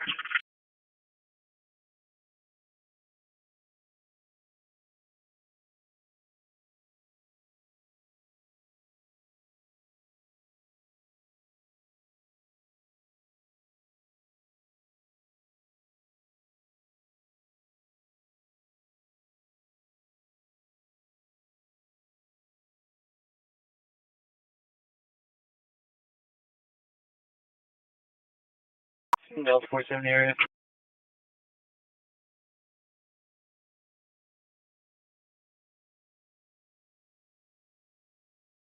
Qualify for this, please.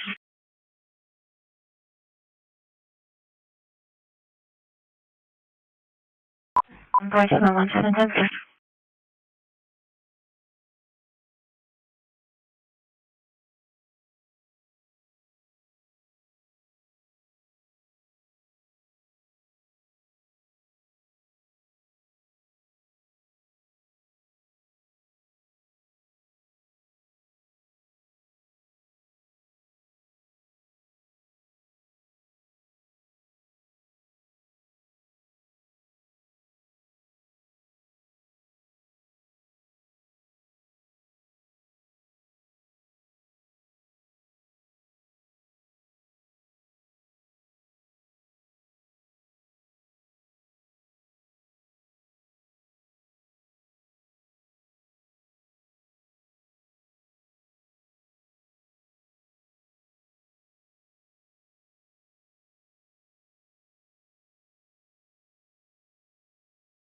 Yeah, 136. 44, 13, 357.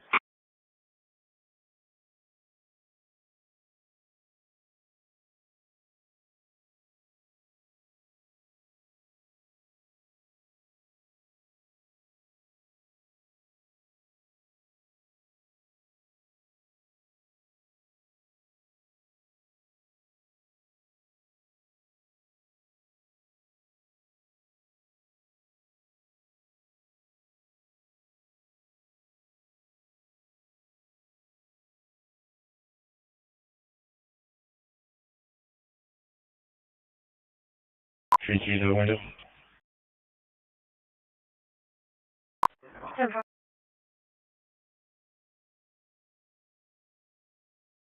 1045, yeah. Round 36 is 1044.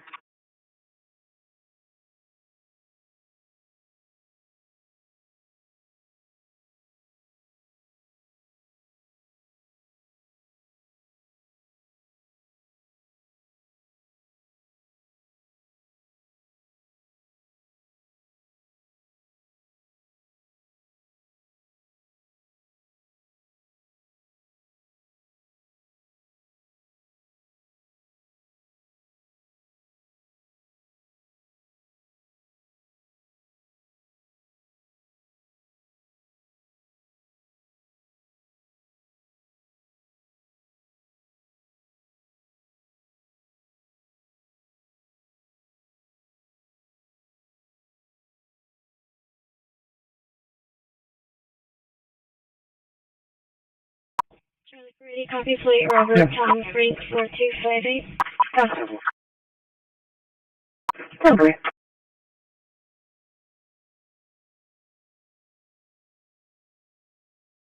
814 Alpha 10-4. 2242.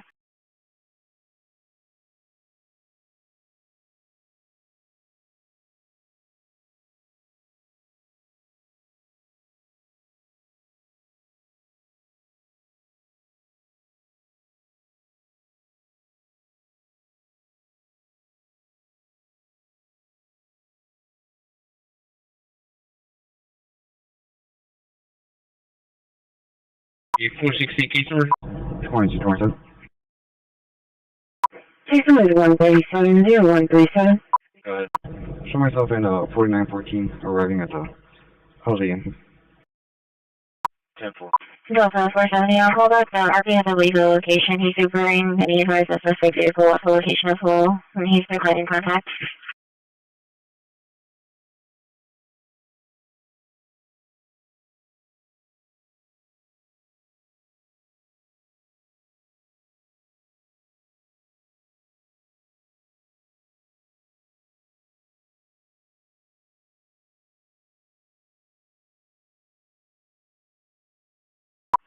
And 420 traffic.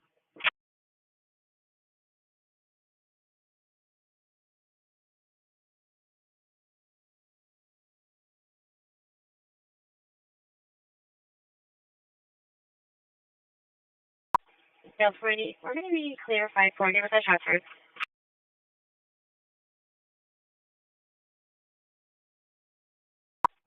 Delta 380, can you get the case number?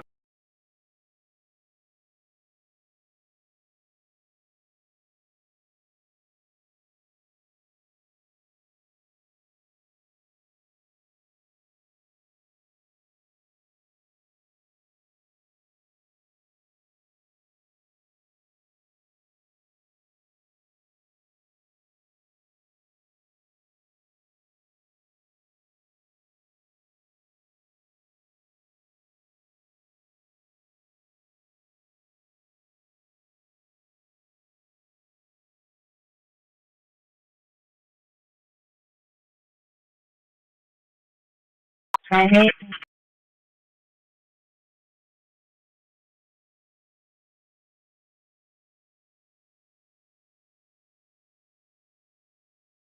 Temperance House.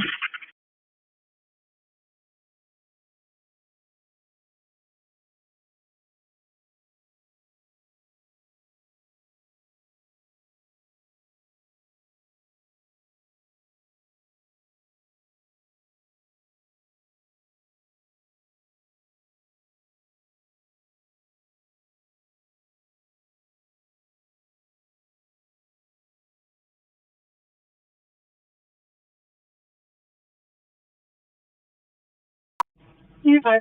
Delta 430. They cheers traffic. BMD1 occupied by the motor vessel Marcini, no pilot cars, no dock damage. Quarter meter reading 231818. Up 32 back at the plaza. Okay, Very well, Miss Woody's got possession in Unit 2. Did you get the license plate of the truck? 4, case number is 139-0139.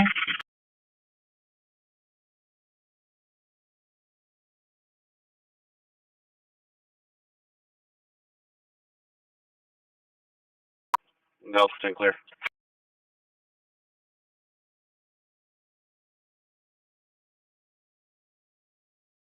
Cancel. Delta 70 clear. Cancel.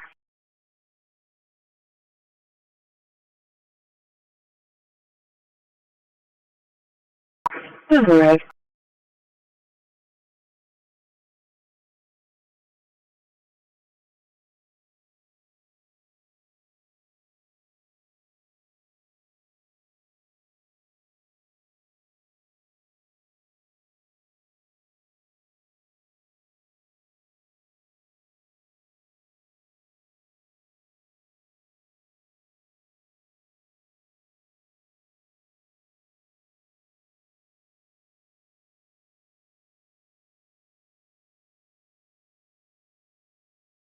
$315, stand by.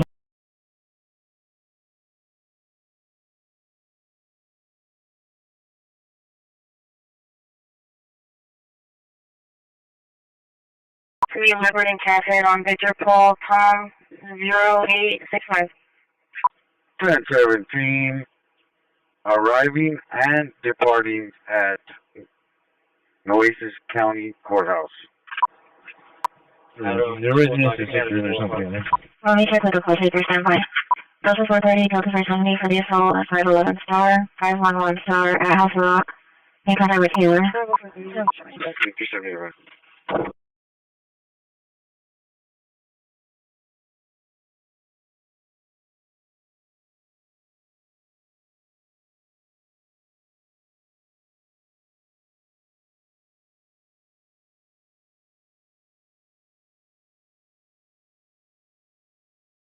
Charlie, 320 traffic.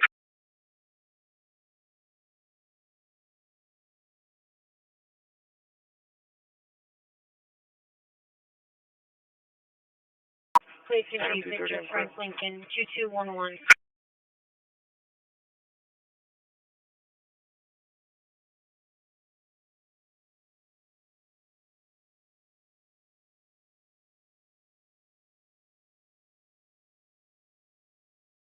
I don't know if I find the vehicle down here.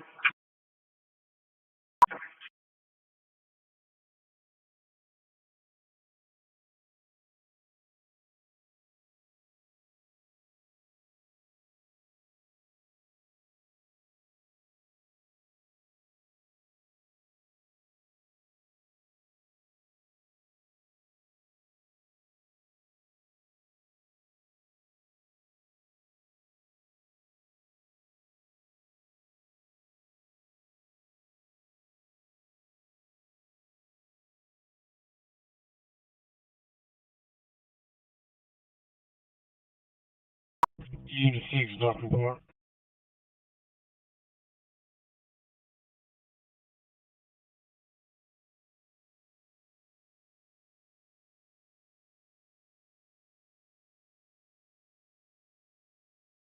Sure.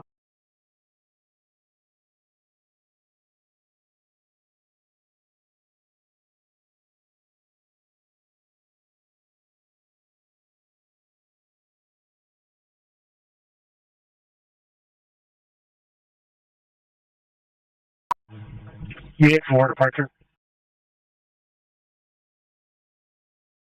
Unit 4.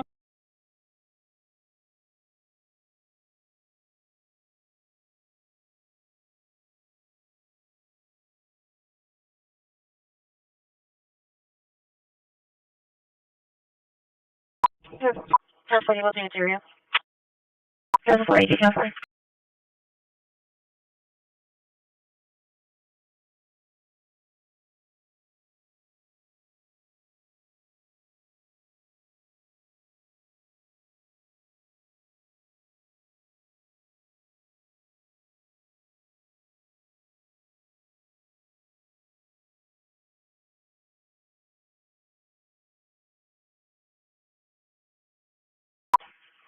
Engine 8, Medic 8, call for Engine 8, Medic 8 for full, 1537 Cambridge, 1537 Cambridge, ESC of 8011, cross-shift north and Runner Parkway, work off EMS 1, 2250, 8 for full, 1537 Cambridge, 1537 Cambridge, ESC of 8011, cross-shift north and Runner Parkway, work off EMS 1, 2250.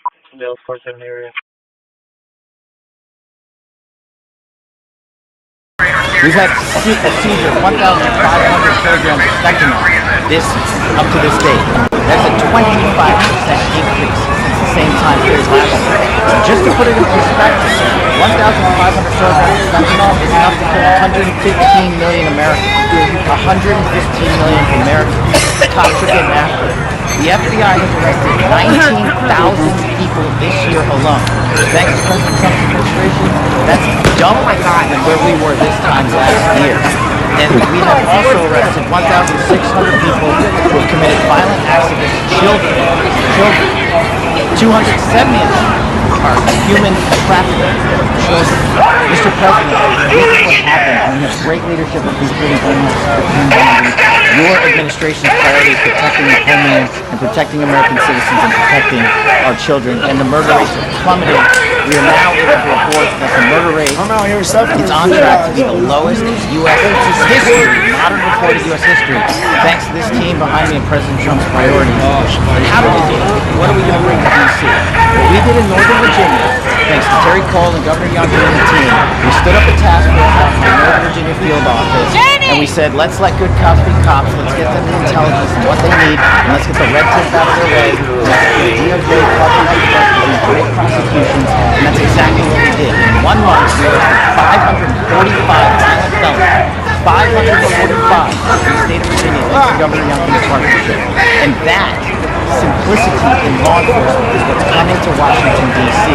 When you let good cops be cops, when you give them the intel they need, when you work with our Homeland Security Task Force, when you work with Terry and Gabby on the way back to Miami, these guys are great leaders in respective departments and law enforcement capacities. And when you have the DOJ and President Trump driving behind this mission, we are going to clean up Washington, D.C. And we're going to do it the right way, the lawful way, and we're going to make sure Washington, D.C. is safe again. Thank you, Mr. President. Thank you.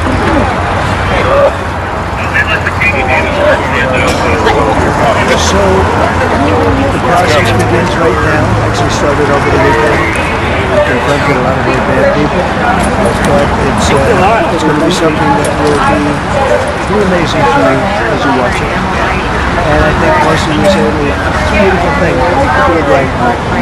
We're going to be removing homeless encampments from all over our parks, the beautiful, beautiful parks. So now a lot of people can walk up.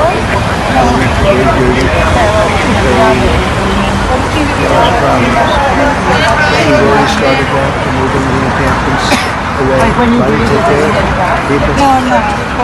Some of those people, we don't know how they even got there. Some of those people are from different countries, different parts of the world. No idea that they're there. Getting rid of the people from underpasses, public spaces from all over the city. There are many places that they can go. We can help them as much as you can help. But they'll not be allowed to turn our capital into a wasteland to consume. The Metropolitan Police Department and the federal authorities will be supported in the effort, a really big effort. The 800 DC National Guardsmen will put on much more necessary. much more. How you doing, man? Remember I said I offered 10,000 once. I said to a certain person, person who I thought was highly overrated, not very competent. I said, I mean, 10,000. I've been in the period of the national project, but if necessary, we can move the service members directly rejoining the guards, and that would be very rapidly and beat everybody else. Washington seems to be one of the safest, cleanest, and most beautiful cities anywhere in the world. We're going to make it better. We're going to make it safe. We're going to make it smart. We're going to make it beautiful. It's so beautiful. So the buildings. We're going to add to it. You see what we've done at the White House. The White House is a whole different building. I do that in my part-time because it's a natural instinct as a real estate person. We're good at that. We're good at fixing things up. I like fixing things up. You see what's happening. The marble floors are being reinstalled, renovated. The whole place is becoming very beautiful. We're going to be adding a magnificent ballroom. It's a beautiful ballroom. We need it. We'd certainly love to have it.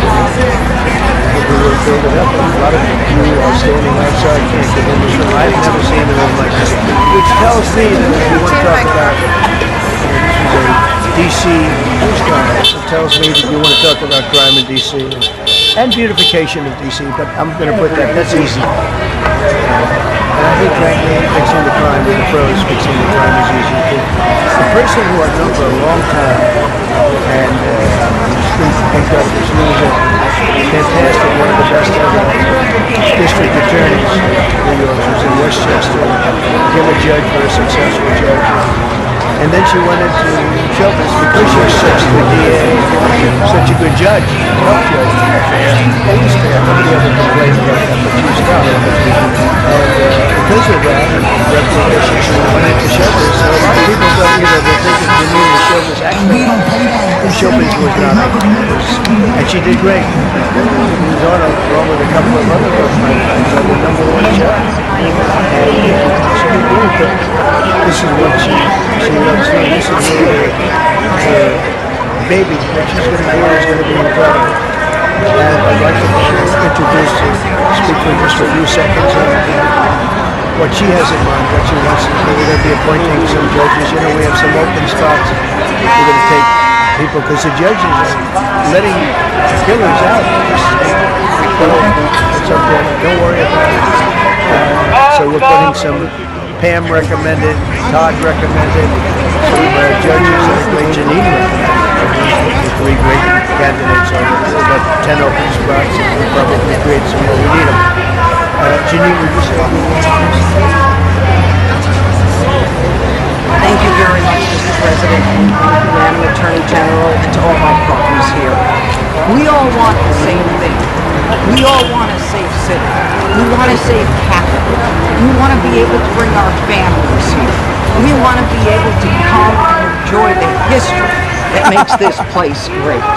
And unfortunately, we are not in that position right now. And Mr. President, I want to thank you for taking the step that we need right now to make criminals understand that they are not going to get away with it. And I'm not going to stand here and go over and over the bases. But what I can tell you is this. I see too much violent crime being committed by young couples who think that they can get together in gangs and crews and beat the hell out of you or anyone else. They don't care where they are. They can be in DuPont Circle. But they know that we can't touch them. Why? Because the laws are here. I can't touch you if you're 14, 15, 16, 17 years old and you have a gun. I convict someone of shooting another person with an illegal gun on a public bus in the chest, intent to kill. I convict him. And you know what the judge gives him? Probation. Says you should go to college. We need to go after the DC Council and the absurd laws. We need to get rid of this concept of, no cash bail. We need to recognize that the people who matter are the law-abiding citizens. And it starts today. But it's not going to end today. Because the president is going to do everything we need to do to make sure that these emboldened criminals understand we see you, we're watching you. Other awful shit being used. Expect the flashbangs, expect the concussive rounds, expect all the... This is downgrade PD. They have possible search on scene. Yeah, Corman. You can tell them downgrade. Check them else and you want it back to those.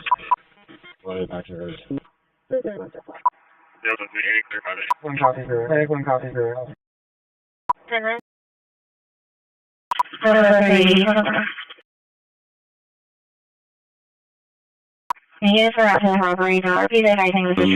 you own stock in the company that owns Sheehan. Which I disclosed during my confirmation You process. certainly did. And now, do you still hold that stock in that Chinese company? Pursuant to the Department of Justice, who reviewed my material that was submitted during my confirmation process, I was able to hold certain stocks, and they made But a you decision. still hold the stocks that you have? You still hold on to these Chinese stocks, these stocks in this Chinese company? I disagree that it's a Chinese company, but I was in the DOJ, when you're appointed, makes a call on what you can and can't possess. Well, now, let me ask you this. Chinese companies steal trademarks. They produce counterfeit products and sell them over the internet on platforms such as Shein. They steal intellectual property. They steal data from American companies. And to me, it seems inconsistent with your role as FBI director that you would own stock in a company that is based in a country that is the nation's premier national security threat. It's like you are putting your own financial security over the security of the nation. I disagree with that characterization. Well, I think the American people look at it like it's a classic situation of the fox guarding the hen house. If the FBI is charged with investigating espionage, economic espionage, by companies controlled by the Chinese Communist Party, and you are the director of the FBI, you've got a conflict of interest. Sir, I would just show if there's any intimation that I'm against. Why are you holding on to this stock? It wasn't a decision I made. And it's valued at up to $5 million as of when you last reported, correct? $5 million in stock? No, I don't follow it. You don't follow it, but you're still making money off of it.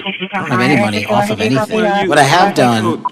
Trump's trade policies directly impact the value of that Chinese stock. Won't you agree with that? Which trade policy? I'm not a trade expert. Okay, all right. But I want to tell you this. I'm crazy on me today. Let me ask you this question. Why are you hiding pedophiles? Why are you shielding pedophiles? Why are you protecting pedophiles? That is maybe the most offensive thing you could say to me, given the numbers. Well, you have not released given the Epstein numbers files of pedophiles. You are aware of the Epstein client list that was published in the 18,000 The gentleman has released. expired. The gentleman yields back. Can he answer the question? Can I just respond? Of course, the gentleman can answer the question. Since I took over the FBI, there has been a 33% increase. Sir, all of that started under Christopher Your time Wray. is done, but No, it didn't. the witness gets to All of answer that the started question, under and then the we'll go to our next. FBI director, sir, and you're coming in here trying to take credit for something that a previous director instituted and largely brought to conclusion. I take no I think it's credit. pretty clear that the director has numbers are so much better than the previous director. It's Dr. Patel, if you want to answer the question. I take no credit. The men and women of the FBI have seen a 33% increase in the number of counterintelligence arrests out of the PRC. And so all of a sudden, when you coming in 7 months ago, Gentlemen's time has expired. And on the Sir, pedophile the American public not gonna accusation, go for that. we have arrested 1,500 child predators in the last 7 months. Under That's investigations more initiated than by anybody the prior Appreciate the directorship. director's good work, and we really appreciate that the time of the gentleman has expired. We now go to the gentleman from Texas. I thank the chairman. I thank the FBI director for coming before the committee. I assume the FBI director, Mr. Patel, I believe you probably agree with me that there is a significant organized effort on the left side of the political spectrum to advance criminal organizations being able to put more criminals out on the streets.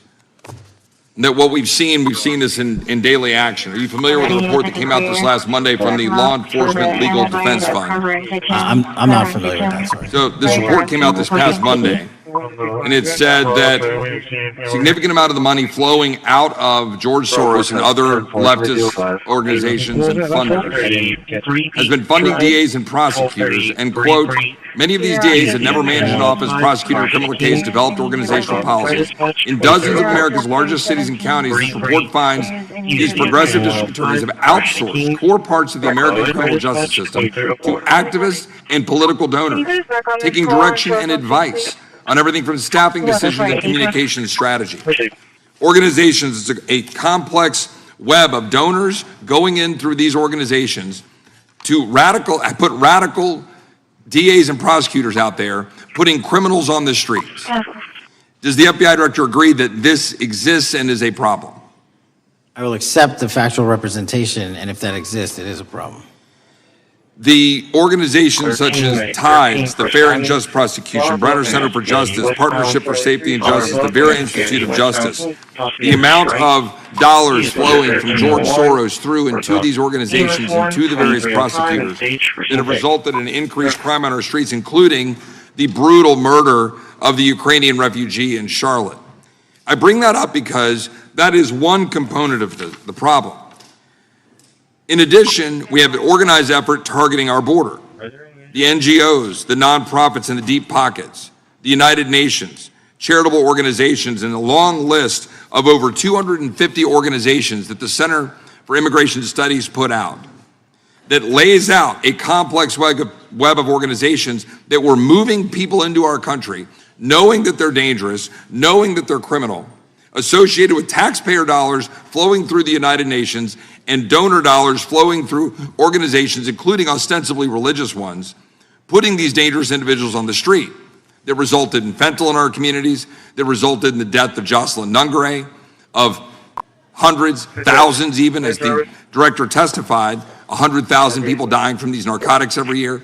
All of this in an organized effort, a complete effort by the radical left to use taxpayer dollars and these dollars to put people on our streets. In addition, the extent to which we've seen now with the Southern Poverty Law Center and their hate map targeting, for example, the Family Research Council, where we had a shooting right here in DC over a decade ago, putting Charlie Kirk, putting a target on TPUSA, Antifa, other radical organizations that are very specifically organizing, targeting conservatives and ordinary Americans. Well, how about the organized effort to infiltrate our schools and advance a transgender agenda and advance a radical agenda, perhaps one that we will see exposed further in the individual that actually shot Charlie Kirk. Here's my question. Will you as the director, and are you as the director, pursuing all legal channels to follow the truth wherever it may lead on this organized effort, one? And two, do you agree that Congress should take all action necessary to expose this web of dollars that are flowing to undermine our way of life?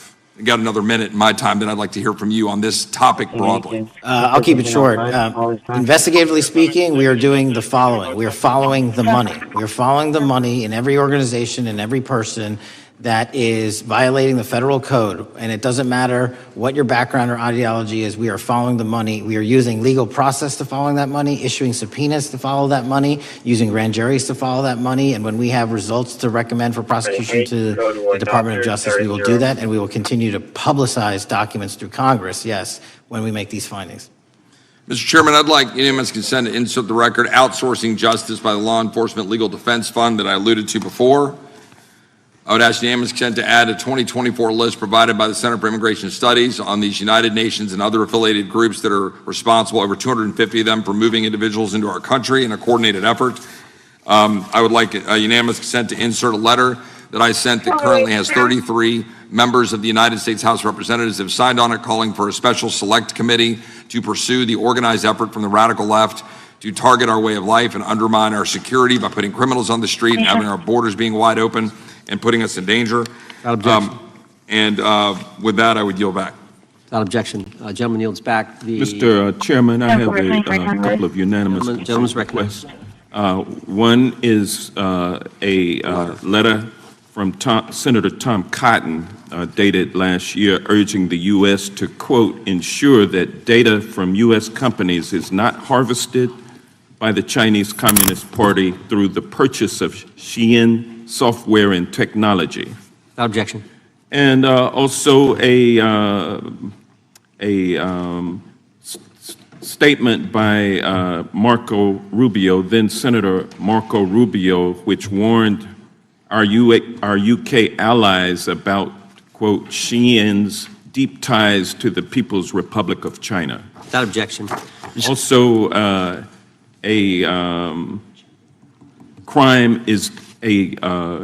the record crime is down in 2025. Trump doesn't deserve credit, which demonstrates that the crime rates have been decreasing since 2023, which was published by the Vera Institute.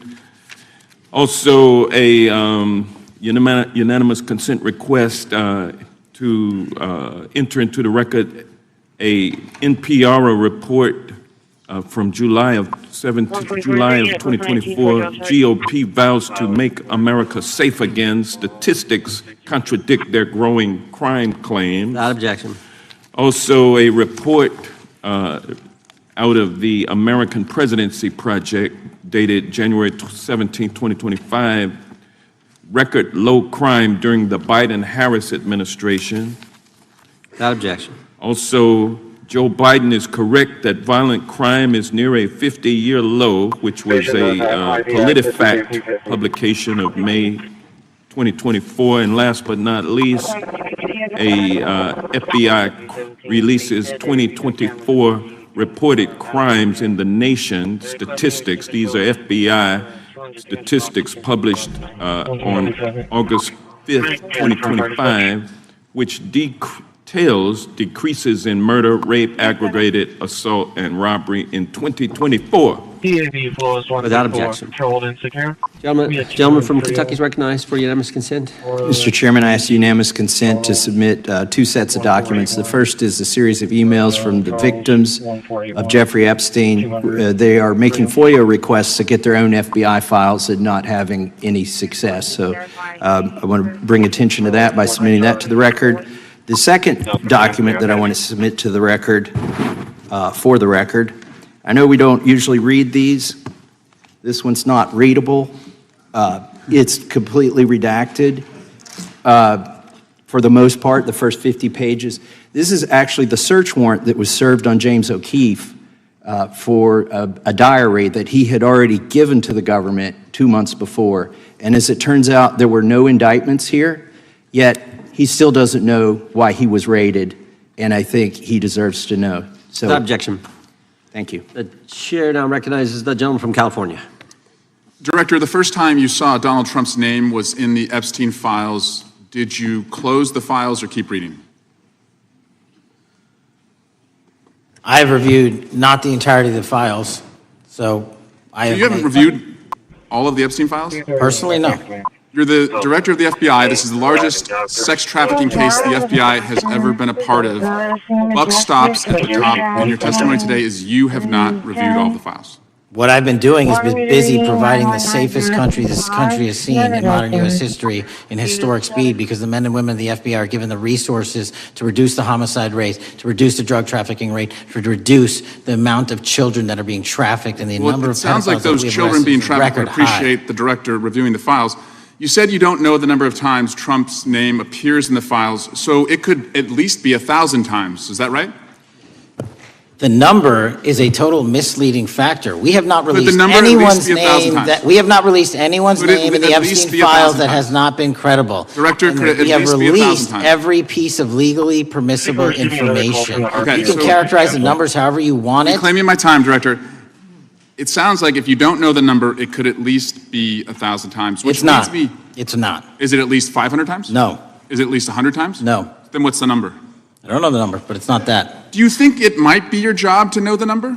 My job is to provide for the safety and security of this country. My job is not to engage in political And that innuendo includes protecting so you can go out to the sexual assault sticks and get your 20-second hit in your fundraising reclaiming my article. time, And Director. keep going, reclaiming your time, because the Director, people of California If are Trump- being if the underserved by president- your If the representation. president is not implicated, why not release everything that involves We have released everything, the president and anyone else's side, that is credible and lawfully be able to be released. Your fixation on this matter and baseless accusations that I'm hiding Also child Mr. Massey's pedophiles is disgusting. interest. Anyone that says that needs to look at the stats alone. And go back to the state of California, who's receiving the biggest surge in FBI resources through my redeployment because the cities of Los Angeles, San Diego, and San Reclaiming Francisco my time, need it. Director. Remembering your oath to tell the truth, did you ever tell Donald Trump his name is in the files? I have never spoken to President Trump about the Epstein files. Did you ever tell the Attorney General that Donald Trump's name is in the Epstein files? The Attorney General and I have had numerous discussions about the entirety of the Epstein files and the reviews conducted by our team. Did you tell the Attorney General that Donald Trump's name is in the Epstein files? And we have released where President Trump's Did you, name is in it's the a simple Epstein question. file. Did you tell the Attorney General that the President's name is in the Epstein files?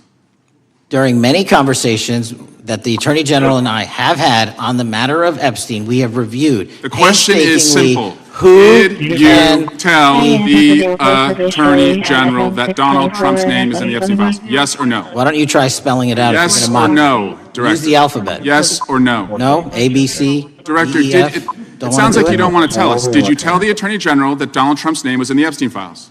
Why don't you try serving your Director, constituency did by you tell the focusing on Attorney reducing General that violent Donald crime in this Trump's name- country and the number of pedophiles that are Director, legally reclaim my harbored in time, your Director. sanctuary cities in Director, California? reclaim I'll my work with time. you on that. Do Regular you wanna order, work Mr. with us Chairman. on that? Director, reclaim I'm the my lawless time. gentleman from California. Did you tell the Attorney General that Donald Trump's name is in the Epstein files? Question has been asked and answered. You've not answered it, and we will take your evasiveness as a consciousness of guilt.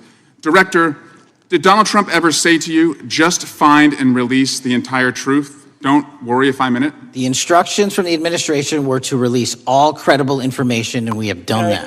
Did Donald Trump ever provide information about Jeffrey Epstein as an informant? Donald Trump has not been, and I can only speak for the FBI, an informant of the FBI. So, Director, you've played this cute shell game where you say you can't release everything because the court has said that it legally is not allowed to be released.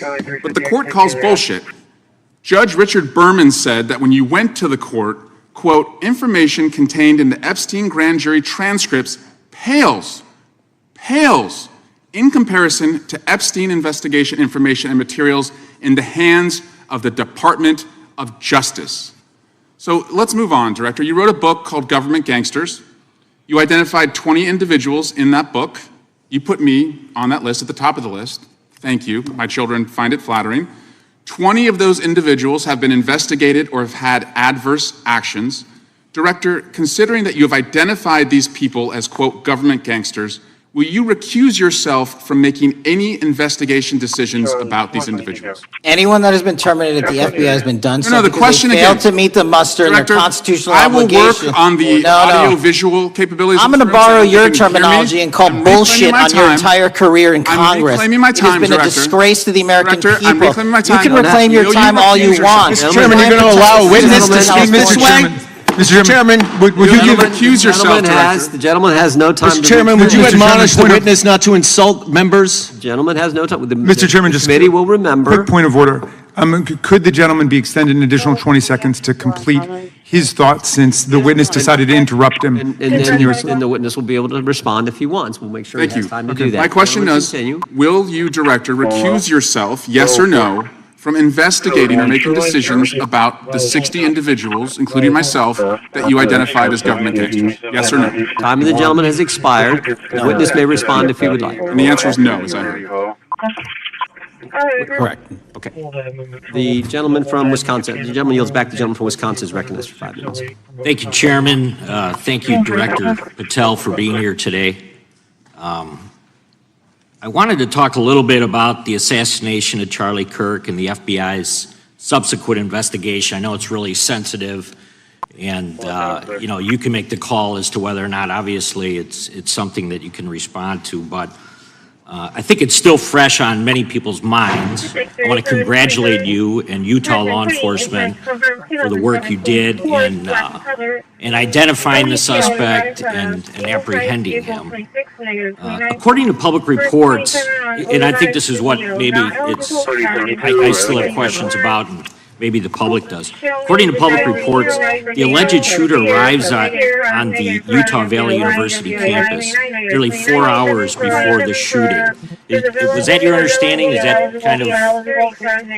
I'll let the public reports reflect themselves. I don't have the exact timeline. Okay. So we don't have any idea kind of his prep or how he set up or how he utilized that time when he first showed up on campus? All of those are being currently investigated through our cell phone analysis and through our witness interviews. And the state of Utah has now announced charges seeking the death penalty against his suspects. So we're a little limited in what we can continue to say. Sure, I understand. And the suspect, like you referred to, is then captured on security footage jumping off the roof of the alleged shooting location, the Losey Center. Do we have any idea how the suspect got up on the roof in the first place? I think for members of Congress, especially after Butler in Pennsylvania, it's just unimaginable that there could be some type of security breakdown prior to an event of that size where somebody could access a rooftop. So not commenting on the case, but having gone to the crime scene and walked the steps that we believe were taken, the roof was actually readily accessible through an exterior stairwell, so anyone could have gotten on it. Okay. The The suspect flees on foot to kind of this wooded area where he drops the rifle, wraps it in a towel, and then proceeds to his staged vehicle and basically drives home. So do we have any idea what the towel was about? Was it used later to identify a place where the firearm was left, or? What we can tell you is the towel, there was a screwdriver found on the rooftop, which DNA was collected off of, and the towel was found wrapped around the firearm in question in a wooded area next to the campus. All have been processed for DNA. And then, according to the suspect's roommate, there were allegedly messages on instant messaging platforms, specifically Discord, suggesting the towel may have been used to identify that weapon's location. So the public reports have suggested that the shooter acted alone. Do we still believe that that's true? Do we have any idea as to whether or not those Discord messages led us to believe that the shooter may have had help in any way or assistance? I can only speak to the FBI's investigation, and our investigation is ongoing, and we are interviewing any of those individuals involved in that chat and other individuals in the area. Very good. And so my suggestion, if there are accomplices, I'm sure this is something that the FBI is going to continue to investigate fully and thoroughly into the future. Yes, sir. The reason I ask that is because I don't know that that was necessarily the case with Butler, Pennsylvania. So thank you so much for your persistence kind of in this matter. There's still a lot of public questions that need to be asked. Let me shift to another topic very quickly. On July 31st, 2025, the DOJ and the CIA declassified the annex to Special Counsel John Durham's 2023 report on Operation Crossfire Hurricane. The 29-page Durham Annex contains previously classified information about, among other things, the investigative referral of the Clinton campaign plan. Why would somebody place documents in a burn bag related to this case?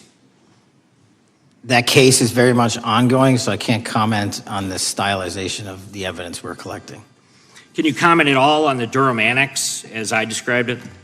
The Durham Annex, which has been publicly released thanks to the FBI's commitment to transparency, is one of the documents that's being utilized. And in general terms, speaking for burn bags, sir, a burn bag is what you use to put classified documents into generally, because that is literally how you destroy them. So it appears that efforts were made by the Clinton campaign to reach out to the FBI agents or the Clinton sympathizers in the intelligence community in order to lead more credibility to the Clinton campaign plan. Do you think that's an accurate characterization? Again, I'm not going to characterize that material because it's part of an ongoing investigation. Thanks for being here today. I yield back. Gentleman yields back. Gentleman from California is recognized. Thank you, Director Patel, for being here today. The FBI searched Jeffrey Epstein's Manhattan residence, correct? I believe that happened in 2018. I think there was 2 locations, sir. It's 2019, and in that residence, the FBI found a safe, correct? I don't have the catalog of evidence in front of me. In that residence, the FBI found a safe, correct? I'll accept your representation. Okay. And in that safe, the FBI found topless and lewd photographs of girls, correct?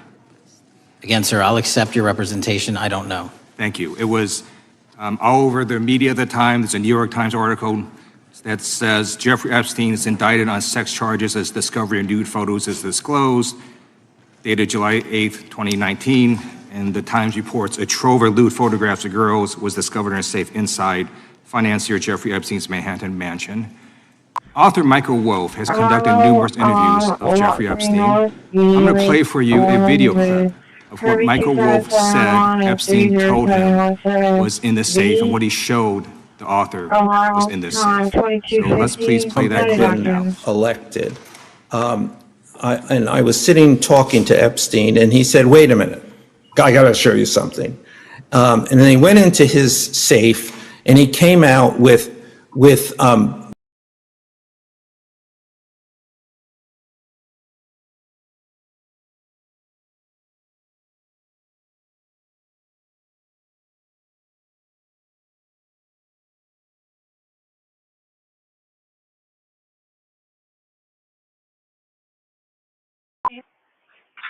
And he is declining pretty much everything else. We're going to try to contact another subject here in about 2 minutes on the same call. 31 writing 2.8.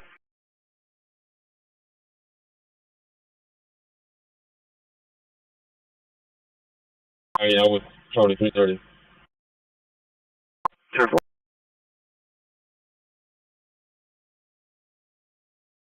You get sensitive. Not just like who he does it. As long as I've known him. I love the guy, but where are you gonna go to?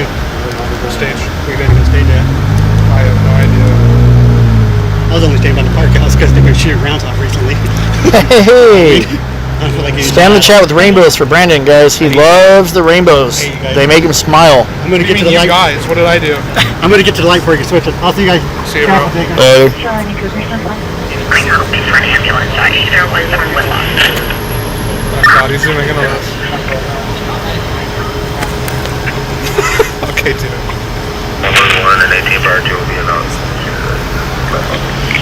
I do that every time. Man, this fool will zoom in on me, but if I put his face on, he gets upset. Took him long enough. Yeah. Show us back in route. Looks like he was awake and alert. What? Oh. Hold on, guys.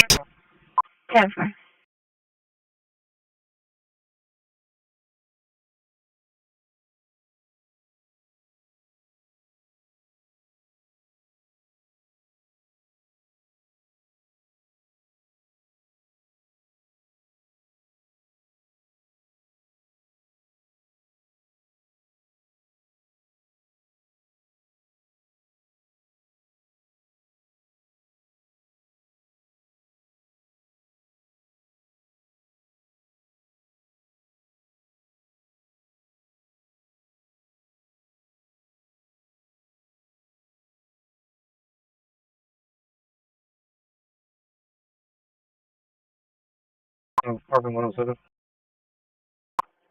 Please take that Motel 6. 10-4. Victor, 45 hands to the call on Joey's. Control 3, police section over. 4101.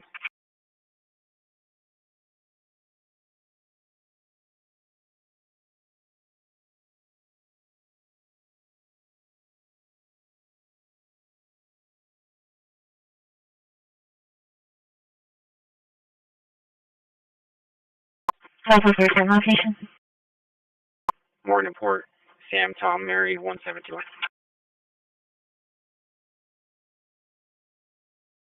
man took part in the Hamas attack on Israel, then traveled to the U.S. Federal prosecutors say the 33-year-old man took part in the Hamas attack on Israel, then traveled to the U.S. on a fraudulent visa. Senior correspondent Jonathan Seri has more on what we're learning. Jonathan. Yes, Sandra, he was living here in the U.S. legally, at least on paper. Investigators say he lied on his visa application by failing to disclose his alleged connections to paramilitary groups. He was living in Lafayette, Louisiana. His name is Mahmoud al-Matadi, and according to the criminal complaint filed in U.S. District Court, evidence shows that on the morning of October 7, 2023, al-Matadi learned about the Hamas invasion, armed himself, gathered others, and crossed into Israel with the intention of assisting with Hamas's terrorist attack. That coordinated assault involved rape, torture, kidnapping, and the deaths of 1,200 people. Investigators say al-Matadi's phone used a cell tower located near Kibbutz Kfar Aza, the location of one of the worst massacres in that attack on Israel. The court filing also includes social media photos that investigators say shows al-Matadi wearing the red headband of the National Resistance Brigades, or NRB, a Gaza-based paramilitary group. It also includes a transcript of a phone call in which al-Matadi allegedly tells another man, quote, "If things go the way they should, Syria will take part, Lebanon will take part, and it's going to be a third world war." Sandra, al-Matadi is currently being held in Louisiana at the St. Martin Parish Correctional Center as this case unfolds. Back to you. Okay, thank you very much, Jonathan. John. All right, let's bring in Trey Gowdy, host of Sunday Night in America, for more on this. Here's what the FBI said in part in a statement. Quote, "Evidence shows that on the morning of October 7, 2023, al-Matadi learned about the Hamas invasion, armed himself, gathered others, and crossed into Israel with the intention of assisting in Hamas's terrorist attack. Evidence further shows that al-Matadi provided false information in his U.S. visa application relating to his involvement with the paramilitary organization, connection to Hamas, participation in a terrorist attack, and military training." Now in custody, but you got to wonder, how'd this guy get into the country? Oh, I don't wonder. He probably came through a pretty porous southern border, or else he lied on a visa. But that's the least of his problems, John. His real problem is the close working relationship between Mossad and the CIA with John Radcliffe and Shin Bet, which is the Israeli law enforcement, and our FBI and Kash Patella. And I'll just tell anyone involved in the Hamas attack on October the 7th, you need to sleep with one eye open at least as long as Radcliffe is at the CIA and Patel is at the FBI. It's been over 2 years. They just found him. They're not going to stop looking. Just like we didn't stop looking after 9/11, Israel and the U.S. are not going to stop looking for you. And if you had anything to do with that barbaric attack, they're going to find you. Am I surprised it's Lafayette, Louisiana? I am. Home of Jeff Landry, speaking of former prosecutors. Yeah. But Kash and John, both former U.S. We waited on scene until late for... No, sir. My priority is protecting the American public. And to have a decent memory when you come before a committee. I'm happy to talk about all the good work the men and women of the FBI are doing, including provided the lowest crime rate in American history. If you want to talk about how to protect the citizens, Chicago has seen a 30% reduction in its murder rate because of the men and women of the FBI. You take credit for that? I'll happily do that. You The take interagency partners and the men and women of the Chicago PD have never been more include powerful. local law enforcement, please. Have you ever seen my testimony across this country where I always lead with our interagency partnerships with state and local law enforcement? It is the pillar of what I am doing. And on the 7th floor, for the first time in FBI history, I have installed police officers and sheriffs right on my 7th floor to report to us every day what's going around the country on the street level, because that is a priority of the FBI and is the only way we are going to work. I don't take credit for anything, but I will defend the men and women of the FBI and the cops that help us get it done. You should. Director Patel, to your knowledge, did a whistleblower ever make a disclosure to Attorney General Bondi indicating that the New York field office was withholding Epstein-related records? I'm not familiar with that whistleblower. You know that there was such a whistleblower? I'm not familiar with that whistleblower. In response to the blowback she received, Attorney General Bondi also pushed the FBI to review approximately 100,000 Epstein-related records on an arbitrarily short deadline in March, and the FBI was directed to flag any documents that mentioned President Trump. Nothing came of that review until July, when DOJ and FBI released an unsigned memorandum stating there is no incriminating client list. Why was this July 7th memorandum unsigned? Would you prefer I've used AutoPen? Well, why was it The unsigned? memorandum had the insignia of the Department of Justice and the Federal Bureau of Investigation, and in our effort to secure transparency for the American people, because the three prior administrations had not done so, we conducted an exhaustive search of everything related to the Epstein cases, and we produced what was legally and permissibly able to be produced to Congress and the American public, So and did there was you a congressional did you- subpoena, and we're continuing to do You so. personally direct that investigation so that you would sign such a, Did I personally direct what investigation? of the Epstein records for any reference to President Trump? Again, you are citing reporting that I think is baseless. We conducted an investigation of the Epstein case files pursuant to the direction of the President of the administration to provide all credible information, and we are working with Congress pursuant to a congressional subpoena to turn over all all we can. All individuals. Who at DOJ and FBI was responsible for drafting and conclusions? Many individuals at the Department of Justice and the FBI are There was responsible. no lead person? The Attorney General leads the Department of Justice, and I lead the FBI. So the Attorney General was responsible for that? The Attorney General leads the Department of Justice. Director Patel, much like you, Deputy Director Dan Bongino was a conspiracy theorist who built a lucrative career making inflammatory and unsubstantiated statements about the FBI that would be disqualifying in any administration that cared about nonpartisan law enforcement. For instance, Mr. Bongino called the placement of pipe bombs outside the DNC and RNC headquarters on January 6, quote, an inside job, and went on to say this was a setup. I have zero doubt, and whoever goes into the FBI, you better get an answer about why. Director Patel, you and Deputy Director Bongino are now leading the FBI. What is the evidence to suggest the pipe bombs placed outside of the DNC and RNC on January 6th were an inside job? I appreciate the opportunity to discuss Director Bongino's mind record.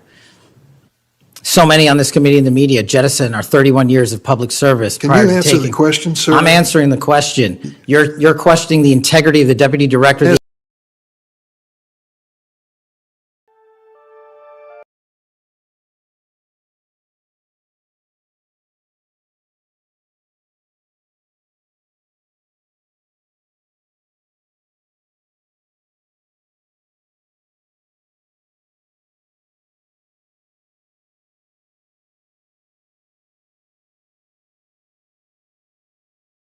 Charlie 350, right? Intervene.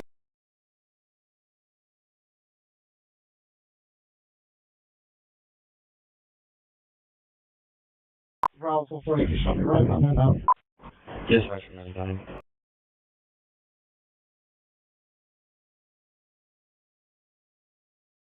Hold on, I'm engine received. Engine 503 available.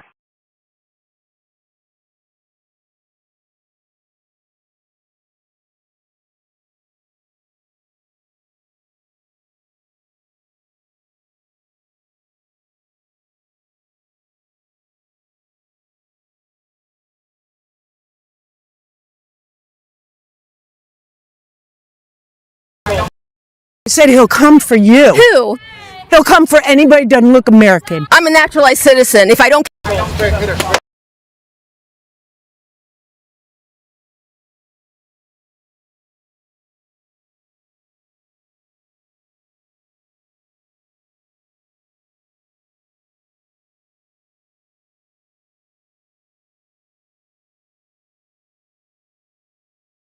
Received.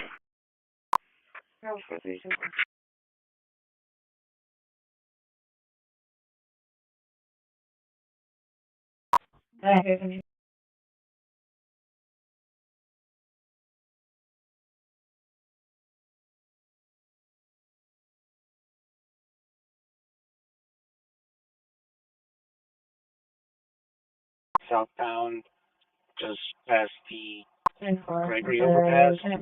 Texas. Over there, 8756 David Victor 2. 8756 David Victor 2. Yep.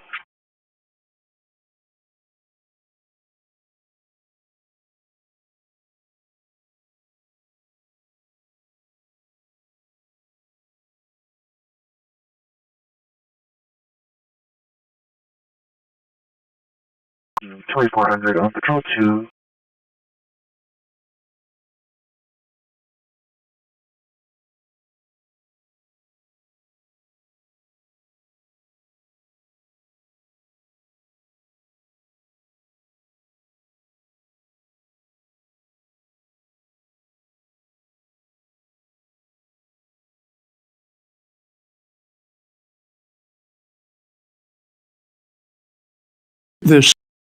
The central question for the American people is this. They know that Epstein trafficked young women for sex to himself.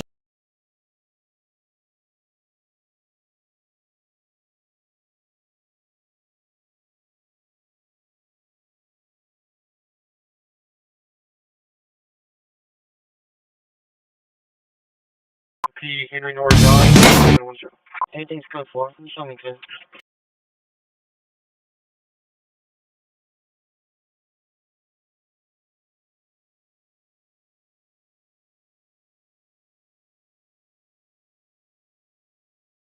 Temple House is clear, 2340. Charlie 350 clear.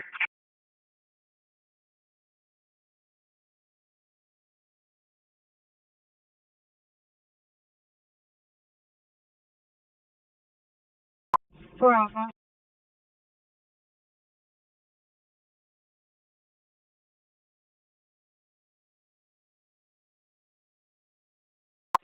Stand.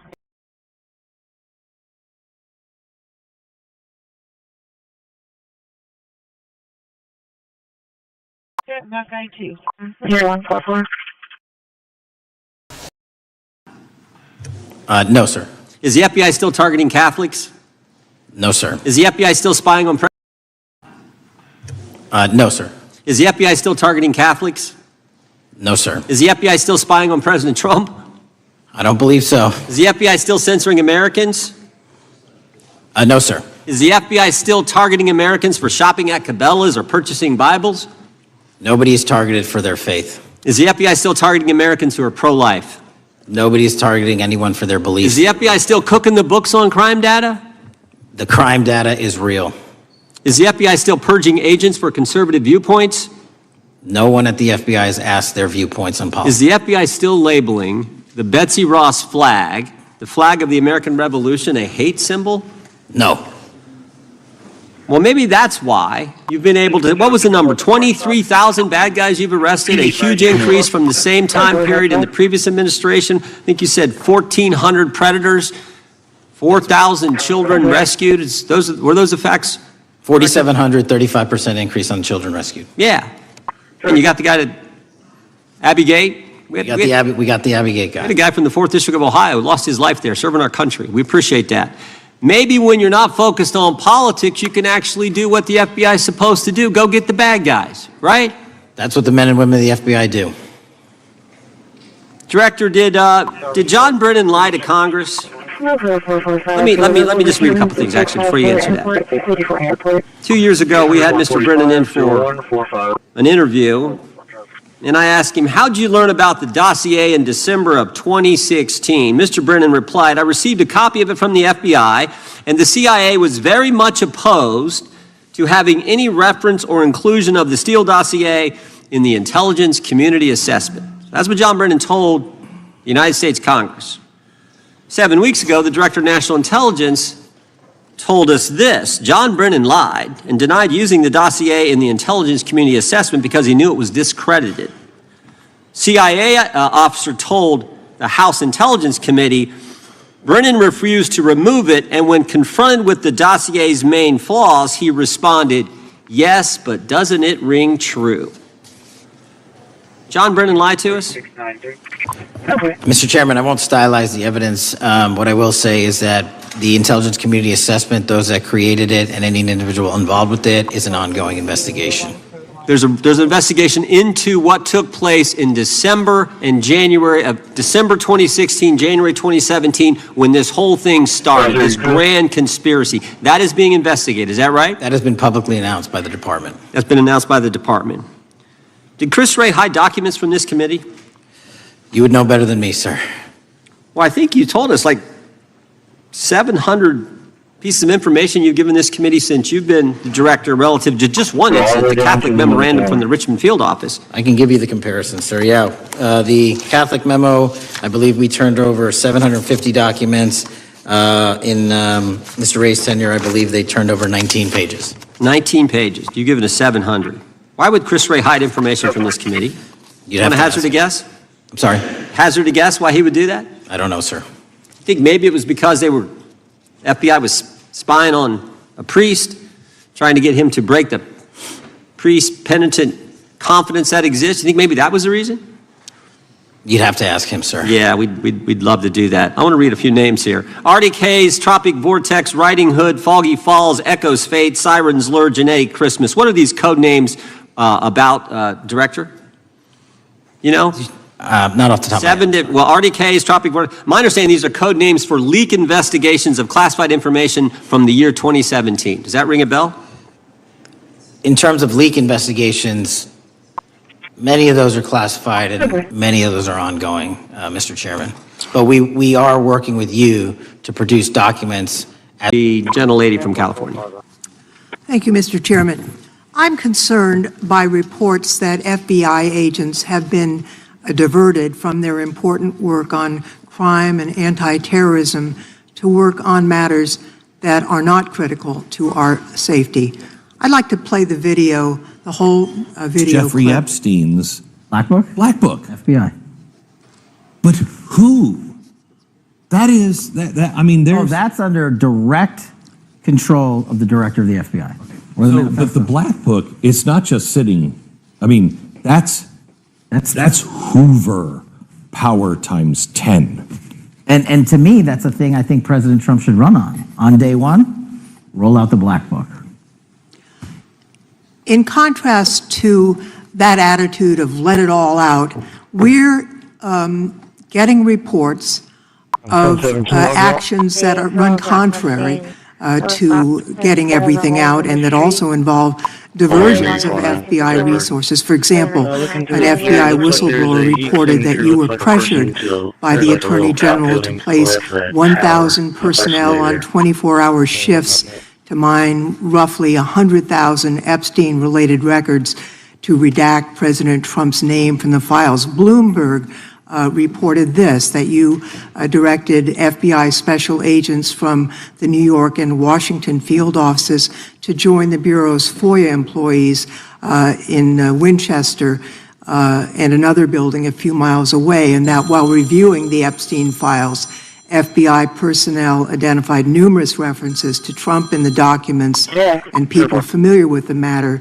said that Trump's name, along with other high-profile individuals, was blacked out. Now, the New York Times reports, and this is a quote, Justice Department officials diverted hundreds of FBI employees and federal prosecutors from their regular duties to go through the documents at least 4 times, including once to flag any references to Mr. Trump and other prominent figures.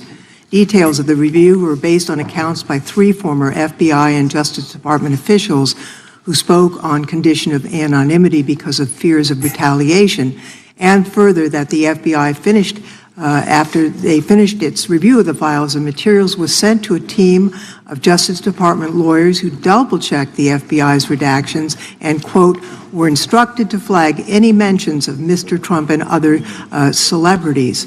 Now, I have 3 questions for you, Mr. Patel, about this. First, how many times did President Trump's name appear in the Epstein files? Was it more than 100, more than 1,000?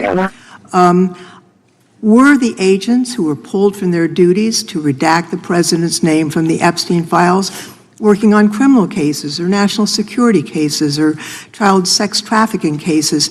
And are the number of agents that have been reported diverted for these purposes, is that accurate? No. No what? You asked if it was accurate. I said it wasn't. So you're saying that none of this happened? No, I'm saying it was inaccurate. Okay. How many times did President Trump appear in the Epstein files? More than 100? More than 1,000? No, and what we've been able to release is what we've been legally able to release, and that has... No, that's not the question. I asked you, how many times did the president's name appear? I don't know. It's your testimony. You do not know that answer. The number of times? No. Could you tell us how many agents were diverted for this task and what they were working on? When you say diverted, you make it seem as if agents were pulled off what they do all the time. Agents at the FBI masterfully do double duty and triple duty. And because of the public's interest in this case, we flexed resources to make sure that we could answer the public signal demand. So do you want us to look through the material and provide it to you, or you do not want us to do that? So it's your testimony that no one was diverted from a criminal matter, that this was a top priority to go through this material to look for Mr. Trump's name. Is that your testimony? That's the highest priority for the FBI? What's one of the most impressive things about the FBI leadership and the careers that are in place is that they make the decisions on who to send where on priorities and make sure the mission needs are not hurt. And that's what happened here. It's shocking to me that the FBI would think that erasing Mr. Trump's name from the Epstein files is a high priority when we have crime, we have national security threats, we have terrorism threats, we have murders such as that occurred, unfortunately, with Mr. Kirk. It's shocking to hear that that's your highest priority. And with that, Mr. Chairman, I yield That's literally back. not what I said. Gentleman yields back. Gentleman from Wisconsin is recognized. Director, is President Trump implicated in any wrongdoing related to Jeffrey Epstein? Based on the entirety of the evidence that we have, absolutely not. The president is not implicated. Correct. Thank you.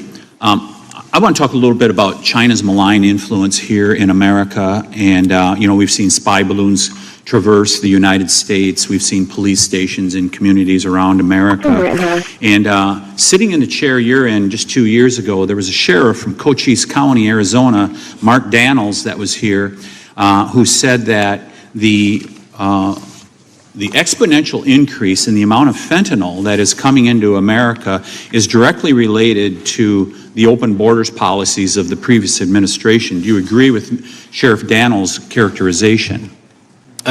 In large part, yes. So, since you've been director, has there been a reduction with, we've talked about how the border is largely secure now, right? 3727.